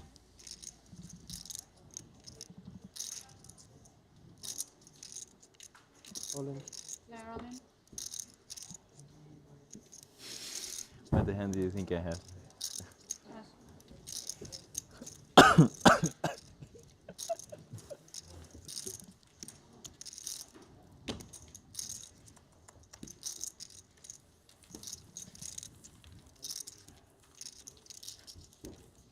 One of the stories of the 40K Mystery Bounty, Daniel Paulson, our Icelandic qualifier. Is this the only player from Estonia, Nick? It might be. Let us know in chat if there's, what's the poker scene I've like seen in Estonia? Estonia pop there up. are online players. It's true. I don't think I've seen an Estonian yet at the feature. And Steve, I call him the sloth, Nick. He just has the most comfortable table presence. You know, you go on the tour in the woods. The sloth is just on the tree. He never moves. I know you mean it in a complimentary way. He really does have a great table presence. And being relaxed and calm and hard to read. That's exactly how I meant it, Nick. These are good things. Watson sub 15 on the button, an ace. Still, Nick. All in? Yeah, goes with the all-in. Makes sense, right? We don't want to get piled on when we raise. Have to fold our ace. And this is always a little frustrating, right? Such a pretty hand. Has to go. Can we ever gamble, Nick? We can do whatever we want. There's no rule that says we can't call here, is there? No. Chat, can you confirm? I've never heard that rule. Let's spin the wheel, Johnny. He's thinking about it. Does let it go. Take it, Sir Watts.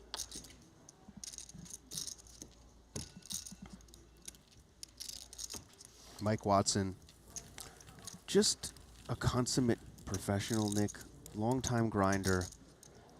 He's consummate and truly an all-time great. Highly regarded as one of the best in the world. And when you watch him play, you can see why.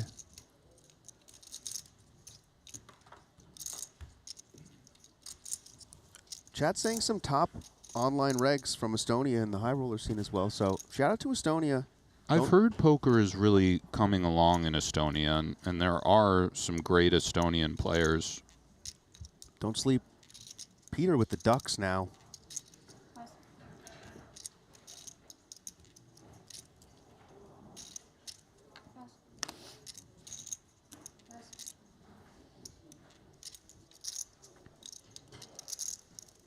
Same hand for Mike, but in the cutoff now. 16 bigs.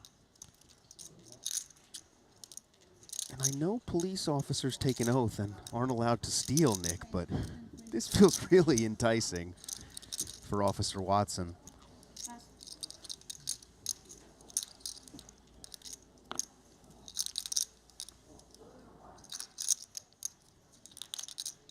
Don't let him get away with this, Johnny.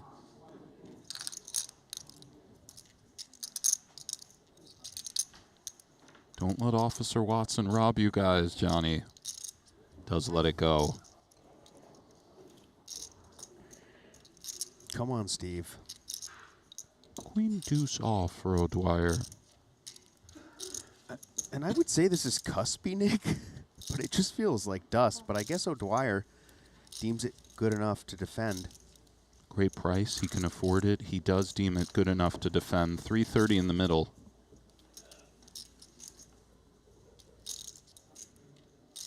Look at that, Nick.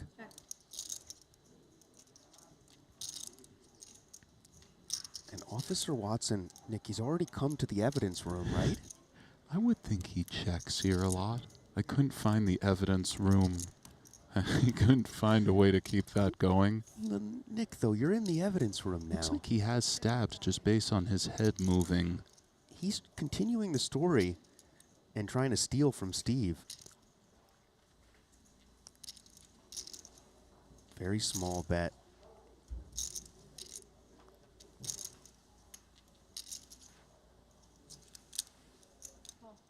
Steve happy to just call. Let's see how greedy Mike gets here.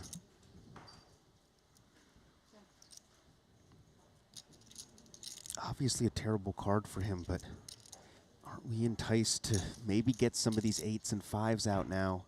That's definitely a target. We don't love the 6 if we're in Watson's seat. We might prefer something like ace-deuce or ace-3. O'Dwyer sizing him up will... He really is. Mike does check back, and now, Nick, all of a sudden, we don't like the 6, but our hand becomes a... Is it the worst bluff catcher? Beat things like 7-9, 4-7, 6-7, 6-9. Thus the not liking the 6. And maybe a hair of king 10. Not seeing too much beyond that.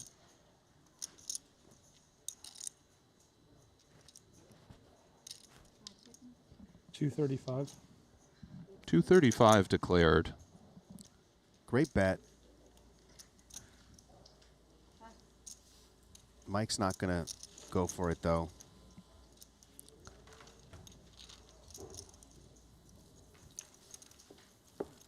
And Steve O'Dwyer, the Irish sensation, 7.3 million in Triton winnings, 2 titles, 2 cashes here already, 21st place for 71,000 and 20th place for 77,000 for O'Dwyer. So he's heating up a little too. He's heating up, and I've noticed that he's gotten the chip lead multiple times so far across various events. Whenever you see somebody doing that, it's always good to put eyes on them. Kiat, it's time to go. Good luck, sir. There goes the nub, Nick. Can't nurse that thing anymore. Can he start the spin, or is this the end?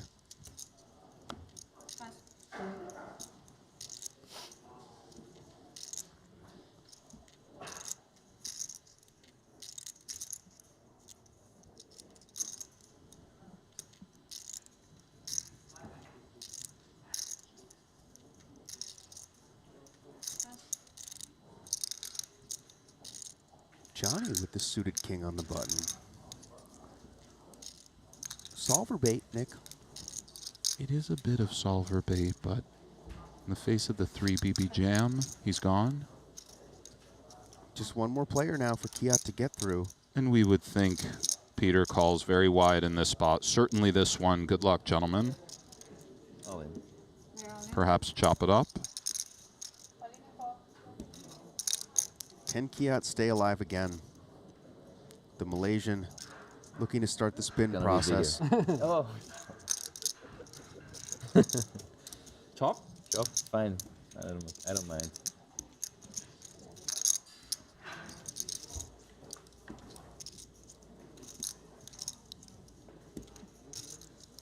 King. Deuce of spades working. There's no spade. Interesting Okay. card. Their outs flip.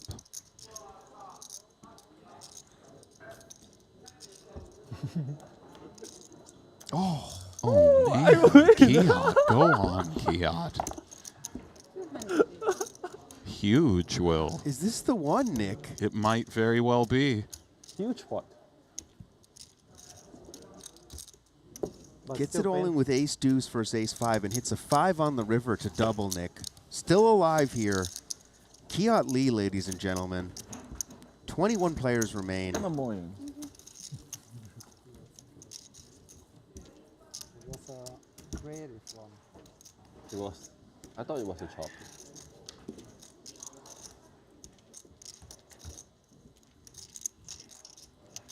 Punat still in the lead. Ren Lin, Alex Weiss, Steve O'Dwyer, and Dan Smith rounding out the top 5. Outer table action, Will? Yeah, I believe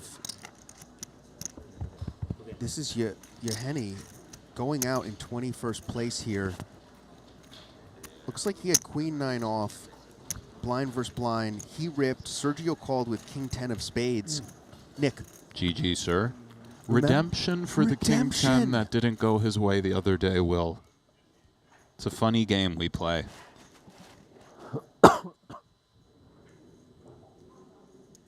And Steve now very healthy again in chips. The type of player, Nick. Yeah, I do. He always has a stack in these things. He does. He doesn't really nurse the nub.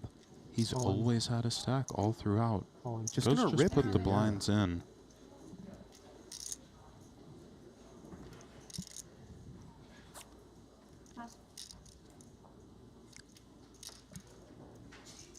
Matthias has been really card dead. Are you feeling a little steam, Nick, or is that just me? I'm not feeling any steam, but I can tell you Matthias is a very funny guy. Just sort of on the low. Definitely on the low. He always has some doozy lines. Does he? Yes. Can you remember any of them? Somebody told me a story where he was in the back and they were about to do the final table walkouts. And he forgot that he sort of had to do something for the show.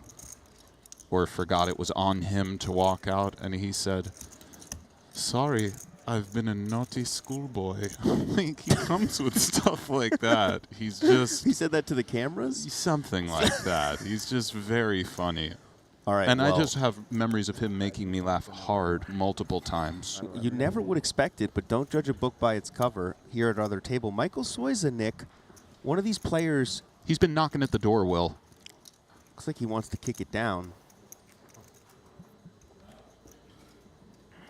And Seth Davies, Nick, I started the day, he had 200K. Played a hand very well against the boss man, Paul.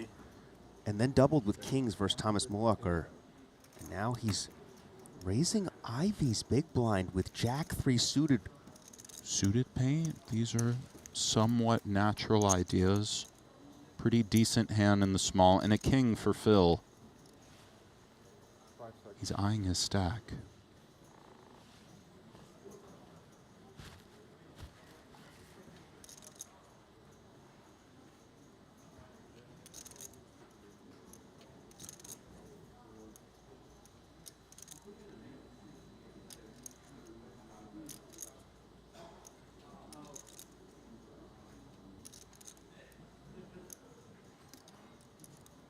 See, he toyed with 3-bet. Does go for the call.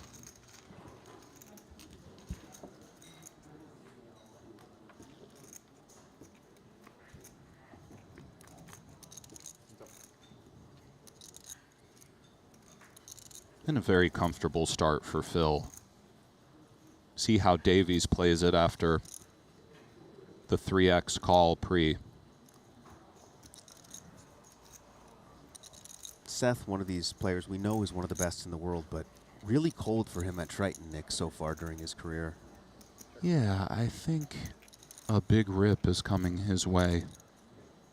Good start for Davies this hand. And very coy from Phil, casually checking it back and allowing Seth to slide into the jack. Not a good card for Davies. Ivy setting the trap to perfection so far.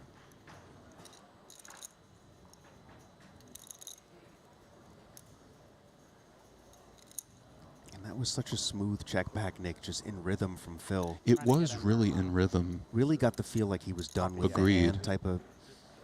Yeah.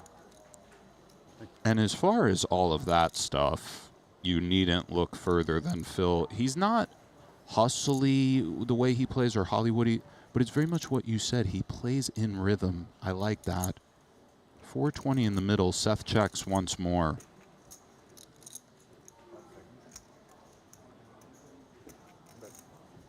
Goes for 200, and Davies not going anywhere. Disastrous turn for Seth.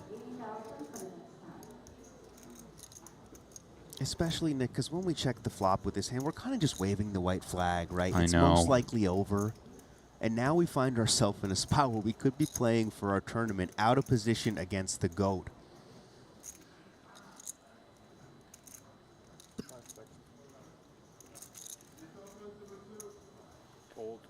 Look at this, Nick. Wow, Seth, go on. What a fold from Davies. My. Incredible, kind of, honestly. I did not anticipate that, and one can only offer a tip of the cap. That was strong. Did he pick up a live tell on Phil Ivey, Nick? We can only speculate and wonder. Nobody can know. Blinds going up. Love the blinds here. They're fast and they meaty, but there's still a lot of play in these tournaments. Yeah, it's like a hybrid. It's not a full turbo, but it's not a 5-day event. Giving us max sweat every day. Max sweat and a lot of cool, cute little short stack, hyper ICM type spots that are all very interesting if you like tournaments. 15 bigs for Soiza, king, queen off. 160 declared. And he's been knocking on the door, Nick. Can he get in there?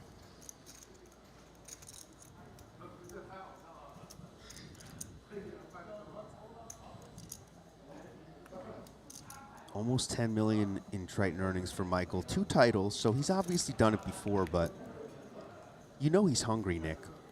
It's yours.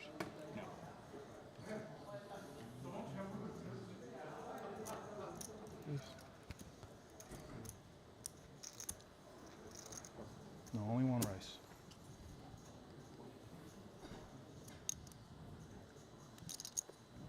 Soiza, one of these guys, just incredibly comfortable table presence, right? Indeed. And Officer Dan has chipped up, Nick. No surprise there.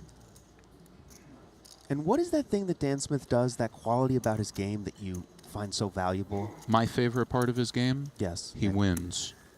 All the time. Huge. And would you say when you're playing a poker tournament that that's a valuable asset to have in your arsenal? I would. What do you guys think at home? Let us know in the chat. Is that a good part of your game to win all the time? Top-notch analysis here at Triton. Really doesn't get any better. The best players in the world. One of the best commentators in the world, Nick Schulman, here in the booth. Don't start with the compliments, Will. I'm setting you up, man. And the snowmen for Alex Weiss. Indeed. I know it's only the 2 balls as opposed to the 3, which Will Right. pushed back greatly on the other day. I just, you The inception of the nickname Snowman, because to Will, it's not a snowman if it doesn't have 3 balls of snow. Fair enough. Did you make snowmen with just 2 as a kid, Nick? Point well taken. Winner for Weiss. Let us know what you think in chat. Should we come up with a new nickname, or is that one sticking? Alex Weiss, really one of the biggest legends in crypto, in my opinion, just because he was one of the first guys from poker. Everybody was doing it, but he really did it, Nick. Big size. He's a legend. You know, crypto's bittersweet for me. Probably you too, Will, from what I've gathered. But what makes you think that, Nick? I'm still down to observe the legends. And, you know, maybe it's not too late for us, Will. Maybe we'll sail off into the sunset one day. Should we buy at 71,000, chat? Feels a little brutal, does it not? 6 is now for Weiss. Eye on the prize.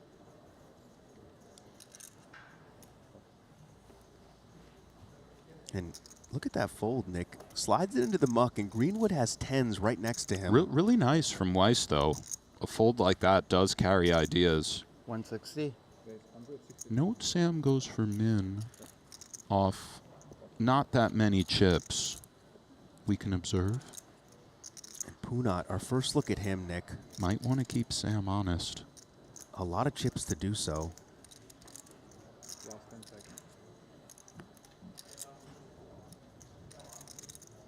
He might just, yeah, I was thinking that. Just gonna rip here. Sam raised to induce, calls, and we got a big flip here, Nick. 20 players left.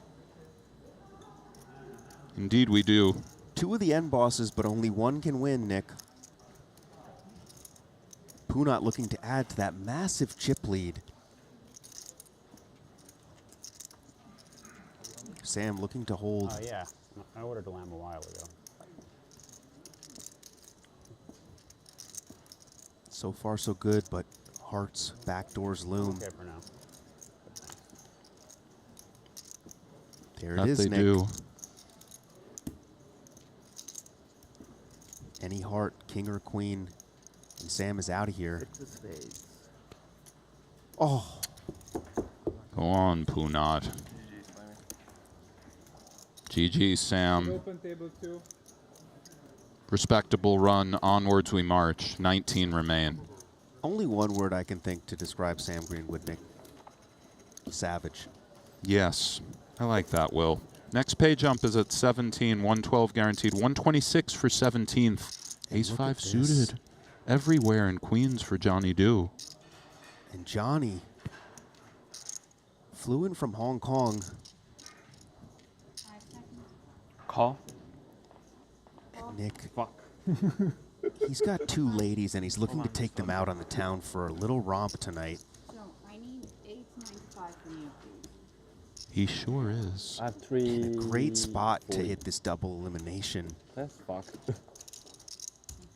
You need to be positive, man. Like, it's the perfect opportunity to be back in the tournament. And you will do it. That's a little of the sauce we were talking You about see with what I'm saying? Matthias. Yeah.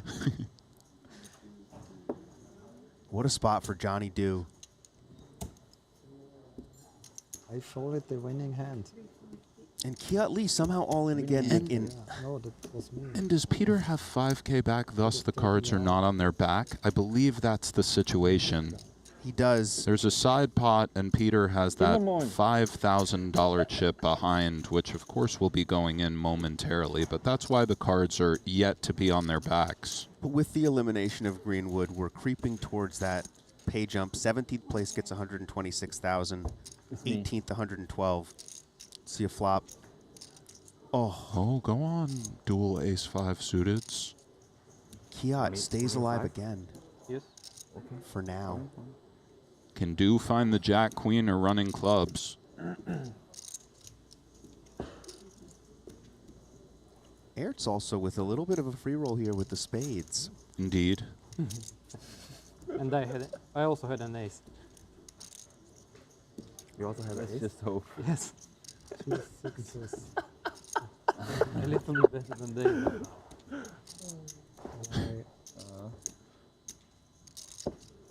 Told you. Just a little bit. Your turn. No space. And look at that, Nick. Go on, Johnny. Huge turn for Do. Wait. And the ace-5s chop it up. Huge hit for Do. And Kiat Lee, Nick. Is this the one? Everything. And look at that side pot, Nick. Peter, We're up good to friends, 1.7 million with that bink. Because Kiat was so short.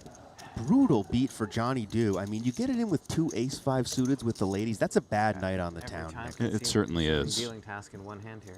Yeah. He had no reaction at all, Do. Respect that. Found all aces in the deck. Kiat Lee chipping a chair, and Peter Art's healthy now. Just a sick game we play, isn't it, Nick? Very. Which you like. On our outer table, Dan Smith, sorry, our feature, with the beautiful 9-8 of clubs. And can we keep the officer, Dan, or should we just put it to bed already? That's up to you, Will. You know, you have to be yourself. Everybody else is taken. Ace-King offers Soy's a nice just fold from Dan. Soy's at... This is an interesting spot, Nick. We do this to induce hands like this, right? Very well said, Will.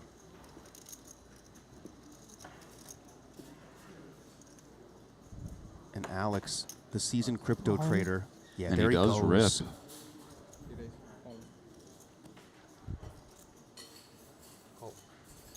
Michael Soyza, Nick, we've been talking. He's been knocking, looking to get in that door with the ace-king off. Huge pot for him.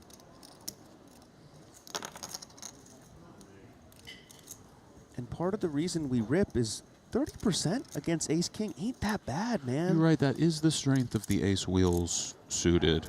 We can always visualize roads to the win.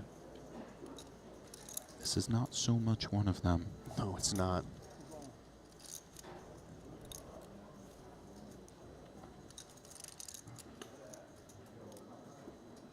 And that's certainly not one. Just looking for a chop now. Removes the 5, the ace on the turn, and a huge double for Soyza. 2.5 million for the Malaysian pro.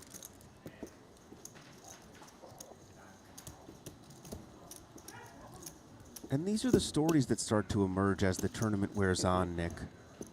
Soyza now among our chip leaders, looking to make his mark here. And Alex still healthy. And we see this a lot. This is a hand that both players played perfectly, in my opinion. Many hands like that. They both do their thing, one of them wins. And more of these on Triton than, you know, maybe your World Series of Poker. You're right. Cherokee circuit. Yes. No offense to that, one of my favorite casinos in the world. Of course. Shout out Cherokee, but indeed. Michael Soyza, just a smooth operator.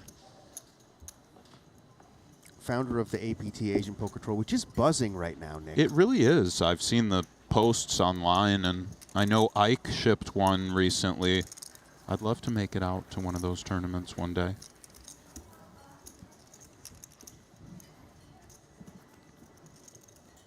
Weiss just doing a little light breathing, you know. You can feel the steam, though, Nick. Yeah, this kid, though, I think he's all right.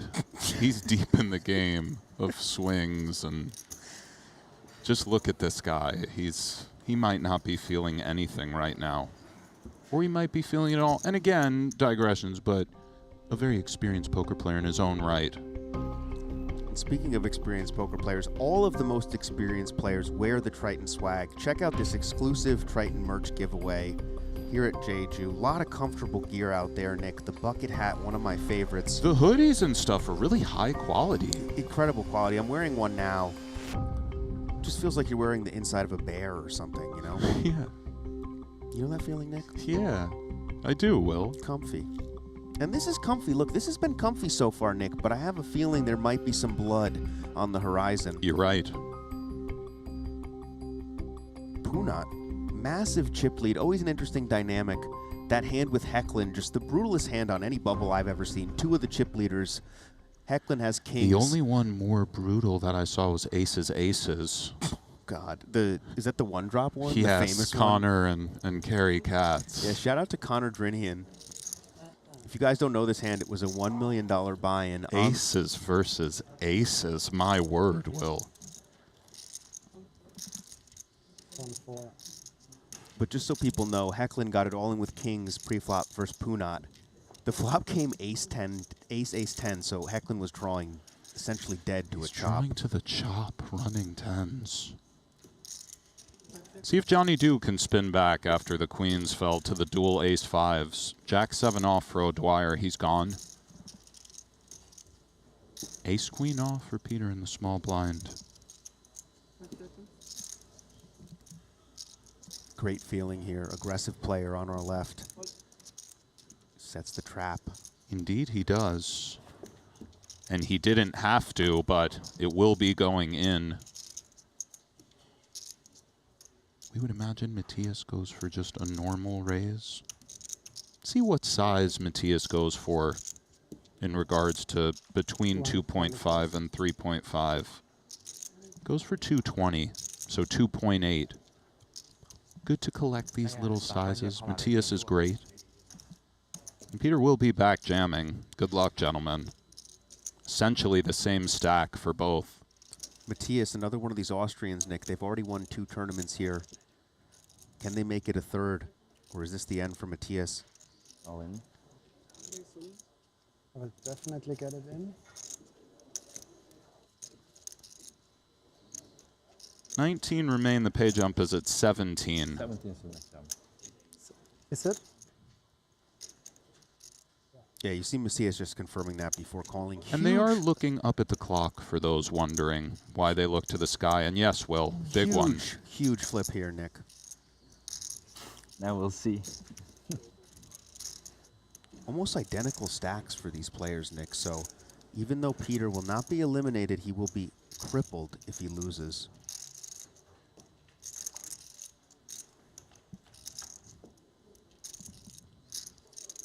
Oh. One out for Matthias.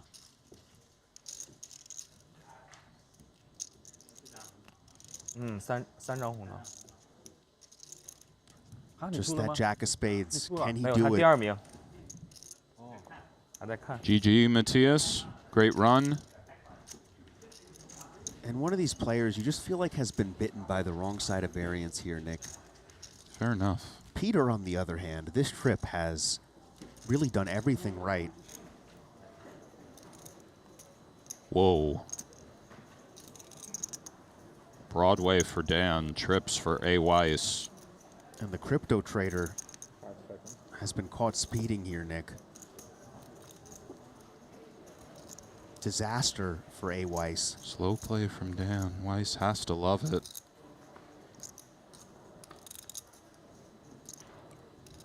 And it does look like GG, Will. Brutal. I mean, Nick, we just turned back.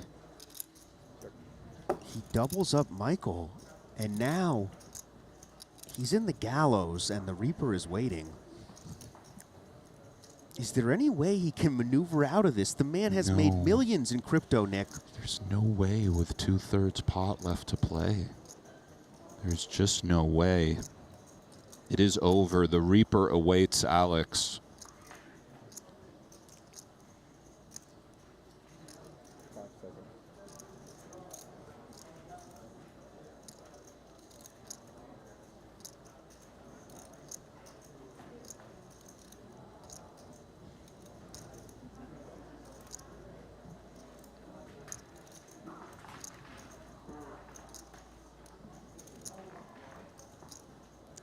Is there any way, Nick, just a sliver? No. Come on, Alex. 625. Oh, maybe there is, Nick.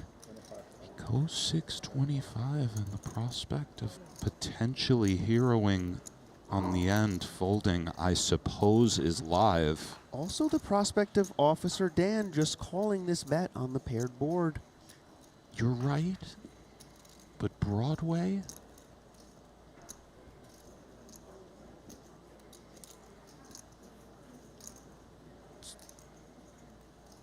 What does Dan want to do? Is he happy to just get this in? Raise all in.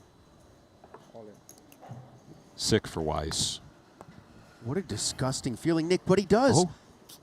Oh, not yet. I was with you, though. It looked like he was about to snap muck. Nick, he's on the end of the plank right now with 1 foot overboard. Can he save himself? He's counting down. Does look like he has a healthy amount of time banks. What a disgusting turn of events. We've got King-Queen here. We're value betting happily, praying to be called, and we get ripped on. The line pre was raised from Dan call, bet 275 call, check, bet 250 from Weiss call, check, the 625, and this all in. And he knows it. There's 3.6 million in the pot. Alex has 340,000 behind. How much is Dan really bluffing here? Not too much. There aren't many natural bluffs at all. Just a complete suicidal kamikaze bluff with an ace-5 suited. I mean, we have to really reach to find them. Weiss knows it. He's played a ton of poker. This is sick.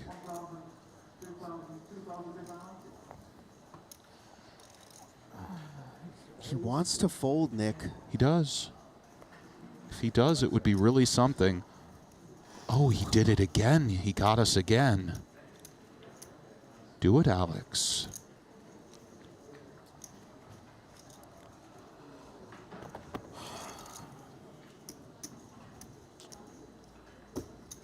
Can he get away? How many times am I in?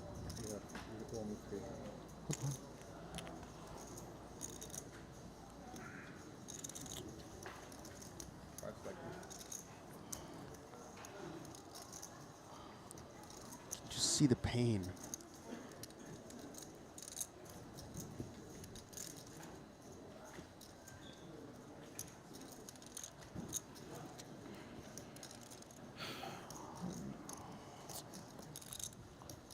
I might be net rolling you here.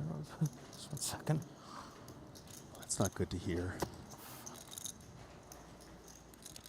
This is real poker here, Will. Such a microcosm of the game.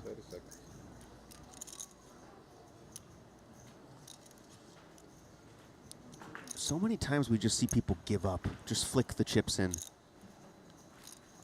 Is this the one, Nick? He once again grabbed his cards. Can he let it go? The clock is ticking. Beautiful camera work. Can he do it? Look oh, at he this. does get away. Go on, A-Weiss. Huh? Spin it back. Not a bluff. Okay. Avoid certain death. Fantastic. Lay down. Who knows? Maybe I have the best hand. I don't know. Sorry. And don't look now. Look, he's down. He's crippled. But may we see him later in the tournament. This will be a defining point for him. Yes, it absolutely will. What a fold. What a fold, and what a way to go for 625 as opposed to just the whole thing. Bravo, A-Weiss. Beautiful. And on the flip side, Dan Smith, the rich get richer, right? 18.4 million in Triton earnings. 29th place here. Already a 7th place here for 250K. 4 bigs, Nick. How many times have we seen this already? It's more real than people think. The biggest, I mean, there's been a lot of big takeaways here from, you know, playing penny stakes to coming to Triton, but the biggest one is these guys never give up. There's no amount of chips that's too small. And what a great example of that just now. Sick from Alex Weiss. Really sick. And Punat just absolutely punishing this field Punat is so smashing far. right now. This is just a domination. Michael Soy's a healthy. Phil Ivey, 30 big blinds. Go on, Phil. Seth Davies still in there with 10. Starting to ramp up a little here at Triton. Thank you guys for joining us. Always an amazing sweat.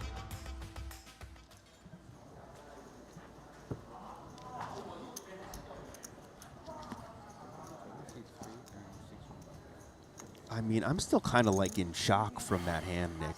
That was really cool. The initial river size and then the getaway was fantastic from Alex Weiss. How many more hands did they say? Or what did they Chat say? pros agree, Nick. That's when you know a player has made a good play. The chat confirms good fold. You're right. Mr. Ivy. And Officer Dan.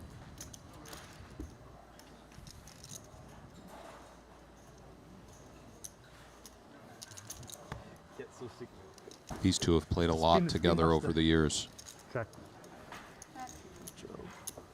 Familiar foes. It's just so great to see Ivy back in the mix, man. It really is.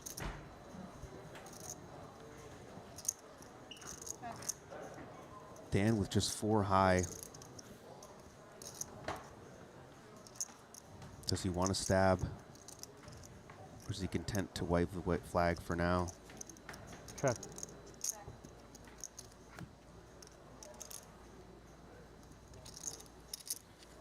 Deuce on the turn actually gives Dan the best hand. Assuming he'll be happy to take it to showdown for now.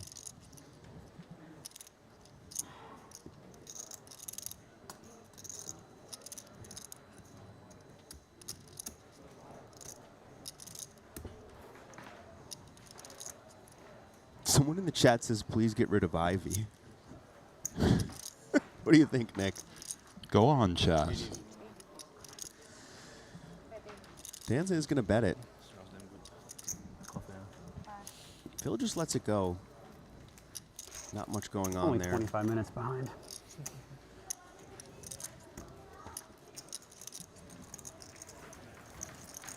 What does that mean, 25 minutes behind? I tried to bet 60 and the blinds went up about 25 minutes ago. Very focused, you are. Four bigs, Nick. And a dream. And he does look a little steamy now. Yeah, I'd be spinning. I feel like he's more reflective than steamy. What he said when Dan said he wasn't bluffing was he could still have the best hand, alluding to King Jack perhaps being possible, so he's still concerned. But 8-8 for Soiza. Pocket 8s here. Gonna raise it up.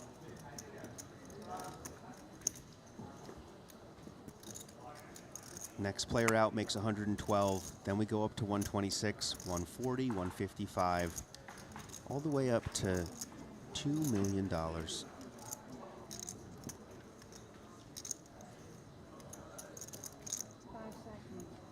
Who will take this title? Let us know in chat.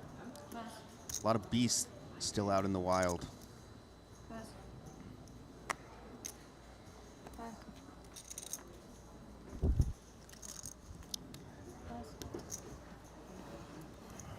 And Punat looking to do a little more punishing, Nick, with a great hand, 6-5 of spades.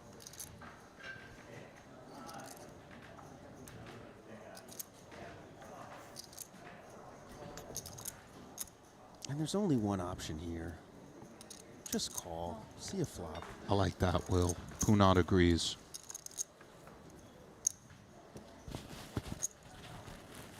And how about that flop, Nick? That's not too bad if we're in Punsry's seat. Unfortunately for Soiza, one of these 8s is a spade. Could get him into some trouble.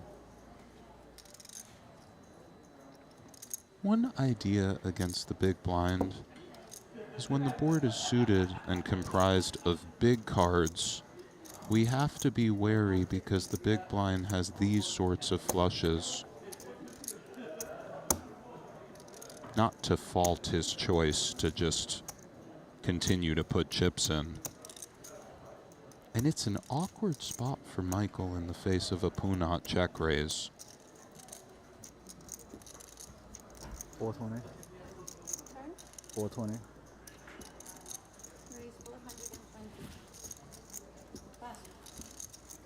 Does get away immediately. Nicely done. 7.5 million now for Punat. One cash here. 440. We got action here. This could get interesting, by the way. O'Dwyer with one of those hands that sometimes goes for the gusto.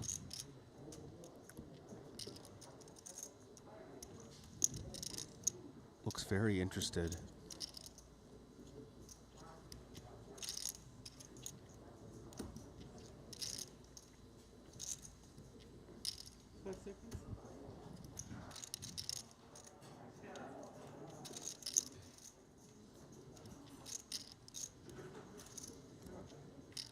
He really does. One of these spots where all the options are on the table. I agree. Which does he choose?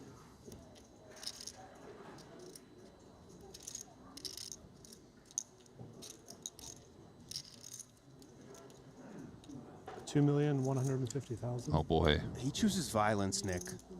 Very much does, and it's an understandable choice. And Note Peter doesn't love it. North of 30 bigs. Or just south, rather, as he covers O'Dwyer. Roughly 30. Wearing his heart on his sleeve.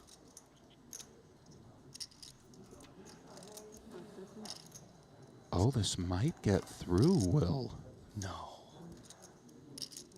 I thought he was just going to snap, but it is a bit sick when you're out there 18 left.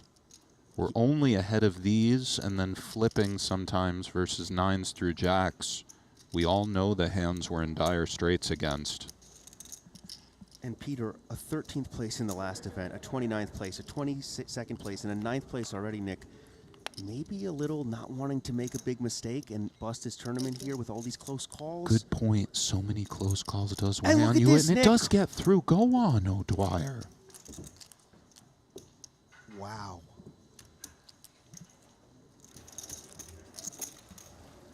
Little window into how he runs up chips all the time.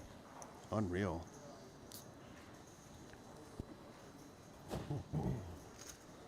Nice timing for Davies, 10 bigs under the gun. And I always wonder when we're this strong. Oh, he'll be going for the min, Will.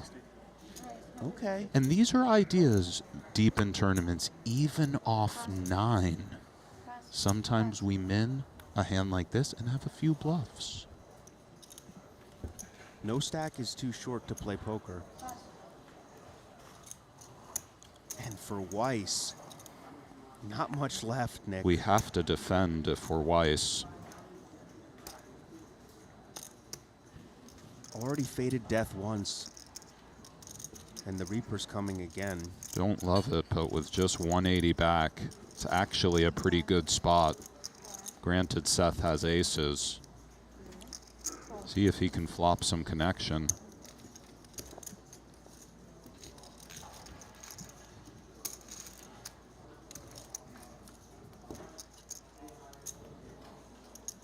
So naked for Alex. Oh, what a gross feeling. Just nothing.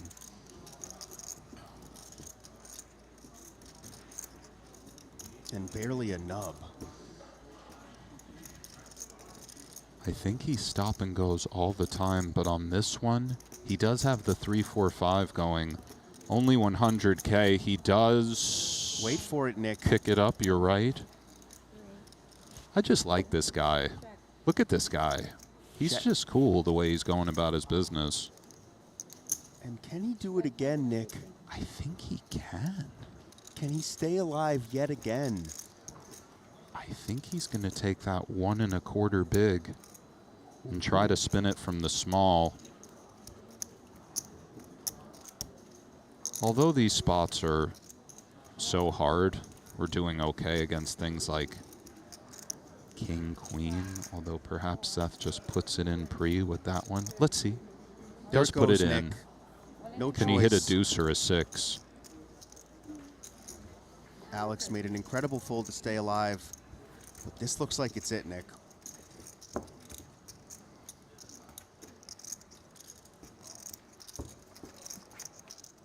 GG Alex. Great fold with the king queen. Perhaps we'll be seeing you again. Not an insignificant pot for Seth either.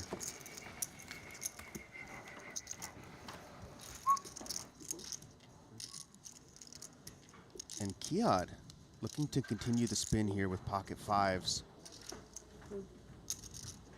But O'Dwyer has ace-jack. Imagine O'Dwyer puts Kiat in momentarily. 13-ish bigs. On. There it is.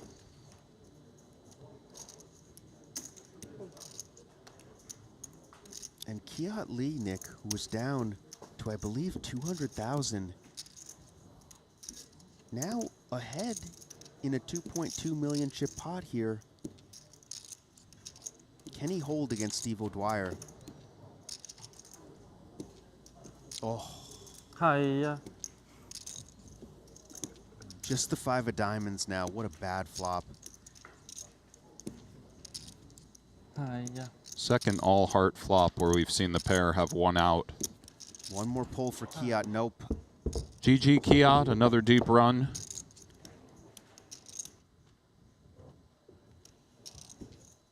Six figures is always nice, Nick, but he's got to feel that sting. So close yet again to that elusive Triton title. So close yet again, and as you pointed out, first is over 2 million. And O'Dwyer putting himself in a great position. Gets the ace-4 of clubs to get the ace-queen to fold. Now stacks Kiat, Nick. Is this his tournament? Could easily see it being. 17 remain. Still an absolutely stacked field from top to bottom. Johnny Dew now our short stack. Mike Watson hanging around. Brian Kim still in the mix, and of course Phil Ivey.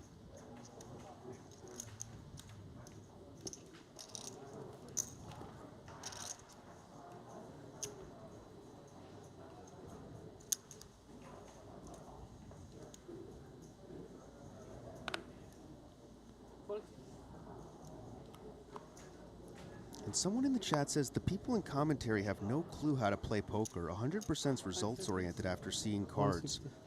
Most probably not even beating the micros. Funny to read though. What do you think? You know the chat can sting sometimes, but I mean, I get that about me, but Nick Schulman. it's okay, Will. You know, You're I've learned a firing me lot. up. I've learned a lot from the chat over the years. It's all right. Yeah, you got the pay jump. Got one. Working on another one now. 126,000 to our next player eliminated. But we are in another pay jump bubble. I mean, I tried to warn him yesterday. I was like, you're going to regret bluffing me that hand. That was what got me started. You usually do. Interesting. Even if they get away with it, which rarely happens, they regret it in the end. A story as old as time, Nick. Don't try to bluff Steve O'Dwyer. Just don't do it.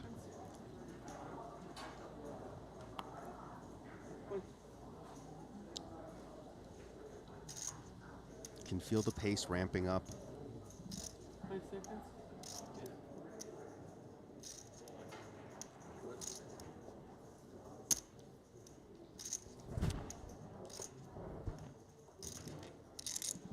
And earlier, you know, Steve always looks comfortable, but the sloth was in the tree, his family was running around. Now the babies are in the pouch, Nick, aren't they? The babies are in the pouch. Just gonna limp the button too with King 9 off. Watson with an interesting hand in the big. Interesting choice from O'Dwyer. Watson likely content to check.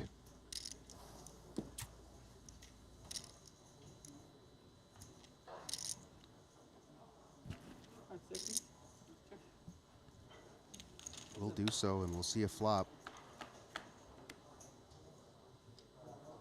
Oh, my apologies. That guy was talking about the chat, not us, not Nick Schulman. My Fair mistake enough. there. It's okay if he was talking about me, though. He wanted to clarify.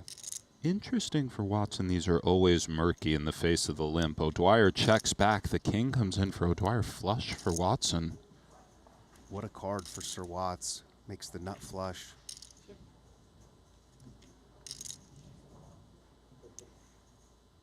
I think O'Dwyer kind of has a perfect hand to just check again. 140. He is going for 140, pursuing some value, and for Watson, this is really the dream.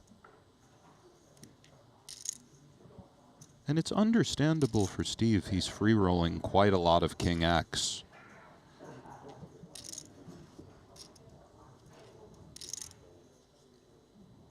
$420 in the middle. What does Watson come with?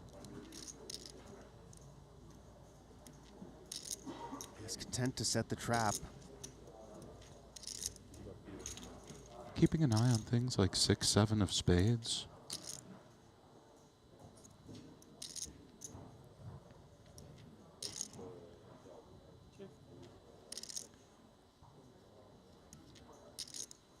And does Steve go for some sort of a merge here to try to fold out another king?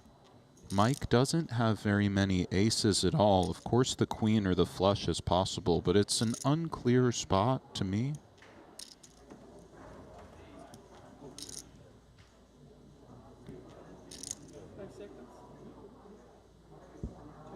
Good check.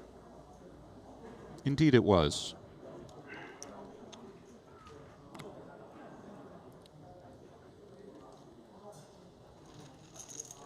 Nice pot for Sir Watts. Your stack's dwindling. Always nice to pick up a little cheese. Yes.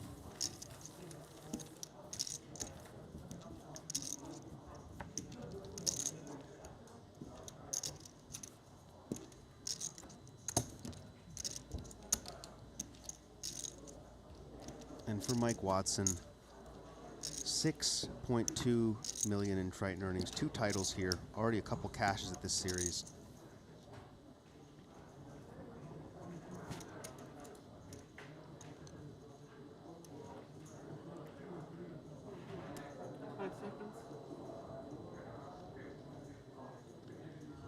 Calling. We can only see the 6, but Johnny Do is all in. 5 bigs and change.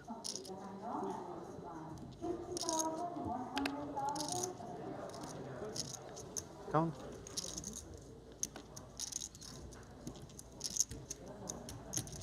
And Ilya with the dead 80 in there. And the 80 in the big. May want to gamble.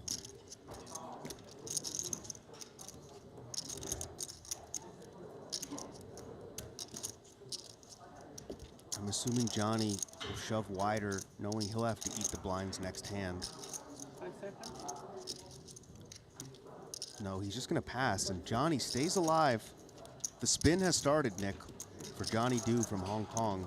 Go on, Mr. Do. Spin it back up. Only needs 1 card, Nick, to spin. That's it. How about that? You blind? Yeah. Blinds up to 51. 16 players remain in this $50,000 no-limit hold'em tournament. $2 million for first, and whoever's unlucky enough to get second, Nick, will walk away with 1.3 for their troubles. And all you out there in the chat, get a little sweat on these guys. It's gamble. Check out the all-new betacr.eu, your exclusive hub to predict your favorite players' action outcome in Triton events. Receive a 15% bonus up to $250 on your first top-up. Join now and start engaging with the sporting world today. I'm not a huge betting man, Nick, but my money would have been on Kiat. I thought he was due. It's out the door. You can still bet on There's these guys. enough pressure being out there in the Tritons already. Now you got these guys betting on you. But that's the game we play, Will. It's a pressure cooker. Peter, the always uncomfortable offsuit ace. But on the, yeah, he's coming with a 200 and Blinds are up. And it will be going in momentarily. yeah, I was gonna say with the pay jump, maybe opening a little wider here. But he runs into Sir Watts with a beautiful ace-10 of spades. 1 million? And there it goes.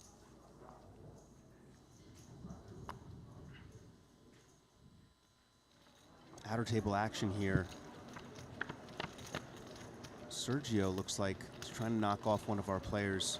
Whitmire jammed the cutoff for 5 bigs-ish. Sergio keeping him honest with the ace-9. Brandon does hold.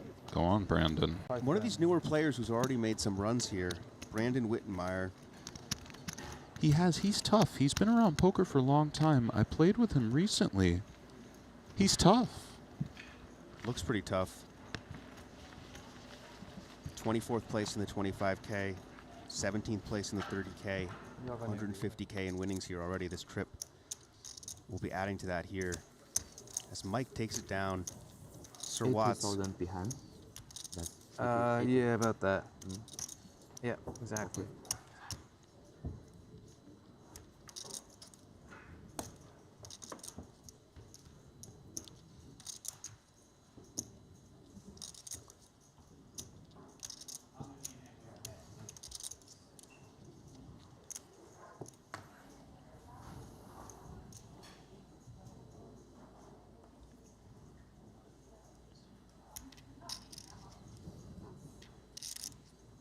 And now look at this, the spin for Michael Watson, Nick. Ace king off in the cutoff. Watson surging right now.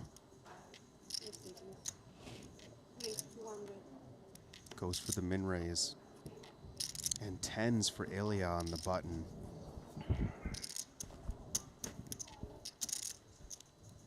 And is this just one of these unavoidable confrontations? It is.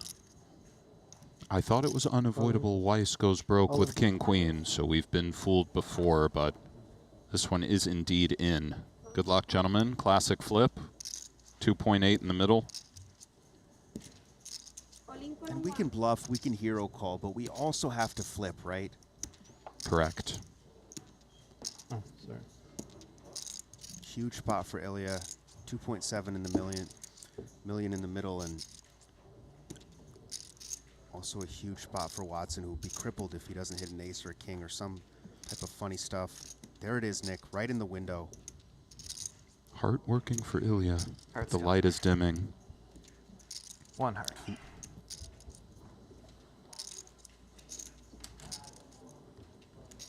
Now just the 10, or he'll be our 16th place finisher. GG, sir. What a run for Ilya Nikiforov. And the surge continues for Mike Watson. 3 million in chips now.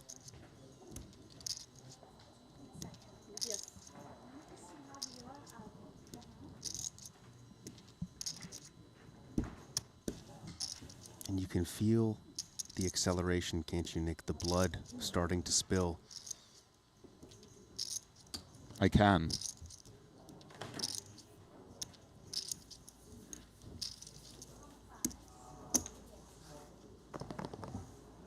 Mike Watson having a good series already. Just got a lot better. And he's one of these guys, look, I know he has all the money, Nick. I know he's got big wins, but I still feel like that signature win is missing a little. I don't know. I haven't looked at his resume just ultra closely. The only thing I do know with him is that he's awesome. And I'm not just saying that. He's just, if you watch him play, he's incredible. And I hear you, these big signature wins, they all want them.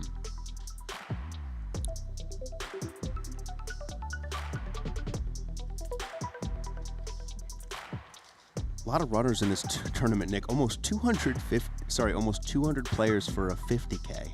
Yeah, it's, And this is the world we live in now, right? There's a lot of just These are heavy hitters These out are the here. sweats we get every day, man. Heavy hitters. Big. A lot of the best in the world, and then some of the biggest gamblers in the world. There are some big ballers here, man. And there's some backroom stuff going on. I kind of saunter back there here and there. Do they let you back there? I just sort of, I have a coffee. I kind of just slither around. And Security got me right away when I tried to. Yeah. They had me by my neck. Yeah. I try a few rules in that. Just don't make eye contact. Oh, and I keep did it right moving. away. I looked at them right away. That was probably what got me. Ace-10 off, road wire in the small.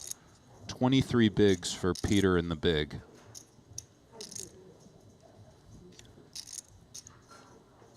All in. And Steve just going to rip. This would allude to a decision.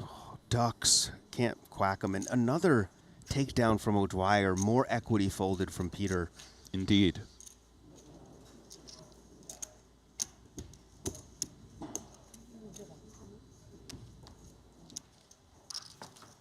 O'Dwyer very tough. It's different when you're out there with him. One more hand He and has a it's special one little bust. something. I can't They quite move a put player my here. finger on it or put it into words, but he just has a special kind of presence. I believe it's called chutzpah, Nick. He has the chutzpah, Will. Hopefully, though, with the redraw, they do a break. Because we've had. It's been a long time. since we've had a break.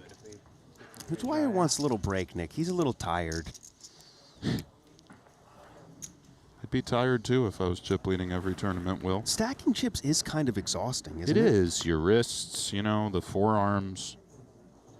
Good thing we worked those out plenty. Johnny Do now. Does he want to start the spin himself? Speaking of forearms, man, it's one of these guys like Dan DeVoris John Jaffe. His forearms are insane. Well, he's a very serious ping pong player. Did you know that? He's great. I felt like it was just from lifting chips. And He Johnny's does all in, He Nick. does a little gambling too. I hope I didn't blow up his spot. Johnny is all in and in a bad spot, Will. And the sloth is just sitting in this tree, Nick. All of his children are in the pouch. And there's a little koala bear out there. Why not add him to the family too, right? Anyone can join here. All inclusive for Steve O'Dwyer. Just eyeing those chips like a croissant at the breakfast line. He'll take a little bite. Why not? What do you think, Nick? I think he's having a little bite of the croissant, Will. Second hand. And for Johnny Do, he needs the 5, Will. Yeah, this is just really grim. And O'Dwyer in the driver's seat to be over 4.5 million. I mean, how does he do it?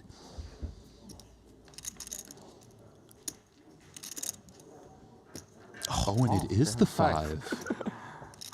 Go on, Johnny. Diamond's working for O'Dwyer, but what a flop. Oh, come on. Cold for I was Johnny thinking in my Do. head, Queen of clubs. I believe you. Is he also like a telepath or something? He might be, Will. What is going on with this guy, Nick? Great run, Johnny Do. 15th place. Hold your head high, sir. I don't know how you Great guys run, and Steve O'Dwyer scoops another one, Nick. a bunch of clairvoyance. I He am certainly so does, good. Will. No, it's not. It's not. It's not that I know what's coming. It's that I will it into happening.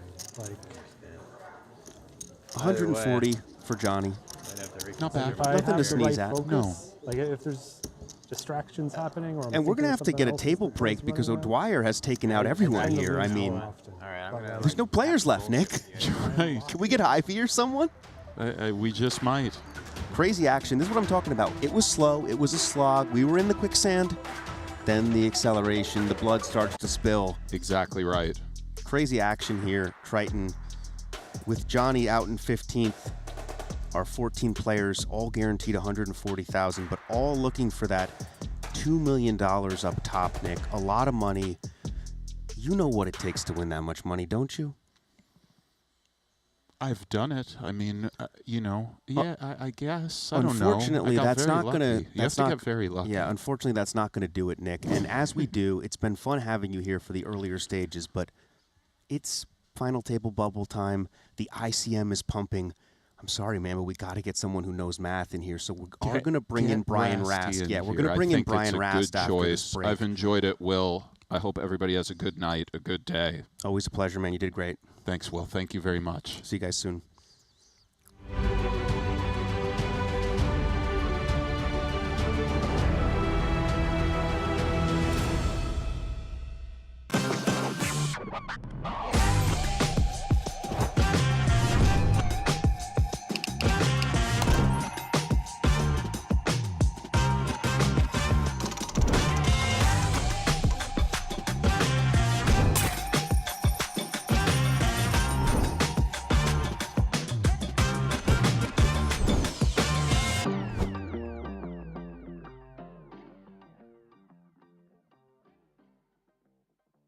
Welcome to the Daily Dose of GTO Quiz of the Day. The button opens, small blind calls, actions on you in the big blind. Which of these hands actually prefers to go multi-way rather than just going heads up against the button? King Queen offsuit, 5-5, 9-8 suited, or 10-5 suited? Find the answer in the Daily Dose of GTO, our free ebook designed to help you master GTO poker in just 5 minutes per day. Introducing the all-new BetACR.eu, the premier destination for sports enthusiasts. What sets BetACR.eu apart is our exclusive offering of live-action prediction options on the Triton series. Experience the excitement as you predict the action while watching your favorite players live. But that's not all. By opening your account now, you can take advantage of our incredible offer. Receive a generous 15% free play on your first top-up, up to $250. Become a part of BetACR.eu and elevate your live sports engagement experience.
Just seize the wonder.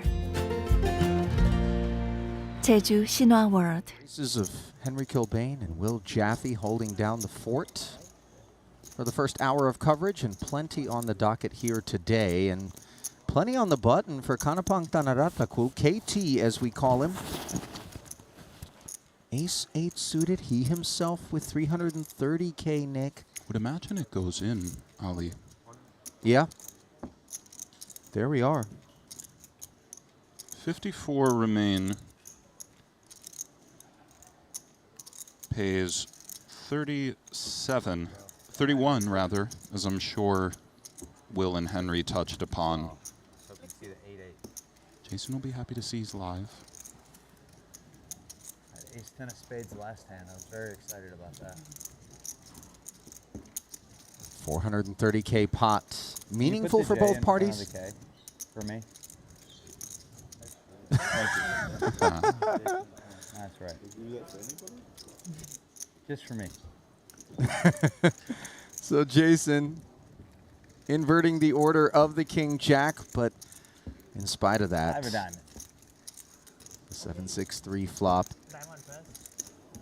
Dimming the lights a touch. Oh! I like that one more, to be honest. Jacob pays us a visit on the turn, and now only Barry needs to be faded. It's been done. As Jason See, that's why you had to put the J in front of the K, bro. hits the turn, and Go on, maybe, Jason. maybe there's a little superstition in Camp Coon as well. Rick doesn't have Jack 8 off pre, and we have an 8. All right. Overlooking the pre-flop ranges, you're Sevens right. for Senor Kanapong. It's in. And this is why I need you here, Nicholas. You had a very sharp poker day yesterday. It rattled me a bit. I'm happy to see you put him on the Jack 8 off the bat. You know what's wild is I woke up this morning and reflected upon that, and I've played poker long enough to know Jan that the gives him goo a spin. is sometimes a thing as fives, not in front of sevens here. The Blind goo. versus blind, the goo. Oh. Go on, Kanapong. That'll do it. 4. Let's ice it. You were so close to be like. But honestly, I wasn't feeling it enough. KT, one of the greatest smiles on tour, by the way. Just, this is a warm. You been to Thailand? I've never been. I got a bunch of a player are being addressed. That all makes sense to me, Ali. Fair enough. A lot of support, obviously, for what they're doing, both from our Triton regulars, many of whom pit stopped in Taipei en route to Jeju. You're getting a little pushback on the favela comment, Ali. We don't think all of Brazil is a favela. Obviously. Ali just likes the kind of gangster life. You know, that's what he was saying. It was a compliment. I want to know that our tentacles reach deep. He wants us to be in the streets right now is what he meant. Right. Everybody relax. I agree with you guys. He's out of line as always. As we see, Soiza will be giving Mario a spin. How much is Ollie? Asks for the count. It is complicated with the initial min from Pua, which I must admit I missed. Type of booze. But ace queen off, interesting. 47 remain. It pays 31. This is cut off. 84,000, by the way. Cut off open button jam from a stack that covers us if we're Soiza. Just have like a whiskey. Ace queen is awfully good. Yeah.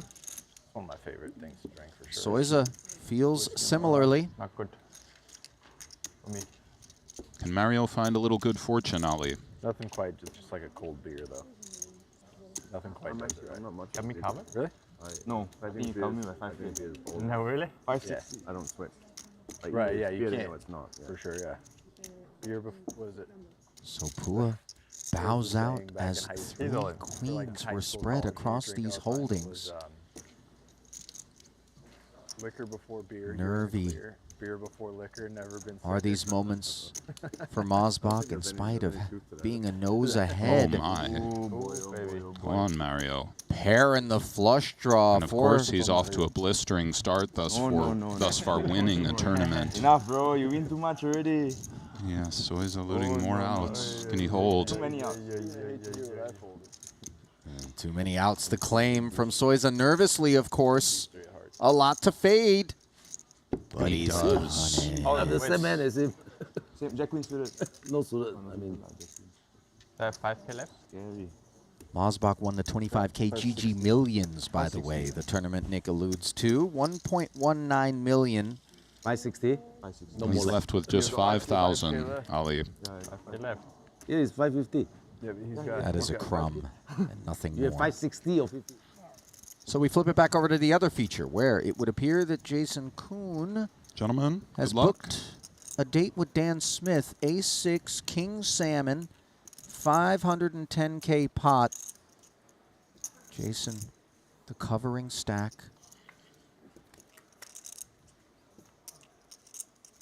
Queen 8-3, A6 in front.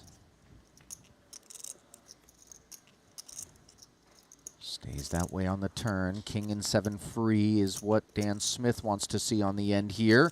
And mission accomplished as the board pairing 8. Mr. Smith, very nice.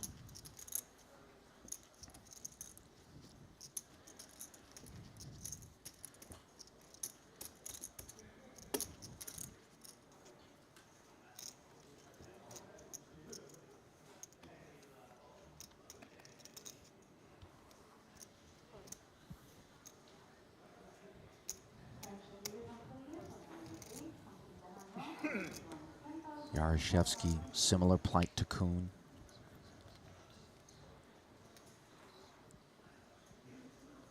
King 8 suited for Mr. Suvarna. Lets it go. Respectful of some of the short, shovable stacks behind, and of course the situation. 190 began, just 47 remain. 6-7 off for Jason, 5 1/4 bigs.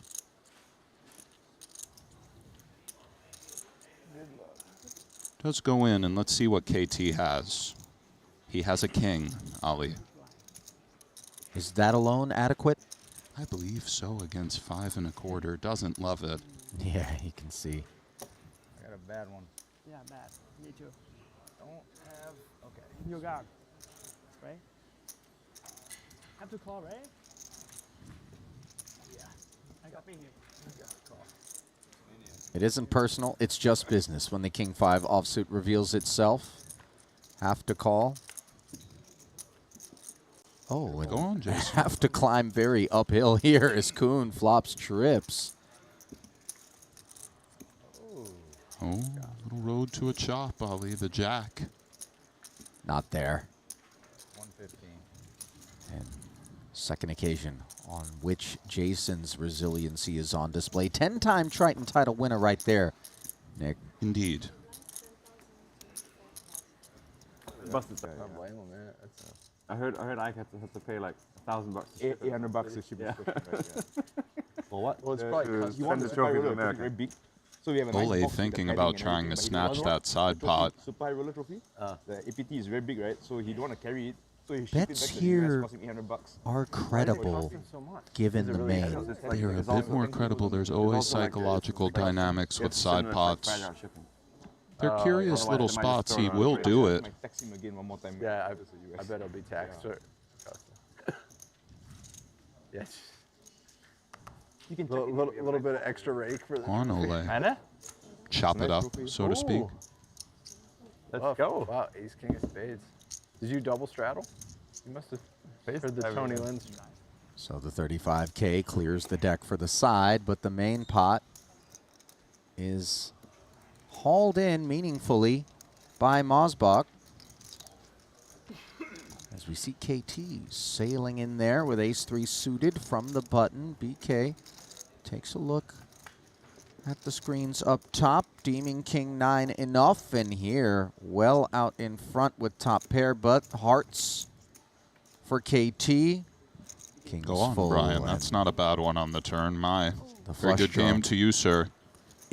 Instantly vanquished, much to the chagrin of all the Thai fans in the chat. KT, prolific content creator, helping to spread the good word out in Thailand in terms of poker. Still to us. 2 cashes thus far here in Jeju, coming in the 25K silver main, 20th there, 21st in the 25K GG millions.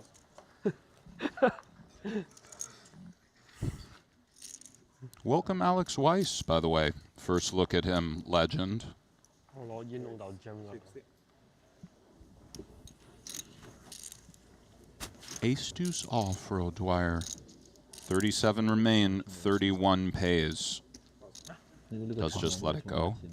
Weiss here at his second ever Triton Festival. Just dipped in for a 25K turbo in Vietnam. has played 2 events thus far, the 25K GG Millions and the 40K Mystery Bounty. Did not cash in either. Looking to find the money here today from the button, 60K with the Queen Jack. Samuel Jeju, suited 1 gapper, chewing on it with just 190 back. Is a bit of a chew, Ali.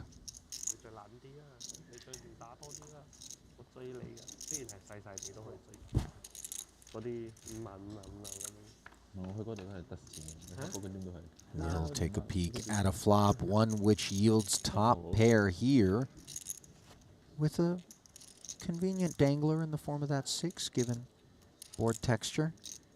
And that's enough to go sailing. And I like this stop and go from Samuel.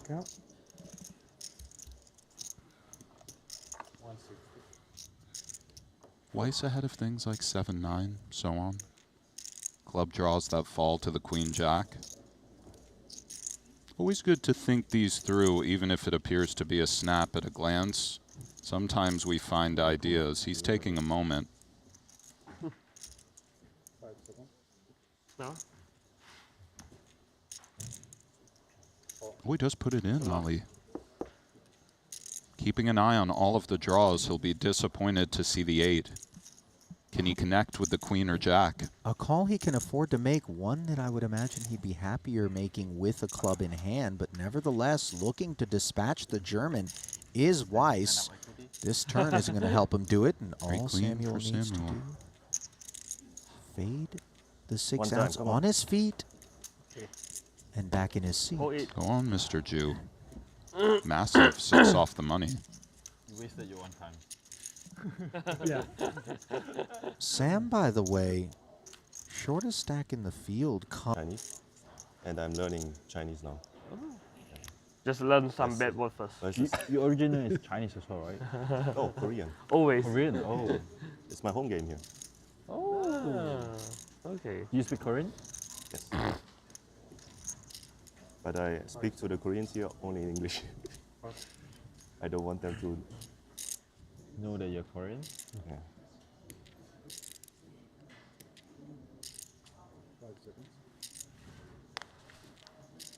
Hackland is very good in Chinese, huh? Song, yeah. Bullets for O'Dwyer, Ali. Guns loaded.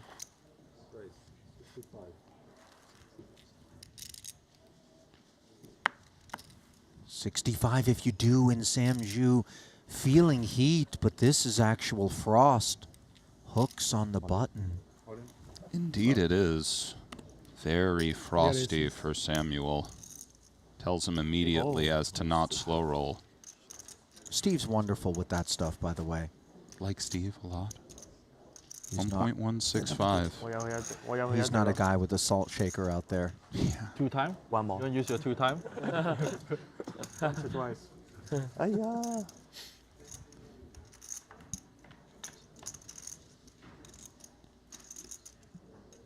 Ten 6-3, not rendering assistance to the German in this 1.1 million chip pot. Needs to go his way. The odds are long, just got longer. Can he find Jacob? No, sir. GG, sir. 5 off the money, Ali. You lucky, huh? You very lucky. Schauskas says he's down to just 5 big blinds on the inside of the bubble, of course, here in the 50K.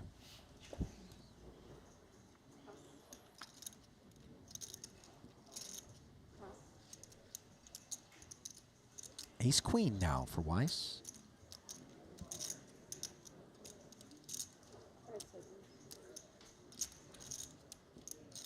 You will fold KK 吗？那个牌？你会 fold Yeah, and 5 big blinds, ace 7 of clubs, going to look like an incredibly strong holding here for the Lithuanian. Way ahead of a button opening range. 我们的目标不是钱圈，是冠军。 No decision for Alex. So the all-in and the call, the product of the Weiss button open. Tamashauskas jamming and dominated here in a 510,000 pot as Weiss looking to finish what he started.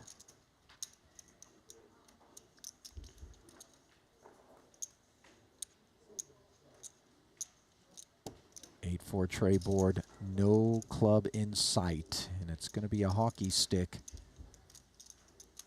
But Tamashauskas hunts for the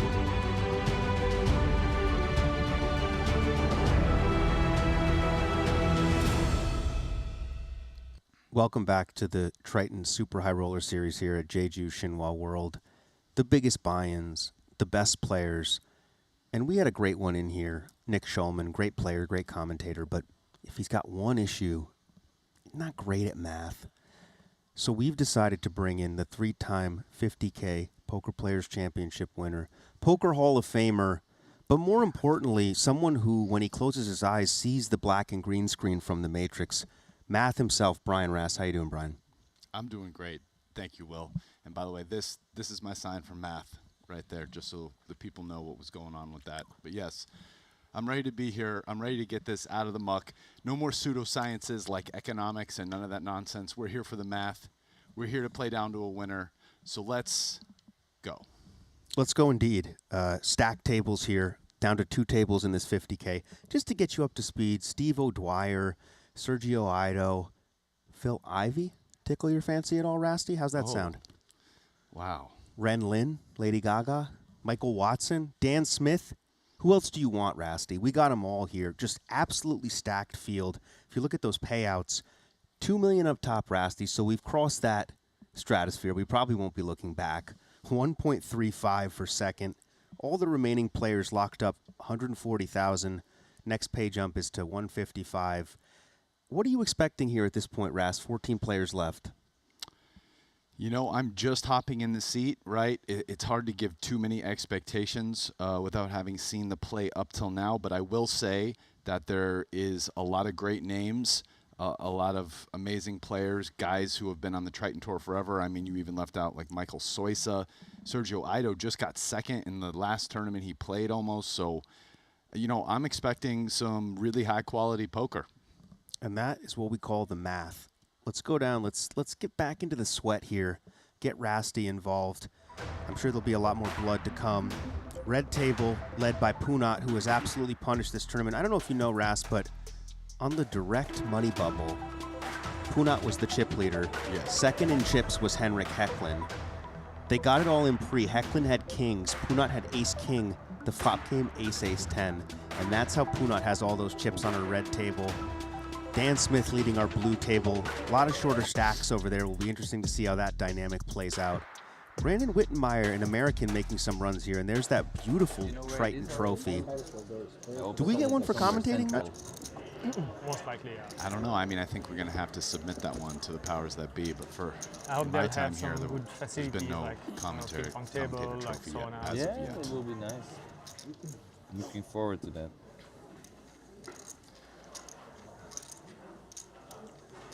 There you see Peter Arts. I'm sure a familiar sight to you. He's made a lot of deep runs here. Hasn't cashed in with the W. I think so, yes.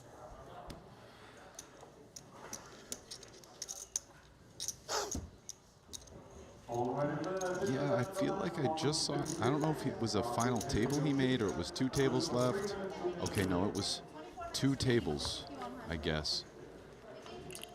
Dan Smith with a very healthy stack. Oh, he did make a final. He got 9th in the 8-handed. I mean, he's cashed 4 out of 6 tournaments, and this is going to be 5 out of 7. I mean, yeah, and only one Triton cash coming into this series, but it was a win in the 50K in Cyprus in 2022 for almost 1.5 million. So that is Thomas Boyven, one of our shorter stacks, very good player. He's going to rip it. And there's Brian Kim. Haven't seen a lot of him. 725.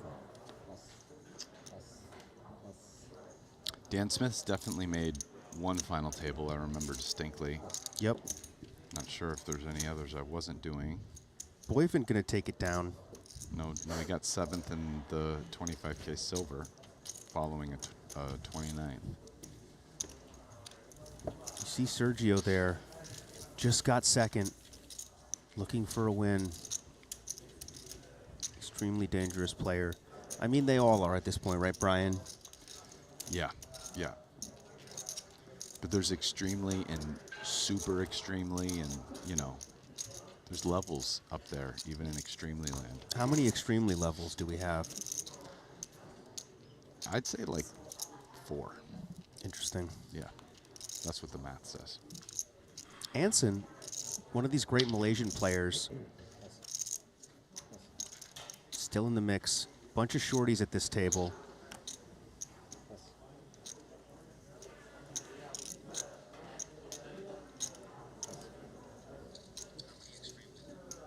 King Dan on the button with dust.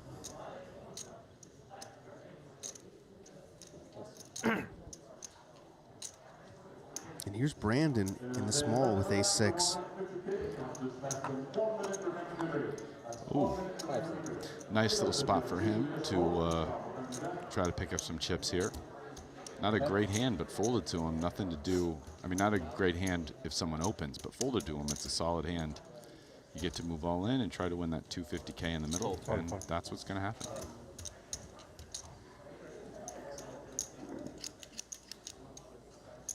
You see 3 about 10 big blind stacks. How much is ICM starting to play a role here, Brian? That's a great question, Will. So ICM has started to play a role.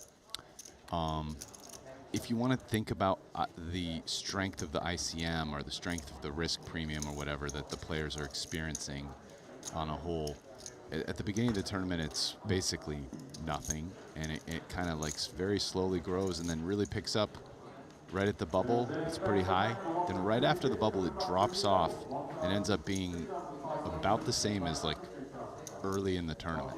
In other words, very small, because like right after the bubble, you always notice, you look at the payouts, there's a bunch of payouts that are very flat. That's a good time to accumulate chips. Now, this is a tournament with a relatively small field, so to speak. I mean, it's a couple hundred players. It's not like 5,000 players or something. So because of that, with 2 tables left, there's still some flatness to the payout structure at this point. You know, I mean, they're big numbers, yes, but remember, this is a 50K buy-in, 140K, 155, 155, 175, 175. That's 10th. Then it starts moving up each time. So right now there's some ICM, right? There is some benefit to staying alive, but it's not as strong as I think people who aren't very familiar with ICM think. And a mistake you can make is at this part of the tournament playing like as tight as you might play at with 6 left at the final table in order to like move up. Like those are serious pay jumps, and there's serious ICM with a very high risk premium. Oftentimes with like 6 left, it can be higher than the bubble sometimes, like crazy ICM spots. We're not there yet. So at this point of the tournament, sure, you want to stay alive. It's better than getting knocked out. And yes, losing chips those chips are still worth more than the chips you gain, but it's not extreme. It's a smallish effect. It's a little bigger than right after the bubble. We've gone a little bit since then, but it's not huge. And, you know, this is a time where a good time to take some smart gambles in order to accumulate a lot of chips so that at the final table, you can be the chip leader and you can be the guy who can just move all in with some pretty bad hands, and everyone else has to fold the good hand and just accumulate chips and rack up and really go for the win, or maybe second if things don't work out, or that type of deal. 225. So that's kind of like a long form answer to your question. Dan and Sergio see the 10-9-3 2-heart flop. Sergio checks over to Dan, who bets with ace-jack. He's got the best hand, but is this a bluff? So I think at this stage of the hand, when it doesn't make sense on the flop to evaluate c-bets in the context of like, is it bluff or value, right? There's a lot more going on. I mean, he's going to be betting based on his cards, his range. There's still 2 more cards yet to come, so almost all hands have equity versus their opponent's range. It's an interesting spot where Dan floated in position. I think his thinking is that this flop is better for him than kind of in general with equity in his opponent, especially if his opponent is a little bit less likely to check over pairs, right? Like let's say, you know, he thinks Sergio is going to be betting jacks, queens, or kings a lot, you know, in aces mix, that type of deal. So, you know, I think he decided, you know, he has the jack of hearts, just some of those things might have caused him to lead this board. And it has more to do with his range, his cards, maybe how he thinks his opponent plays, and less to do with, like, is this a bluff or a value bet? Sergio spikes the river now. Beautiful offsuit king. How does he want to play it? That is a good question. I'm going to see what Sergio comes with. There's kind of merits to both plays here. I mean, clearly he can value bet, but yeah, this also makes sense. The way he's played his hand is like he could, you know, some hands that make sense with this would be a 9, maybe a 10, like Jack 10, pocket 8s, pocket 7s. Some weaker hands in this range along with King Jack. So, like, he's basically taking this and strengthening his checking range here. That's going to include a lot more weaker hands.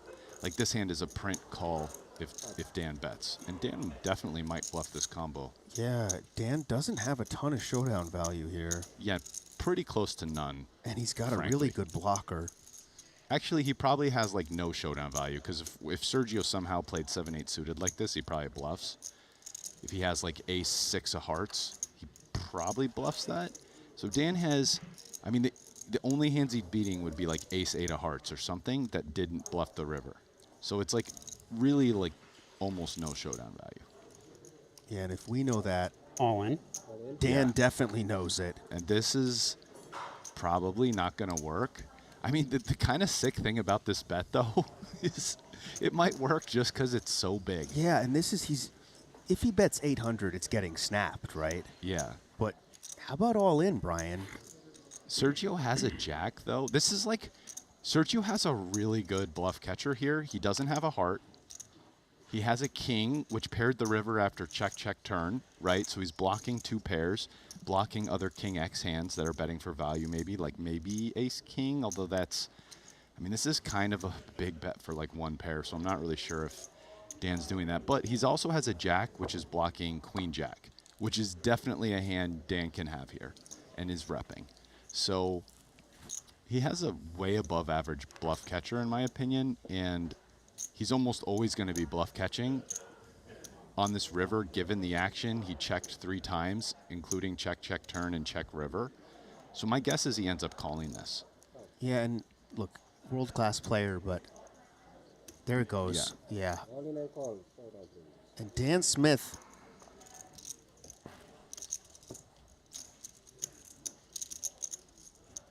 Wow, huge double here for Sergio.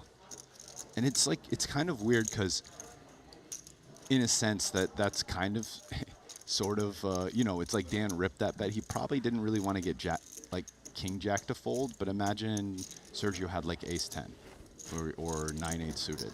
I mean, those hands, I really doubt they find the call. And that's like the majority of his range there. So, yeah.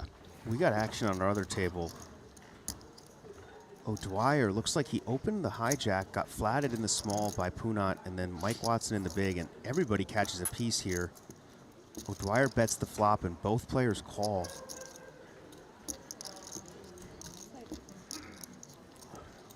And O'Dwyer Rast has just been on a tear.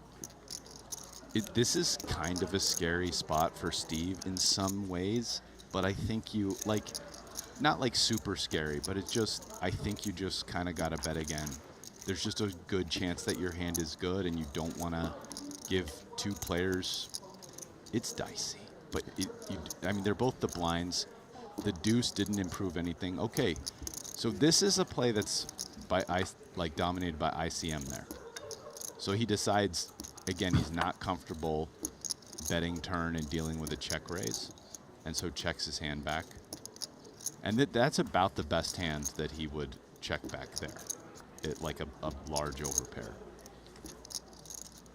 Punat now with a decision. No, he's going to check. Yeah. There's no value there 3 ways. No, I thought maybe turn him into a bluff. Michael has the check. No, he's not going to. If he turns into a bluff, it's like check shove. it's not betting. And Michael has the decision about whether or not to bluff. And I think Steve has, again, not like a fun, but I think relatively clear value bet here after checking back. He can be repping some ace high hands that are bluffing, ace 10, ace check, anything that didn't hit the king. I think given a flop bet, the king is not, the king doesn't hit his opponents very often at all. They're just not going to have very many hands that call flop in a three-way pot that hit a king on a 7-high board. So he's going to make the value bet 650. So this is a spot where now Punat might bluff. He kind of has all three options on the table. Fold, you think your opponent has it. Call, you think your opponent's bluffing.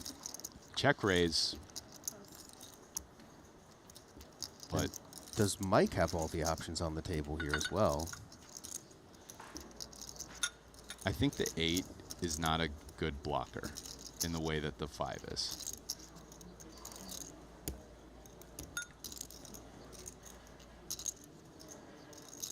Mike Watson versus Steve O'Dwyer. These men have battled a lot. Plenty of history. What does Mike come with? Ooh. Wow, that's a, I mean, he was right. That's a tough laydown. 5.6 million for Steve O'Dwyer, up to second in chips. 21st place here in the 25K for 71K, and 20th place in an earlier 25K for 77K for O'Dwyer.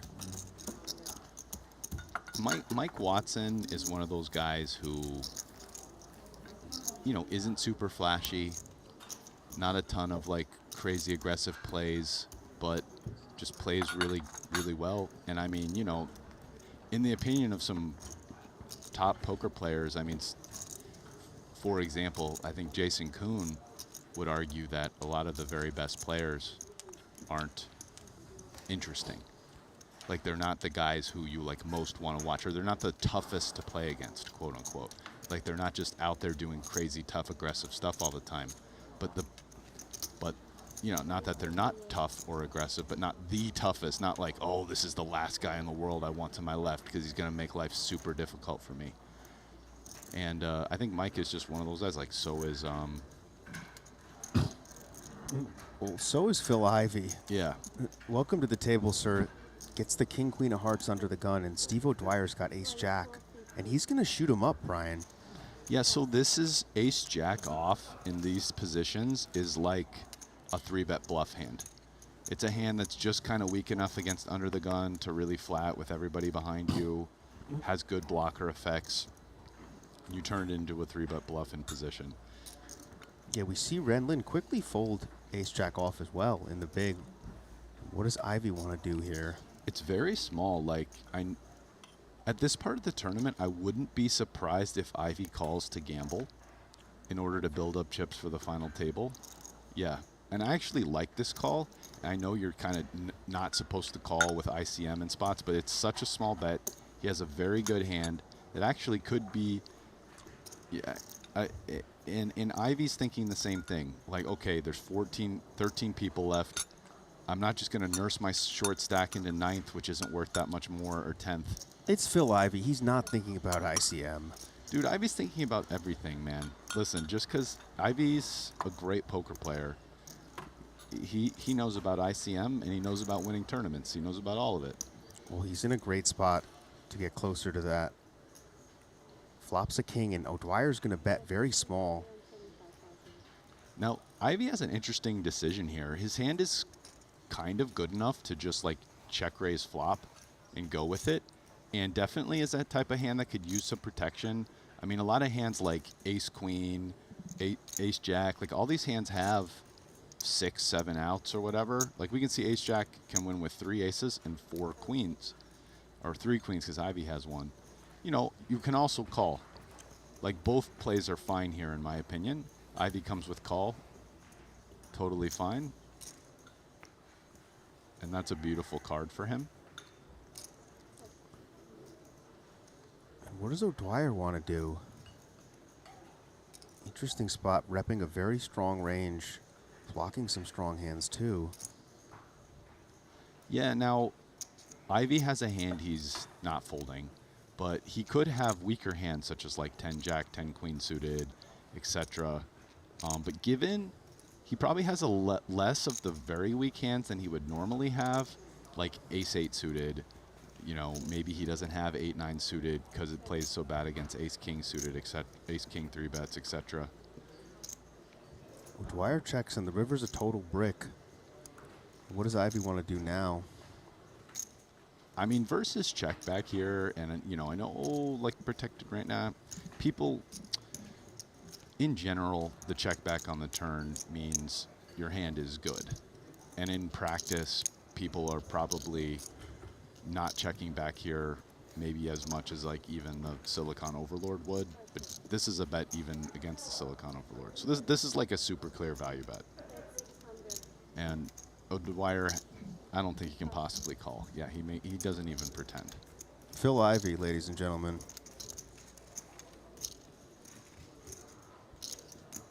Scoops a pot. 3.5 million for Phil here. You know what I feel like?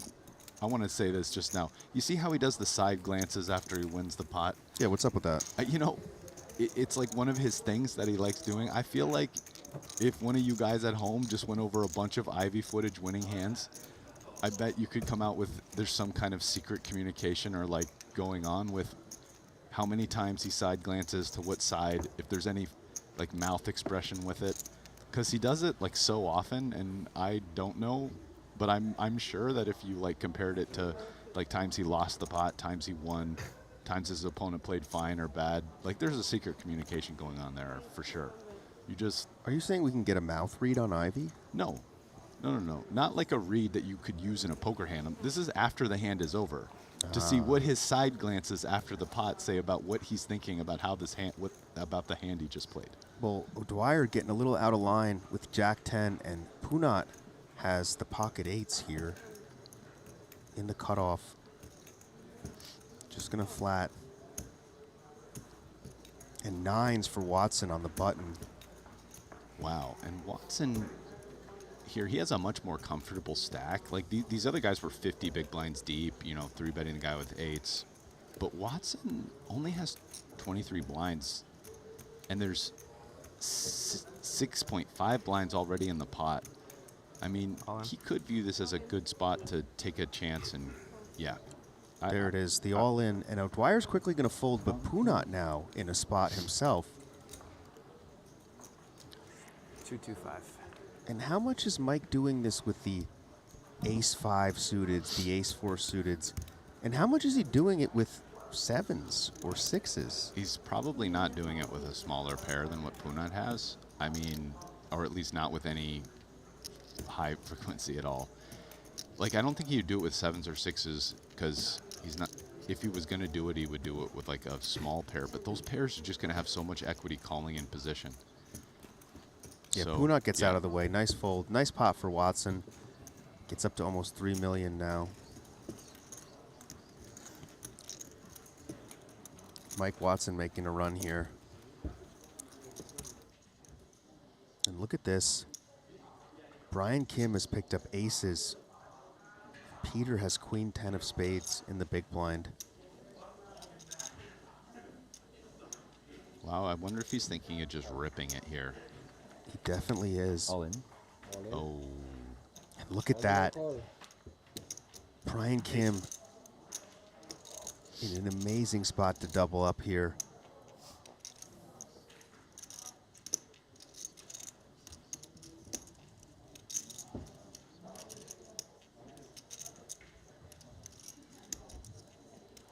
Very good American pro. Can he hold? It's about as good as it gets. Yeah. Queen 10 is, I mean, I guess the only chance is like 2 pair and it's over. Heart for good measure. And Brian Kim is going to double up through Peter. 1.75. Okay, sure. Okay.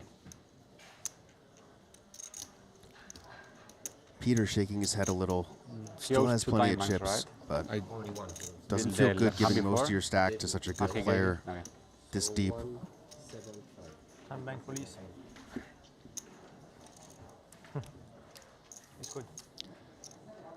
I would say that I don't think it feels good losing most of your stack to anybody this deep. It doesn't matter how good or bad they are. Is that what the math says, Brian? Yeah, that's what the math says. That's why we bring this guy in.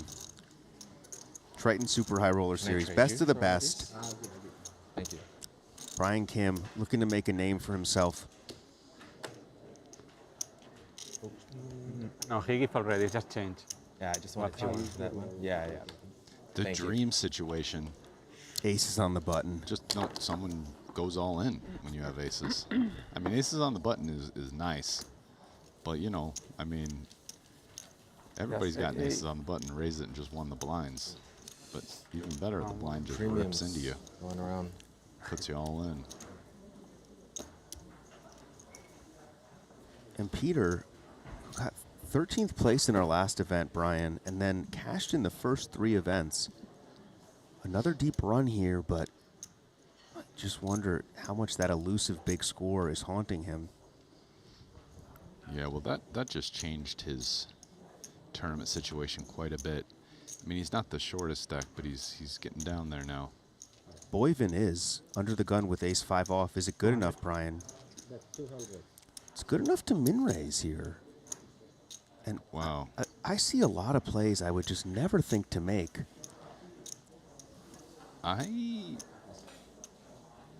Wow. I will say, we did see Seth Davies raise under the gun earlier off a similar stack with aces. And look at this, Brian. It goes through. Thomas Boyvin, now no longer the short stack. Nice hand, sir, for the German.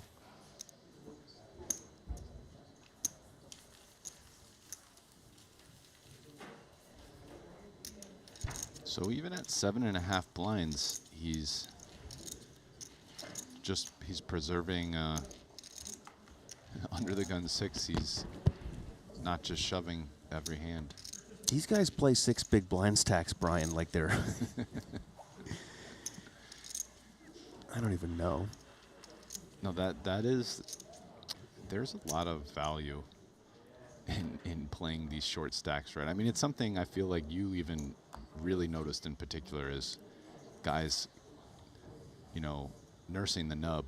It stood out to me more than anything I've seen here. I just give up when I have that many chips. Just fling them in. Yeah. These guys contemplating every decision. And could Anson get into some trouble? Nope, he's out. But Thomas, just a good enough hand to get him in a lot of trouble here. Oh, he's having second thoughts. He almost threw the chips in, but now it's... There they go, Brian. Okay. There was like the angel or devil on his shoulder that was giving him good advice, but he went with his... He went with the devil, Brian. First read.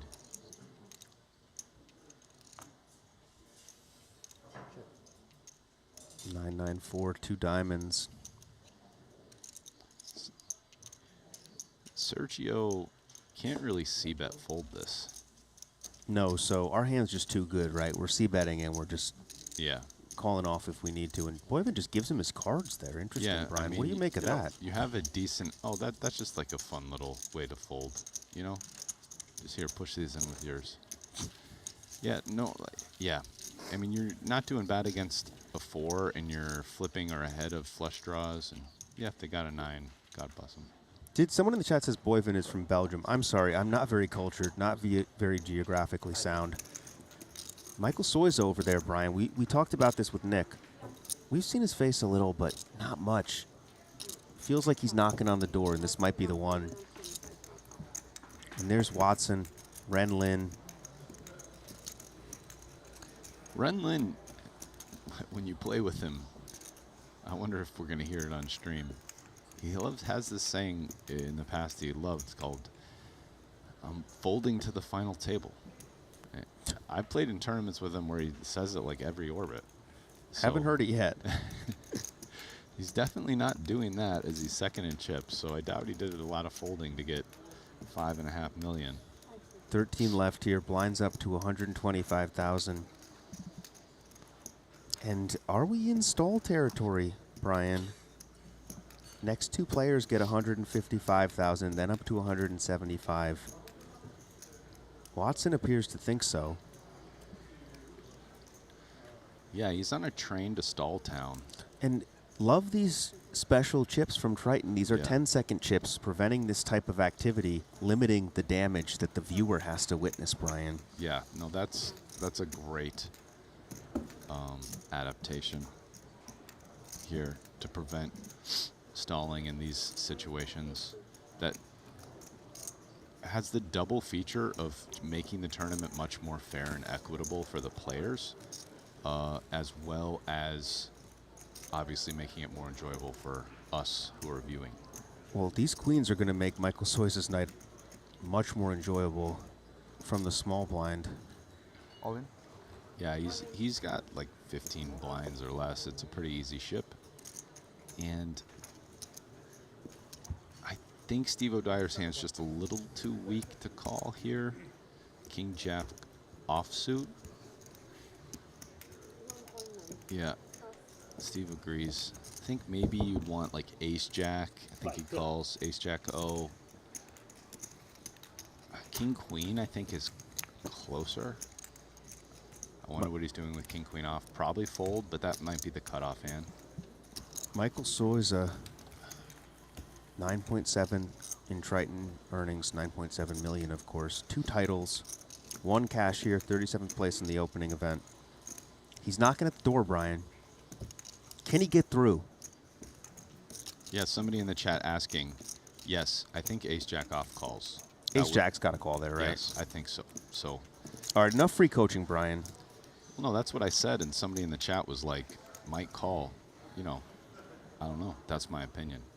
That's Will's opinion, too. So there's 2. That's what really matters.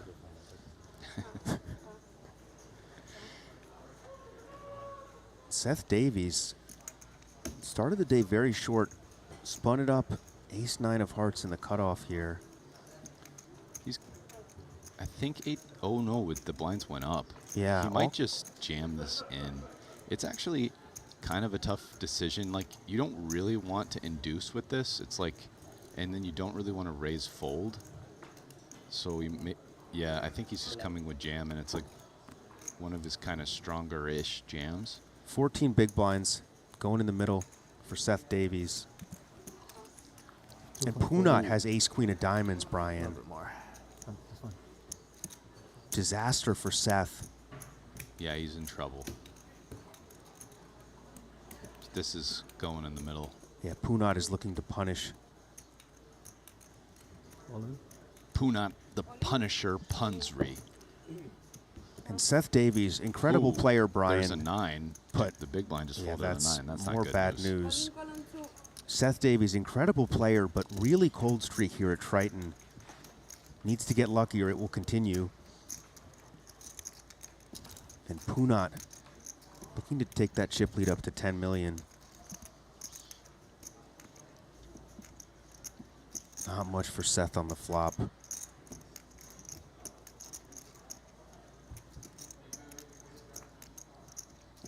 Well, But some chopportunities. Can chop with another board pair here. That's not going to do it. And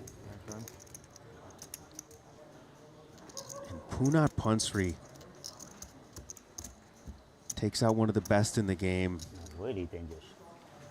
We're playing now, no more gamble. No more.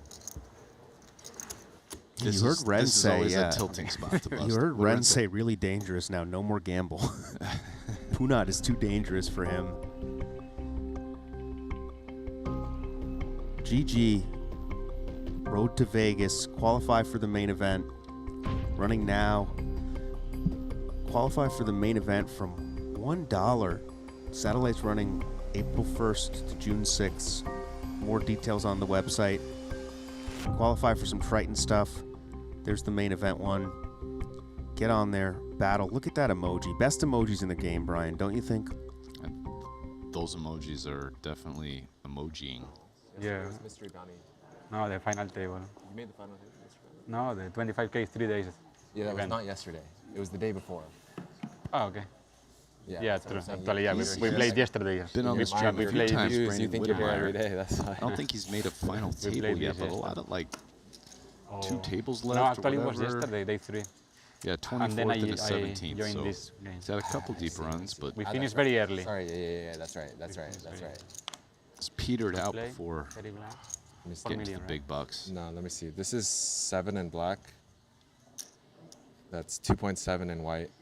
We're doing some 3.4. accounting. 3.1. 3.5. I think Sergio got his answer, and now he's going to figure out how he wants to play 10-9 off. And Sergio, doing some accounting, just won 1.2 million, Brian. I think he wants some more money for the bank account. Yeah. This, 400. yeah, interesting. So he's moving this into his like kind of raise attack range, and we're not going to get to see a flop because Brian Kim has some total garbage. You're either playing here or watching your fellow conquistadors. So busy.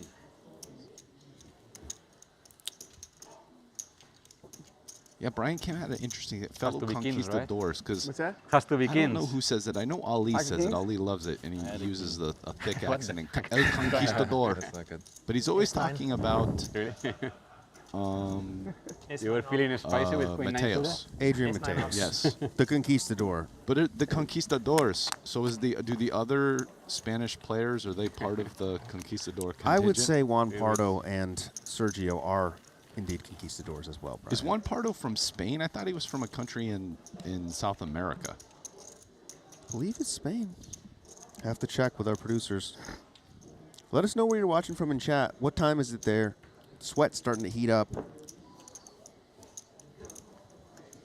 As we got 12 players left. First 50K here at the Triton Series. Won't be the last.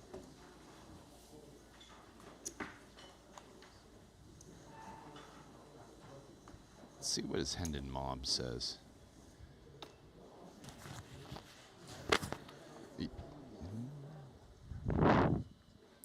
Anson picks up the king Spain. three of clubs. You're correct. Don't doubt my knowledge, stand Brian. corrected. Haven't you learned yet? So yeah, they're the conquistadors. Ido, Pardo, And this and ace is Mateos. good enough for Boyven. It's going to go all in.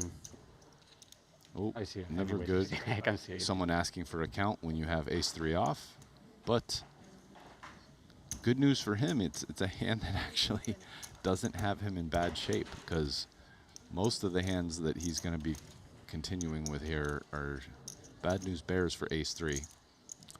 Bulgaria, Bali, Idaho, Bermuda Triangle. Ooh. Wow, ace 10. Yeah, and this is such a small shove. Versus the flat, though. What does he do here?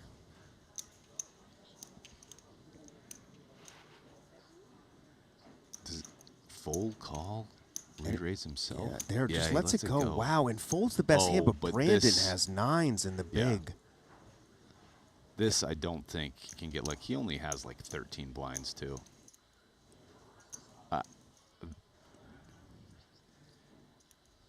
The problem is, Brian, are we ever getting Sergio to fold? Maybe, if he's towards the bottom of his range. I mean, like, I think this is, you got to go. You're a big favorite against Boyven's range. And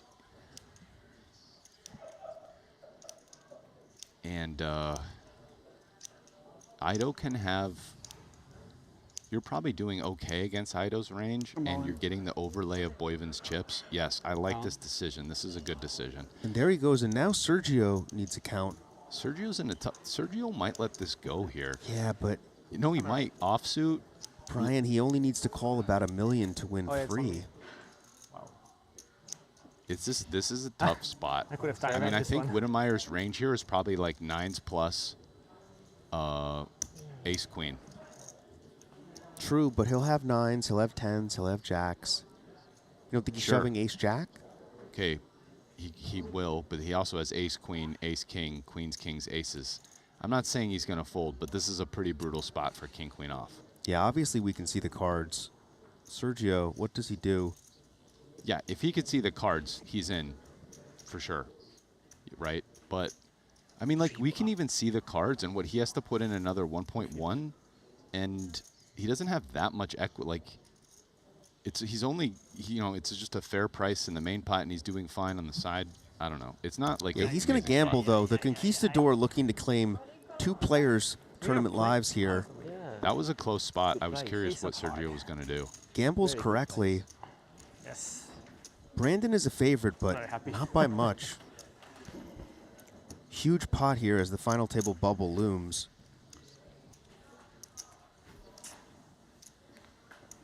Boyvin in the worst shape, mostly just looking for an ace.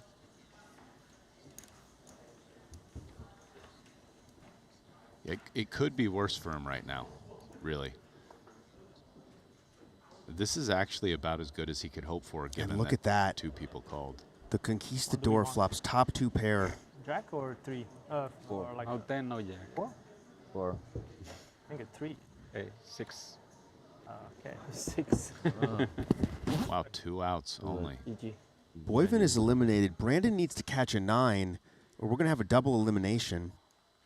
It's not a 9, Brian. Good game, sirs.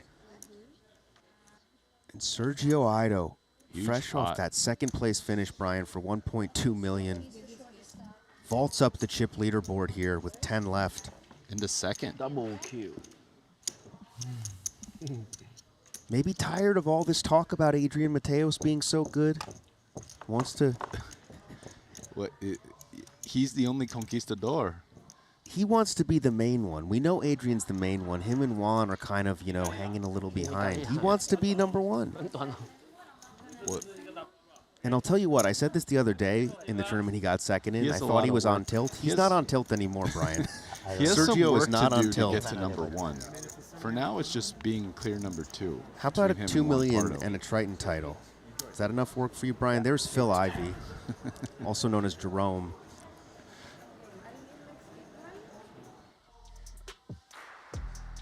And then there were 10. Punat still punishing. Soiza hanging in there. Mike Watson, Phil Ivey, Steve O'Dwyer, Ren Lin. The stars came out to play, Brian. 50K. Not too many scrubs in this one, is there? No, not too many. And probably even less than the 150. Yeah.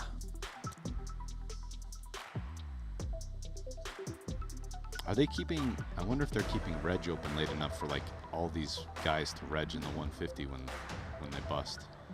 Well, these players now will all collect 175, so they can afford it, Brian. Yeah. Little parlay. 10th gets 175. 175,000, of course. 9th, 205, all the way up to the $2 million for first prize here.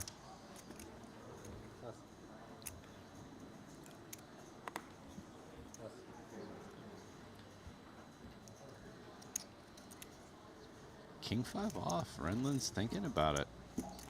And are we at the point, Brian, where these guys can start leaning on each other? Yeah, he's got a big chip stack. He's got the button. He's got a king. So he's digging down a little deeper than a standard opening range for chips in order to apply some pressure. Soiza's very fearless. Oh. He's going to at least see a flop with the 7-6 offsuit.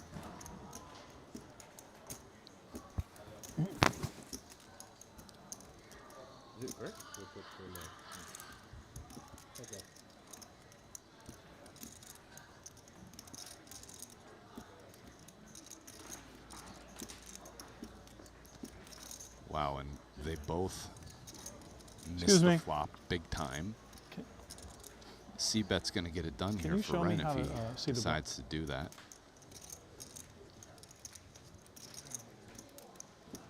I think this is a board where Soiza probably has a few more flushes, but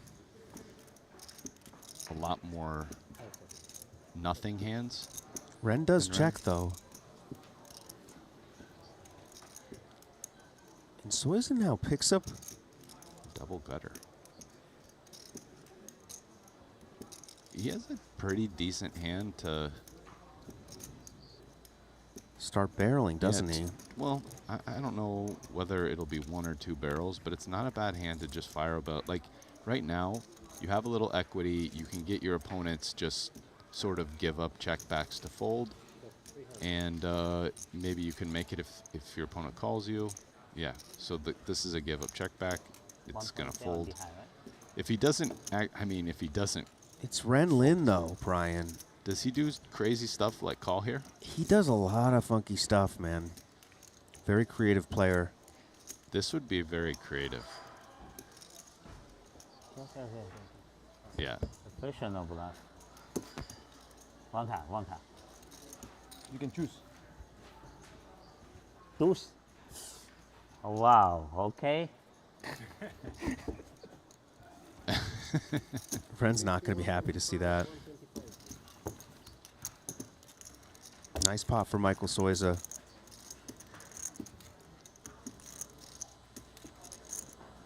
Yeah, when you're short there, that's a nice. It's a nice pickup with the 7-6 off, Brian. Yeah, you defend the big blind and end up winning a pot. It's pretty sweet.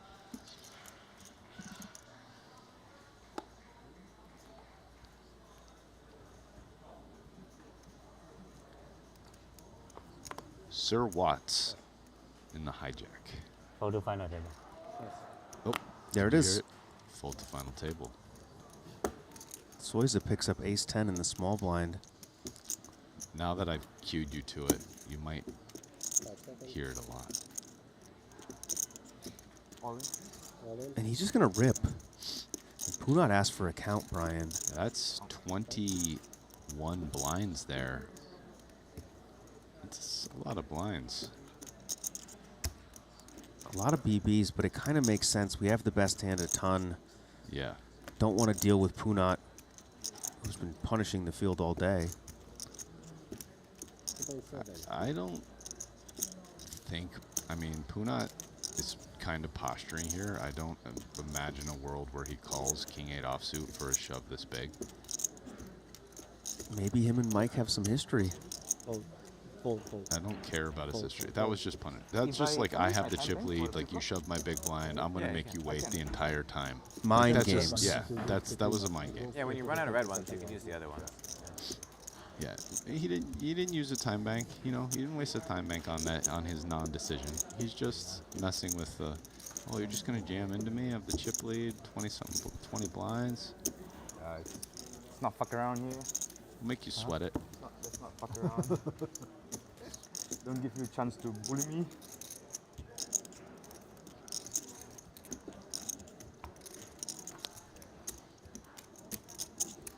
Ten left here. Inching closer to that final table. I believe it's 7-handed. Yeah, 10 left, so next person that busts, we're going there. Anson is down to 5 blinds on the other table. Punat, does he want to start punishing these shorter stacks? Yeah, I think he's going to raise this.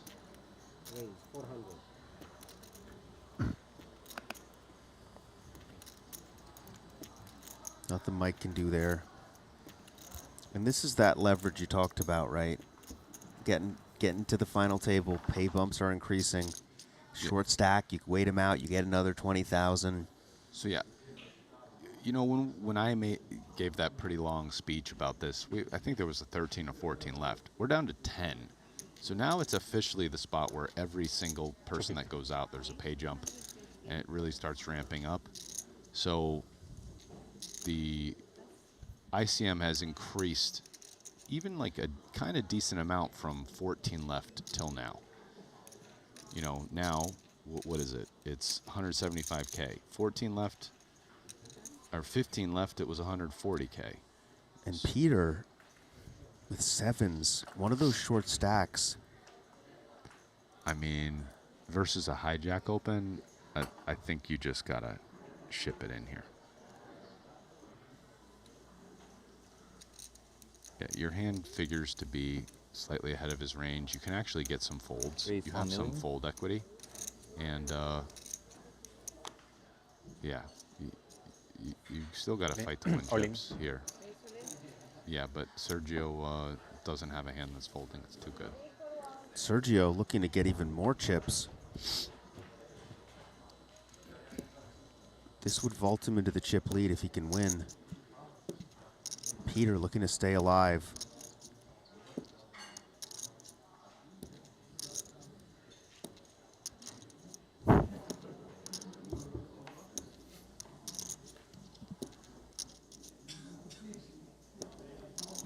Ace right on the flop, Brian. Oh.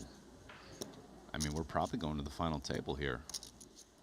I mean, he's got to hit a 7. It's hard. That's what the math says.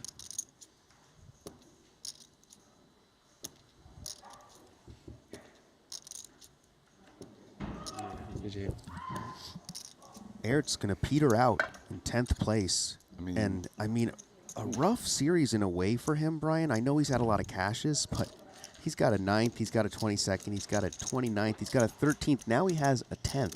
So close, yet so far. But that man, one of the conquistadors. You know the Three Musketeers? How about the Three Conquistadors? I like that. That's good. Yeah, I mean, Sergio, I mean, that was officially a spin there. That was a big spin for Sergio. Just woo, woo, woo, woo. He's not on tilt. He's up there with the He's chip not on leader. tilt anymore, is he, No, Brian? I think he, you know what, this all came from before I got here, but he seems fine to me. Doesn't seem like he's on tilt now. Punat with the ducks.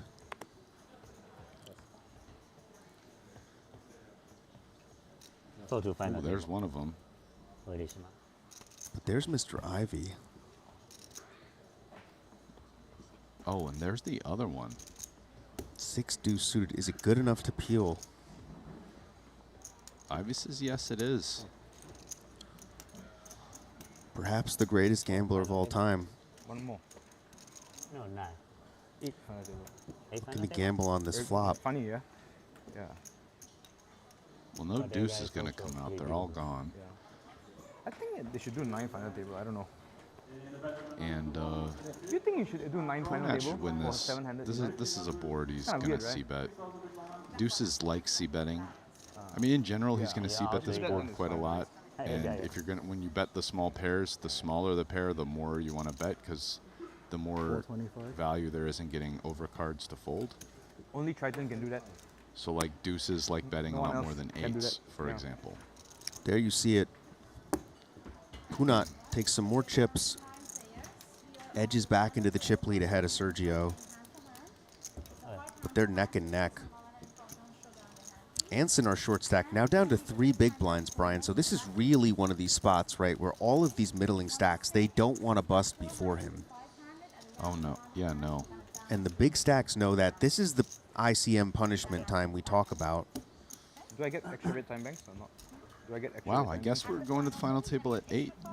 So, So one more elimination. This was a 7-handed I tournament. told you, I said that earlier, Brian. You were doing math. You weren't listening. Yeah. You're Sorry, always doing math, aren't you? I can't really do 2 things at once very well. Can you stop doing math at any point? Or does it I don't never know. turn off? It never turns off. Phil Ivey, still alive here, looking to make his second final table, and he's looking for a little redemption, Brian. The other conquistador, Adrian Mateos, got him to fold jacks at that final table. I remember. That was a Ivy sick would have hand. won the hand. Butterfly effect. Adrian wins the tournament. So here's a question for you, Will. Do you think that Ivy tilted after that laydown and subsequent bust? Is he tilted? Absolutely. I do, Okay. Brian. I agree, Will.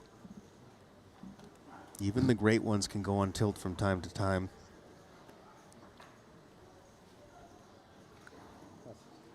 We're going to need to get the side-looking analyst to try to confirm that. Ay, mamma mia.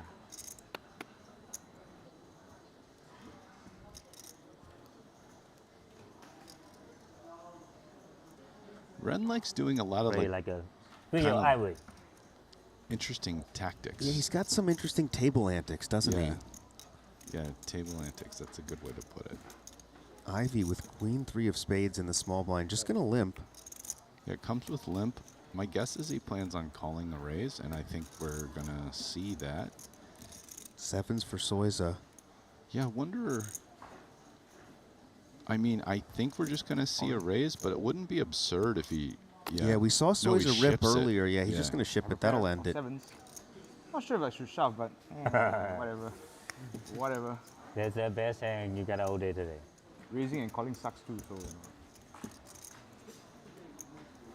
Very dangerous. Gamble too much. Michael Soiza looking to kick that door down real close to the FT. So you stay here for WPT? Yeah. You? Maybe. Let me think about it. So they got a. What's the first high ruler event? 25K buy-in? I think so. I haven't looked at the schedule yet. Okay. Maybe. I have a little under 4, like 150 under 4 or something.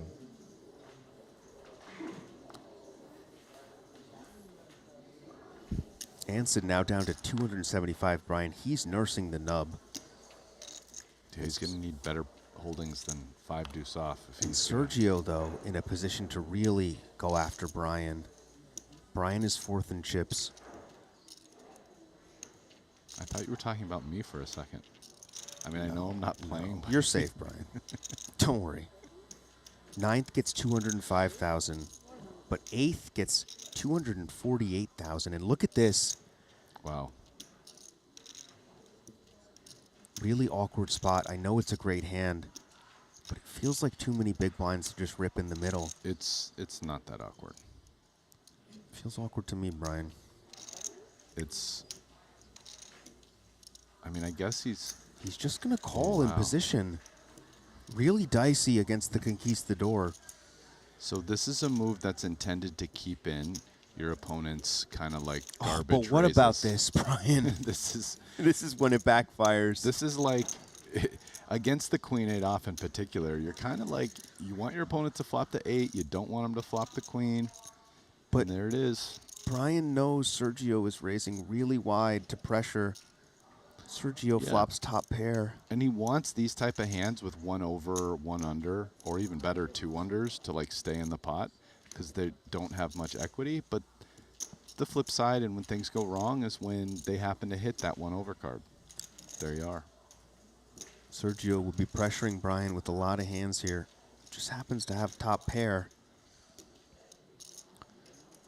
Yeah, I don't see anything other than call, and we go to the turn. He's not trying to make a big pot with 10s here. He's kind of just trying to keep bluffs in and get to showdown. 6 of diamonds on the turn.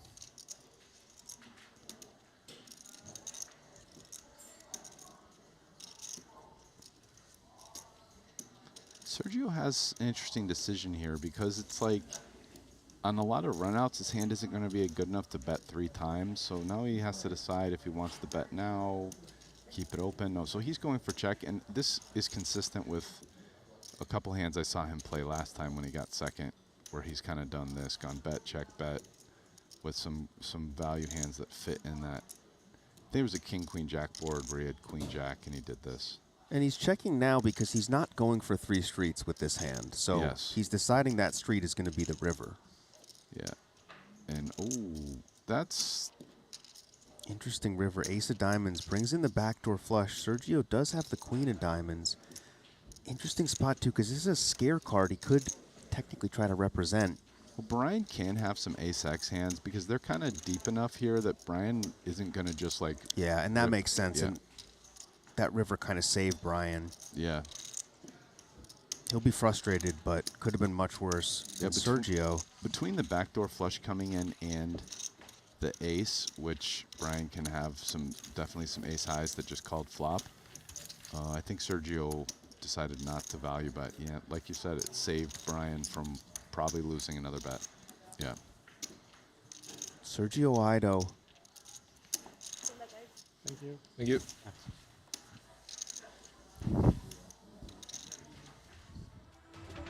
Leading this table. Anson down to 2 big blinds.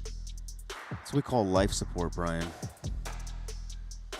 Brian Kim still healthy, 25. Steve O'Dwyer with 33. You know what would have been interesting in that spot? He could have probably came with like a 10% block bet. I think he has a pretty interesting hand to do it with the Queen of Diamonds in his hand. The math is always working in Rath's mind. Block bets, merges, polarization. I'm in the Matrix now. Yeah, he's in the Matrix. Listen, I've been here for like, I don't know, forever already doing this commentary, and so I'm getting warmed up, baby.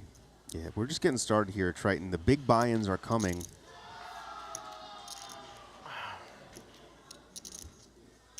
The 40K mystery bounty starting to feel like penny stakes, isn't it, Brian? Yeah.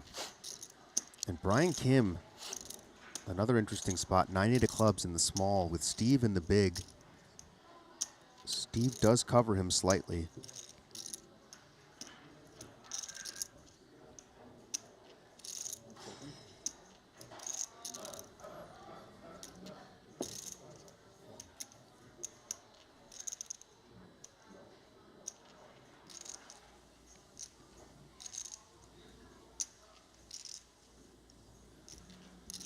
What does Steve do with the Queen 3 offsuit? It's a hand he might mix in some kind of raises here off the strength of the Queen X, hoping your opponent's limp folding, but not obligatory by any means, and he comes with check.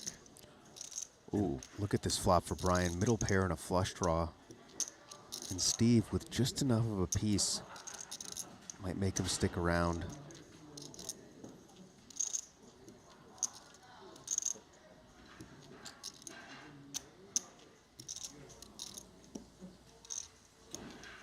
Brian checks, and I think Steve is content to check, but I've seen him bet in these spots before. No, he checks.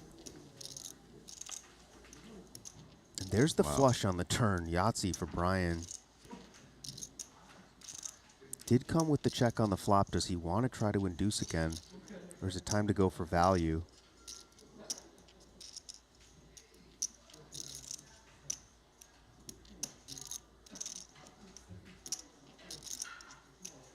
Looks like it's time. Steve has a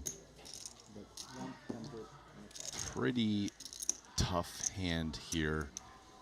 The Queen isn't the cleanest out. It fills in a couple straights, and he doesn't have a club, but to 1/3 pot, he decides that folding bottom pair is too much, and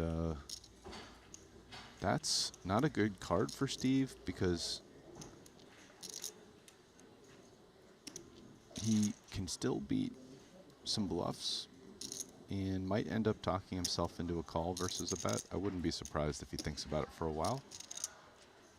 Given that Brian bet turn, I think his most likely course of action here is to bet again.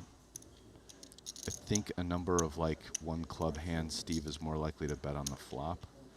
So 750. I think Steve is like slightly weighted towards weak value as opposed to like weak draws that missed. So I like this decision to bet. I don't think, I mean, it's a big bet, and I think this bet's big enough that like Queen 3 is probably not a call. Yeah. Steve agrees.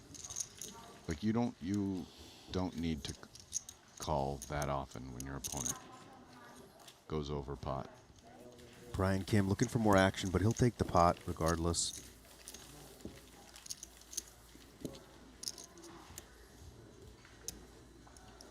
Real close to this final table.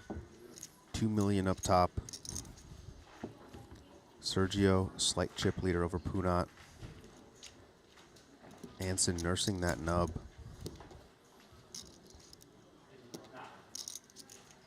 There it is, Brian. Look at that. Anson in the big now with one chip left. Wow. That's a pretty grim spot. Is that even a nub, technically, Brian? Or? No. He's no longer nursing a nub. He has to win this pot to get back to that territory. He's just hoping to be nursing. Yeah. Sergio going to open up the 6-5 of diamonds. Looking to get us to the final table.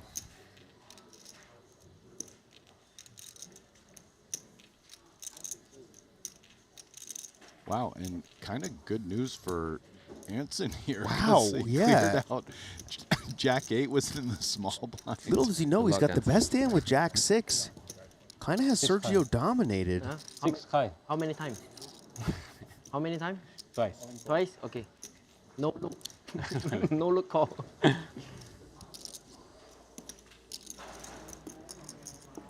It's an interesting turn of events there at that table. Yeah, over here, Punat with the 10-8. Everybody else at the table had Jack 6 as an underdog except the person that raised. And the reason we see Punat here with the 10-8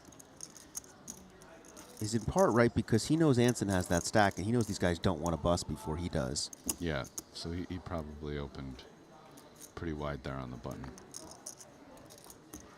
And Renlin in a really frustrating spot. We know our hand's good a lot, but it's not that frustrating. It's an easy fold. Ren just Long color. it's his table ante. it's frustrating though, Brian. Yeah, it's I a little mean, frustrating. Can you give me something? I mean, you might not be cut out for poker if defending your big blind and check folding frustrates you. You might, like, to a min raise. Poker might not be your game because there's a lot more stuff. I don't have anything else, that's man. way I don't have anything else. Way more frustrating. Like, I hate what happens if you lose as like a 60% favorite all in. I mean, we're about to find out for Anson. He's a nice favorite here against Sergio. Looking to double up. Can he do it?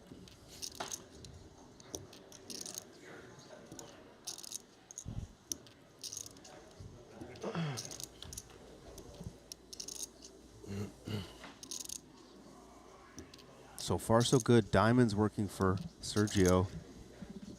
And that's about it.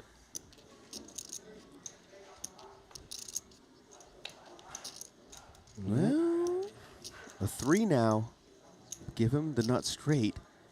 3 or a 5, or Anson is going to double. Make it. That's not even a flesh wound for Sergio, is it? No, it's. I mean, it's like barely a scratch. The second nut low there, actually. Blind star 150. Yeah. Again, we've seen this here at Triton. Chip in a chair. Blinds up, though. 75, 150. Very expensive.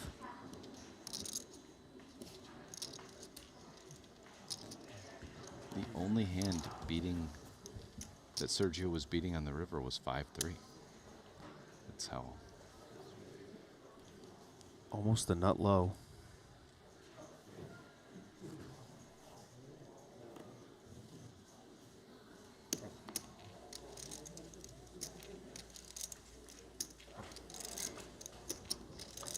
Ooh. Wow, and he was dominating Sergio again. With the 9-3 off. I think it's a good fold, though. Watson raises the button, and Ivy is going to see a flop with 10-8 offsuit in the big. And he's actually in pretty good shape against fives.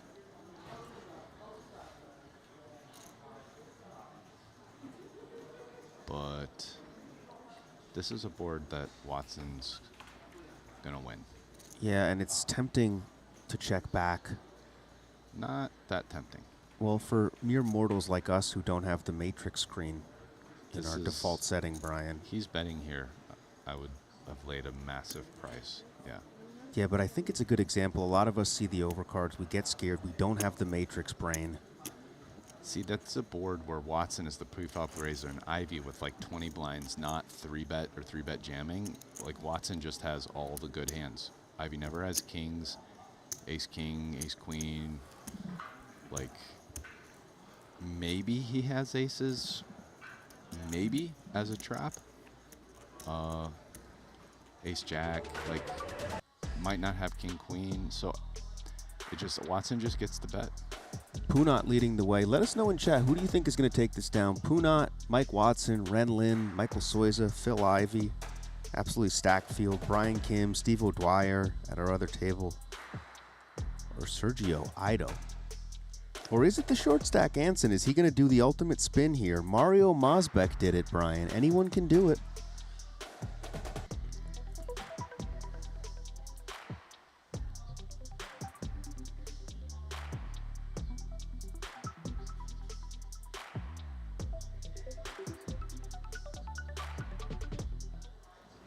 Thank you.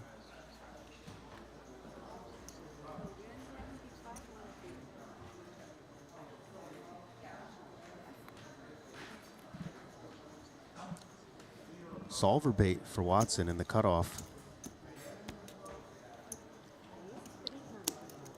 And he goes for it. And you'll notice he doesn't have anybody that covers him behind him either.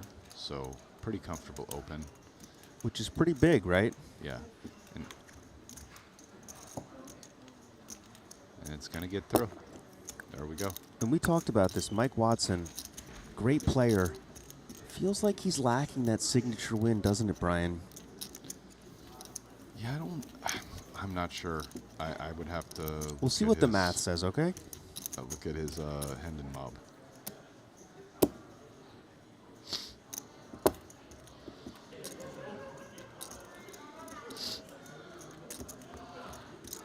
Yeah, you're probably right. His best life cash is 1.6 million. So this would be his best life cash if he won it.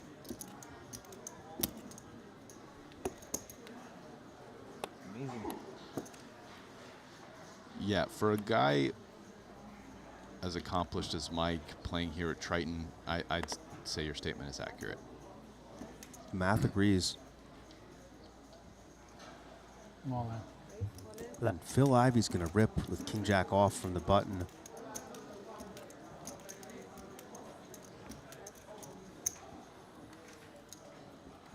And notice Ponat Punsri didn't make Ivy wait for 30 seconds to fold some nonsense.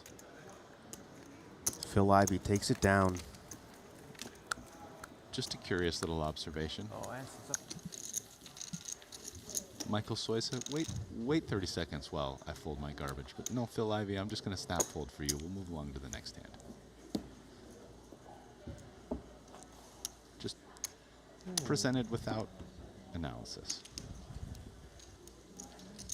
Looks like Anson has most of his chips in the middle again.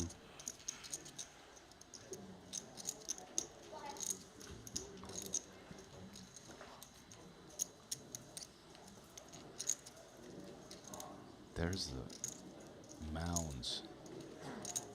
And a mountain in front of Sergio. Picks up the ace-9. Ooh.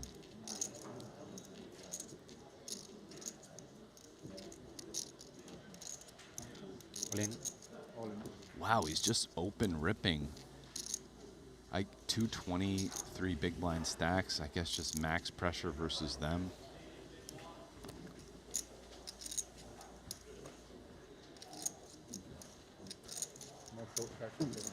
Sorry. Anson all in again. This time behind, but very live. Good hand now. Can he get another double and continue the spin? Yeah.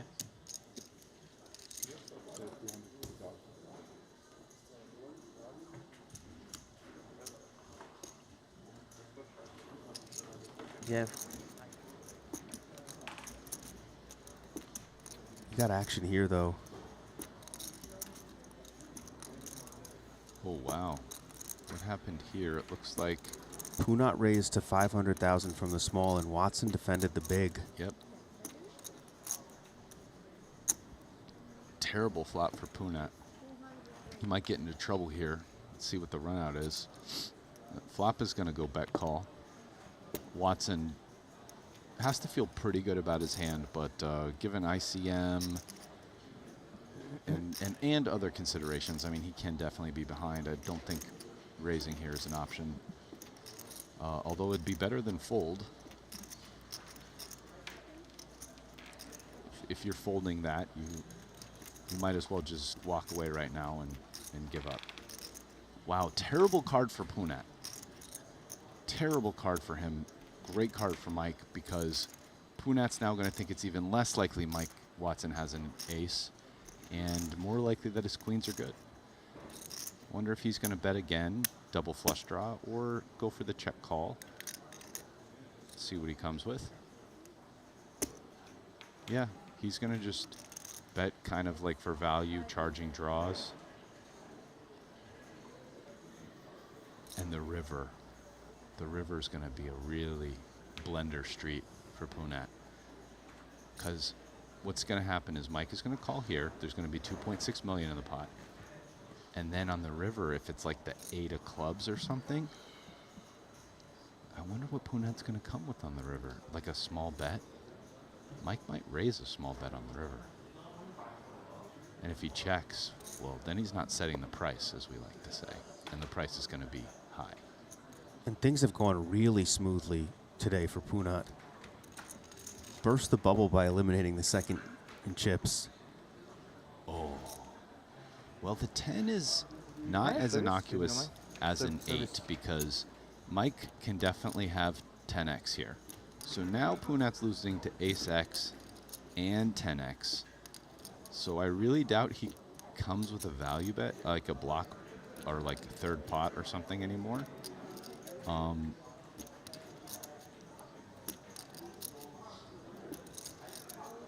If he blocks, it'll be real small. Yeah, like this is B10, 10%. So. That's the one. It's only. Which. But he knows he's going to get raised kind of a decent amount here. Maybe he's hoping that like a 10 doesn't raise him.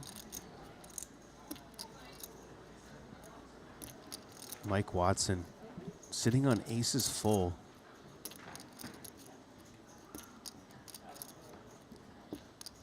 No. In the chat, someone's like 10 is a great card for Puni. No, it's not, man. Because he was beating a 10, which Mike would not have folded by now to 2 smallish bets, and now he's losing to a 10. This was like one of the worst cards in the Listen, deck. I know you're new here, math guy. Never listen to the chat during No, hands. I'm just teaching this guy, NWA. The 10, my friend, was a terrible card for Punat. This is going upstairs. Yeah.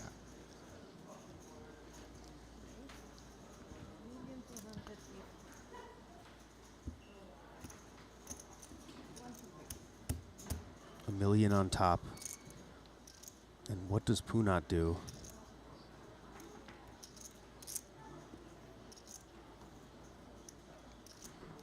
Yeah, I mean, now Punat has to decide if this man is bluffing. Are you bluffing, Mike Watson? I couldn't get anything there. I mean, I don't think his blockers are particularly relevant. I mean, there's so many ace-x and 10x here, blind versus blind, that, yeah, he Good goes fold. with fold. Yeah, good fold, Punat. Nice pot for Watson. Sir Watts up to 6 million. Good for third in chips. Like, they're probably bad blockers. He's probably blocking more And we'll get back to this hand now. Big all in here. Can Anson find another double?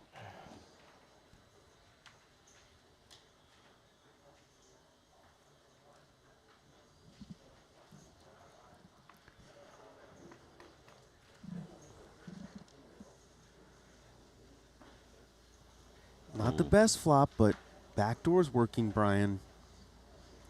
Yeah, he's got. Ooh, now he's got a flush draw. He's got the clubs. Along with his queen or jack. Can he stay alive here? Okay. Yes, he can, Brian. I didn't see that one coming. Huge double for Anson, continuing to spin. Nice hand, nice hand. Thank you.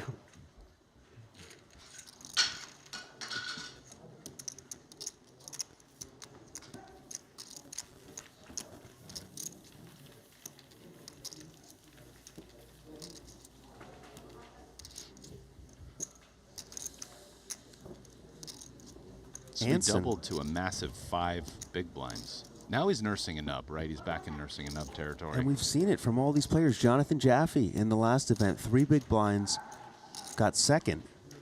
Can Anson nurse the nub to victory here? It's been a theme. Yeah, that short stacks have climbed up.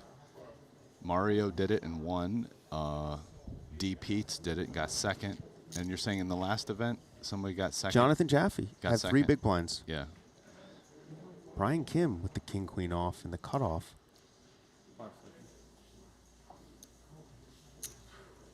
Raises it up to 325. Wow, Anson up to, I think the blinds just went up 150K. So now he's got 4 blinds. Oh, he's going for it here.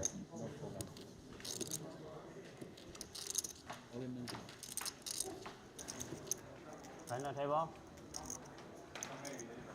Huh? Are they all in? Wow, it looks like we got raised dealer button, flat, small blind, ace jack off. Now, by the way, at this stage of the tournament, with high ICM and 2 big stacks, you find the big stacks actually 3-bet each other a little bit less, and it's more polarized. So Watson wants to preserve his value here with ace jack off and decided not to 3-bet a spot that you normally find 3-bet when there's no ICM and guys are playing for chips off 40 big blind stacks. Not only does he not 3-bet Brian, he gets away for nothing. I mean, just master class in maneuvering there from Sir Watts. And more chips for the Punisher. It's hard to get that man's chips. And Sir Anson Watts. has gone with the ace-4, Brian. He is ahead, looking to continue the spin. King-Queen tends to overperform in these spots, I feel like. I mean, literally just happened, right? With like Sergio won the 3-way pot. Just always feels like you just flop paint and the ace is just dead unless they bury the river. Okay. No ace paint 4's yet. Still doing it. Can he hold, Brian? That's the million-dollar question. Can he hold? So far, so good. One more card, Brian. Can he hold to double again on this final table bubble? Black paint will get it done because the 2 blackjacks are gone. Okay. No. There it is on the river. He just hit a queen to double. This queen kills him. Anson out. Good game, sir. Going to the final table.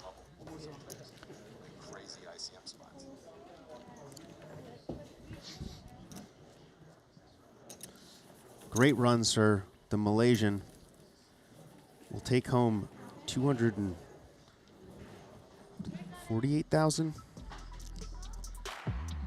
Fast-paced action. Cards are flying. Chips in the air. Sorry, Anson's going to take home 205,000. And we are down to 9. Sorry, 8. God, I'm losing it here. Steve O'Dwyer still in.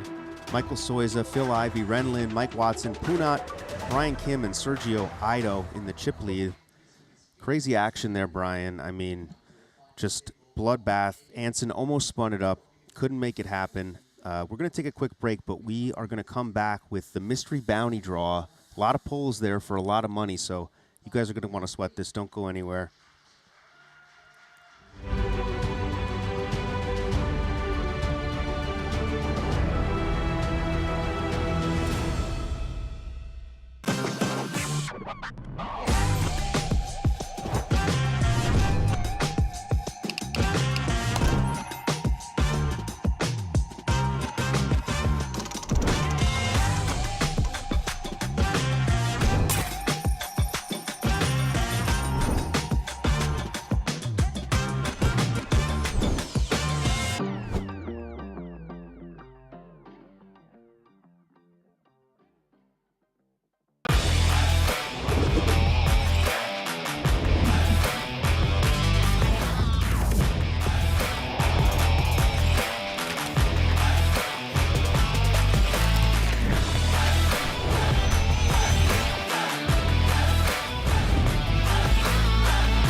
Introducing the all-new BetACR.eu, the premier destination for sports enthusiasts. What sets BetACR.eu apart is our exclusive offering of live-action prediction options on the Triton series.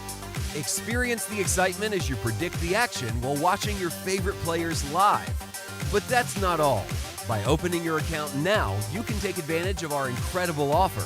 Receive a generous 15% free play on your first top-up, up to $250. Become a part of betacr.eu and elevate your live sports engagement experience.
Just seize the wonder.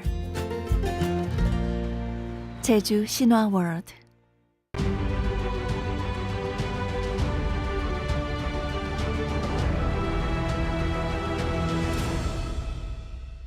And just like that, we are down to a final table in the $50,000 no limit hold'em event here. $2 million up top. Phil Ivey still alive. I mean, what more could you ask for, Rasty? And I gotta ask you, did the math go to a party last night and come like this? What happened with the shirt, man? So my wife actually bought me this shirt, and I don't know. I just wanted to share it with everybody on the stream. King of Hearts. It's the Suicide King, and the math says that's the best king. Interesting. Well, we're going to take a quick break. I mean, it's been fast-paced. It's been action. But we had a mystery bounty event yesterday that Dimitar Janchev won. Okay. But we didn't pull any bounties yet, Rasty. Ooh. Which means Dimitar has 6 pulls at a $500,000 bounty. It also means that Jonathan Jaffe has 5 pulls. Alex Kulev with 6 pulls as well. Sean Winter, and these players who, they had big cashes, but Winter the lost. big bounty's $500K. Yeah. Wow, what was first place in the tournament? 804,000. Okay, so, I mean, this is a big... Whoever wins this bounty is doing all right. Yeah, and look, I mean, this is high-level stuff, Rast. We bring you in for this. What's the strategy? What does the math say about pulling bounties? Well, do the players get to decide when, or is that predetermined? It's predetermined. It's predetermined. So yeah, like if you get to decide, then it's like waiting until this, and then when you feel it, but it's predetermined. So it is what it is. I mean, there's no strategy. Yeah, Orpin will have 4 pulls. Vincent Huang, 2 pulls. Bao Ding, 2 pulls. Sean Winter, who lost aces versus kings for a massive pot to basically bubble the final table, will have 6 pulls himself, Brian. Okay. Minimum pull is 40K, so you don't want to see that, but not the end of the world. So hold on. Sean Winter has 6. Who are the other players who have 6 pulls? That seems like the most. Dimitar and Alex Kulev. Okay. I want to bet 500K bounty, Sean Winter versus one of the other 2, and you can pick one of the other 2 guys. I need both of them if I'm $100. going to bet against Sean Winter. Well, then you have to lay 2 to 1. No, Sean Winter always pulls these, man. All right, I'll take Dimitar for Okay. 100. $100. Let's go. Booked. So, yeah, we're going to sweat these pulls I'm really already quickly. counting my money. Rast just printed Orpin. I mean, Winter is such a luck box. It's almost guaranteed. But yeah, there's also 3 200K bounties in there. Okay, I mean, that's not shabby. 700K bounties in there. Wow. How about 11 80K bounties and then 26 40K bounties? Not the one you want, but we'll see what these players. Also, Steven Chidwick with 3 pulls. Yulian Bogdanov with 3 pulls as well. A lot of players will be pulling. Wait, so what you're saying is that one of these guys with like 6 pulls, I mean, you could pull more than first place money. You just get the 500 and a couple other good ones, and you're good to go. Let's go down to Ali. He's going to do the polls. We'll be back soon with the final Ali table. Najad alongside our tournament director, Luca Vivaldi, with, I don't know about you, Luca, but my favorite part of any given Triton Super High Roller Series, it is the mystery bounty. $40,000 buy-in, a $7.6 million prize pool, and you guys chopped it. Stuffed half that prize pool into 48 different bounties across 51 different envelopes. You might be scratching your temple wondering, well, how is that? That's because a couple of our envelopes have draw agains attached to them. Those are 40Ks, and one envelope actually is a $0 envelope. I know you might think that sucks, but it's a draw again envelope as well. So all of the players who have earned bounties are standing behind us right now, eager and anxious to get things underway. So let us begin by describing how the envelopes break down. $500,000, that's the biggest prize. We've got one of those. Then $200,000, 3 of those envelopes, and $100,000, 7 of those. Those are the envelopes that are gold. The white envelopes will be worth $80,000, 11 of those. 26 40K envelopes, 2 of those are going to have draw agains attached to them, and then, of course, that one $0 draw again envelope. So then, without further ado, let us bring a man who has earned himself not just the runner-up prize here in the 40K Mystery Bounty, but 5 bounties in the process. Jonathan Jaffe, come on down. Where is he? Double J. There he is. And Jaffe, you got a little bit of a story, as these envelopes have a little bit of a story behind them now. They do. Well, I don't feel like I earned them. That was nice. But no, 4 of them are sold to Seth Gottlieb, and the last one is spoken for by Jason Kuhn. So I'm going to pull 4 for Seth. He asked me. Oh, you want to pull him, Seth? Come on in. Seth, come on. At least come back here and sweat it with us. You actually come up here. You bought 4 of the. Now, did you post this on eBay, or where was the marketplace for this? Yeah. It was no. Seth wanted to sweat, and I'm happy to oblige. So as soon as you found out Jonathan had these 5 bounties, you said, "Hey, buddy, I got a price in mind," and you worked it out. I mean, where can you get a no juice gambler? Okay, right here in the mystery bounty. So without further ado, Jaffe, dive on in here to pick out the first of 5 envelopes. Yeah, the 5th one, though, Pete is going to pick for Jason. Okay, Pete will come down and pick for Jason. Take your places. Okay. So these 4, actually look for the read on Seth's face, not so much on Jonathan's. I'm going to be excited for him. Okay. Holy moly. There we go. All right, first one. Let us sweat here on camera. It's this way, yeah? Yes, sir. Opened up.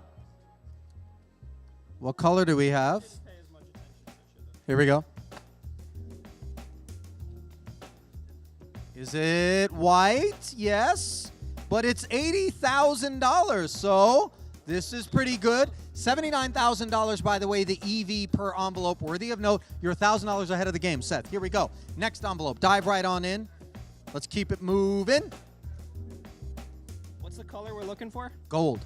Gold. You love gold. That makes sense.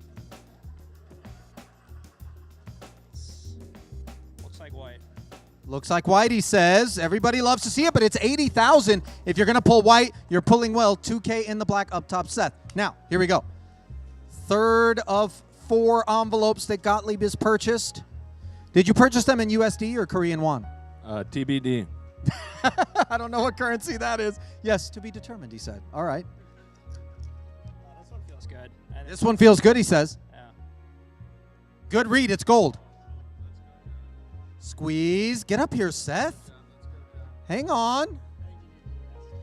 No. All right. I got the envelope. You do the rest. Squeezing. 3 zeros. 4 zeros. 5 zeros. And it's $100,000. Okay, if it's gold, guys, this is the lowest of the gold denominations. Well done. Above EV with every pull so far. Last one. Seth's choosing. Okay, he said move over. Move over, he says. Get that paw in there.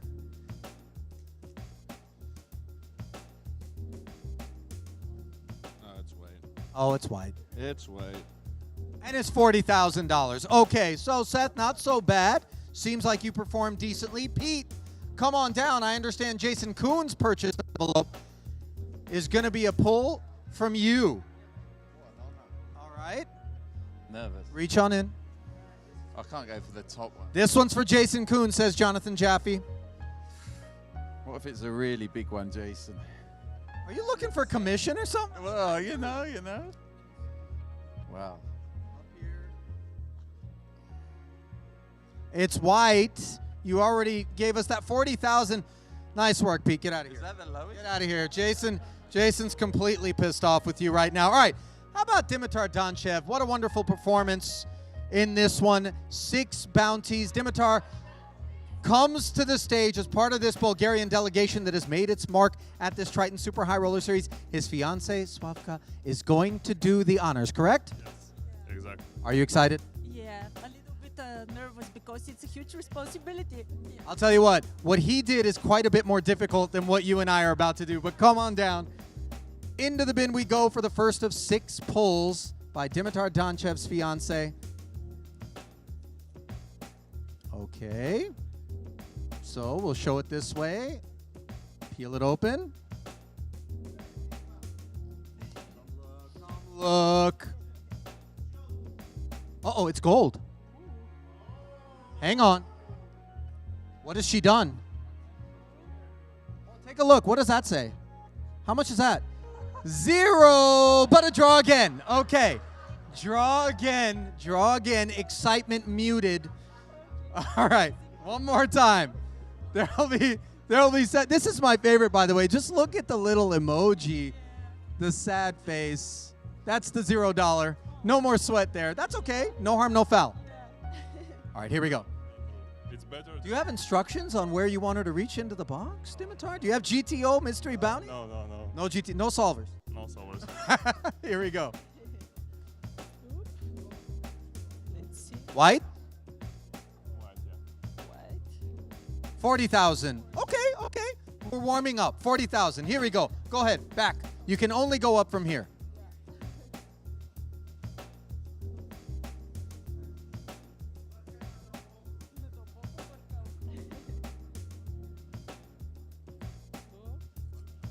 Again. Yeah, it's again white. White again. That's okay. You can make up to 80,000 in this spot. Yeah. Let's see. 40 again. That's okay.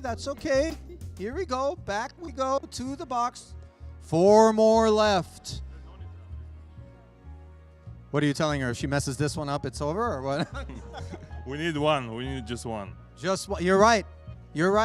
It only takes one big one. Okay, it looks gold from this angle, ladies and gentlemen. Yeah, it's a gold one. How gold is it? 100,000. Okay. Everybody exhale. 100,000. Okay. So instructions being issued. That's the third one. She just starting, so she wanted me to pull one, but I think You continue to believe in her. Yeah, absolutely. It's variance. You know what I mean? This is just stay in the game. Your time will come. Yeah, I tried. Uh-oh. What do we have here? Gold one. It's a gold one. Let's see. $200,000. Swapka, nice work. That's her 4th official envelope as she had to draw again. 2 more left. She's warming up. 40. Yeah, I told you it's 40, 100. momentum. Gaining momentum. The claim, there's only one higher envelope than 200,000, by the way. That's 500,000. Might that be in your hand here? No, it looks like white. Yeah, it's white, I think. But it's 80,000. We're doing pretty well, friends. 40, 40, 100, 280 now. 360,000 in total. Last envelope, Luca? Okay.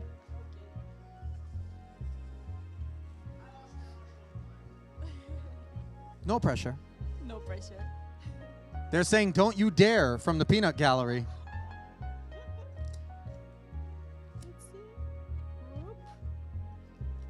What color? White. But 80,000 again, $440,000 to add to the championship. Nicely done. Congratulations. I would say you would have her back. She's good. She's available for envelope pulling. Okay, nice work. Now then, of course, good job. Let's bring Vincent Huang forward. There he is. Vincent, you have just 2 pulls at the box, but 500,000 still available, and there are 2 more 200K envelopes still in the building. Stick your hand in there. Redeem the tokens. No look? No look, no look. It's a bit cheeky. Okay.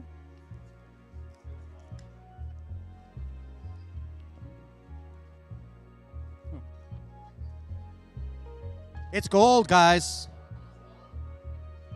How gold is it? $500,000. Vincent Huang with his first of 2 envelope pulls binks the $500,000. Vince, look at all your fans. Just take a look at all your fans. Everybody loves Vincent. All right, 1 more pull. So 2 200K envelopes, that's the best we can do. By the way, Orpin's smiling at you because he knows something about pulling the biggest envelope with very few opportunities. 1 pull in Vietnam, and he pulled the big one. Uh-oh. Did you see the color? I saw the color. What color was it? How golden is it?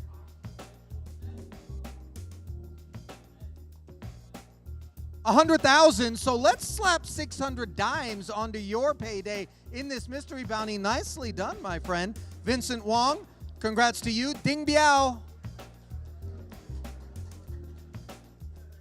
好不好？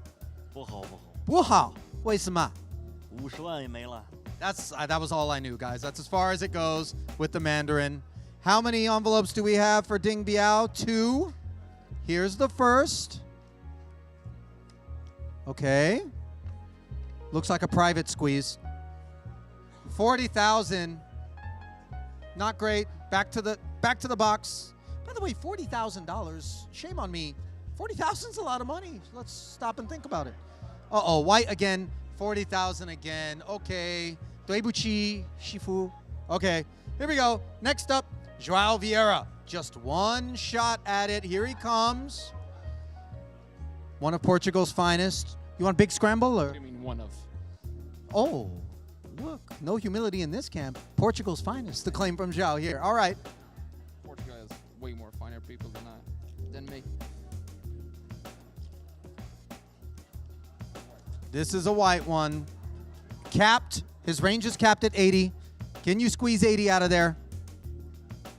Unfortunately, you can't. $40,000, but still a nice cherry on top of the side for Joao Vieira. Well done. Next up, we bring Orpin Kisachakoglu. And Orpin, you've got yourself 4 or 5. 4, I think. There it is.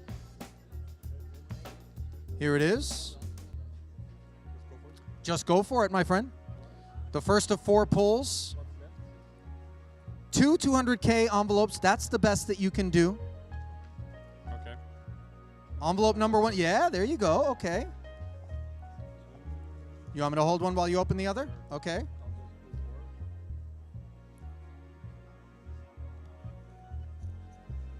Three and 4, all pulled. So, take your pick. There it is. First envelope in his hands.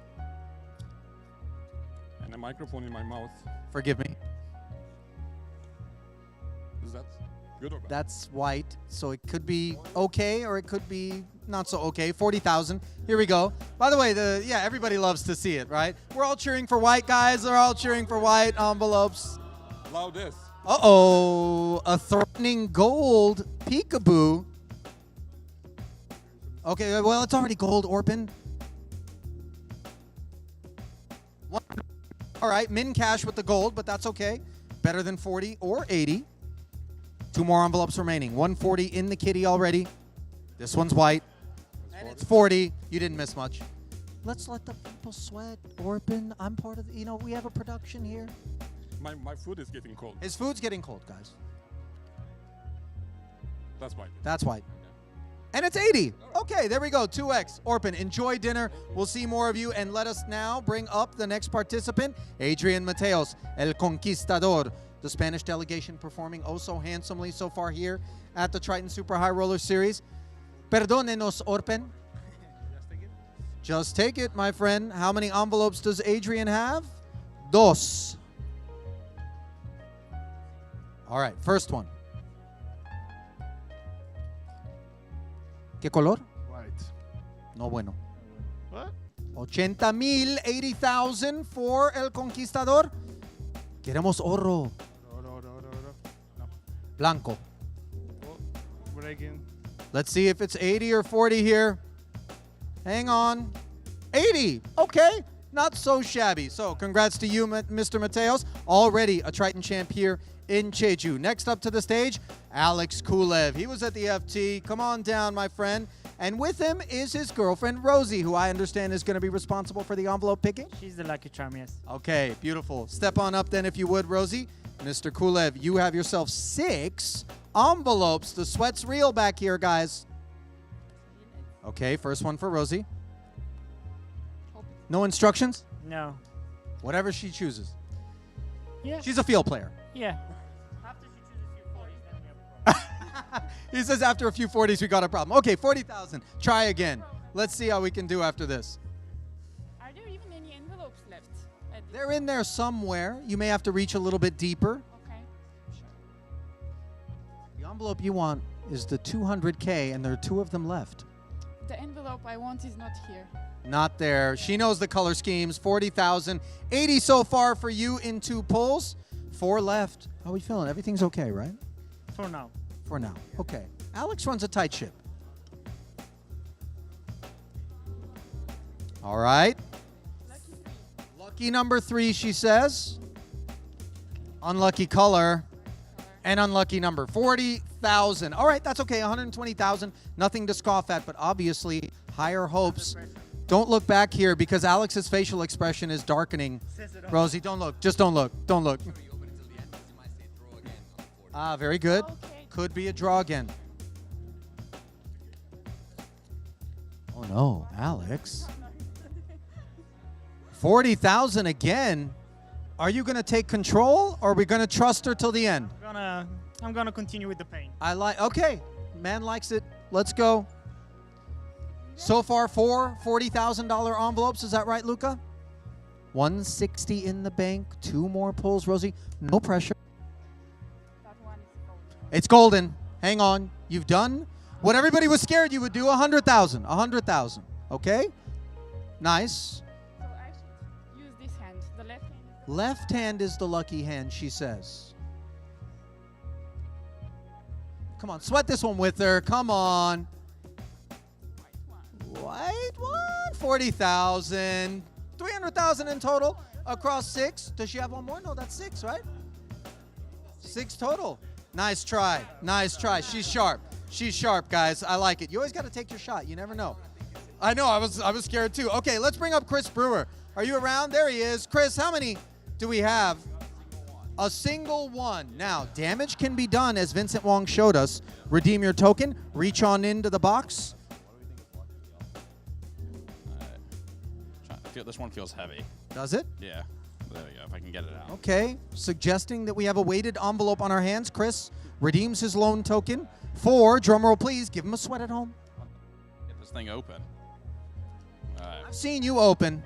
Oh, that's disappointing. 80,000, it could be worse. All right, nicely done, Mr. Brewer. Add that to his haul so far here in Jeju. So then, Sean Winter. Now, Sean, you have 6 envelopes. Normally, we find you with kind of a 0.5 to 1 envelope range. 6 is a whole lot of envelopes for you. Are you comfortable this deep? Yeah. Okay, he's ready for it. Get on in. Let's do it. How's it? You gotta get all the way down there? You know, as soon as Sean came up, I knew it wasn't going to be any sort of ordinary pull. You can just count on Sean to throw a wrinkle into everything. All right, you got 6 envelopes. This is the first. Color sweat. White, 40. First one in the books. There it is. Don't be afraid, Fedor, to give some encouraging applause to our man up here. Everybody's happy. Everybody's happy. They really, it's amazing how much support you have. So everyone was 310K above, so I'm going to get a lot of 40s. Guys, it's white. And it's 40 again. He doesn't even want to show it. 80,000 so far, a third of the way through for Sean Winter. There's a couple of draw-agains left, by the way, Luca. Here you are. Here's his other 40K. What can I get? There's two 200K envelopes left. Okay. That's why. I mean, it can only be 80, right? Capped at 80. Okay. And it is 80.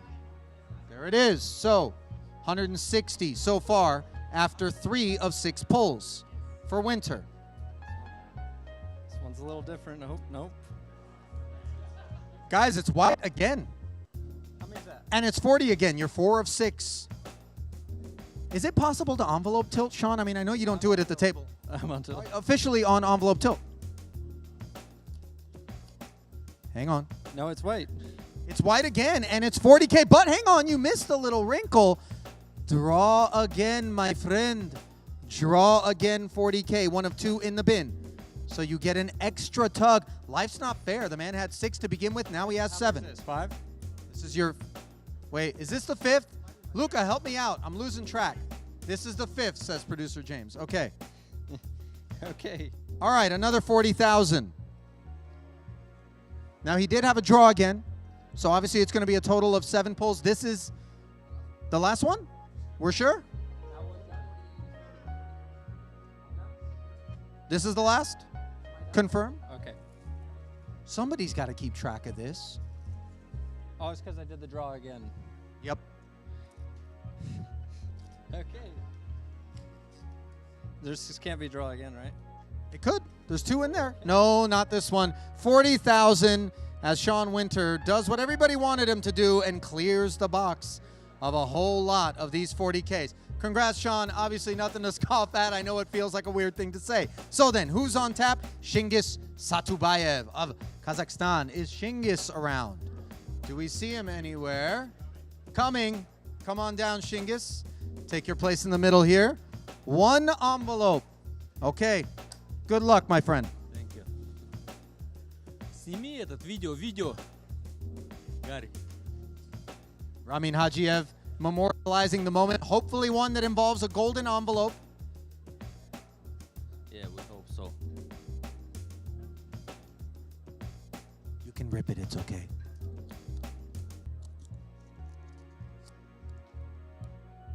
Gold.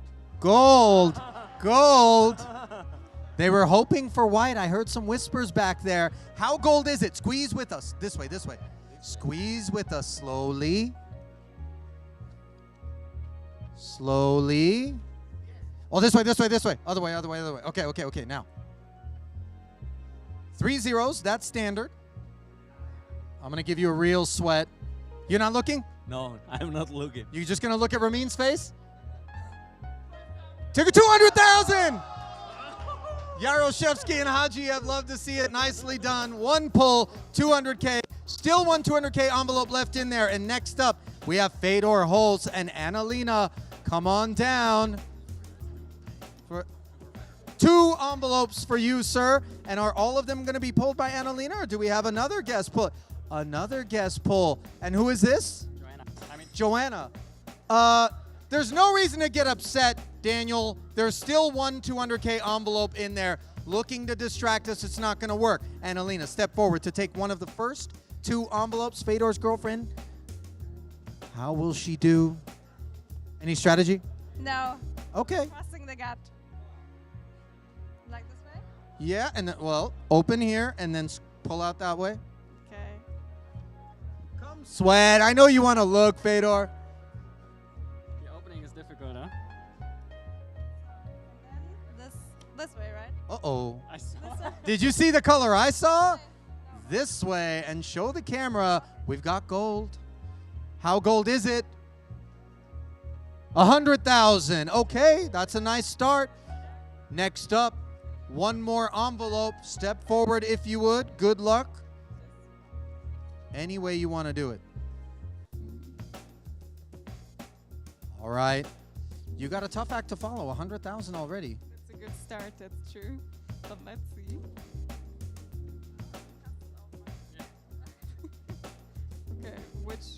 It's white.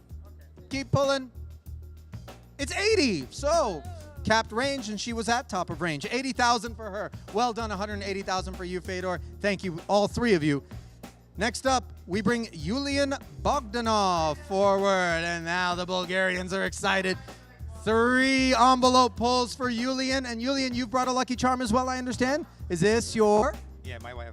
And your name is? Katrin. Katrin. All right, Katrin, please come on down. I love this, by the way, the theme of bringing wives and girlfriends forward to get them involved.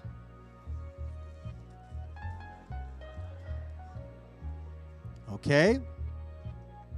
Katrin is opening the first of 3.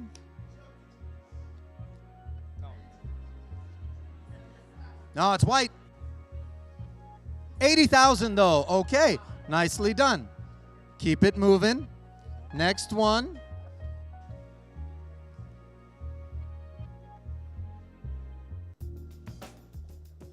All right, there it is. There's not so many envelopes left in this box. Takes a minute to fish them out.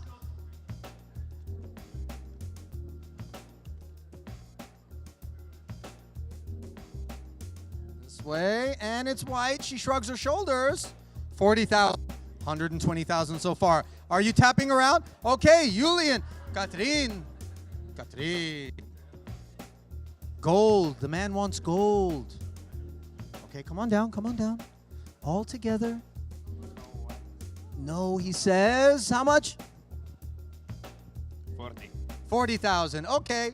Well, I just want to remind you that, she got 80, you got 40, so let's not get too upset. All right, now, moving along. Here it is. Stephen Chidwick and his wife, Maureen, come forward. Maureen, are you going to be pulling envelopes for Stevie here today? Pull each one. Each are going to pull one. Wizard. And she said the best outcome gets to pull the third. Now, did you arrange for this, Stevie? This is Maureen's idea. Maureen's idea. She's got good ideas in general, though. Okay. All right, now he picks one. Oh, are we going to have a simultaneous sweat? I would love that. Coordinate. Don't cheat. All right. Yeah, and then you flip it and pull it out to the left. Flip it toward the camera and pull it out to the left. Yeah. Oh, do you guys want to go dark? Play this hand dark? 1, 2, 3. Rip it. 40 and 40. Okay, see? You know what I mean? That's a match. Oh, wait a minute. Draw again, Maureen. She's earned an extra pull into the box. Okay. So she gets 2 more then, official? Yeah. All right. Stevie conceding the remainder of these draws to Maureen. She dives in, hunting for the final 200K envelope.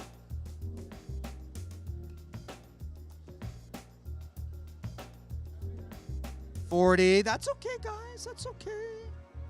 I think 21 and up only. We couldn't bring you-know-who up here for the draw. Nah.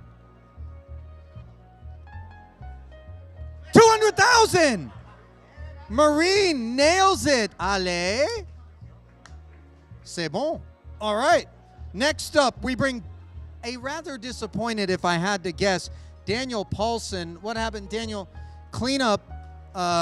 Normally it's at weddings that we break the glass, but I guess... The thing is, Juan drew the 500 and I just lost. Lost it. Yeah, I lost. Yeah, that's okay. Keep your tilt relegated to mystery bounties and you'll be all right. Obviously, this is your first Triton Super High Roller Series. Tell us, how's it been? Oh, it's been more than fantastic. Just, yeah. Oh, my best experience so far, and I'm only 36, so, yeah. Okay, wonderful. We'll step on up because we got a little more money waiting for you. At a minimum, $40,000. Let's not do that. But here it is. 1 pull into the box. 100K left, Luca. I think we have 100K envelope still left in there. Roman Hrabets, obviously eager to find out whether or not this is that envelope. Oh, man. Oh, yeah. Well. Should we do the Viking clap for you? Yeah. You want to do the Viking stuff? Ooh. Ooh. Ooh. Ooh. Ooh. Ooh. Ooh.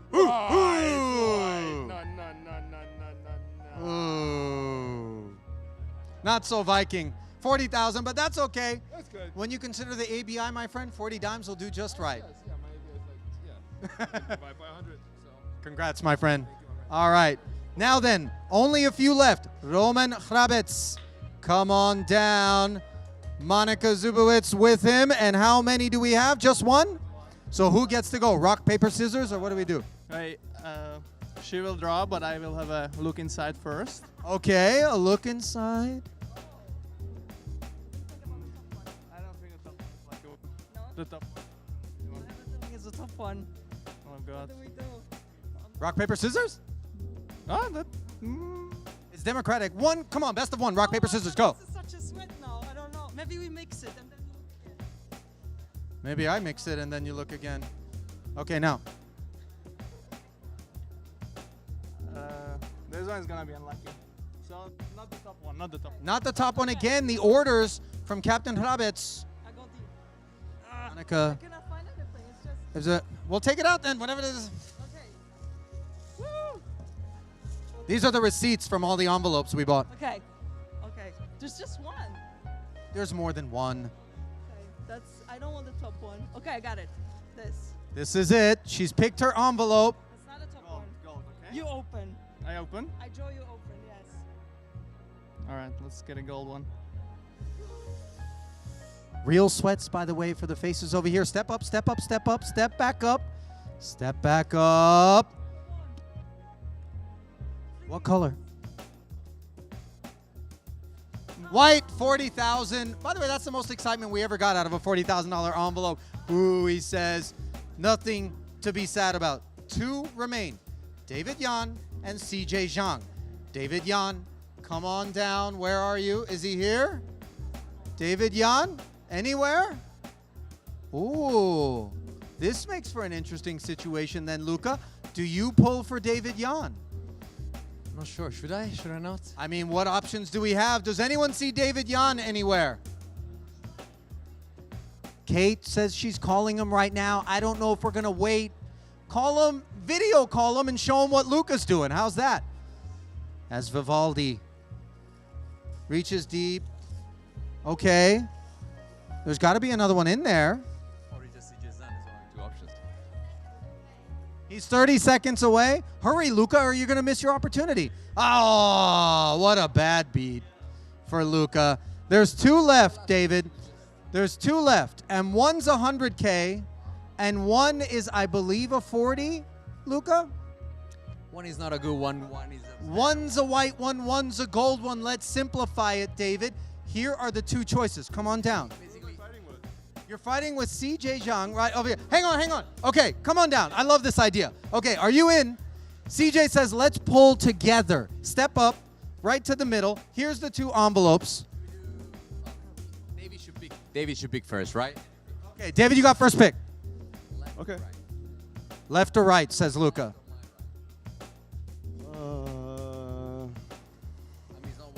This one. This one. Okay, so that one's going to be David. Step right up. Let's do the simultaneous sweat, right, guys? Yeah, so we're going to pull them out to the right. Let's both open the envelopes gently, and then we'll sweat to the right. Yeah. White. Okay, you don't see white. How about a dark sweat, guys? Neither of you look. Don't look, don't look. Can I see anything? If you lift, you'll probably see it. So just put it out in front of you. Put it out in front of you. Don't look. Okay, hold on. Open this. Just open the little flap. There you go. Do you have the flap open? Reach in and touch the ticket. Reach in. Yeah. Hold on. Hold on. Okay. Did we open it? How are we doing? Okay. All right. Wait. Do you have your ticket in your hand? Yes, I have. How about everybody together? Okay, let's give them a countdown. 3, 2, 1, go! Gold for CJ Young. David Young raging. All right, gentlemen, that concludes the Mystery Bounty. Well done. Thanks for being great sports. 100 dimes going to CJ. The last of the white envelopes going to David Young. And that draws my favorite part of the program to a close. Stay close, though. More Triton still to come.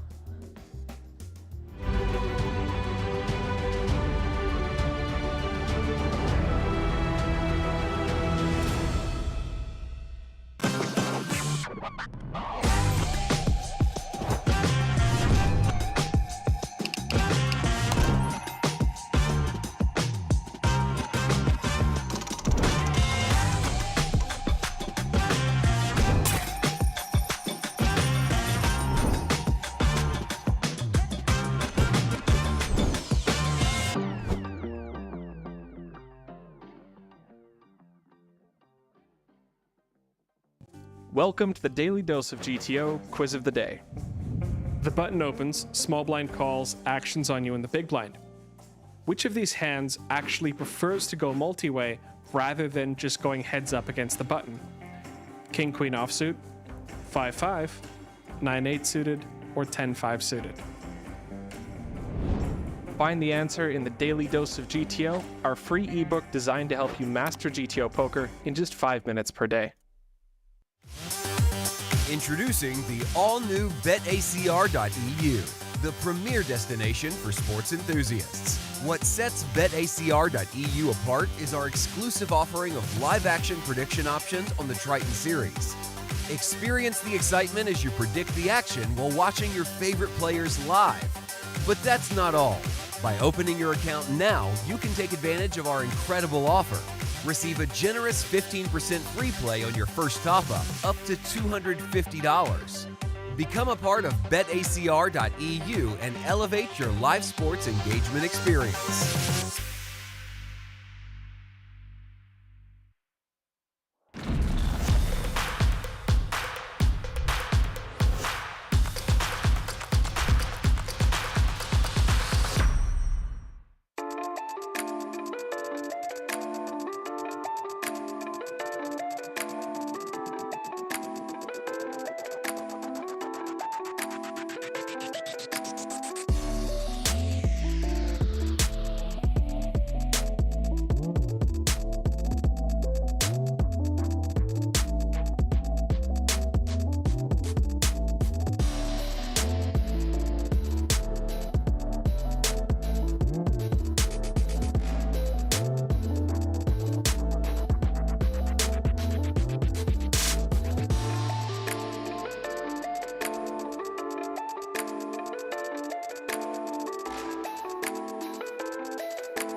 Just seize the wonder.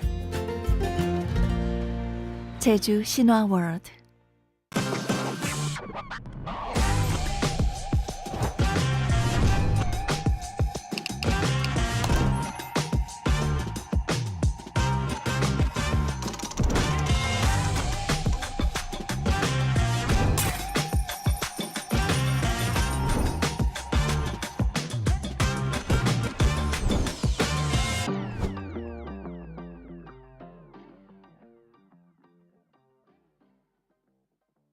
Welcome to the Daily Dose of GTO Quiz of the Day.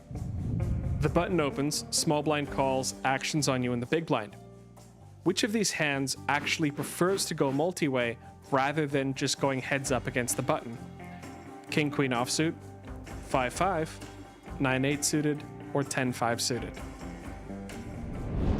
Find the answer in the Daily Dose of GTO, our free ebook designed to help you master GTO poker in just 5 minutes per day. Introducing the all-new BetACR.eu, the premier destination for sports enthusiasts. What sets BetACR.eu apart is our exclusive offering of live-action prediction options on the Triton series. Experience the excitement as you predict the action while watching your favorite players live. But that's not all. By opening your account now, you can take advantage of our incredible offer. Receive a generous 15% free play on your first top-up, up to $250. Become a part of BetACR.eu and elevate your live sports engagement experience.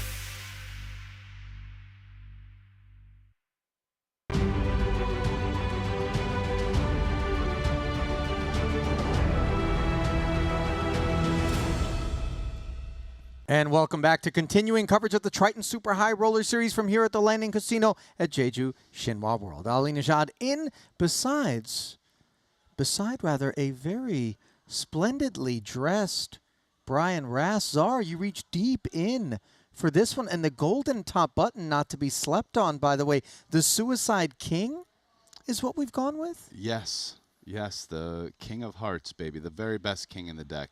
My wife got me this shirt, and I wanted to bust it out for Triton, only the best. I got to tell you, I might have waited till the main for that, but nevertheless. No, I got something even, this is nice, but I have a Ace of Spades, maybe, is still in a nice little sports jacket. Okay. And, yeah.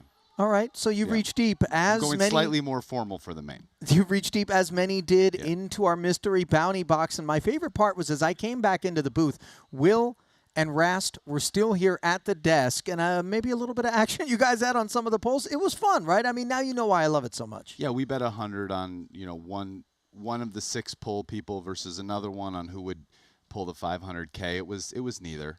It's a fun sweat, though, that mystery bounty, isn't it? And by the way, a sweat that actually carries with it some implications in terms of what it does to the actual payouts. Only one person failed to cash in the event and got bounties. Who was that? Fedor Holz. He ended up picking up $180,000 across a couple of pulls.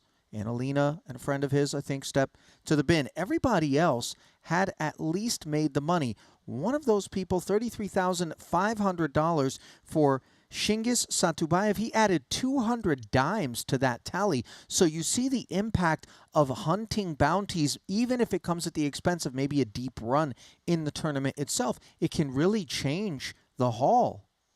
Oh, yeah, no, 100%. But another interesting thing is it did seem that, well, normally, right, you'd think the players with the most pulls would get the most money through the bounties, but it seemed like some of the short stack bounty players, so to speak, short stack bounty pulls did pretty well. I mean, Vincent Huang. Yes, sir. When he was walking up, I said to Will, I'm like, man, he looks lucky. I think he's going to get it. $50,500, that's what he cashed for. And in 2 pulls, he went double gold for 100 and that one $500,000 envelope. Obviously, nicely done for him. He pulled the most of anyone probably, right? 600K, yeah, 600 dimes was the biggest haul. Yeah. And by the way, it places him 3rd in terms of overall haul when you count the mystery bounties. Largest haul was, of course, that of Dimitar Donchev, who cashed for the $804,000. That was number 1, first place, winning the event, the trophy. But then another $540,000 on top of that, courtesy of the envelopes. And then the second biggest haul was Jonathan Jaffe, $881,000. Of course, the bulk of that being the $541 that he picked up, courtesy of that runner-up finish to Donchev. Though, let's go on. Something I like to see that was pretty cool is some of the guys brought up their significant others. Yeah. And had them pull, kind of a fun way to get your lady or, whoever you brought with you in there, involved, pulling some money for the fam. Let's see what's going on. Yeah, I don't know. That was cool. I like that. That was fun. I'll tell you what, it can be a little bit rough on a significant other coming out here. You don't know everybody. Sometimes you don't even really know the game or play the game. And there's just a sense of disconnect. You hope that your SO makes a deep run and you can come sweat the rail. That doesn't always happen. And obviously emotions can be a little bit turbulent depending on how you're doing at any given stop. So when they're out there and then they get a chance to come in, I agree with you. I thought that was a delightful wrinkle. Now then, the wrinkle that is upon us right now is the quest for a first bracelet for the Spaniard Sergio Aido. Compatriot Adrian Mateos already notching one. It is event 8, 50K, a 7 max event. 8 will join the final table. Michael Soiza will be the leanest of the stacks as you take a peek inside the Triton Poker Plus app. 2.65 million in front of him. 18 bigs level with the great Phil Ivey there down toward the bottom. But, of course, as I mentioned, Aido up at the top. Improbably so, considering that Punat Punsri burst the bubble, showering Henrik Heklin's kings with ace-king in a number 1, number 2 chip stack affair that really left us all breathless in the room. Yeah, no, this is listen, we're up to the 50K, so this is starting to get with the bigger buy-ins. And, these are all well-known names here on the Triton Tour. Every single one of them. There's not one person here that I haven't commentated, played with. We're familiar with all these guys, which is it's fun, it's exciting, And I'm ready for an action-packed final table. Average stack 4.8 million, 32 bigs. I got to tell you, the payouts, this is the first time we've breached the $2 million threshold, just north of it at $2,010,000. That's what's going to go to our champ. 1.3 is we've got two 7-figure payouts. There's a quick glimpse at them. $248,000 on lockup and not at all negligible $91,000 separating 8th and 7th. So then, without further ado, we send it down to our tournament director, Luca Vivaldi, for the final table intros in the 50K. 190 entries in this 50K 700 event. We are down to a final table of 8. They're going to compete for the trophy, the glory, and more than $2 million. Please allow me to introduce you to. In seat number 1 from China, 3.5 million. Please welcome Tony Ren Lin. Ren Lin, the man who has the battle cry of Lady Gaga but doesn't have a Triton title yet. This is going to be his 5th cash, 661 in earnings coming in. See number 2, the chip leader, they already claimed glory here in Jeju. From Spain, 8.4 million. Please welcome Sergio Aido. Well, the glory he claimed was second in the 25K GG Millions, looking for the one notch ahead of that here. Chip leading coming in already, having earned over $1.25 million here in Jeju. See number 3 from Thailand, 7.4 million. Please put your hand together for Punat Punsri. Punsri will vault into the 8-figure earner club in terms of Triton career earnings. One-time title winner. This his 15th cash, 25th in the 25K silver main. See number 5 from the US with 2.7 million. Please welcome Phil Ivy. Phil Ivy, already champion at Triton 5 times over. This is his 21st cash, looking to join Punat in the 8-figure club. Gonna have to ladder a bit to get there. See number 6, also from the US with 4.2 million. Please put your hand together for Brian Kim. Kim cashing once so far in Jeju, 15th in the 30K 8 max. This is 14th cash overall, seeking his first title with $3.25 million in earn coming in. See number 7 from Canada with 5.8 million. Please welcome Mike Watson. Watson, a name we didn't talk about in the pregame, but one that can never be slept on. A 2-time title winner, 26th cash, 3rd here in Jeju, 6.2 in Triton earn coming in. See number 8 from Malaysia with 2.6 million. Please welcome Michael Soizer. Among the most well-liked young men on the Triton Super High Roller Series Tour, cashed the 15K 8 max for 37. It's been a 5-event dry spell coming into this, looking for his 3rd Triton title. Last but not least, at his final table from Ireland with 3.4 million. Please welcome Steve O'Dwyer. O'Dwyer, 7.3 million plus in career Triton earnings, looking for his 3rd title. This is his 22nd cash, 3rd already here in Jeju, 1st FT.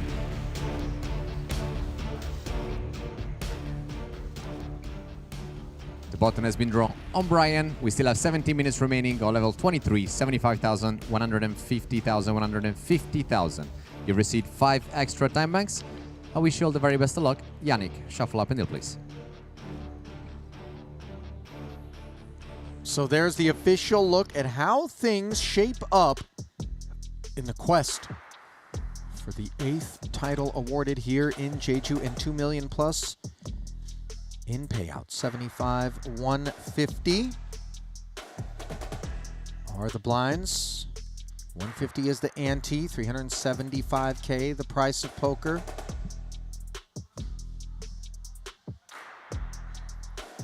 There's a look at those payouts, 9.5 million in total collected here. $250,000 guaranteed. So much runway between here and the top slot though, Rasty. So we could see some caginess, especially maybe given that I'm not going to call them short stacks, technically 18 bigs out there, but a very navigable depth for the two of them. It's just if we're sitting quite a bit deeper than those guys, maybe we await some fates. Yeah, it's going to be an interesting decision here. There's no very short stacks. Obviously, like you said, shortest stacks are 18 blinds. There's basically 2 of them. So it creates a weird dynamic where you can't just wait around for a couple people to bust to ladder up. You know, while you would like to wait and you would like to have people bust, at the same time, you've got to stay afloat. You've got to earn some chips. So I wouldn't expect those kind of short to mid stacks to play too tight here, given that necessity to, you know, potentially no one might bust for a couple orbits, in which case, you know, if you're just paying 2.5 blinds and just folding everything, all of a sudden you don't have many chips left. 300,000 to go, says Ido, with ace-8 suited. King-7 suited behind, into the bin. Soiza there as well. And that's a good start for the chip leader.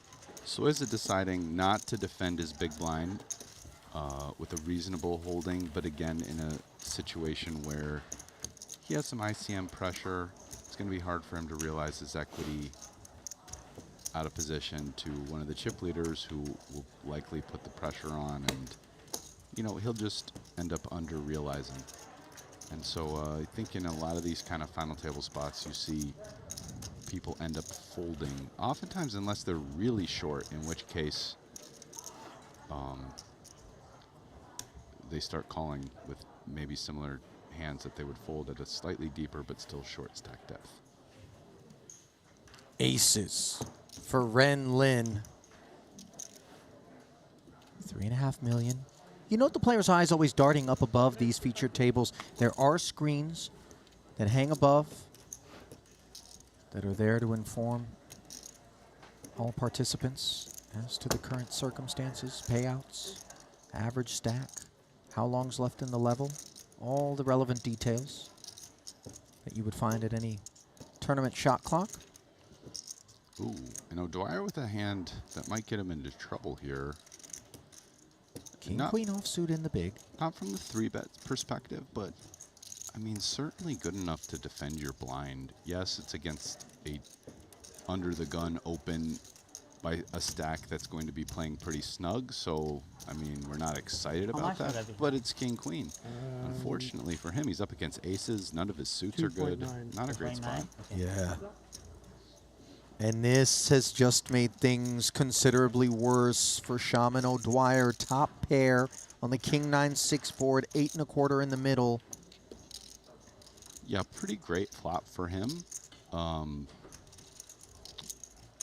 an independent sense, like, you know, but unfortunately, again, up against aces. I mean, this is exactly what I meant when I said this is the type of hand that might get Steve into trouble. I mean, you know, you're looking to flop a king or a queen, strong top pair, and he did that, and he's behind. So now the real question is, how many chips will he lose unless he sucks out?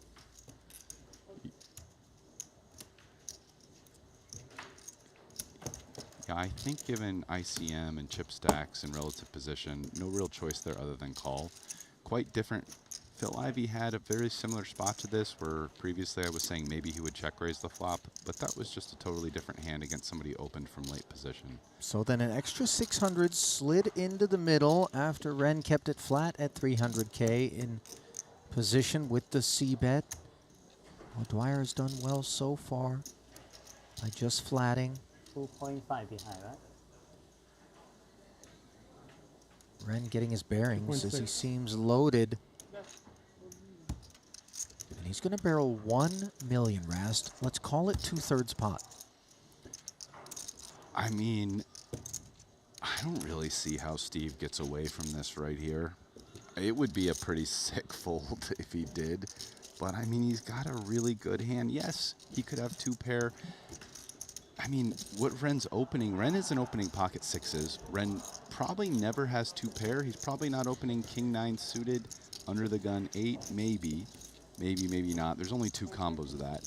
So, like, kind of he's only losing to 9s, kings. He's blocking kings, ace, king, aces.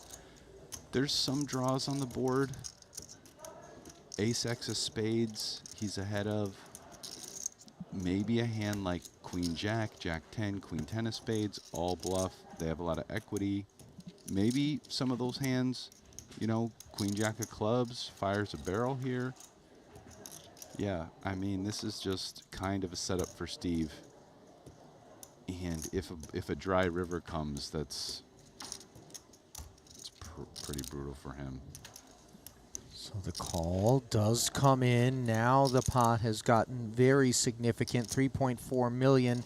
Don't think this 5 is significant enough to leave O'Dwyer feeling altogether uncomfortable. Note the SPR below 0.5.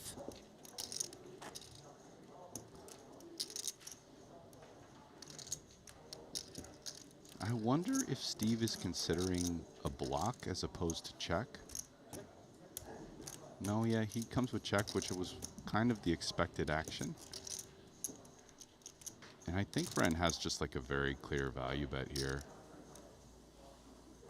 You're beating any king, anyone. You have the best one pair hand. 1.6.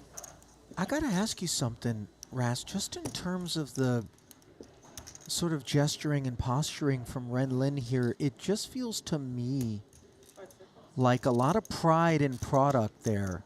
You know, up on his feet, leaning over, looking for counts, an exuberance of sorts that sort of skews my ranging up toward the good stuff. Yeah, I don't know. That's an interesting read. I mean, maybe it's true. I will say this. I already noticed on this broadcast in some spots, Ren postures, does his antics. But many of those are spots where it's like, you know, he's going to fold.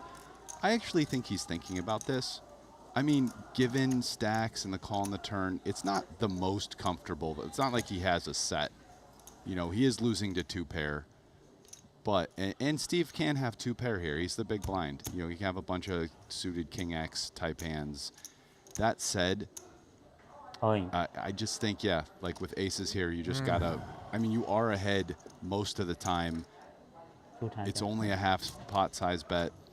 Your opponent, like Steve's probably gonna call this. So, you know, I mean, you should value bet aces. Yeah. This is for his tournament life, Rast. Yeah. If you click call, it's showers. If you find the fold, you fight on. Yeah, this would be an impressive fold, all things considered.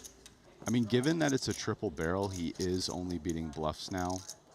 And, you know, but he only has to be good like 25% of the time.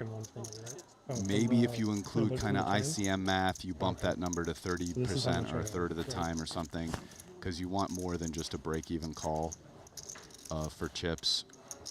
But, I mean, this would be a huge laydown. And it's one that's going to take some time to arrive at for O'Dwyer as he pushes forth his time banks and mulls over. I mean, this is basically the best hand you could, like, conceive of folding. Like, if Steve had somehow had ace-king or, like, 2-pair, he's never folding here. So, like, that's what I'm saying. This is a huge fold. Like, he's probably going to call, but, like, if he finds it, that's impressive.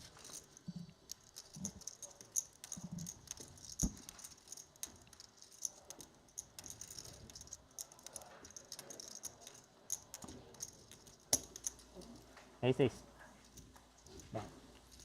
So O'Dwyer does end up making the call, Rast, and being shown the aces and an exit as an early first orbit departure. I mean, that's certainly not how he scripted this FT. No, I mean, it's pretty much a cooler with that run out, like King 9-6 flush draw, and it comes 2 cards below the 6. No draws get there.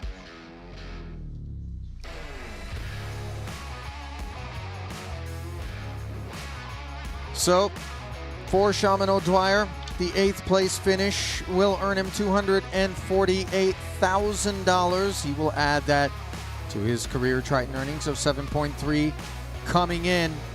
No third title, though, here in his 22nd cash, 3rd in Jeju.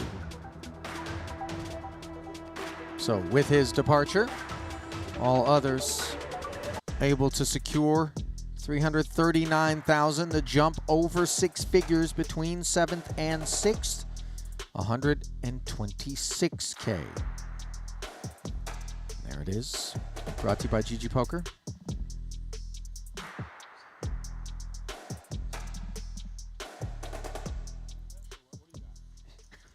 You wouldn't have skewed Grass just in terms of having observed Ren Lin a lot of the shenanigans. You feel like he's balanced in those spots? No, I don't know.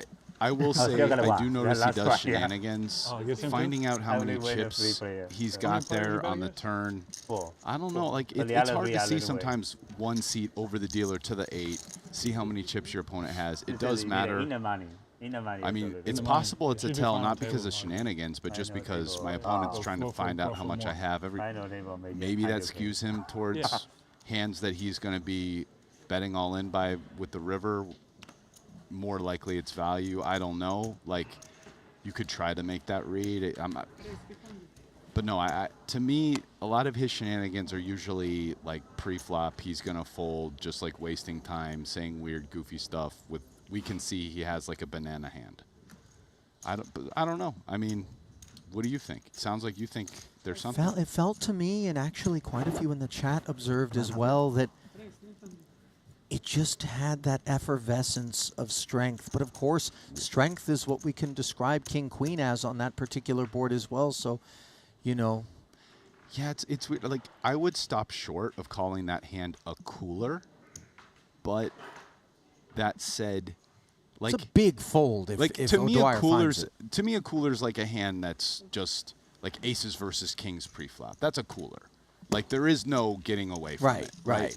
Like, set over set on that board. Right. Like, it's done. It's a big fold. Maybe not quite a cooler, but like, he's probably, it's like, that's what I was saying when the flop came out. Like, he's in trouble. Right. On dry runouts, he's like probably going broke. Like maybe you find the hero fold there and save your chips. The thing is, everybody's saying, I know it's easy to be results oriented. It's like, yeah, maybe he finds the hero fold. Okay, but what about the times you're good there? Yeah. Right? I mean, like we know what Ren has. Steve doesn't. Right. Steve has a pretty big hand. Yeah. No doubt about it. Ace-10 offsuit, by the way, under the gun and under the gun +1. Bit of heroic pushback by Punat Punsri upon the chip leader. These are always dicey affairs. Used ace-10 to do it. Caught Sergio with king high. And now bows out with 4s up front.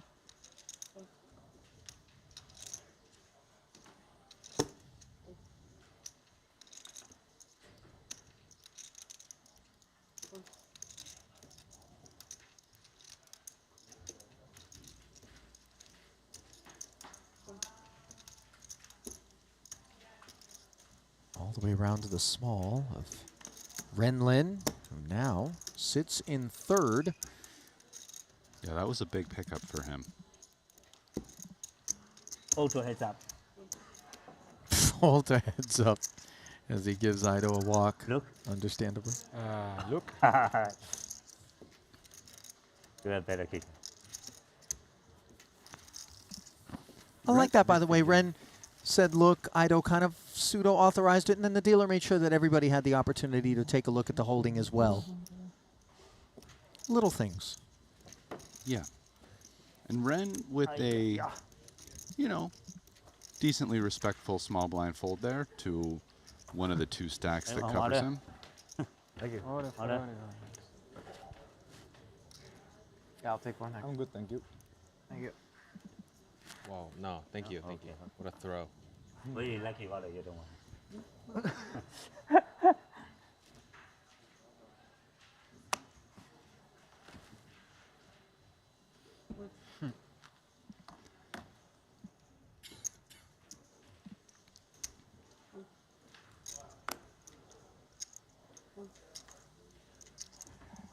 And this tournament was 7-handed, so this final table started 8-handed, unlike most of the previous tournaments, which were all 8-handed fields, where the final table started 9.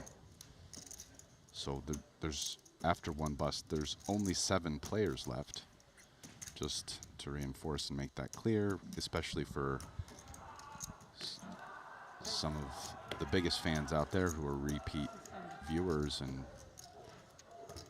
maybe used to the 9-handed final table starts that have been the norm thus far. Ido. Better than the norm. Ace Queen. Punsri. Raggedy one. Concedes. And this is an interesting dynamic to watch here. We have a final table, and we got the two chip leaders back to back. So Punsri is directly in position to Ido. Always, and Punsri seems like a guy who, you know how we always kind of have this discussion where it's like, is the number one, and that he's actually second in chips now. Is he going to come after the guy? Punsri seems like a guy who might come after him. I mean, he's just there taking 25 seconds with 10-6 offsuit. So maybe it's all just for show, but I mean, we saw him 3-bet ace-10 offsuit, I believe it was, just moments ago. Yeah. So he's not afraid of Sergio and might even have the sense, Rasty, that Sergio could be a little bit speedy. He's had some seat time with the man. Yeah. Yeah, so it's a dynamic to look out for, especially if they kind of remain the two chip leaders. Obviously, that could change at any moment.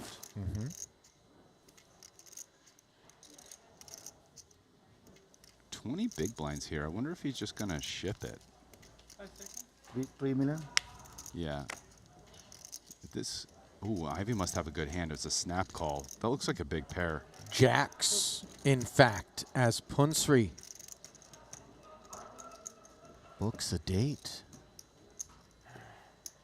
with Phil Ivey for 5.3. What a spot for Phil here.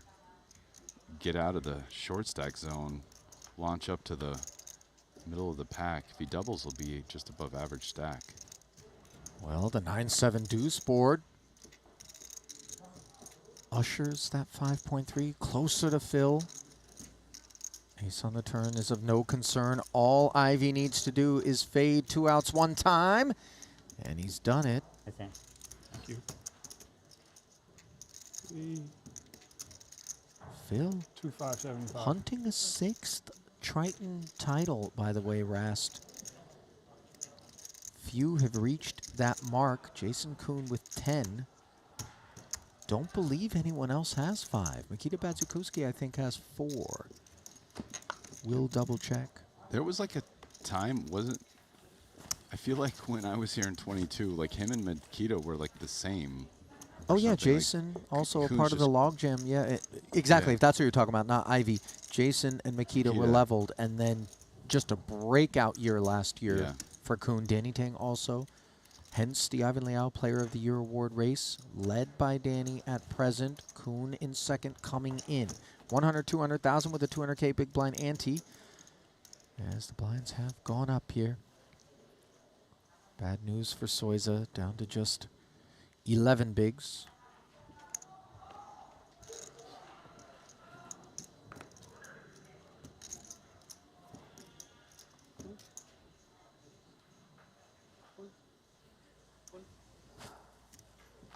Ooh, Watson folding the king 10 off. 100A 干了，这样很爽。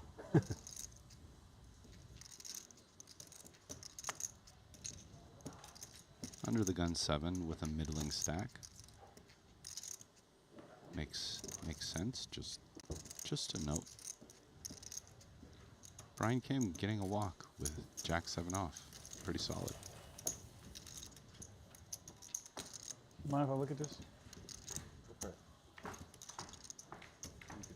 It's there as well, Phil. You can see it.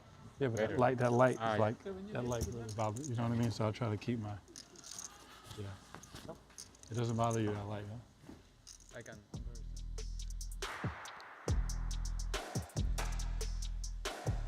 So Phil Ivey using Brian Kim's Triton Poker Plus app there as the lights bugging him a little bit up above the stage. Look at the cluster here in terms of chip distribution. Rast, the midfield wound tightly between 33 bigs and 21 bigs if we include Ren Lin in that discussion. Otherwise, it's between 28 and 21 bigs, and then you have the outliers up top and Soiza down at the bottom. Is Punsri again pocket fours? Yeah, he's dropped down to a middle stack now. But I think pocket four is probably going to be enough hand for him in the cutoff. He'll try to get some of those chips back. Gets Ivy to fold a hand he would have opened otherwise on the button.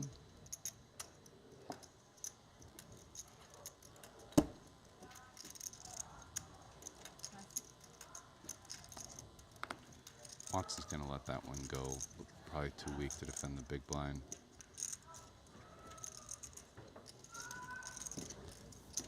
No takers for 450. Yeah, but that's... Punsri's happy with that. No doubt. Definitely that's the best outcome there.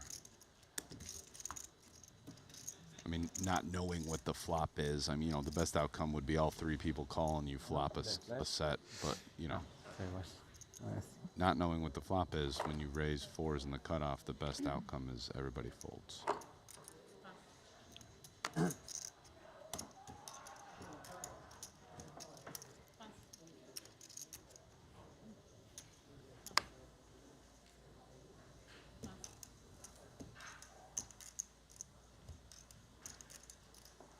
Fold it around to Kim.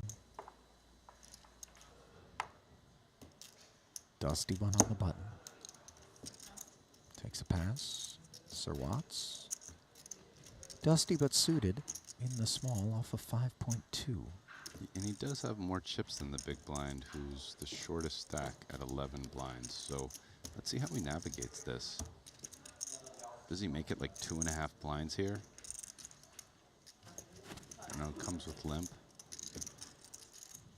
Those seemed like the two options he was going to maybe decide from.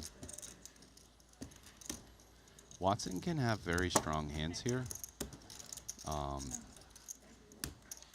You know, he can definitely be trapping with some, like, even decent pairs at this stack depth. Soiza quite content to check back and delighted to look up at ace-10-6 as he's got bottom two pair. Unfortunately for him, Watson has air, but let's see whether or not Mike has ideas.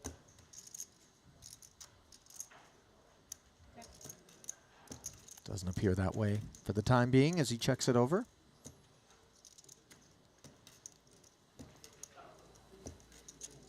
Slow play this one? Or just too much out there? You know, 200K gets it done. I mean, it's a good question. From an ICM perspective, you're less incentivized to slow play since picking up the pot's always like a bit nicer. That said, it's probably, I mean, I think it's the best hand he can have, really. Maybe he could have like ace-6 off, might check back. Right, but 6s, 10s, like aces, ace-10. Being lifted very high. So yeah, because of that, and because your opponent can have some junk, yeah, slow play could make sense there.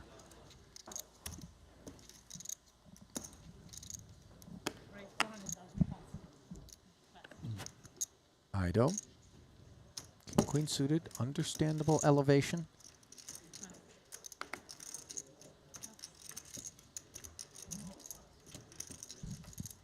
No takers around to the big. And Renlin, he can't just fold quietly, Ren. He did fold to heads up and then deliver the big blind.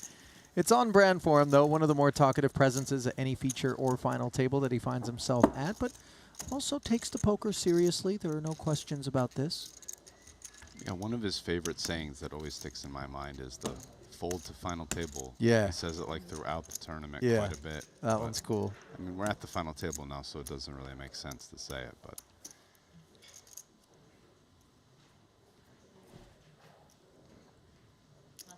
Yeah, Fold to heads up is what he's coming with now. That's the new one, because we got to get the heads up. Yeah. You know, all that said, I'm just thinking about it. I would have bet the 10-6 like Mike, I think. But if someone came and ran ran numbers and did the math and told me. You would have let check out back. on the. No, he was in position. Soiza. Oh, so. Oh yeah, Mike Soiza. Sorry, yeah, Mike. Yeah, forget. I always call him Soiza. Ivy, by the way, 6s. Raised it up under the gun +1. King Jack. But it was an interesting Found the idea, Ali. It could be right. Could be fine.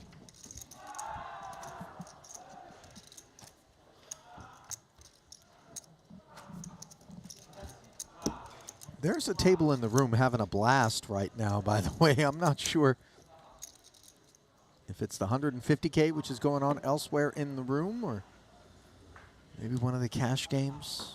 But there's a party somewhere in the building. By the way, there was a player party last night. Did you make your way over, Rast? By chance? I didn't even know about it. I'm Yeah. just finding out about it now. I mean, I didn't make it out there, and I didn't know about it. It is something we do need to address internally. Certainly, just because we're here at the desk doesn't mean we don't want to shut it down at the club once we get out of here. So, you know. Producer James suggesting that perhaps your shirt would have overwhelmed everyone at the party if you had rocked it, but that wasn't on yesterday, Producer James. It's just Listen, been some of saved these for issues today. will definitely be addressed for Montenegro. You know what I'm talking about, Ali. Some contractual renegotiations, player party invites must be in my inbox I'm prior. just- one of my requirements moving forward to be in the booth will be, you know, maybe I can't play the tournaments anymore while I'm here, but I need to feel like one of the guys. I just, you know, we hang out, we talk in the spa and this, and I need to feel, you know, player party, what? You know? I just need all green peanut M&Ms in my dressing room. We don't have dressing rooms, and I'm not going to get the peanut M&Ms for those wondering. But we are going to get bottom pair and a flush draw here if we're Sergio Ido, and understandably, he's feeling good enough to lead after raising it up to 600 pre-flop. Punsri defended. Let's see with King 8. I think Punsri might come along with this. He's got the 8 of clubs. He's got King High. Oh, and he lets it go. Okay. So see, he's even, see, now that we can see the hands, he gives up that vibe like he wants to go to war, wants the combat, taking time. Now that time, I think it was a legit decision, but some of these other ones, like he takes 25 seconds with the real dusty hand versus the shove or the open.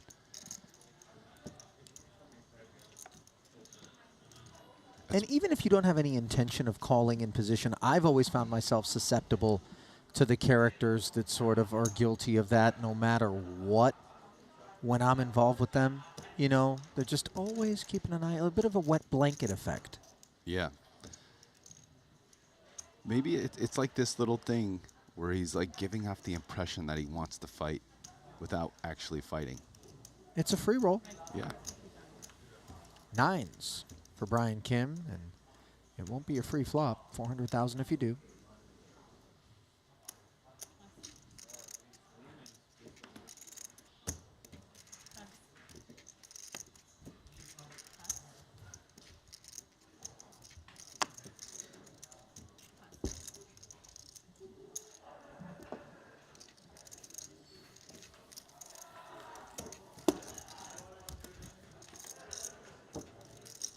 Looking down now, Sergio Ido is starting to separate a little bit. He's up to basically 9 million, which is 50% more than Ren in second with 6.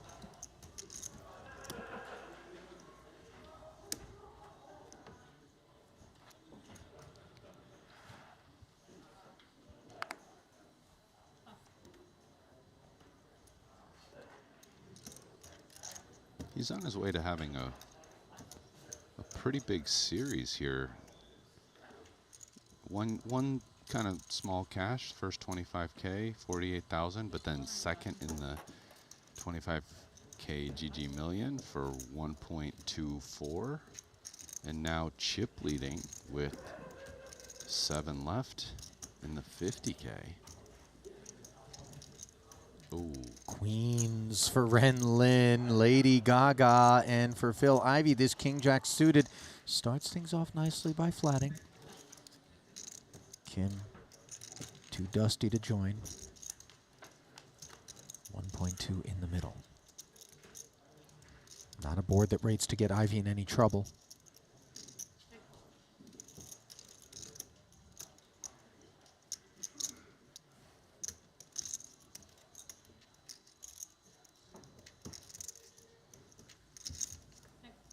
Wow, Ren checks back the queens.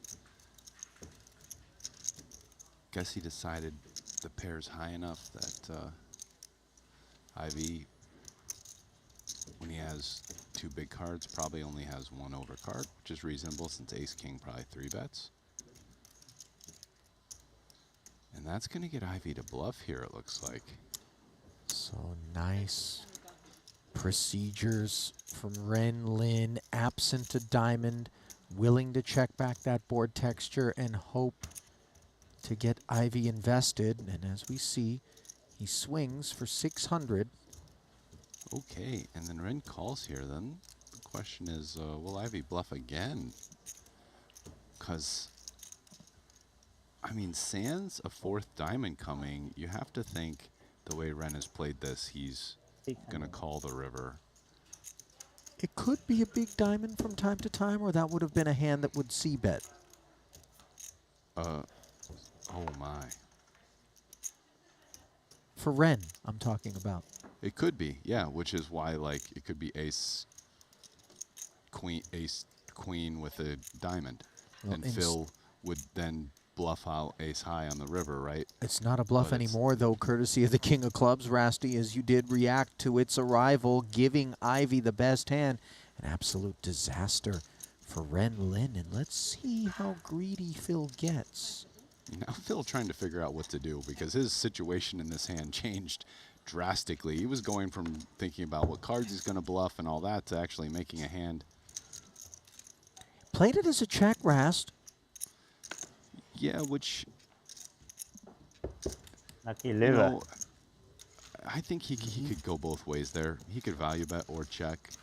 So, again, if he thought Ren didn't have a hand, then check call makes sense, right? Like, what if Ren has the hand we were talking about, ace queen with a diamond or something like that? Maybe Ren decides to bluff that. Kind of. Yeah, I don't know if Ren bluffs ace queen. It's hard for Ren really to have a worse hand than like ace high there, though. After calling and then a king hits. So maybe he does bluff like an ace. Like ace jack off, ace 10 off. 运气太差了。 Especially. 鸡蛋啊？没有。 Sorry. Yeah, I will try. I will do it better because I don't have much space here. 4.87. Yeah, I mean, I actually think Ren can't have worse than ace high. 4.27. I can hold on to them for you for a while. Yeah. You guys right.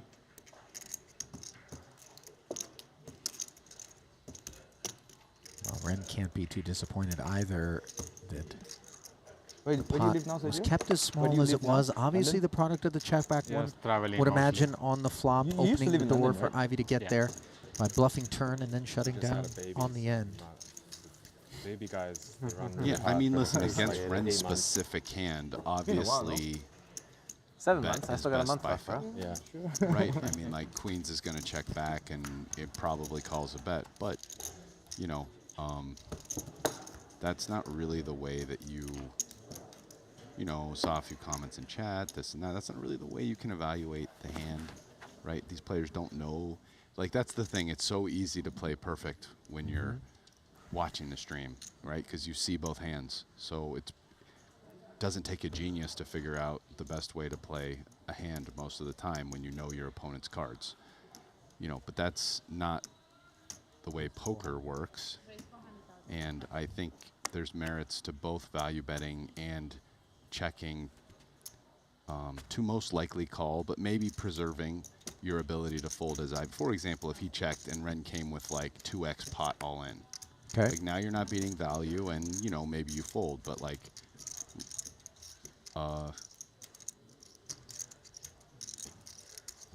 Tens here for Ren. Under the gun open. Take it.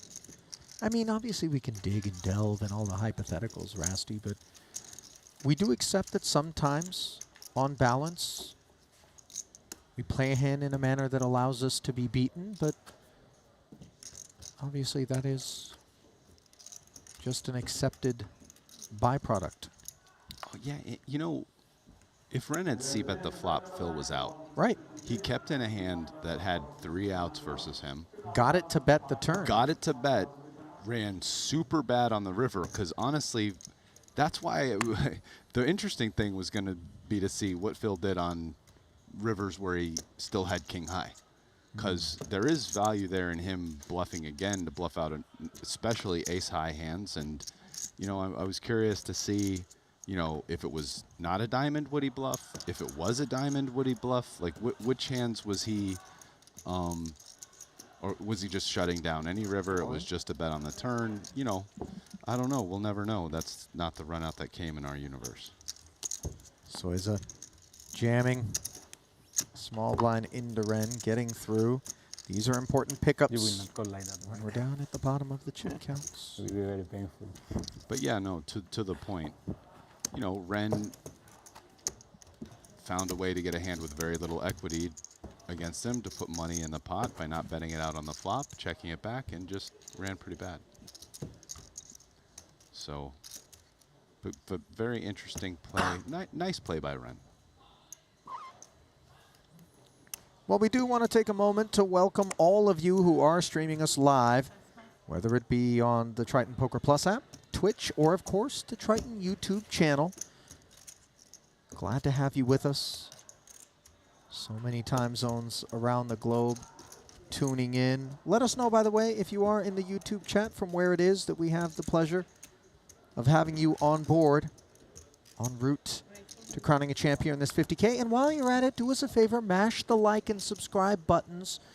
It is all that we ask as we work to deliver you the finest in streaming poker entertainment at the right price, which is free. I can't say it'll always stay that way. Rast, you know, wouldn't mind dropping a paywall on these guys. I'm just kidding. Everyone, relax. Free is the way to go. Honestly, like, I get weirded out about times when the internet thinks I should pay for something. I think, you know, I get it's a business for a lot, you know, but short of e-commerce, like, it's just free is the way, you know? And that's what we're doing here. We're giving it to the people for free. Just asking for the like and subscribe, right? That's it. We're not It's giving it not to much. our Triton bosses for free, though, Rasty. You know what I mean? Got a nice No. little paycheck waiting for me, but I'm just saying, you know, the people, you get it for free. You can't play mix as bad as I do and not ask for a good day rate. I'm just saying. We got to lobby. That's what we got to do, Rasty. We got to get together. We gotta work out a little mixed game, you know. Let's introduce our friends to the mixed game streets. I mean, do you think that people would like watching mixed games? Man, I'm not worried about all that, Rast. I'm just trying to find a good spot out here. Well, the way, I mean, if the people like watching it, maybe they'll run a tournament and then there's your spot. Oh, but you're talking about a cash game. I'm talking about an off-stream, strictly okay. VIP and commentator sort yeah. of affair. I'm in, man. Let's sort that out. Right? Listen, use your people skills, Ollie. Renlin. I'm just the math guy. Jamming on the button. You're charismatic, Rasty. Cut it out. Well, tell Will that because he just keeps making fun of me. Okay. Stop. I'm just that's all fake. That's all fake.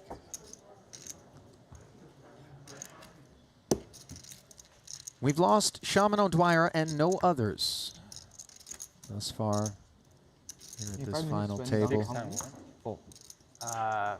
And then 3 or 4, I didn't hear what you said, yeah. 7 of our original 8. Still remaining 339,000. Of course. The on-tap payout, 465 if you can make the leap.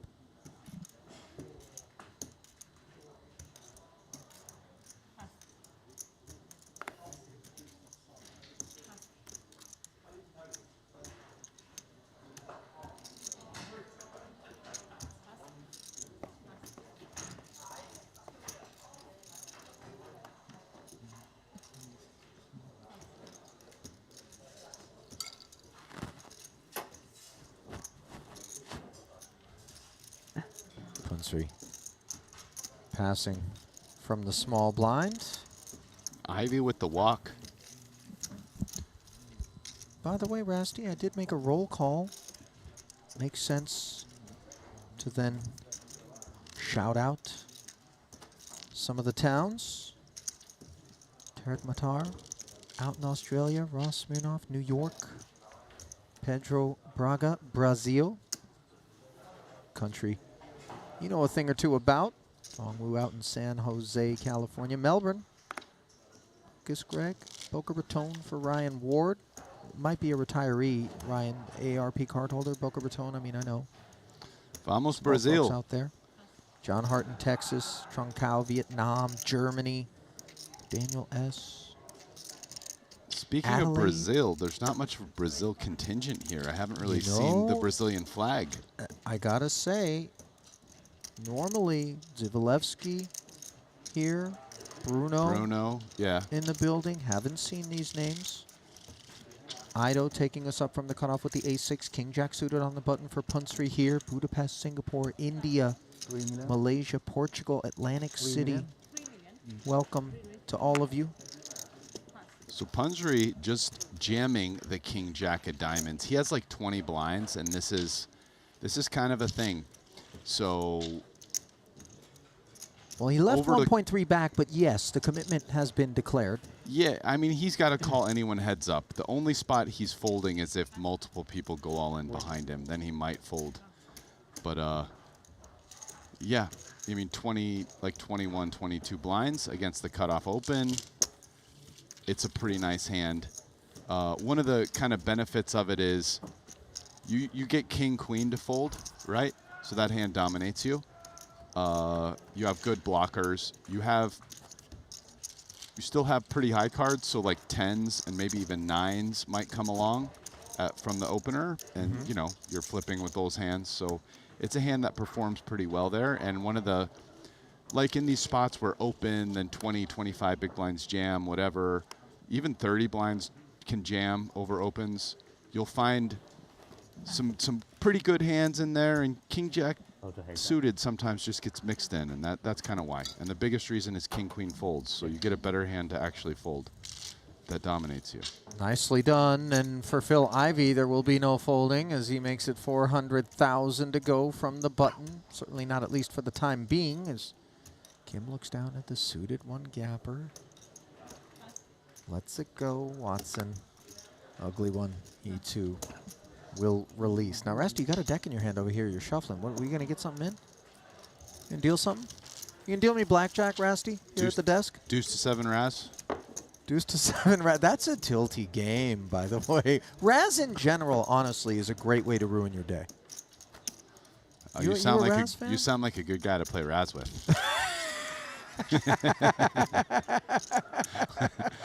Almost uniformly, ladies and gentlemen, when someone says, oh, that game tilts me when it comes up in the mix, it's never one of their best games.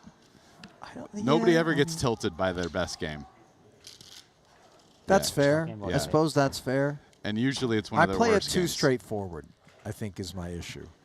You know, board development kind of just allows me to make my decisions. King 10 creating the decision to open under the gun +1 for Ido, and the solver bait in the hijack for Punsri. Ace 5 suited. The overlords love it. He already kind of made a move this round. Will he go for another one? And now at 25 blinds, what will it be? Will it be jam or 3-bet? Maybe he take it off. He already did it once. Or no, we just go back to the well. All in will get it done. If he 3-bets, it might get it done. 1 million. Okay, so he's going 3-bet.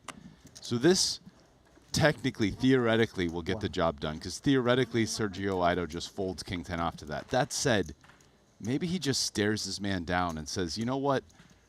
I've got 8.5 million and I'm sick of you. Yeah, I mean, 4-bet. listen, there is some measure of ICM disrespect, let's call it, when Aido gets targeted by Punsri, but he does not find the 4-bet. Obviously, these are not the two stacks that we expect to collide at present. Ivy, no, You got worked his time way up banks to again, huh? 7.2. He actually is the second biggest stack now in front of Punsri. Yeah, not much left. It's going pretty quick.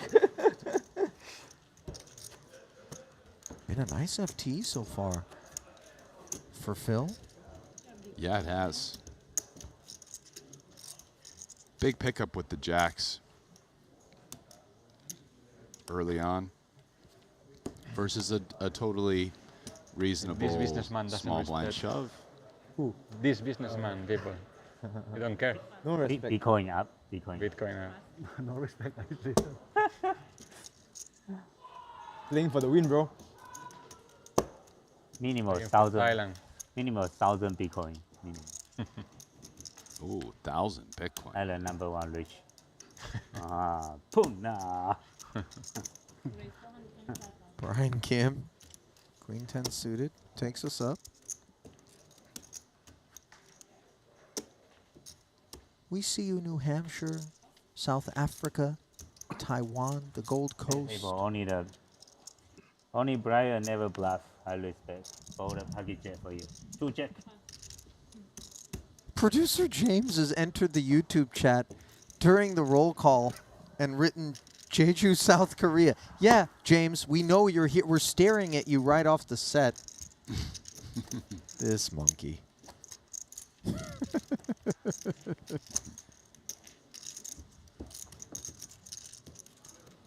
Sorry.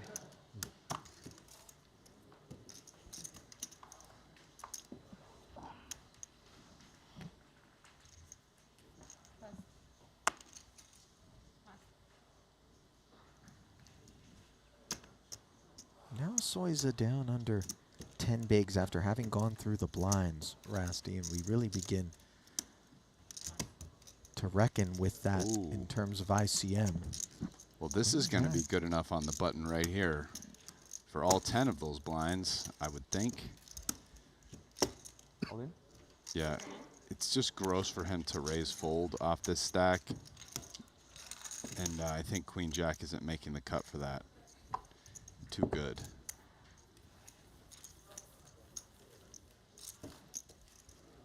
Jam and take it as he claws back. Chips lost through the blinds.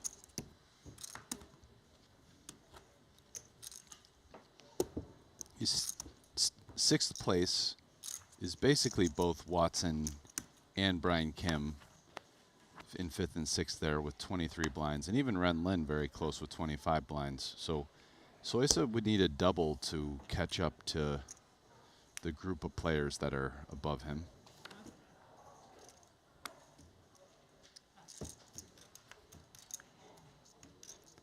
Warsaw, Poland. In the house, someone wrote Greenland. Too rich Oh, guy wow. behind me. What Nasty. can I do? Oh. You don't hear that every day. No, you sure don't. You will be hearing Rays passing the lips of Sergio Aido a decent bit, though, on the day. Perhaps not in this particular spot with the offsuit 8-6. Does limp and is sharing an 8 with Punsri, who is dominating.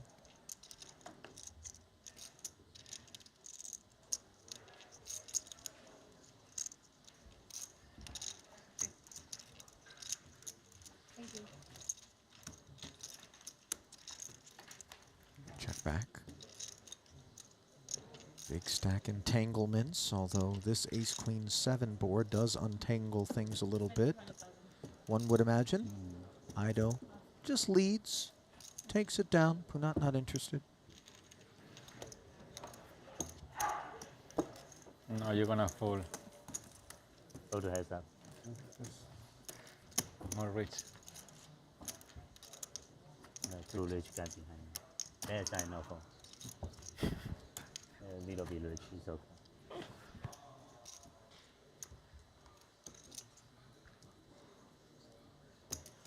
There is Oh, a this is more massive rich, I thought. Thai contingent We have to in fold the now. YouTube chat Ace right is in now. it. They're all sweating their man Punat. We see you, although we can't decipher your tie. I was going to say Sanskrit, and then I realized that's not it. Looks a little bit. Anyhow. Yeah. Wow. Never folded a hand in my life, but a lesson to my heart. See the T-way, where they show him. So Ren actually folding a decent hand. Didn't take antics with the time, but verbal antics, and it was a pretty good hand. Hand he maybe could have opened there, but deciding to play it snug. 675. Maybe really actually trying to fold his way to heads up. If not literally, then spiritually. Punsri, a spirited open with 10-3 suited. King Jack has done well for Ivy already. Putting it to use once more in the form of a flat. So 1.5 million plus in the middle. Good fall, yeah. 10-3 suited at 2-to-1 dog here. Oh my. I think you can increase the 2-to-1 to 9-to-1 plus, as bottom pair and backdoor hearts have run into the nuts on the ace-queen-10 flop. So this is a flop that favors Pundry in terms of his range. His actual hand doesn't mind checking, which makes for an interesting kind of dynamic. A board you expect bets, but the hand checks. What does that mean? Does that mean our opponent has weak showdown a lot? This would be an interesting spot for Ivy to actually check back, in my opinion, versus that range. Ivy comes with bet. 400,000. Obviously reasonable with the nuts, but versus a showdown range, slow playing as him is also something that would have been interesting. Oh. I want to talk about interesting. How about this Jack? An unwelcome sight for obvious reasons for Phil, as any King X now shares Broadway with him. Little does he know that the heart draw has materialized across the way for Punsri, who did call the 400, now checks with 2.35 in the middle. Yeah, after betting flop. Oh, now Phil decides to slow play. Oh my. Backdoor flush comes on in for Punsri after the check back from Ivy. Wow, what a terrible run out for Phil. Just filthy. Punsri's run very well in this one thus far. This is not to take anything away from his talents whatsoever. And so Punsri's not going to be able to put Phil on a straight very often. Checks it anyway, which is quite interesting. Maybe he's likely going for check raise, which is going to put Phil in the blender. I don't think Phil is going to pass up value betting now after checking back.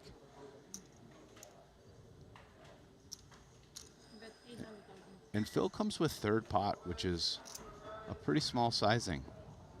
And definitely his hand could bet more than this, so. You surprised to see Punat check and risk Ivy not barreling here? Delighted, of course, to see him fire this 800,000. As he holds the third nuts. Yeah, mildly surprised, but it ended up working out for him because Phil actually did check back a king on the turn. Now Punsri using the time banks. And now, I think his decision is exactly how much he wants to raise. You know, he has the 10, but there's only two bigger flushes, the king and ace high flush, and Phil not 3-betting pre removes, definitely removes ace king of hearts. 3.4 million. Check raise here, and that is a very surprising encounter for Ivy as played. An open pre-flop to 675. A check call of 400. Turn goes check, check. And now we are being check raised from 800K up to 3.4. Does this King Jack beat anything? And note the relevance of the King of Hearts in hand. Yeah, no, the King of Hearts is a very relevant card because, as we can see, Punat check raised the 10 high flush, so he would also be willing to do it with even bigger flushes, which Phil's blocking one of those.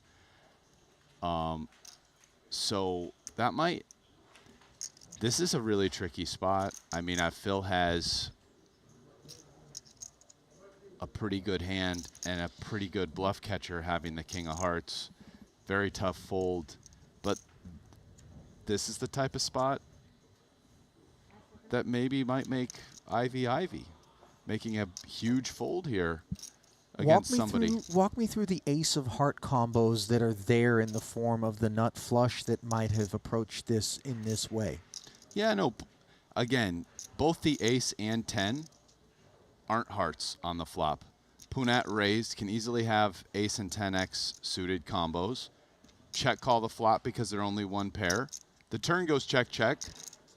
And then on the river, you know, your opponent decides to come with check raise to try to get as much as they can with the flush.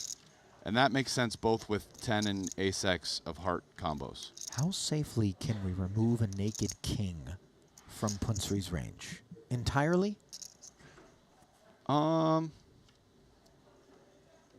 Yeah, you have to wonder, like, would he just do this to fold a chop? If he does, would he do it like with the 10 king with the 10 of hearts or the ace king with the ace of hearts? I don't think you can entirely remove it, but I think, I don't know, like, I think if you're Ivy, you can't be sure that Punat would play it that way, right? Because, I mean, you're sort of not doing it for value. If you're check raising, you're kind of hoping to get Ivy to fold a chop. If you're doing it with, like, king 10 or ace king with one of those being a heart. Well, it isn't often we see Phil Ivy in the blender, but that's exactly where he finds himself here. Critical decision on his hand. Let's observe.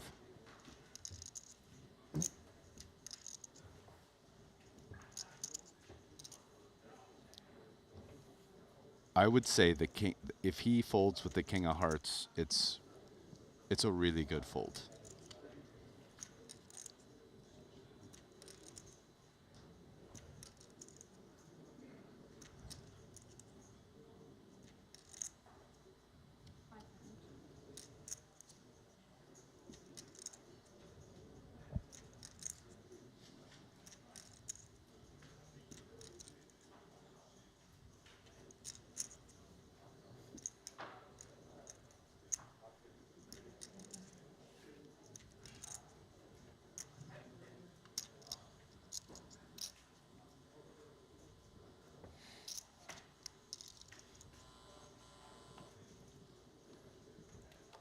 Ivy's chewing so hard on this one, my jaw's getting tired.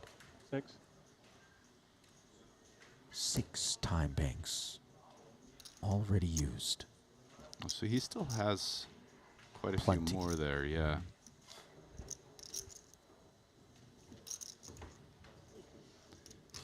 I mean, Ivy's pretty much worked out, I think, that idea that if Punat has him beat, it's because he has the 10 high flush or the ace high flush.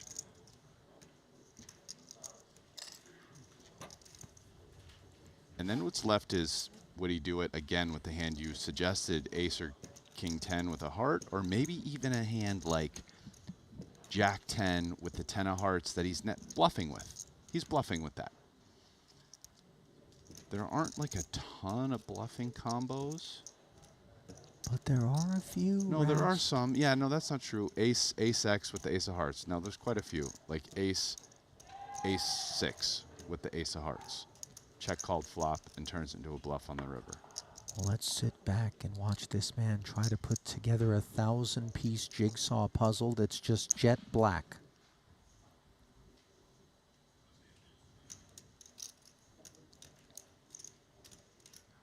And he's going to go with feel. Let's give him a look, Ivy.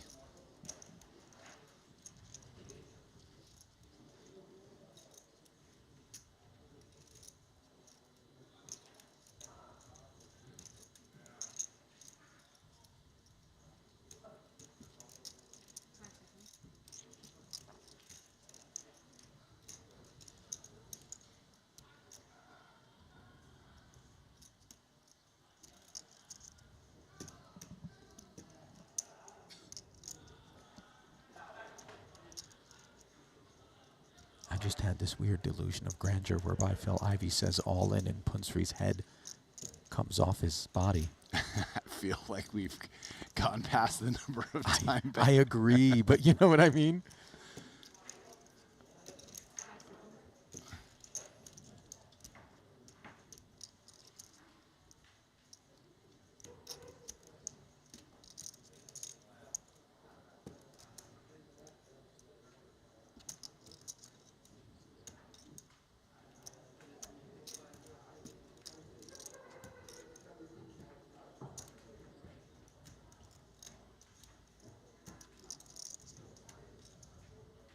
Oh, he's gonna fold. Ooh. How many? Feels that way. 3?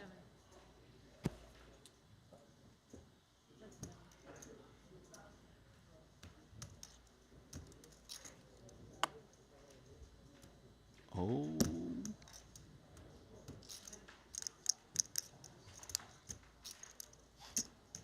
He's got such a good sniff on him. Has he picked up on the scent here? Throw it in the muck, Phil. Come on. You can do this, buddy.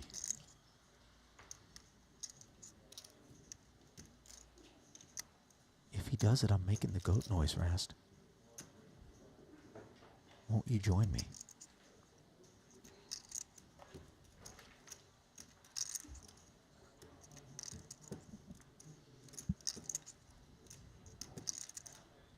It felt like he was gonna fold there, but then he You know, I've seen went that back. from him before. Every now and again, you know, that's just a little shimmy Yeah, to get shake something out of Punsri. Yeah.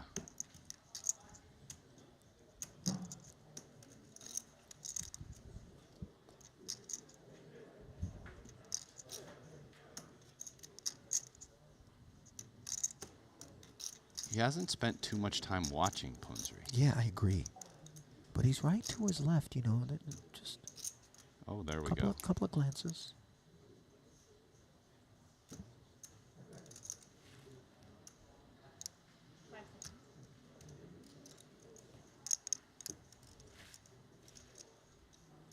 Wow, this is what genuine indecision looks like. I mean, he is using all the time banks. Oh.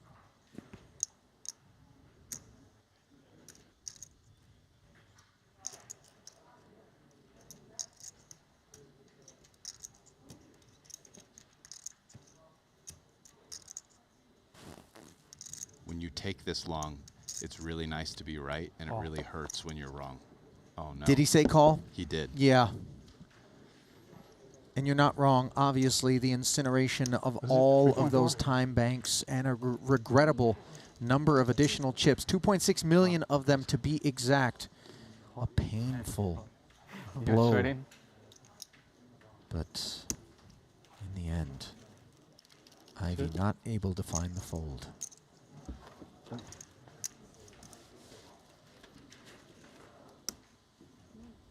Tough spot that Punsri put him in. There is no question about it. And credit to Panat for taking the line that he did, earning himself a massive payout and 10 million in front of him now as Ivy slips to 2.5 million, joining Soiza down at the bottom of the leaderboard. There it is. 10 bigs apiece as we go to 125, 250, 6.25. The price of every orbit with 7 remaining. Ido dethroned by that last exchange. We're left a little breathless. Yeah, that was a long hand. It was tense. Producer James stepping in to suggest that's the longest tank that we've ever had at Triton, certainly on one of our feature tables. I can't come even remotely close to recalling anything that required someone to go that deep into the tank.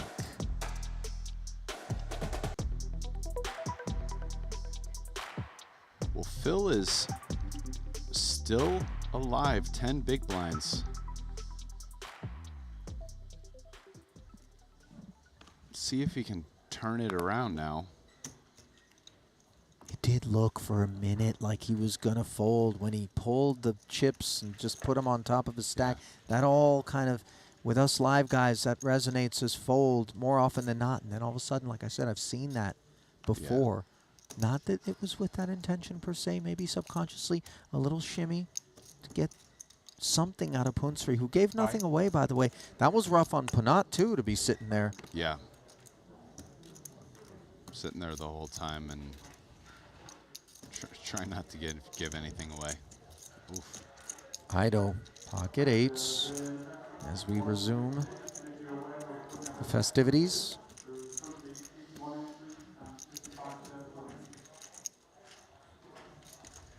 I suspect there'll be a conversation or two around the Triton tournament area about that particular pot.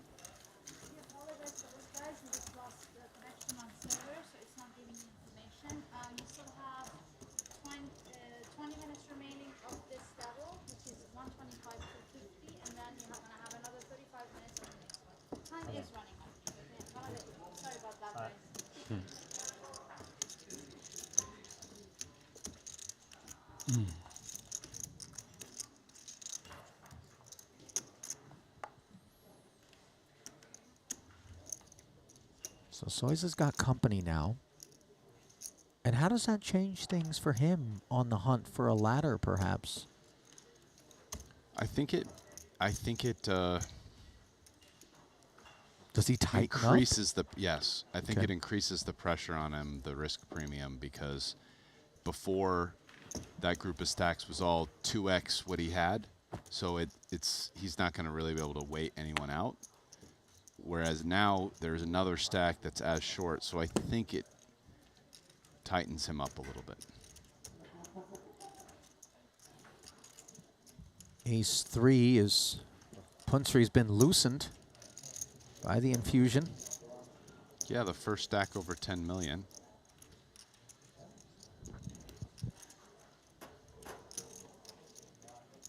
Forgive the obvious, but it does feel to me like Punat's a guy that likes playing from the lead.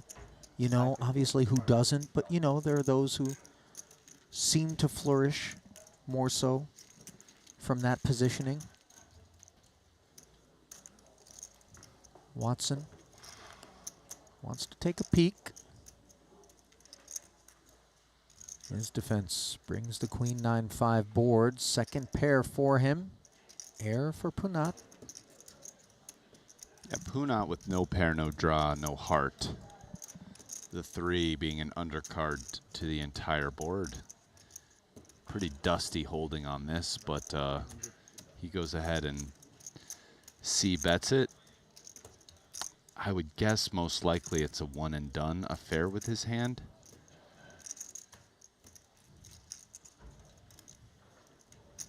Watson gonna go nowhere with middle pair.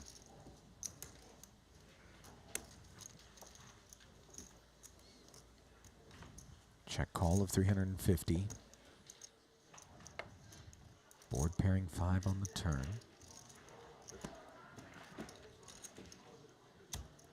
Punat's range from the cutoff wide enough that he can retain some 5x combos there, other than perhaps the obvious ace-5?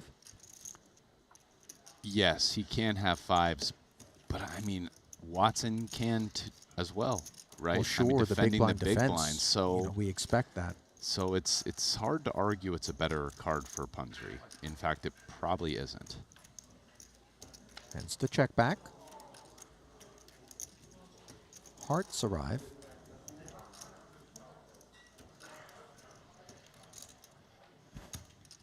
Yeah, there's no value as Mike here. You know, I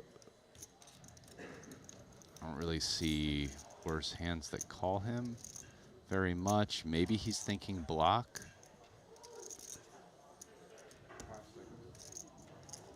Yeah. Oh, he's, wow, 5. Okay, so quarter pot. Does this qualify as block? This is a little bigger. This is maybe a 6. I mean, maybe he's thinking ace high might call. Some missed draws like Jack 10.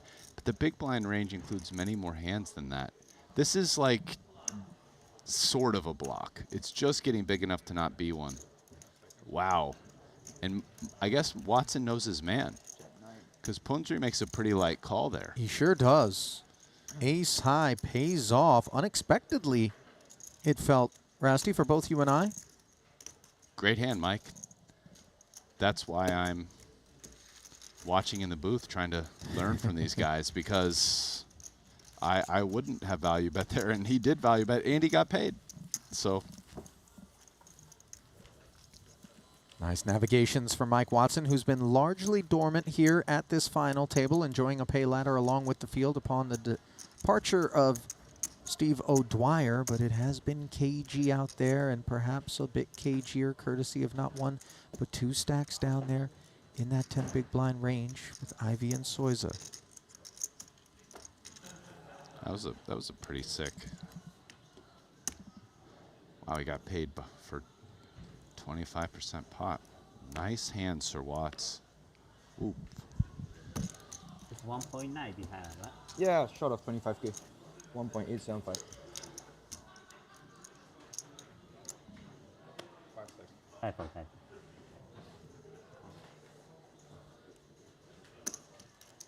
So a little shave off of Punsri's stack, and now a little ace-7 suited in the cutoff. For Ivy, he says all in. No patrons thus far, round to the big. Soiza, king, queen, and this is shorty on shorty violence that awaits us. Michael says call. Yeah, and Soiza has a lot of incentive to technically he can't bust fill, but he basically does. So the risk premium, I think, on this call goes down some, and king, queen, pretty good. You do find sometimes people fold hands like this in like mega risk premium spots, but I like Soiza's call here. And Soiza likes the queen 8-5 board in turn. In a 4.6 million chip pot, Ivy, the covering stack, needs help. And how about a second spade on the board? Ace or a spade would do the trick. Other than the queen of spades, of course, and instead it's the deuce. 2150. 2125. Sends the bulk of his stack over to Soiza, who obviously loves to see it. Quite a different sentiment for Phil.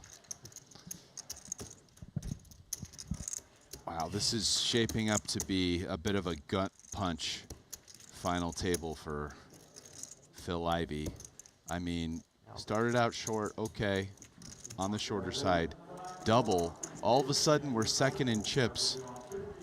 Have much grander designs on the final outcome of the tournament, and then just like that, makes a big call after using a bunch of time banks.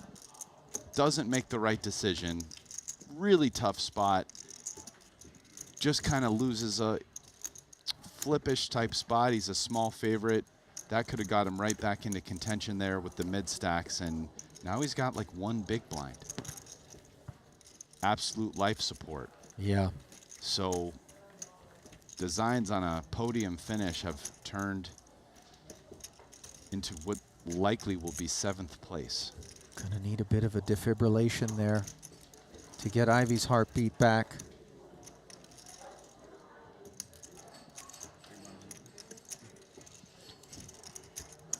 And I call it a gut punch because, like, when you start 25? the final table as one of the shortest stacks, if you just don't get any cards, you happen to ladder up over one guy and go out after, you know, shoving 7 big blinds and getting called or whatever, it doesn't really hurt that much. You're like, okay, I was short. I didn't get, nothing got going. Right, right. Now, this same situation, let's say he goes out 7th, but all of a sudden you go from short to having a bunch of chips, then out in 7th. The gut punch. They get you emotionally with that one.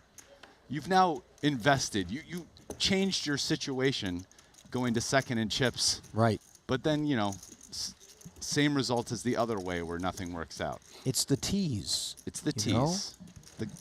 Like if you just said, no, you can't have my phone number, I wouldn't be so upset. But if you say, yes, here you go, and then it's a fake phone number, that hurts.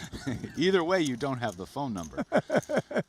But in one way, you just get to instantly deal with the rejection, and the other way, after having your hopes up, you deal with it privately later.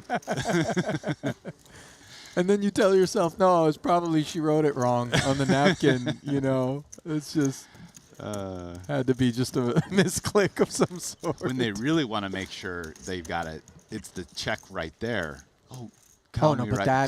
That's serial killer, though, Rasty. You can't come with that. No, you don't. I mean, they come with it. They're like, yeah, okay. Yeah. Yeah, that's fine. But you can't be like, oh, okay, cool, let me call you right now after you get the number. No. That's run for the hills, they ladies. come with. They come with. Yeah. Calm. All Like, right. yeah. Gotcha. Punster's going to come with something here, under the gun. Gaga. No, I agree with you, Ali. If you come with that yourself, it's the stench of desperation. Okay. That's a man who's been given a lot of fake numbers. Hey, now, Right? I'm theorizing. Okay, this is math. Yeah. This is all math at the end of the day. And it's all folds behind Punat. Actually, funny story about that. Uh-oh. My wife gave me a fake number. No, stop, Yes. Rast. She gave me a fake number, and I went back. I went back afterwards. Salute, I went my back friend. later, and now we're married. That's a true story. Yeah. So you're saying there's a chance. So you're saying there's a chance. I was like, no, not this one. By the way, that's I'm not accepting. I'm like, there was a real connection. She's just scared or something, and I went back. That's a bit of a one-outer in the number swap streets, by the way. I know. And then the marriage, you know what I mean, instead of the restraining order. That's really the other end of the spectrum. Hey, when you're right, you're right. I was right. You know? Oh, that's so good. Yeah. It's the only time I've ever done that. Only time. You made it count. Yeah. Ivy making it count here. Red aces. All in for 275. What the doctor ordered. Is he going to find a customer? Doesn't rate to be Ren.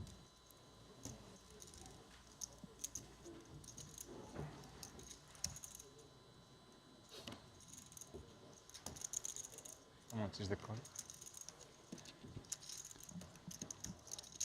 Wow, look at this. So it's 25 more? It's 275, yeah. Sergio. Of course. 275. With 250 already in there. Wouldn't mind teaming up on Ivy's hand with Punsri. And I guess if Phil wins this. It's actually the triple in cheese. Yeah, almost a quadruple. Yeah, 275 to 1.1. He's performing tremendously well. You see the 74%. As the main pot is complete, an active side between Ido and Punsri. Dry for the time being. 9s and 6s on this board. Nastiness for Ivy as the bell tolls for the time being on the 5-time Triton title winner. Ido just comes out swinging.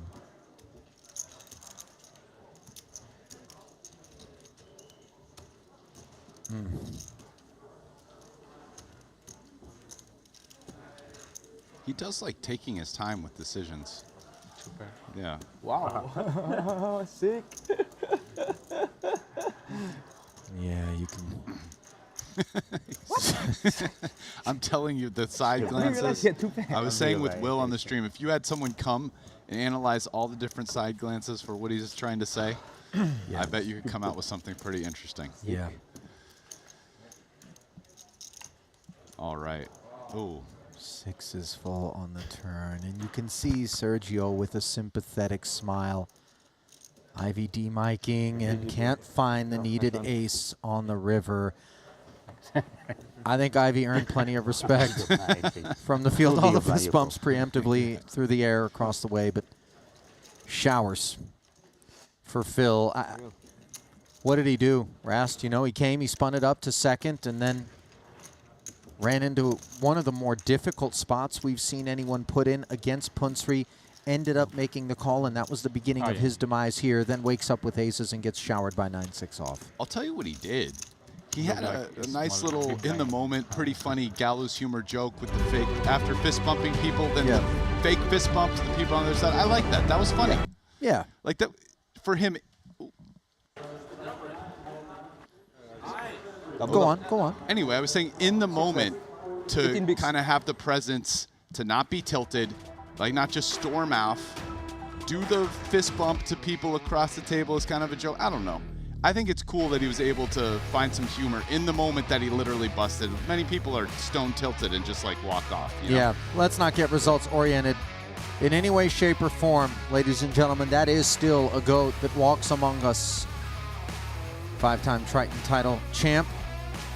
Can't do any better than 7th of 8 as he collects $339,000 to add to his career Triton earnings of $9.4 million coming in, knocking on the door of the 8-figure club here in his 21st cash. 2nd FT already here in Jeju. 3rd cash, but no 6th title in the cards as now we resume play. 6 remaining. Watson. King-Jack offsuit, up front open. Pretty little suited connector for Punsri. That's Sir Watts to Yeah, you. Sir that's Watts of the kingdom of the value bet. Oh, right.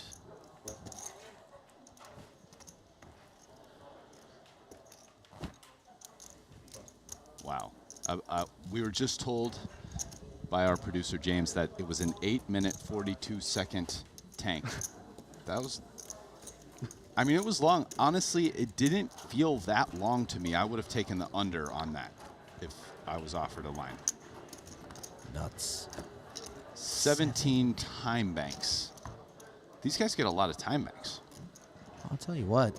He obviously hadn't used many coming into that moment there, but good thing he had them at his disposal. Unfortunately, though, all the time banks in the world didn't seem to be enough to get Ivy's ace-high straight into the muck against the 10-high flush of Punat. So absent Ivy. The battle rages on. Ido, ace-queen. Takes us upstairs.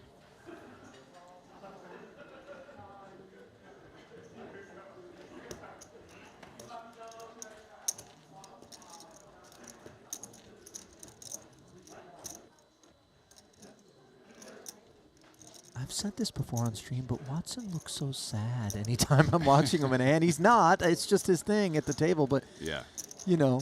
I agree. I did a whole thing of, like, pictured here being told that his cat Fluffy has leukemia or something, you know. I mean, it's just... Anyway, Jack 8 deuce, and now bottom and top pair. Nothing sad about that flop for Sir Watts. No, but Ido doesn't love it. 2 overs. Action slipped to him. He's going to pose the question.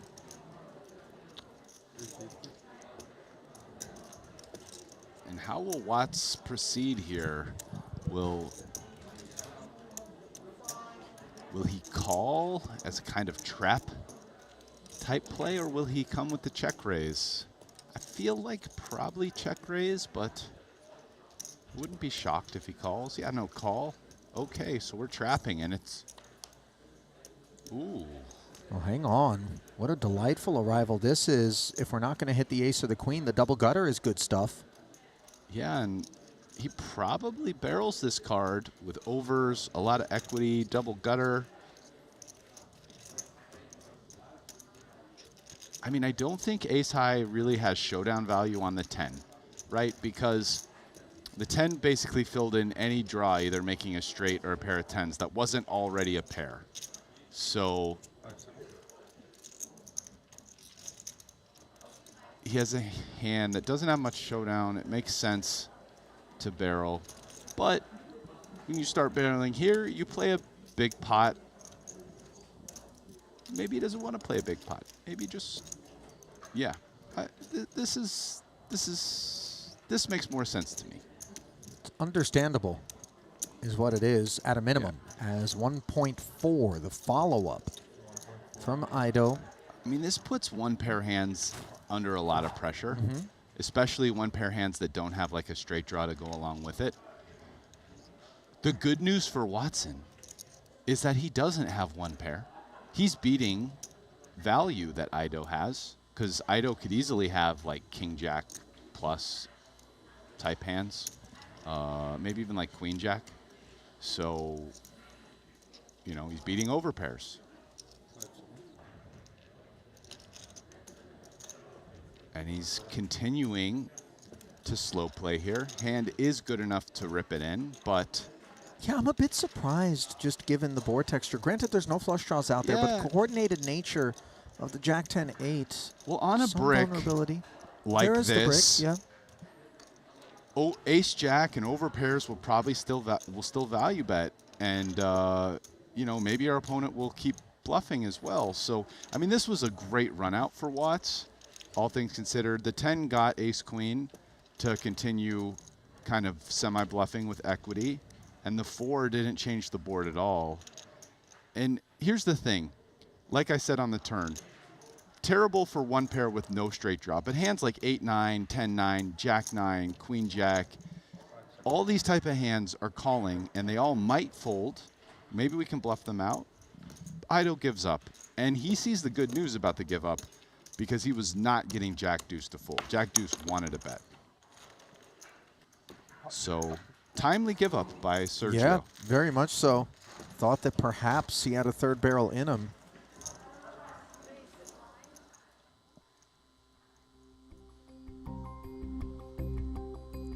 Well, that gives us an opportunity to remind you that our official staking partners are the good people over at Poker Stake, bringing you our coverage here today in part, the ultimate platform for staking and professional poker players around the globe.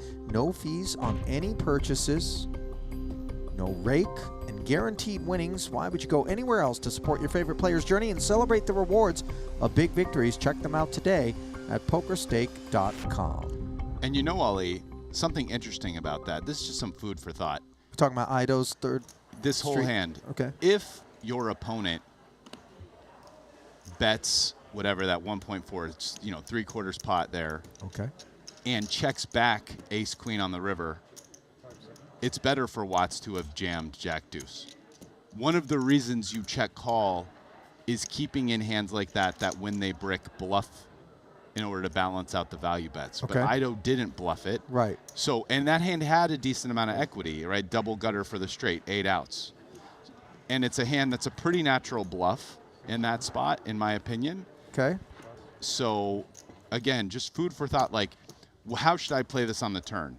If my opponent has King Queen, Ace Queen, Ace 9, and is going to bluff these on the river, okay, call makes a lot more sense as a trap to keep those hands in. Sure. And the value bets you're beating on blanks will value bet, right? If my opponent will not bluff enough on the river, I'm not saying Sergio's doing that always, but in the spot he checked back a hand that's a very natural bluff. It makes more sense to deny equity to those hands by jamming turn. So it's just like an interesting food for thought spot. Right? Also interesting, Brian Kim, ace deuce suited in the face of this ace king under the gun open from Ren Lin, passing. Sometimes we see activations. Not sure whether or not Ren's stack depth in particular is the one that we target, given that he has just 18 big. Soiza, though, will take a swing with the 8-9, defends the big, comes up club free, 8 and 9 free as well. Paired board texture. Let's see how Ren responds.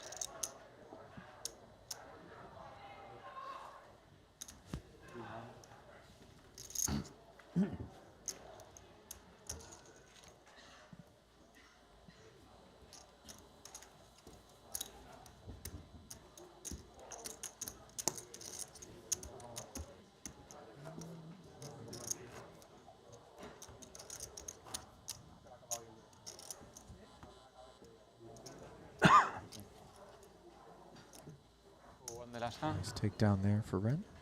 Yeah. Seth Gottlieb on the rail looking on. Cash game's not underway just yet. Ding Biao on the rail. Kanapong Tanarata cool as well. Needless to say, he's in Camp Punsri. Might that be Chris Brewer? Next to Gottlieb out there.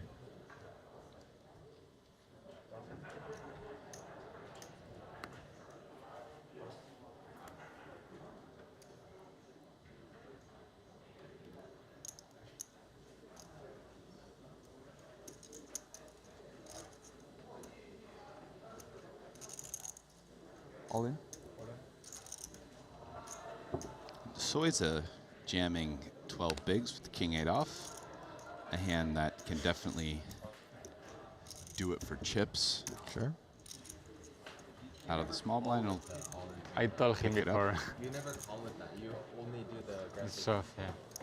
Yeah, call same. I call always. Only if it's somebody that he doesn't like him.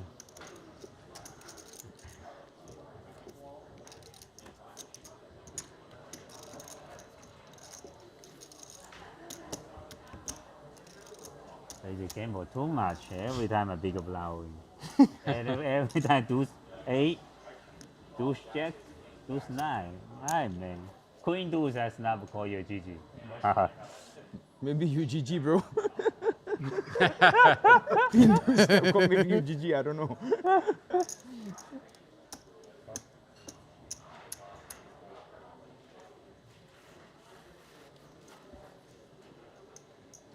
King 4 suited here. Deliberations for Watson.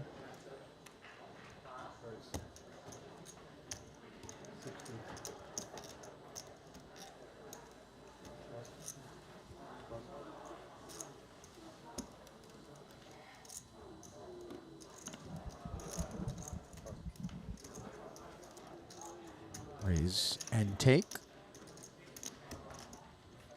For Sir Watts. 6.2 million in career Triton earnings, 2 titles. This is 26th cash, already 2 under his belt here in Jeju. The deeper of them was the 20K 8 Max 12th place finish for 68.8. And in the 150K no limit, 8-handed, looks like there's 54 of 84 players remaining, and there is somebody with quite a lot of chips with 300 big blinds. Talk to me, Rasty. Is Michael Adamo, 1.5 million. Oh, a spinster of sorts. Massive stacks throughout the years have been accumulated by the Adominator. I mean, given that only 30 players busted and it's left less than half the field, I mean, I'm trying to figure out based on the average chip stack, but I think the players might have started with 200K. So he has like 7.5 starting stacks. Like out of the 30 players who've busted, he has 6.5 of their stacks. That's pretty sick. Very sick. King Jack into the muck behind this Soiza open.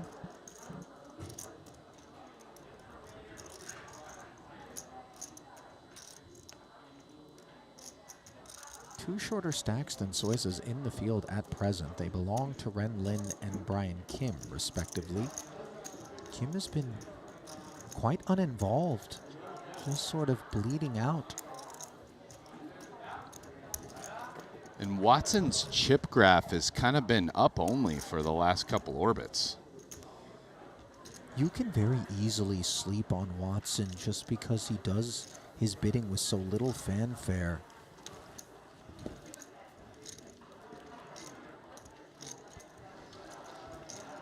I mean, I'm trying to think. I feel like can't sleep on Sir Watts today because to me, the most impressive play I've seen so far has been the Jack 9 value bet. That was strong. I wonder even if that was just like he just knows his man as well. Who knows? But for the rest of this final table, to me, it will be Sir Watts of the kingdom of the value bet.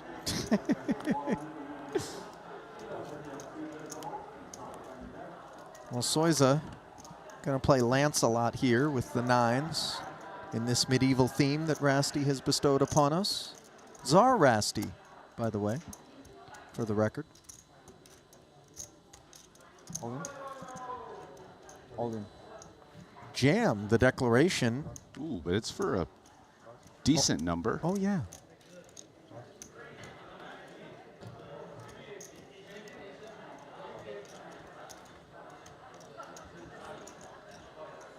More of a chicken cutlet than a nugget. Nuggets. You been eating right here, Rasty? You been eating clean?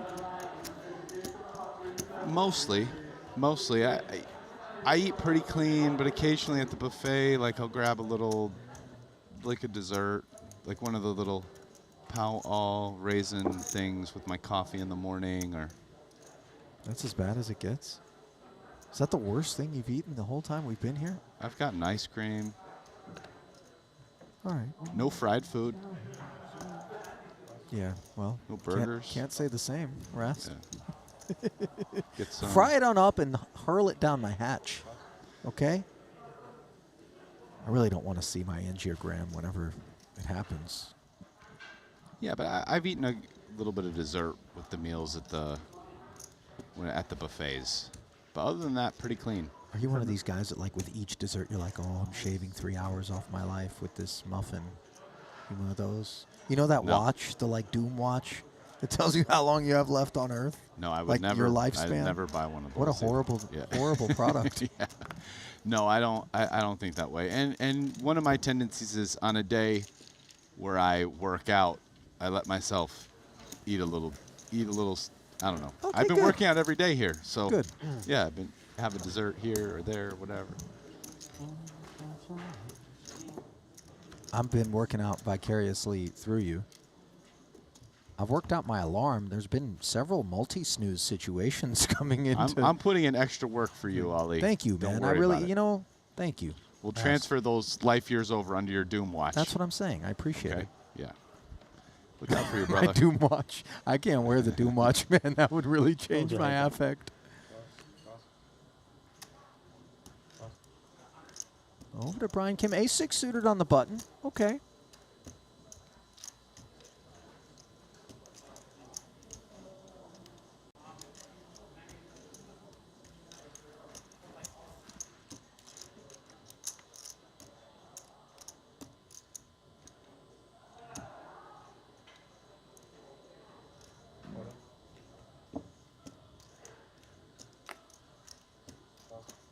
The jam. Don't think patronage will ensue, and sure enough, the 9-7 suited completes the rebate for the blinds lost over the last two hands by Brian Kim. Don't let him linger, Rasty. Brian Kim will give you some problems if you leave him in the saddle. There's no doubt about that.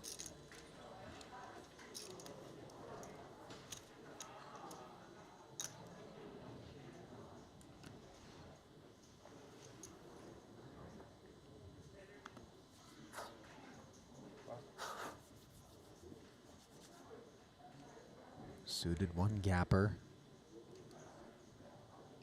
for the chip leader Punsri. A nose in front of Watson. Ooh, that was a balk right there. Went for it, faked out, took it back.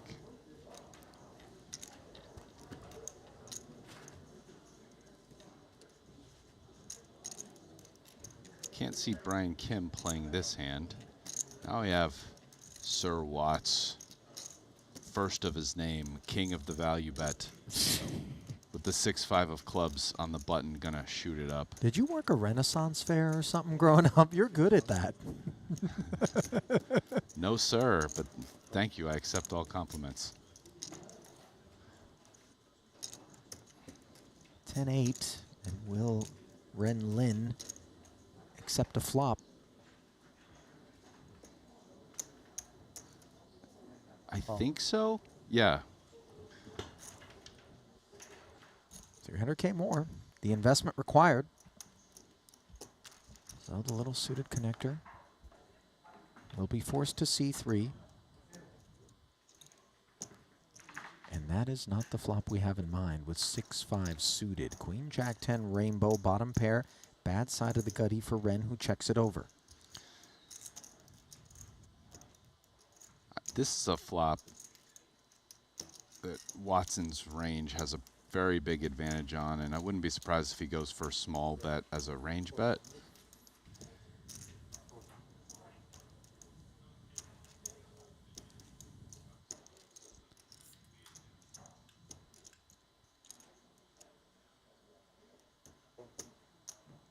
Ren just likes, it's the bad end of a gutter, but it's still a gutter along with bottom pair.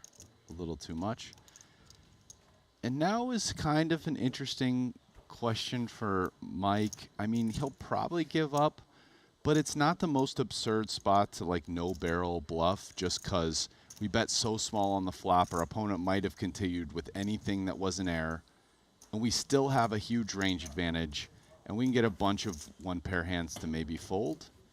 But we do have a bunch of ace-x and king-x and stuff with hearts and whatever that actually have equity. Oh, this is an interesting one, Rast. Not to cut off the thought, but after the check call of 400,000, it goes check, check. And that allows the king to arrive on the river. Any ace clearly gives fits to a whole range of holdings. Yeah, I think Watson probably bluffs this. I mean, he can easily have some hands with an ace in it. Maybe even value bets stuff with a 9 in it on the river. Ren might be thinking of bluffing this himself, actually, as he has a 10 is like the worst hand he can have. He decides against it.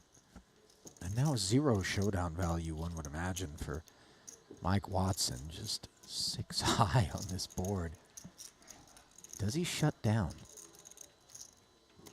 I mean, obviously the ace-x is a hand that would behave in this fashion. Check bet, sure, and then fire. Some hands like ace-10, ace-jack, ace-3 for...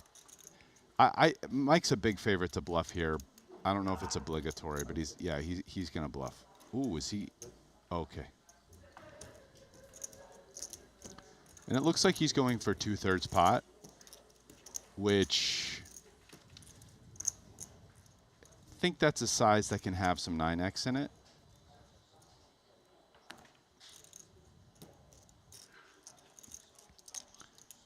And Ren hasn't folded yet. Yeah, I mean, that would have been a tough call there. Yeah, 1.6 says Watson shows the heart. Mad Dog Mike, man, of course it's a bluff. Mad What Dog. else could it be? What else could it be? He never has an ace here. Ren says good bluff as he folds the winner. Soiza suspects Watson might have been up to no good, and indeed he was. Yeah, many aces follow through on the turn. Like he has a very good chance he double barrels a hand like ace-8 or ace-7, right? With no pair and ace-high. But he can have aces. He could decide to check back some ace-10, ace-jack. Sorry. Maybe ace-3. 650. Some of those hands maybe ace-queen. It honestly wouldn't even be ridiculous to check back ace-king as a slow play there. Yeah. He's in position. You could see it for sure. So Mike can have some ace-x, but what Soiz is alluding to is that a number of his ace-x continue as a bluff on the turn with a second barrel. Punsri makes it 650 to go with a couple of 7s, no takers. And the other thing, again, to kind of reiterate this, is I don't know that 2/3 pot there. In a tournament, it's kind of a big bluff, but surely to me, from more of just like a chip perspective, I think 2/3 pot can include some 9x. I'm not positive about that just because the chip value in tournament kind of goes up, and so bet sizings go down some. And do we assume that after we check back that the ace would have been heard from in the form of a lead from Ren in that spot? Sometimes, certainly, right? Which is another reason why, there is some incentive for 9. Like, he's going to have a decent amount of hands that want to bluff. Anything that can't beat a 10 definitely wants to bluff. And so aces bet, but I think some 9s bet too. So, yeah. Anyways. Onwards. Folded around to the small blind of the Spaniard. Deuce 4, too dusty. And Punsri got the walk with King Jack, playable kit.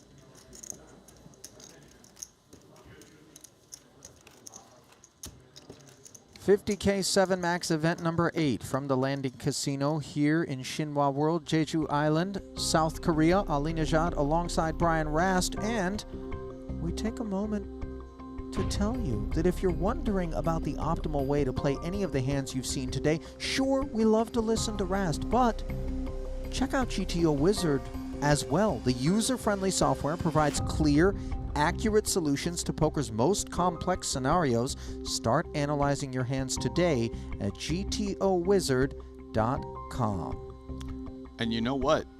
GTO Wizard actually has a YouTube channel that makes free videos, instructional videos, some of which are pretty good. I watched some of their videos, and there's some of them that high praise I enjoy. Watson enjoying the suited connector up front, making it 600 to go. Punts 3 pocket threes, and Watson obviously the stack he really doesn't want to get involved with. They both are up there toward 10 million. So Watson will take it. There's concessions all around.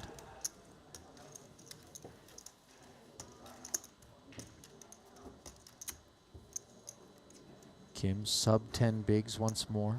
In fact, I'm going to drop a specific video. They made Talk to us. A video called How to Punish Passive Poker Players.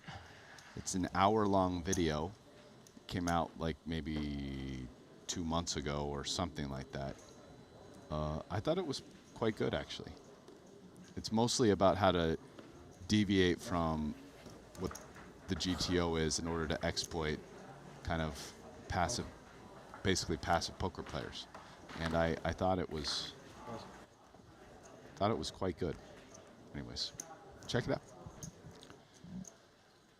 Queen 10 suited for Punsry on the button. He's going to check some things out.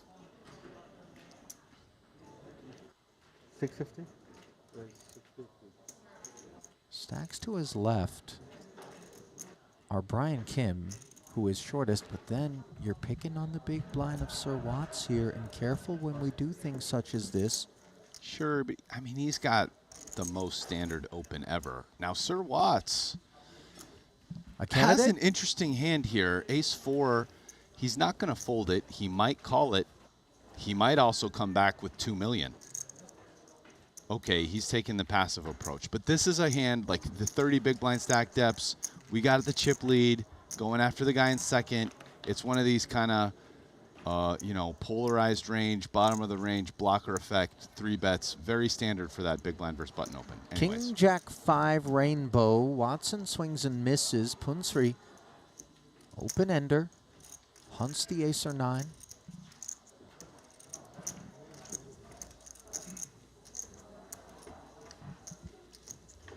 $425. Yes. 425. And this feels like a pass. Yeah. Future free vibes on an ace-4. On that board, and again, you know, Punsry position, betting lead, and second biggest stack in the room prior to that exchange. Now noses back in front of Watson. These are not the characters that we're looking to target, and of course, Punsry, we touched upon it already. Played perhaps the pot of the festival when with Henrik Hecklin in this one. 31 paid, 32 remaining. Punsry chip leader by 5,000 over the top of Henrik. It was like an 80 big blind exchange where ace king and 2 kings collided. It was raised 3-bet and then Punsry jammed. Henrik with 2 kings, breathless, looking over at Punsry like, really, we're going to do this? Makes the call, gets shown the ace-king. He was pleased until the ace-ace flop left him showered out of the money. So improbable. Francis Axel Halle edging into a payout off of 3 big blinds. Who would have thought he would outlast Hecklin? That was a cold, cold world. Hecklin, though, right back into the saddle in the 150K. Not sure if he's still rumbling out there. Does Kim want to take this spot for 10 blinds? It's dicey. It'll probably work unless the blinds wake up with a hand, as we can see. But he doesn't know that. In the middle. He's been very quiet so far. Happy to report, by the way, that Hecklin is still in the mix in the 150K, 44th with 26 bigs at present. Now then, turning our attention back here, we await the decision from Brian Kim. A very painful muck, it would seem. Reluctant one even, Rasty, with that ace-3 suited. Yeah, it's a hand that he could come after the open. He knows Punsri's going to be wide enough that the ace-3 suited performs better than average, doesn't it? I mean, he performs. He's not going to be in good shape. Yeah. When he's called, he's not going to be in big good blind shape. special. But with what frequency do we expect to get called if we do jam? That's why you would do it. Right. Basically. You're blocking an ace. You only have 2 people behind you. You have to get through, although there's some odds they wake up. And you're hoping to get folds. When you are called by Punsri, at least you have the suitedness and the wheel ability to make a straight. You're probably in bad shape. You're probably up against a pair bigger than 3s or an ace that dominates you. When The you're called. solvers usher us forward with those holdings, do they not? You know, Often? I'm not sure what that spot would say, because it's not just about the chip EV consideration of his jam. It's definitely plus chip EV for him to jam there versus a guy who's opening wide, because he's going to get folds often enough. But, you know, when one of the blinds comes in, or even you're in bad shape for your stack, you know, and it kind of comes down to, is it plus chip EV enough in order to be worth risking your stack there? And actually, I'm not sure.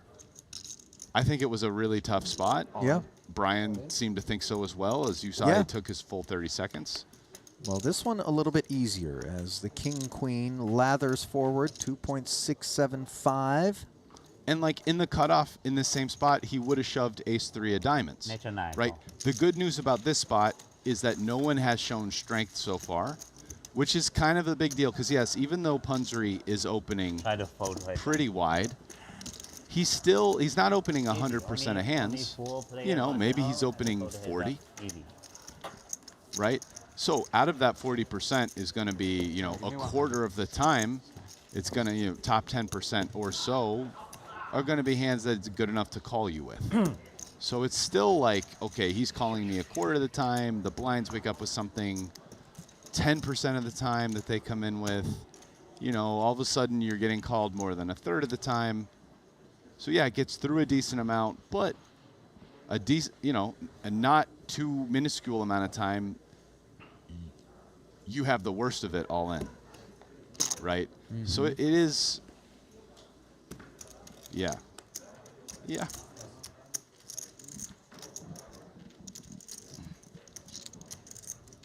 Always nice to be able to delve Heads up. Easy game. into the minds of the likes of Zarast and Nick Schulman who join us here. Be nice.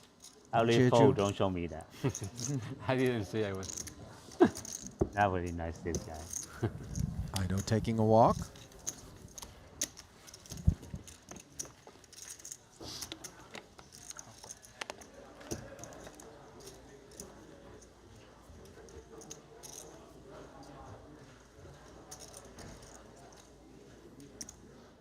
And Ido's been pretty quiet, and consequently, his chip count has dropped back down.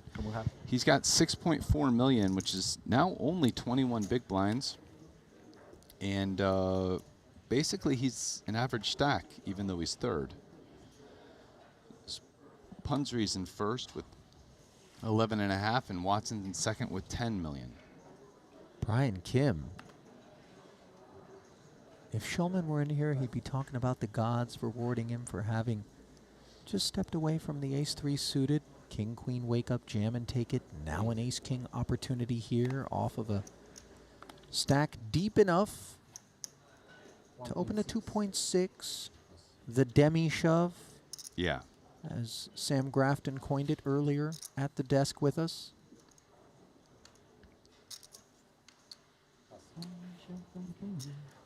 Excuse me. And gets through again. These are such meaningful pickups, Rasty, when you consider we play 150, 300, 300. That's 750. And just look at how Kim's been able to surge a little bit. Now joining Soiza in that 14 big blind club, leaving Ren Lin as the clear shorty with 8.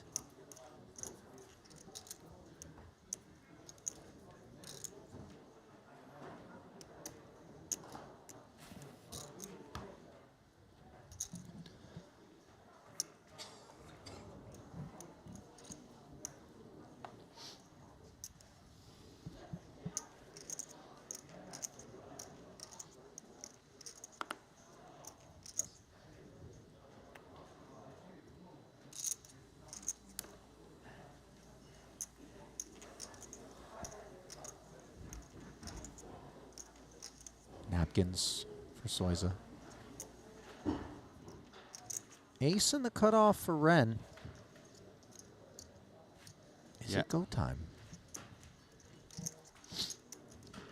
It's a little bit of an, I mean, for chips, it's a pretty easy shove.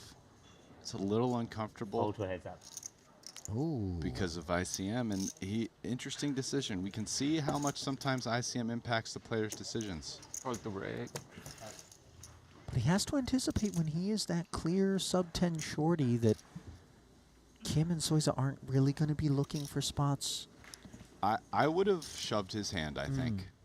I think it's enough for me. Yeah, he's, you know, they both have 14 blinds. They're over 4 million. We have 2.5 here in the cutoff. We need to try to get chips somehow, you know? I mean, you pass that, all of a sudden you take the blinds in a couple hands, and there's a quarter of your stack in the pot on the next big blind. So I think I would have played his hand, but we'll see what happens. Well, it's not so much the hand as it is the spot, as Punsri bludgeons from the small. Kim mucks it, and the players will head for a break. And when we come back from that break, it'll be 200, 400,000 with a 400K big blind ante, 1 million in orbit as things begin to lean out here.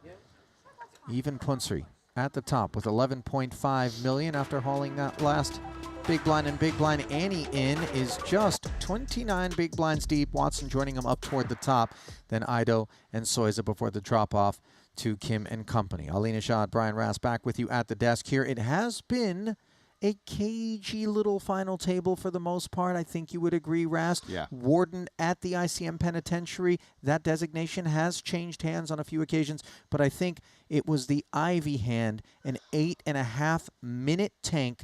That really kind of the story thus far. Yeah, I think that hand kind of grabbed the most attention. It was tense. Really felt like Ivy was kind of going back and forth about what you could do. It seemed like he was going to fold, put the chips up, then ended up making the call. And yeah, just really a gut punch final table for Ivy, where he started short, spun it up. It looked like maybe grand designs and didn't shake out that way. No, it certainly didn't. 248,000 went home with Steve O'Dwyer. Ivy 339,000, 465K on lockup. The jump up, if you can get into the top 5, 611,000. So still plenty to be awarded, as over 2 million awaits our eventual champion. Don't go anywhere. More coverage from the 50K 7 Max final table event number 8 from here in Jeju comes your way after this.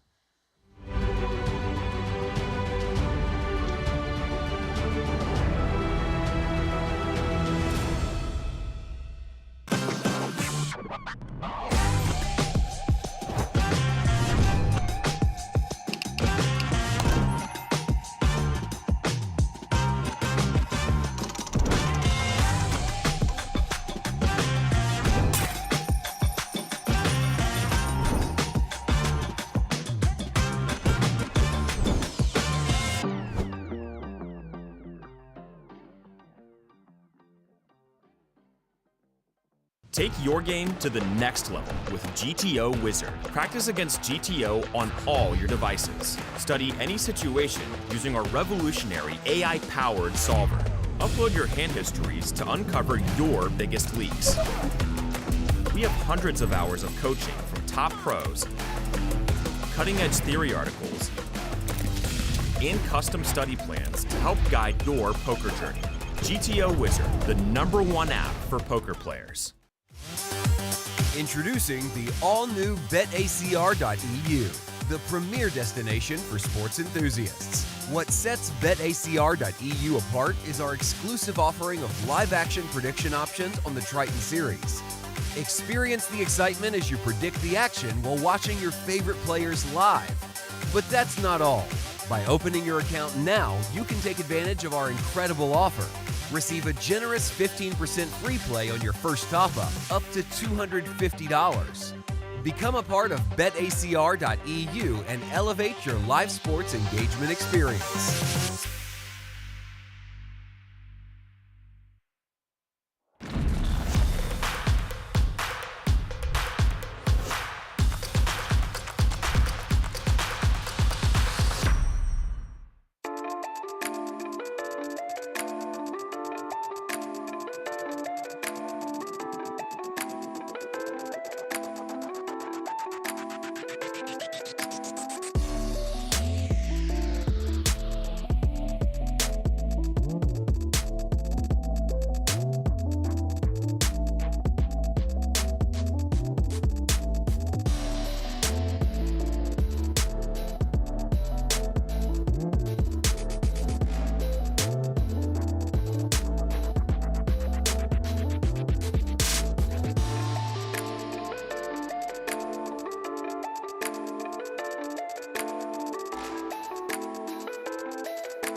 Just seize the wonder. Jeju Shinhwa World. No, yeah, he comes with check, which was kind of the expected action. And I think Ren has just like a very clear value bet here. You're beating any king, anyone. You have the best one pair hand. 1.6. I gotta ask you something, Ras, just in terms of the sort of gesturing and posturing from Ren Lin here, it just feels to me like a lot of pride in product there. You know, up on his feet, leaning over, looking for counts, an exuberance of sorts that sort of skews my ranging up toward the good stuff. Yeah, I don't know. That's an interesting read. I mean, maybe it's true. I will say this. I already noticed on this broadcast in some spots, Ren postures, does his antics. But many of those are spots where it's like, you know, he's going to fold. I actually think he's thinking about this. I mean, given stacks and the call on the turn, it's not the most comfortable. It's not like he has a set. You know, he is losing to 2-pair.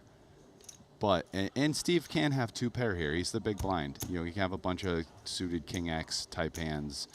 That said, I just think, yeah, like with aces here, you just gotta, I mean, you are ahead most of the time. It's only a half pot size bet.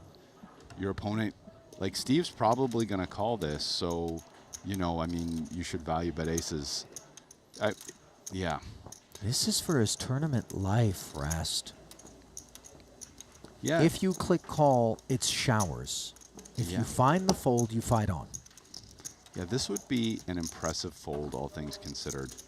I mean, given that it's a triple barrel, he is only beating bluffs now. And, you know, but he only has to be good like 25% of the time. Maybe if you include kind of ICM math, you bump that number to 30% or a third of the time or something, because you want more than just a break-even call for chips. But, I mean, this would be a huge laydown. And it's one that's going to take some time to arrive at for O'Dwyer as he pushes forth his time banks and mulls over. I mean, this is basically the best hand you could like conceive of folding. Like if Steve had somehow had ace king or like 2 pair, he's never folding here. So like that's what I'm saying. This is a huge fold. Like he's probably gonna call, but like if he finds it, that's impressive.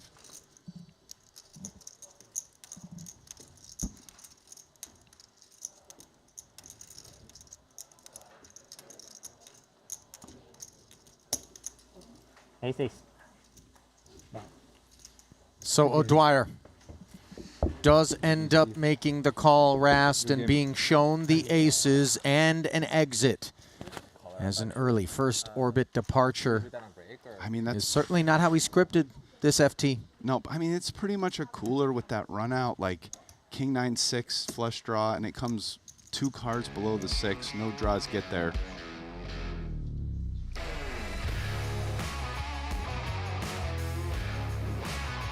So, for Shaman O'Dwyer, the 8th place finish will earn him $248,000. He will add that to his career Triton earnings of 7.3 coming in.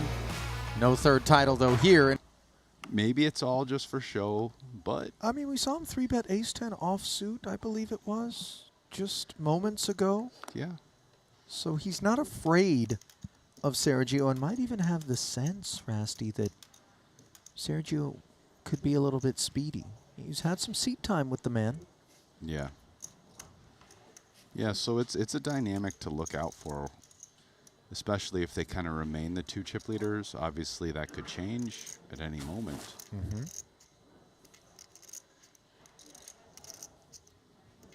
$20 big blinds here. I wonder if he's just going to ship it. 3 million? Yeah. This... Ooh, Ivy must have a good hand. It's a snap call. That looks like a big pair. Jacks, in fact, as Punsri books a date with Phil Ivey for 5.3. What a spot for Phil here. Get out of the short stack zone, launch up to the middle of the pack. If he doubles, he'll be just above average stack. Well, the 9-7 deuce board ushers that 5.3 closer to Phil. Ace on the turn is of no concern. All Ivy needs to do is fade 2 outs 1 time, and he's done it. Thank you. Phil 2575. hunting a 6th Triton title, by the way, Rast.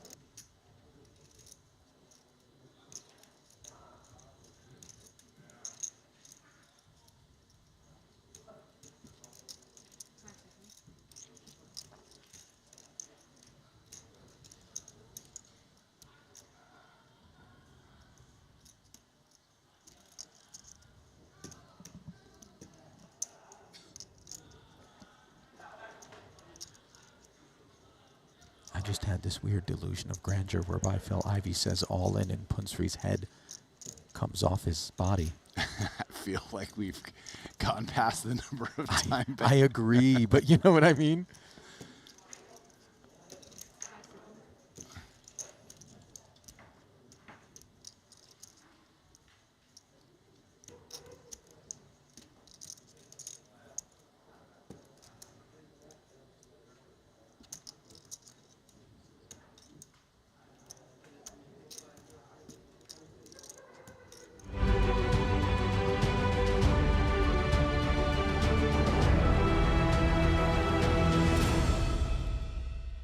Past midnight local time here in South Korea. Unclear what time zone you're in, but we're happy to have you no matter where it might be. Ali Najad alongside the Tsar Rast here. 50K, 7 max, FT, 6 remaining. 2 have already hit the lockers.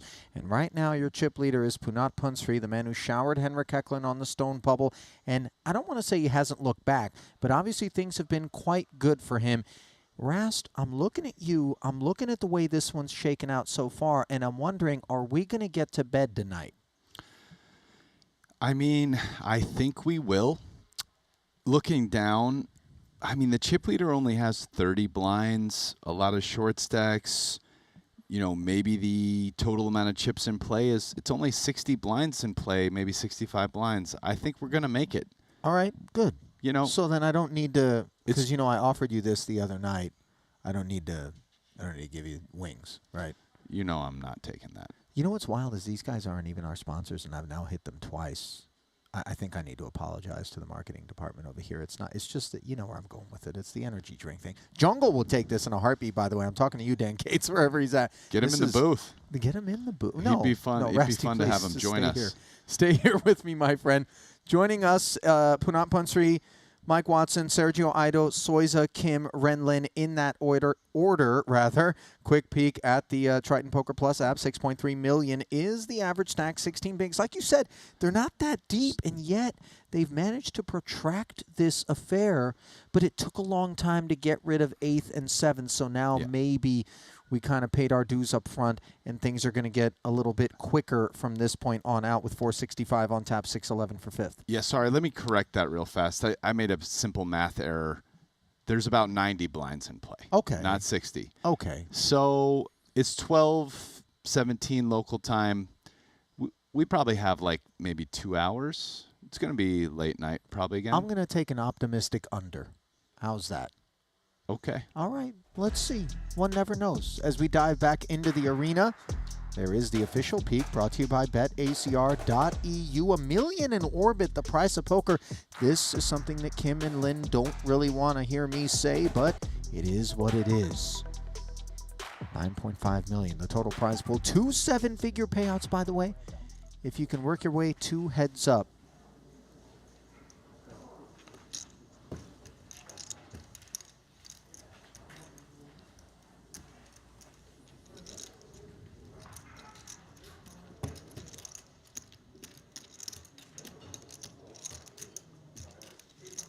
All right, and have to think Kim will pass this hand out of position against Watson, who has a lot of chips. Yeah. Gonna walk. Yeah. 6 pictures. 2 pictures. 2, 4, 4, 3.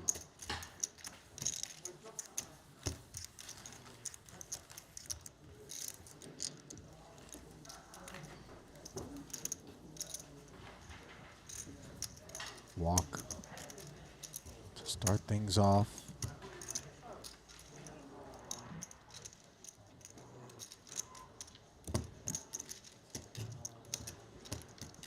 Who's looked most on form to you, Rast, in terms of these remaining 6? Who do you feel like is out there just impressing you? I mean, today specifically, sure. Sir Michael Watson. Okay. And then expanding beyond that, I mean, maybe it feels like Sergio Ido, who's just, excuse me, he's just more or less in back-to-back deep runs, just got second back here, final table, has a lot of chips again. So I would say those two.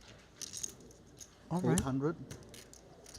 Sergio, by the way, you know, tough appointment having Punsri's perpetually deep stack directly to his left. It does put the shackles on a little bit. And Punsri has been active, obvious reasons on this occasion. The ace-queen, Watson, small blind, resists. King 10 suited, though, for Soiza. A flop we will see. I mean, it's affected Sergio as well because he has slipped out of being in the top spots, right? Now that's Punsri and Watson. And Ido, who is out of position to Punsri, he's slipped down a bit. Okay, I hope. I have hope. Note, by the way, that Soiza played the hand as a jam, and obviously Punsri ready to give him a spin. You surprised by Soiza's willingness to do that with 2 shorter stacks out there and so much money up top? I mean, it is a little surprising. He decided to take a risk, raise back over the top. Obviously, you're looking for a fold, but you know, no gamble, no glory. No gamble, no future. And you were looking for a fold. Instead, you got the call. Now you're looking for a king or a 10 alone. Michael Soiza, 6 outs once. Can he connect? No. GG boys. And it doesn't You all take in the long next here at this new blind level for us to lose another player as All the 6 best, become good luck. 5. Always tremendous amounts of sportsmanship on display out of that young man there, Soiza, co-owner of the Asian Poker Tour with Victor Chong, And you get catch up. but not going to be owner of the title here in event number 8. Very close. It's working. Just be blind. Not much. So for Soiza, he will collect $465,000. Double up. Yes. There he is. Okay. All smiles. Twins brother, showtime.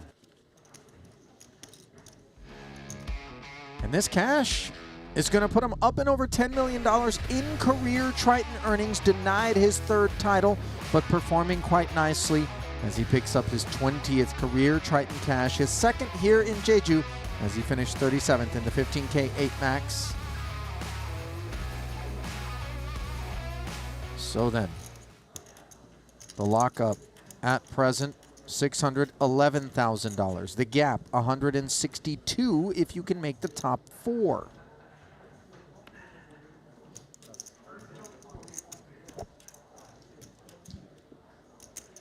Alan. Watson rips now.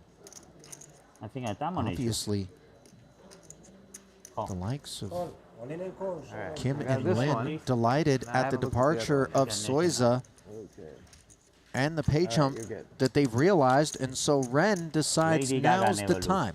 Never lose. I know Lady Gaga.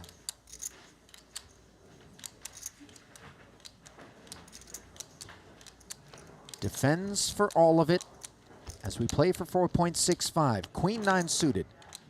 Brian Kim is delighted to see Oh, that. of course. Not so delighted to see Lady this, Gaga though. wins, Queen though. 7-4, top So pair many. for Ren.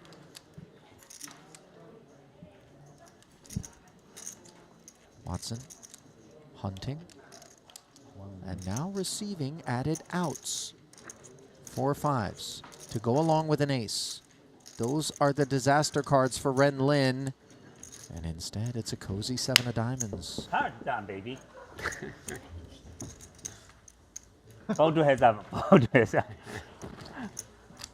Ren threatening to dial it back now that he's found the double. Like this. Right? It's okay, I win. I win, I give this guy, see? Happy for you. You don't care. We relationship over 10K. Oh, I mean, over 20K, Okay. right? We love each other. Pretty much. It's not 20, it's 180. Relationship. Relationship 20K, 20K. Sergio mentioning Brian Kim Just like doesn't love Brett that, on and the then pay, Brian comes with, I'm happy for you. I mean, I'll tell you who else doesn't love it. Sergio doesn't really love it either. He's not that. I mean, not that far above them. So that was 350. 8 bigs for Brian Kim. Getting rich now. 12, let's call it, for Ren Lin. 16 for Ido, 20 for Watson, and then a 2-1 chip lead over second for Punsri, who's got 40 bigs.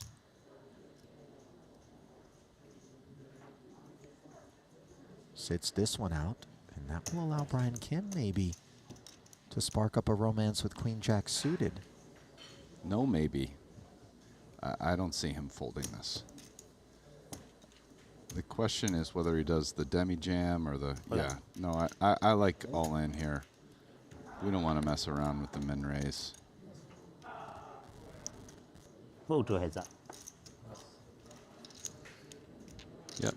And by the way, he's picked up the blinds and antes on multiple occasions already when raising, demi-shoving, whatnot. And that's kind of allowed him to tread water here effectively.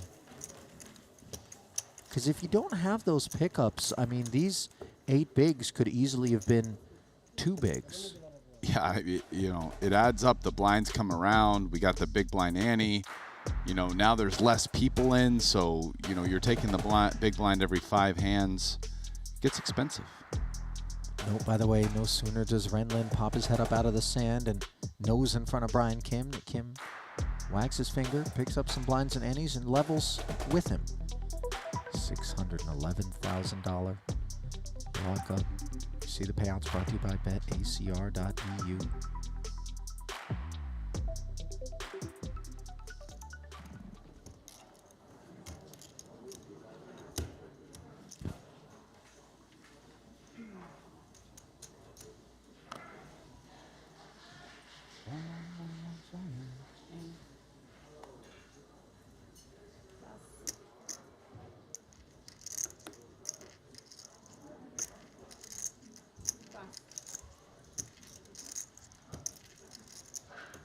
Oh, and Watts lets go the ace there, but we can see it's Pundry's big Play blind. like a show winter. yeah. And as my compadre here, Wow. Ali, just pointed out, he has half as many blinds. I got next to 9. So we can see that Watts has Play like a show winter. shifted gears. Strong hand everywhere. He's playing a bit tighter now, especially on Pundry's big blind. Going to try to ladder up some. Punsry was loaded for pair there with the 9s. How much you have? I think it's 4 points. 4.5. 4 points. 4.4 and a half.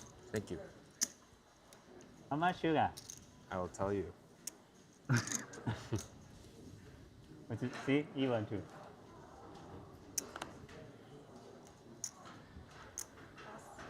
$3,975.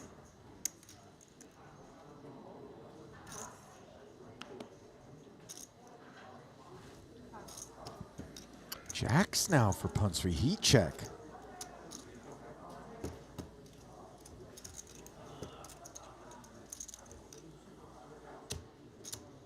Yeah, and Kim's big blind here. Feel like he might come with 2.5x. Yep. What was that? Spot on. 1 million from Punsry.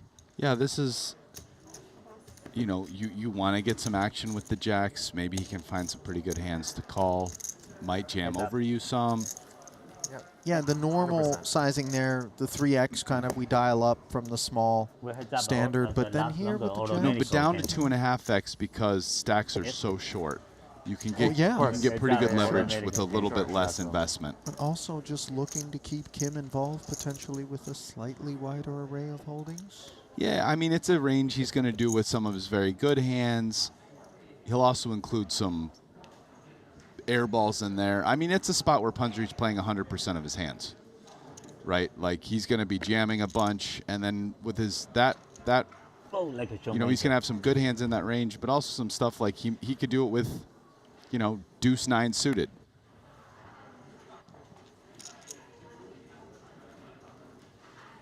Obviously, deuce 9 suited, unlike jacks, really wants a fold. And, that it does. You know, maybe a little weak-ish that we keep it in the raise range as opposed to jam. So we're going to raise fold it. Punsry sits one out.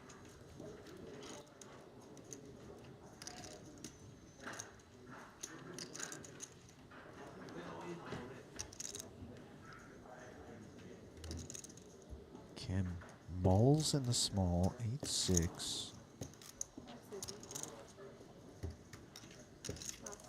Oh. Can't.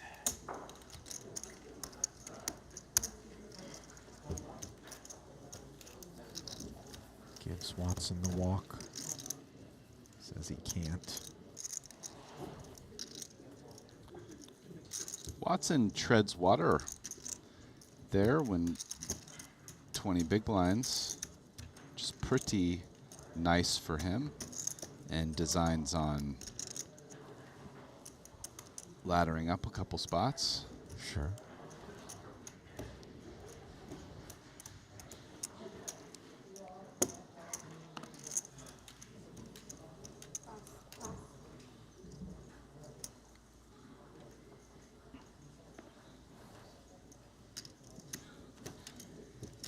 This just feels like a comfy jam here on the button. We got a pretty good ace. 8.5 blinds. The big blind Lynn. has a pretty big risk premium on a call. Yep. In its sails. In that trademark measured manner. 210, sorry, my man.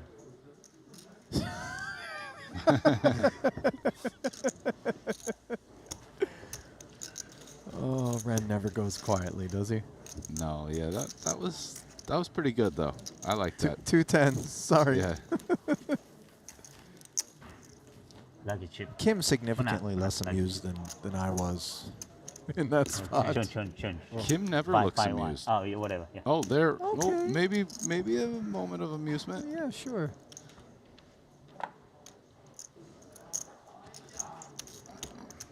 By the way, Brian enjoys such a supportive family too when he's out here doing his thing. My understanding is they're often sweating and rooting from afar. Good for him. He's giving them a show right now. Giving them something to watch. Yeah. Something to cheer for. Maybe a little cheddar for the fam as well. I mean, 5th place is 611K. That's not so bad. And that's 800? the least he can make at this point.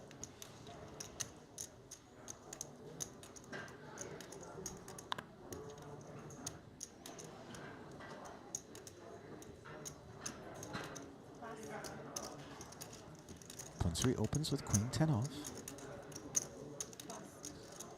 5s for Ren in the small against the man we expect to be opening at the highest frequency and with the widest range. Yeah, let's see if he decides to put it on the line, take a risk in order to chip up here, or just keeps trying to fold the heads up. It's a little chisely between Lin and Kim, just 800K separating them.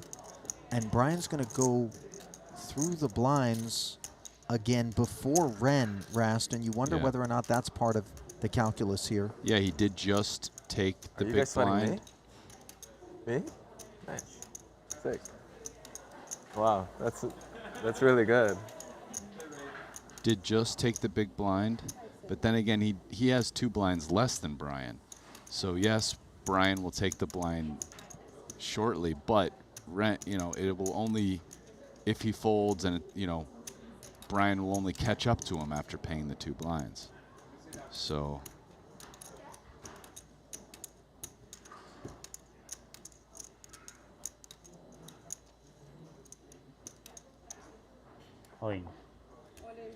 There's the jam. Yeah. Oh. 9s, Idol wakes up, and this is the oversight. Of course, in situations such as this, Sergio's been so patient, so unable to really stick his neck out there. Surely this feels like a delightful spot, does it not, Rast? Delightful, I think, is rich a bit. Definitely overstating it. Okay.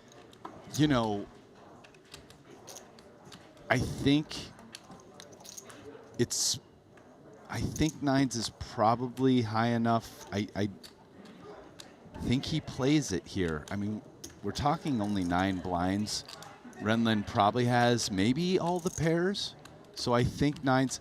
The problem is, again, Sergio is putting his tournament line. It's on the line here. There's a decent chance Punat might call him, and he could just try to ladder up.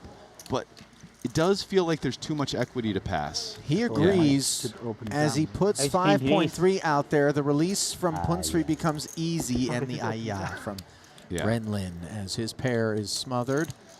I like this decision by Sergio. I'm not 100% that it's right, but I believe it's right, and I guess so does he, so I like it. Espen Jorstad, World Series of Poker main event champ, on the rail. Okay. Queen 4, diamond working for Ren. Diamond is fine. Oh, Queen 10. Punat Punsri had Queen 10 off, right? Oh, that's right, but never really an opportunity to get in there as it shook out.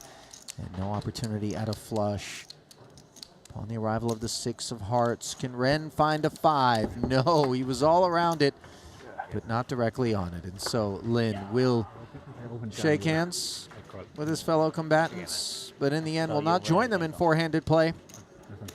I try my best. 611,000. Nice score for Ren. Ship it. Nothing to hang his head about whatsoever. As the Chinese delegate is denied his first ever Triton title. This is 5th ever Triton cash. Joining the 7-figure club, that's 611, just shy of the 661 he had in earnings coming into this one. His second cash already here in Jeju in 8 attempts.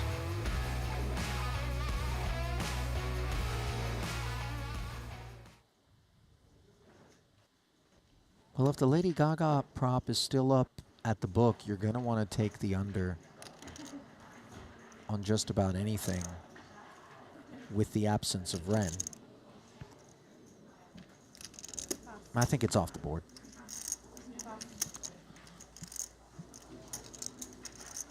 Maybe you can find it at 0.5 Gagas.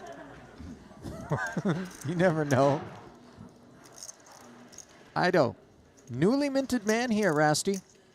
24 bigs and finally feeling as though he can get involved with Punsri a bit. Limps to Jack 9, but not with 6s. He could still wag a finger. Yeah, let's see how he decides Yeah. to play it. Yeah, all in. Rip you very much, Sergio. Must fold. Disciplinary actions.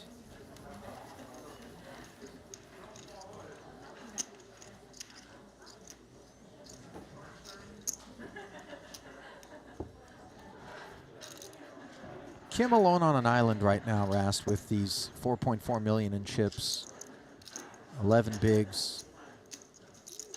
Ahead of him is Watson, then Ido, just 3 bigs separating the two of them, 2.5 million, 1.5 million, forgive me.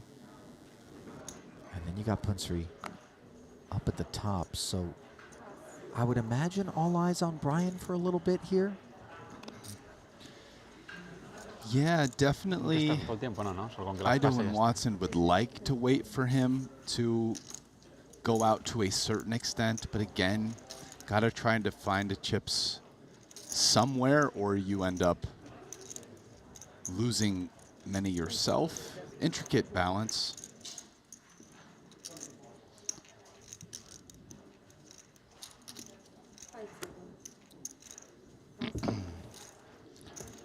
Things like that definitely don't help the case if you're Sergio Ido and Michael Watson.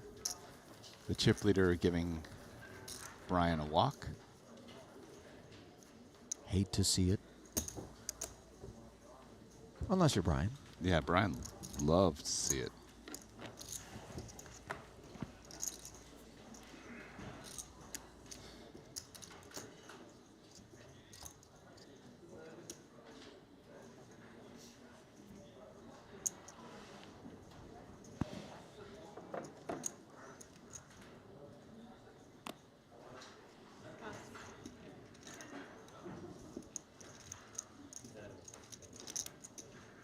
This hand, surely good enough to attack the blinds. Play a little whack-a-mole.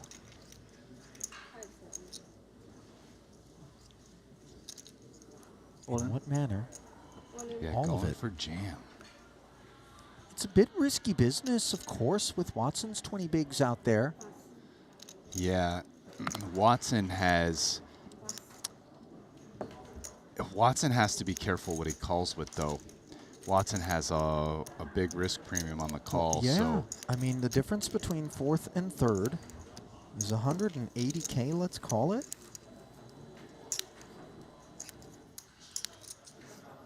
He's not really looking for an excuse to square off so long as Kim lags behind.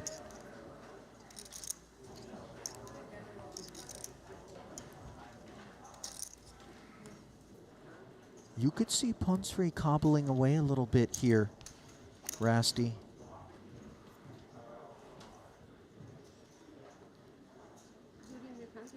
yeah, he's getting some really bad hands in some spots. I mean, 10-6 off here, 8-4 off.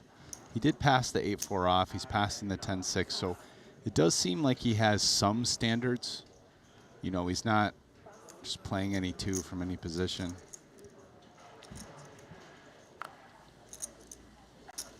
There's no doubt these guys have noticed, you know, he is folding some hands. He's not just playing everything. Right. The VPIP seems to have some reason. And a little rhyme. Speaking of rhymes, Rasty, are you feeling up for another freestyle at some point? I'll let you, you know, maybe you cobble something together in your mind. I don't know, maybe not today. I might save it for the 150 or the main. All right. Don't spoil us. Yeah. I can't get you guys used to just every tournament busting freestyles. I don't think any of us are ready for that, including myself.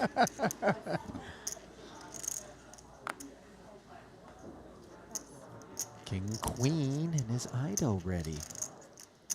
Obviously not to ship it in there, but to maybe face off with Punsri. Note that even a hand good as this, he's just going to limp.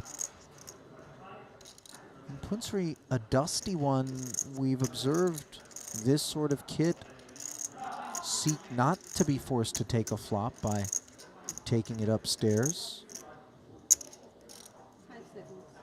1.2. And there it is. 1.2, the raise. And that is definitely not going to work. Oh my gosh.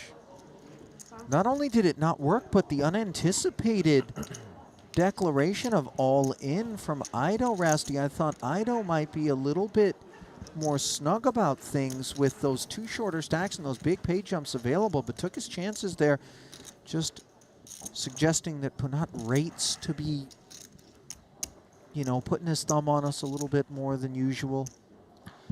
Yeah, I mean, I think that when someone is overly aggressive, you have a lot of fold equity, and the thought is he's out of position. Let's not let our opponent realize equity. Yes, I'm sure I'm a favorite against his trash hands, but they surely have equity of some sort. He's in position. It's going to be uncomfortable post-flop in a lot of spots. So let's move in now. Let's pick up, you know, the 2 million in the pot very frequently. But obviously there's immediate risk involved with that. I hear it all.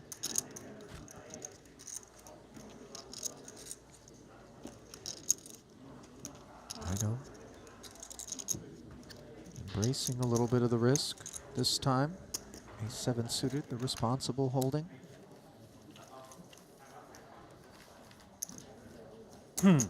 This dude's nice, Rast. I don't mean kind, although I'm sure he is when you're playing poker with him, but just nice, like a bit of a Swiss watch, you know, just out there, well calibrated, doing his thing. Yeah, certainly.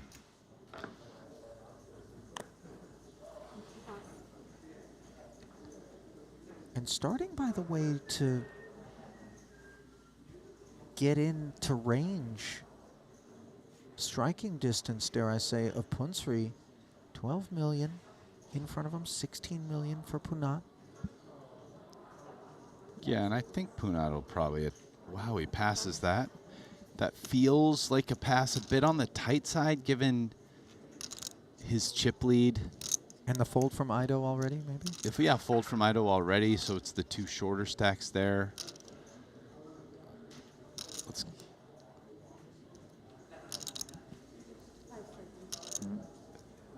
Kim might shove pretty normal versus Watson. I mean, sorry, versus the open. But Watson will play kind of tight in the big blind. Ooh, wow. Weird one? Yeah, Watson. Maybe this hand, maybe he'll deem it a tad, like a couple pips too weak. Like maybe he calls, I think he probably calls like Jack 10 suited. I don't know, Jack 9. Yeah, but wonderful result for Kim. Oh, yeah. And an annoying one for Watson in particular is Kim feasting on his chips narrows the gap twice as quickly.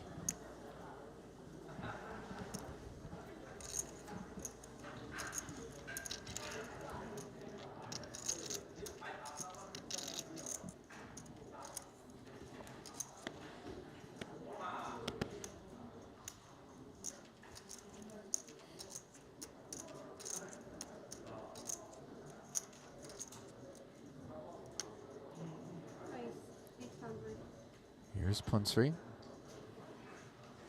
Honest open.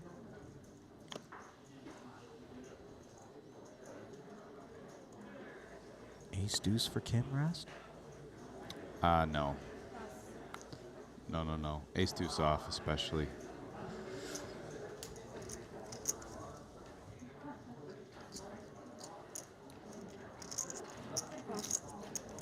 Sergio concedes as well. As we continue to witness the benefits of what has been a long-lived chip lead for Punat Punsri. Yes, indeed. He's kept the chip lead for quite a while now. But still have 4 left.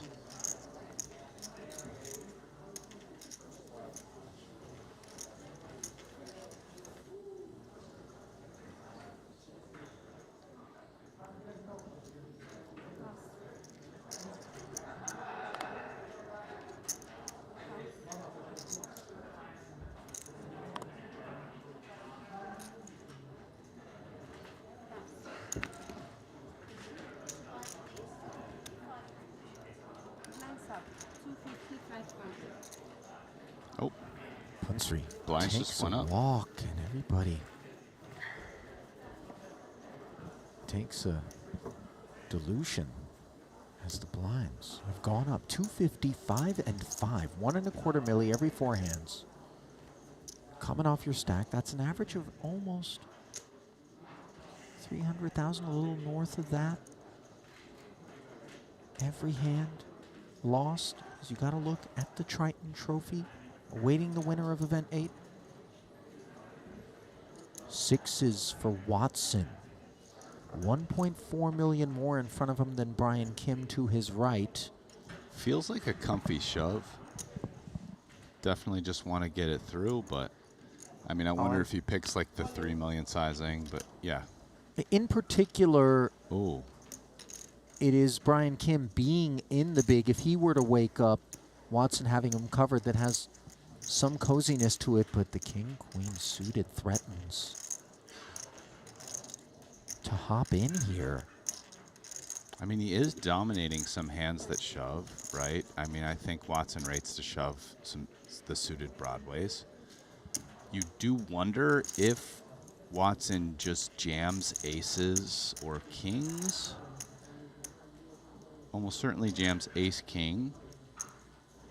Watson might have a min-raising range here. Although most of the hands he plays rate to shove. Yeah, king-queen suited, he feels like not. Oh, but ace-jack suited, and now even a little bit better. Now we're dominating a lot of the ace-x suited hands that Watson's shoving. I think Punat, I think he has to play this. Well then. Yeah. He agrees. So note Ido's departure with the king-queen of clubs.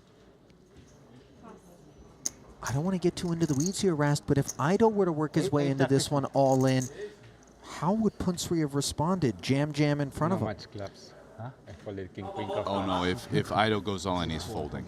Okay. Ido's got 11 million. I think it gets him to fold ace-jack. Yeah. I think that's exactly what Punsri is telling Sergio here. As Watson squares off and now lags behind. Punsri, top pair, top kicker, jack-10 deuce. 6s are in a way. In a 12.6 million chip pot. 6 free turn. And Sir Watts with a naked 2-outer and a nude 8 of spades will draw his run to a close. GG's, Sir Watts. Yeah, well played. Should I help you? Sir Watts, first of his name, king of the value bet. Just didn't work out there. Nope. The all-in, lost the race. Third cash here in Jeju for Sir Watts. He'll add to that 6.19 million in career Triton earnings. No third title. 26th career Triton cash. $773,000 richer, and now just shy of a seven-figure payout has been secured by the boys. $954,000 and a whopping hop of $400,000 between third and second.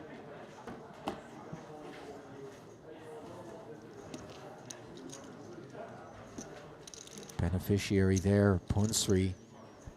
Better than 2-1 chip lead over Ido, who is really in jail. So long as Kim is out there with these 7 bigs, provided Punsri wants to be the warden, one would imagine certainly button ace-9 off. He's happy to do it. Says all in. Kim all out.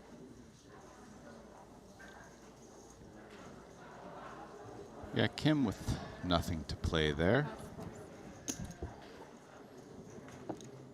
And this is a spot where Punsri really gets to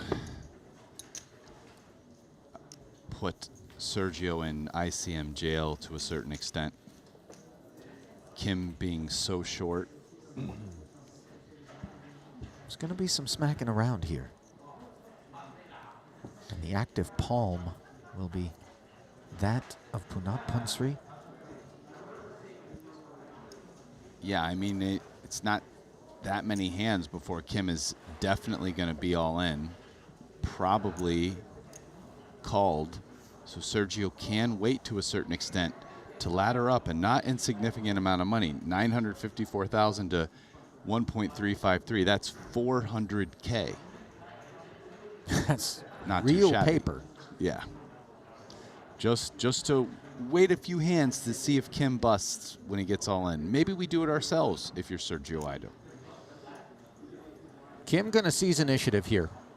Yeah, he's got to try to win chips. Oh my gosh. It is a little official from my perspective, Rast, and I think despite neither of us having meteorological degrees, it is clear and sunny so far. The forecast Feel good. for Punat Punsri. Boom, boom. I like you're rhyming now too. What's going on? Queen H7, all diamonds. Where do we go if Brian Kim up against these aces? Could very easily draw dead on the turn, but now a ray of hope as the 4 delivers 4 outs to the doorstep. A 5, the required card for Kim to fight on. And instead, it's top set for Punsri. And Brian Kim performed very well here at this final table, Rast. I think he can be quite proud of a $954,000 payout for third place as we are down to heads up here in event number 8. So, Kim's departure, taking with him his 14th career Triton cash. Still no titles, but up and over $4 million in career Triton earnings. We've not seen the last of this young man. A pesky adversary in any given field here at a Triton. So then, the task for Sergio Ido. Tall, as he will take a 3-1 chip deficit up against Punat Punsri with the blinds at 250 and 500. Into heads-up play, and a decent amount of time left at this blind level. Bringing you back to the desk now, Rasty and Ali with you. And yeah, I mean, let's lay some praise upon Brian Kim, shall we? Yeah, no, Brian, first, let's say this. When he started the final table, and for almost the whole final table, he was short. He was one of the short stacks. So third place, you know, we started with 8 people. When you don't have very many chips, I mean, it's a W Okay, it's I like not that. a massive W, but it's a W. Yeah. I mean, you know, just monetarily speaking, 8th place was $248,000. So he's won $700K more by surviving. You know, he never built up a big chip stack, but he did that, made a lot of good decisions. I don't remember one time that we conversed and I was like, I don't know about that one. So it seems like he played well, and a definite W, all things considered, especially from his pole position at the beginning of the final table. Not all of the W's come with trophies, but still, obviously, we admire and recognize the efforts of one Brian Kim. We also leave you for about 15 minutes. Grab a snack, do what you need to do. Throw in a Hot Pocket, maybe a Hungry Man meal.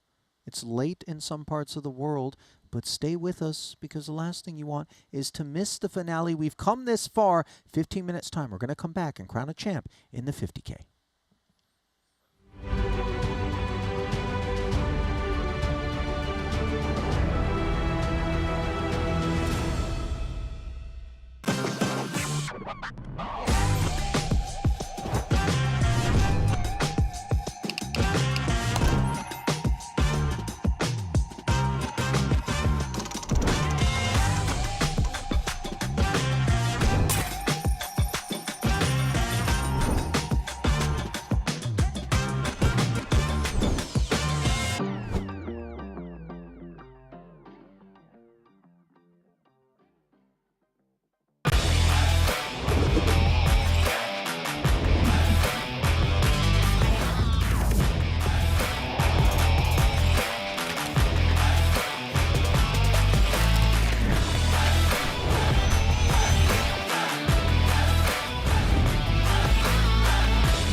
Introducing the all-new BetACR.eu, the premier destination for sports enthusiasts. What sets BetACR.eu apart is our exclusive offering of live-action prediction options on the Triton series. Experience the excitement as you predict the action while watching your favorite players live. But that's not all. By opening your account now, you can take advantage of our incredible offer. Receive a generous 15% free play on your first top-up, up to $250. Become a part of BetACR.eu and elevate your live sports engagement experience.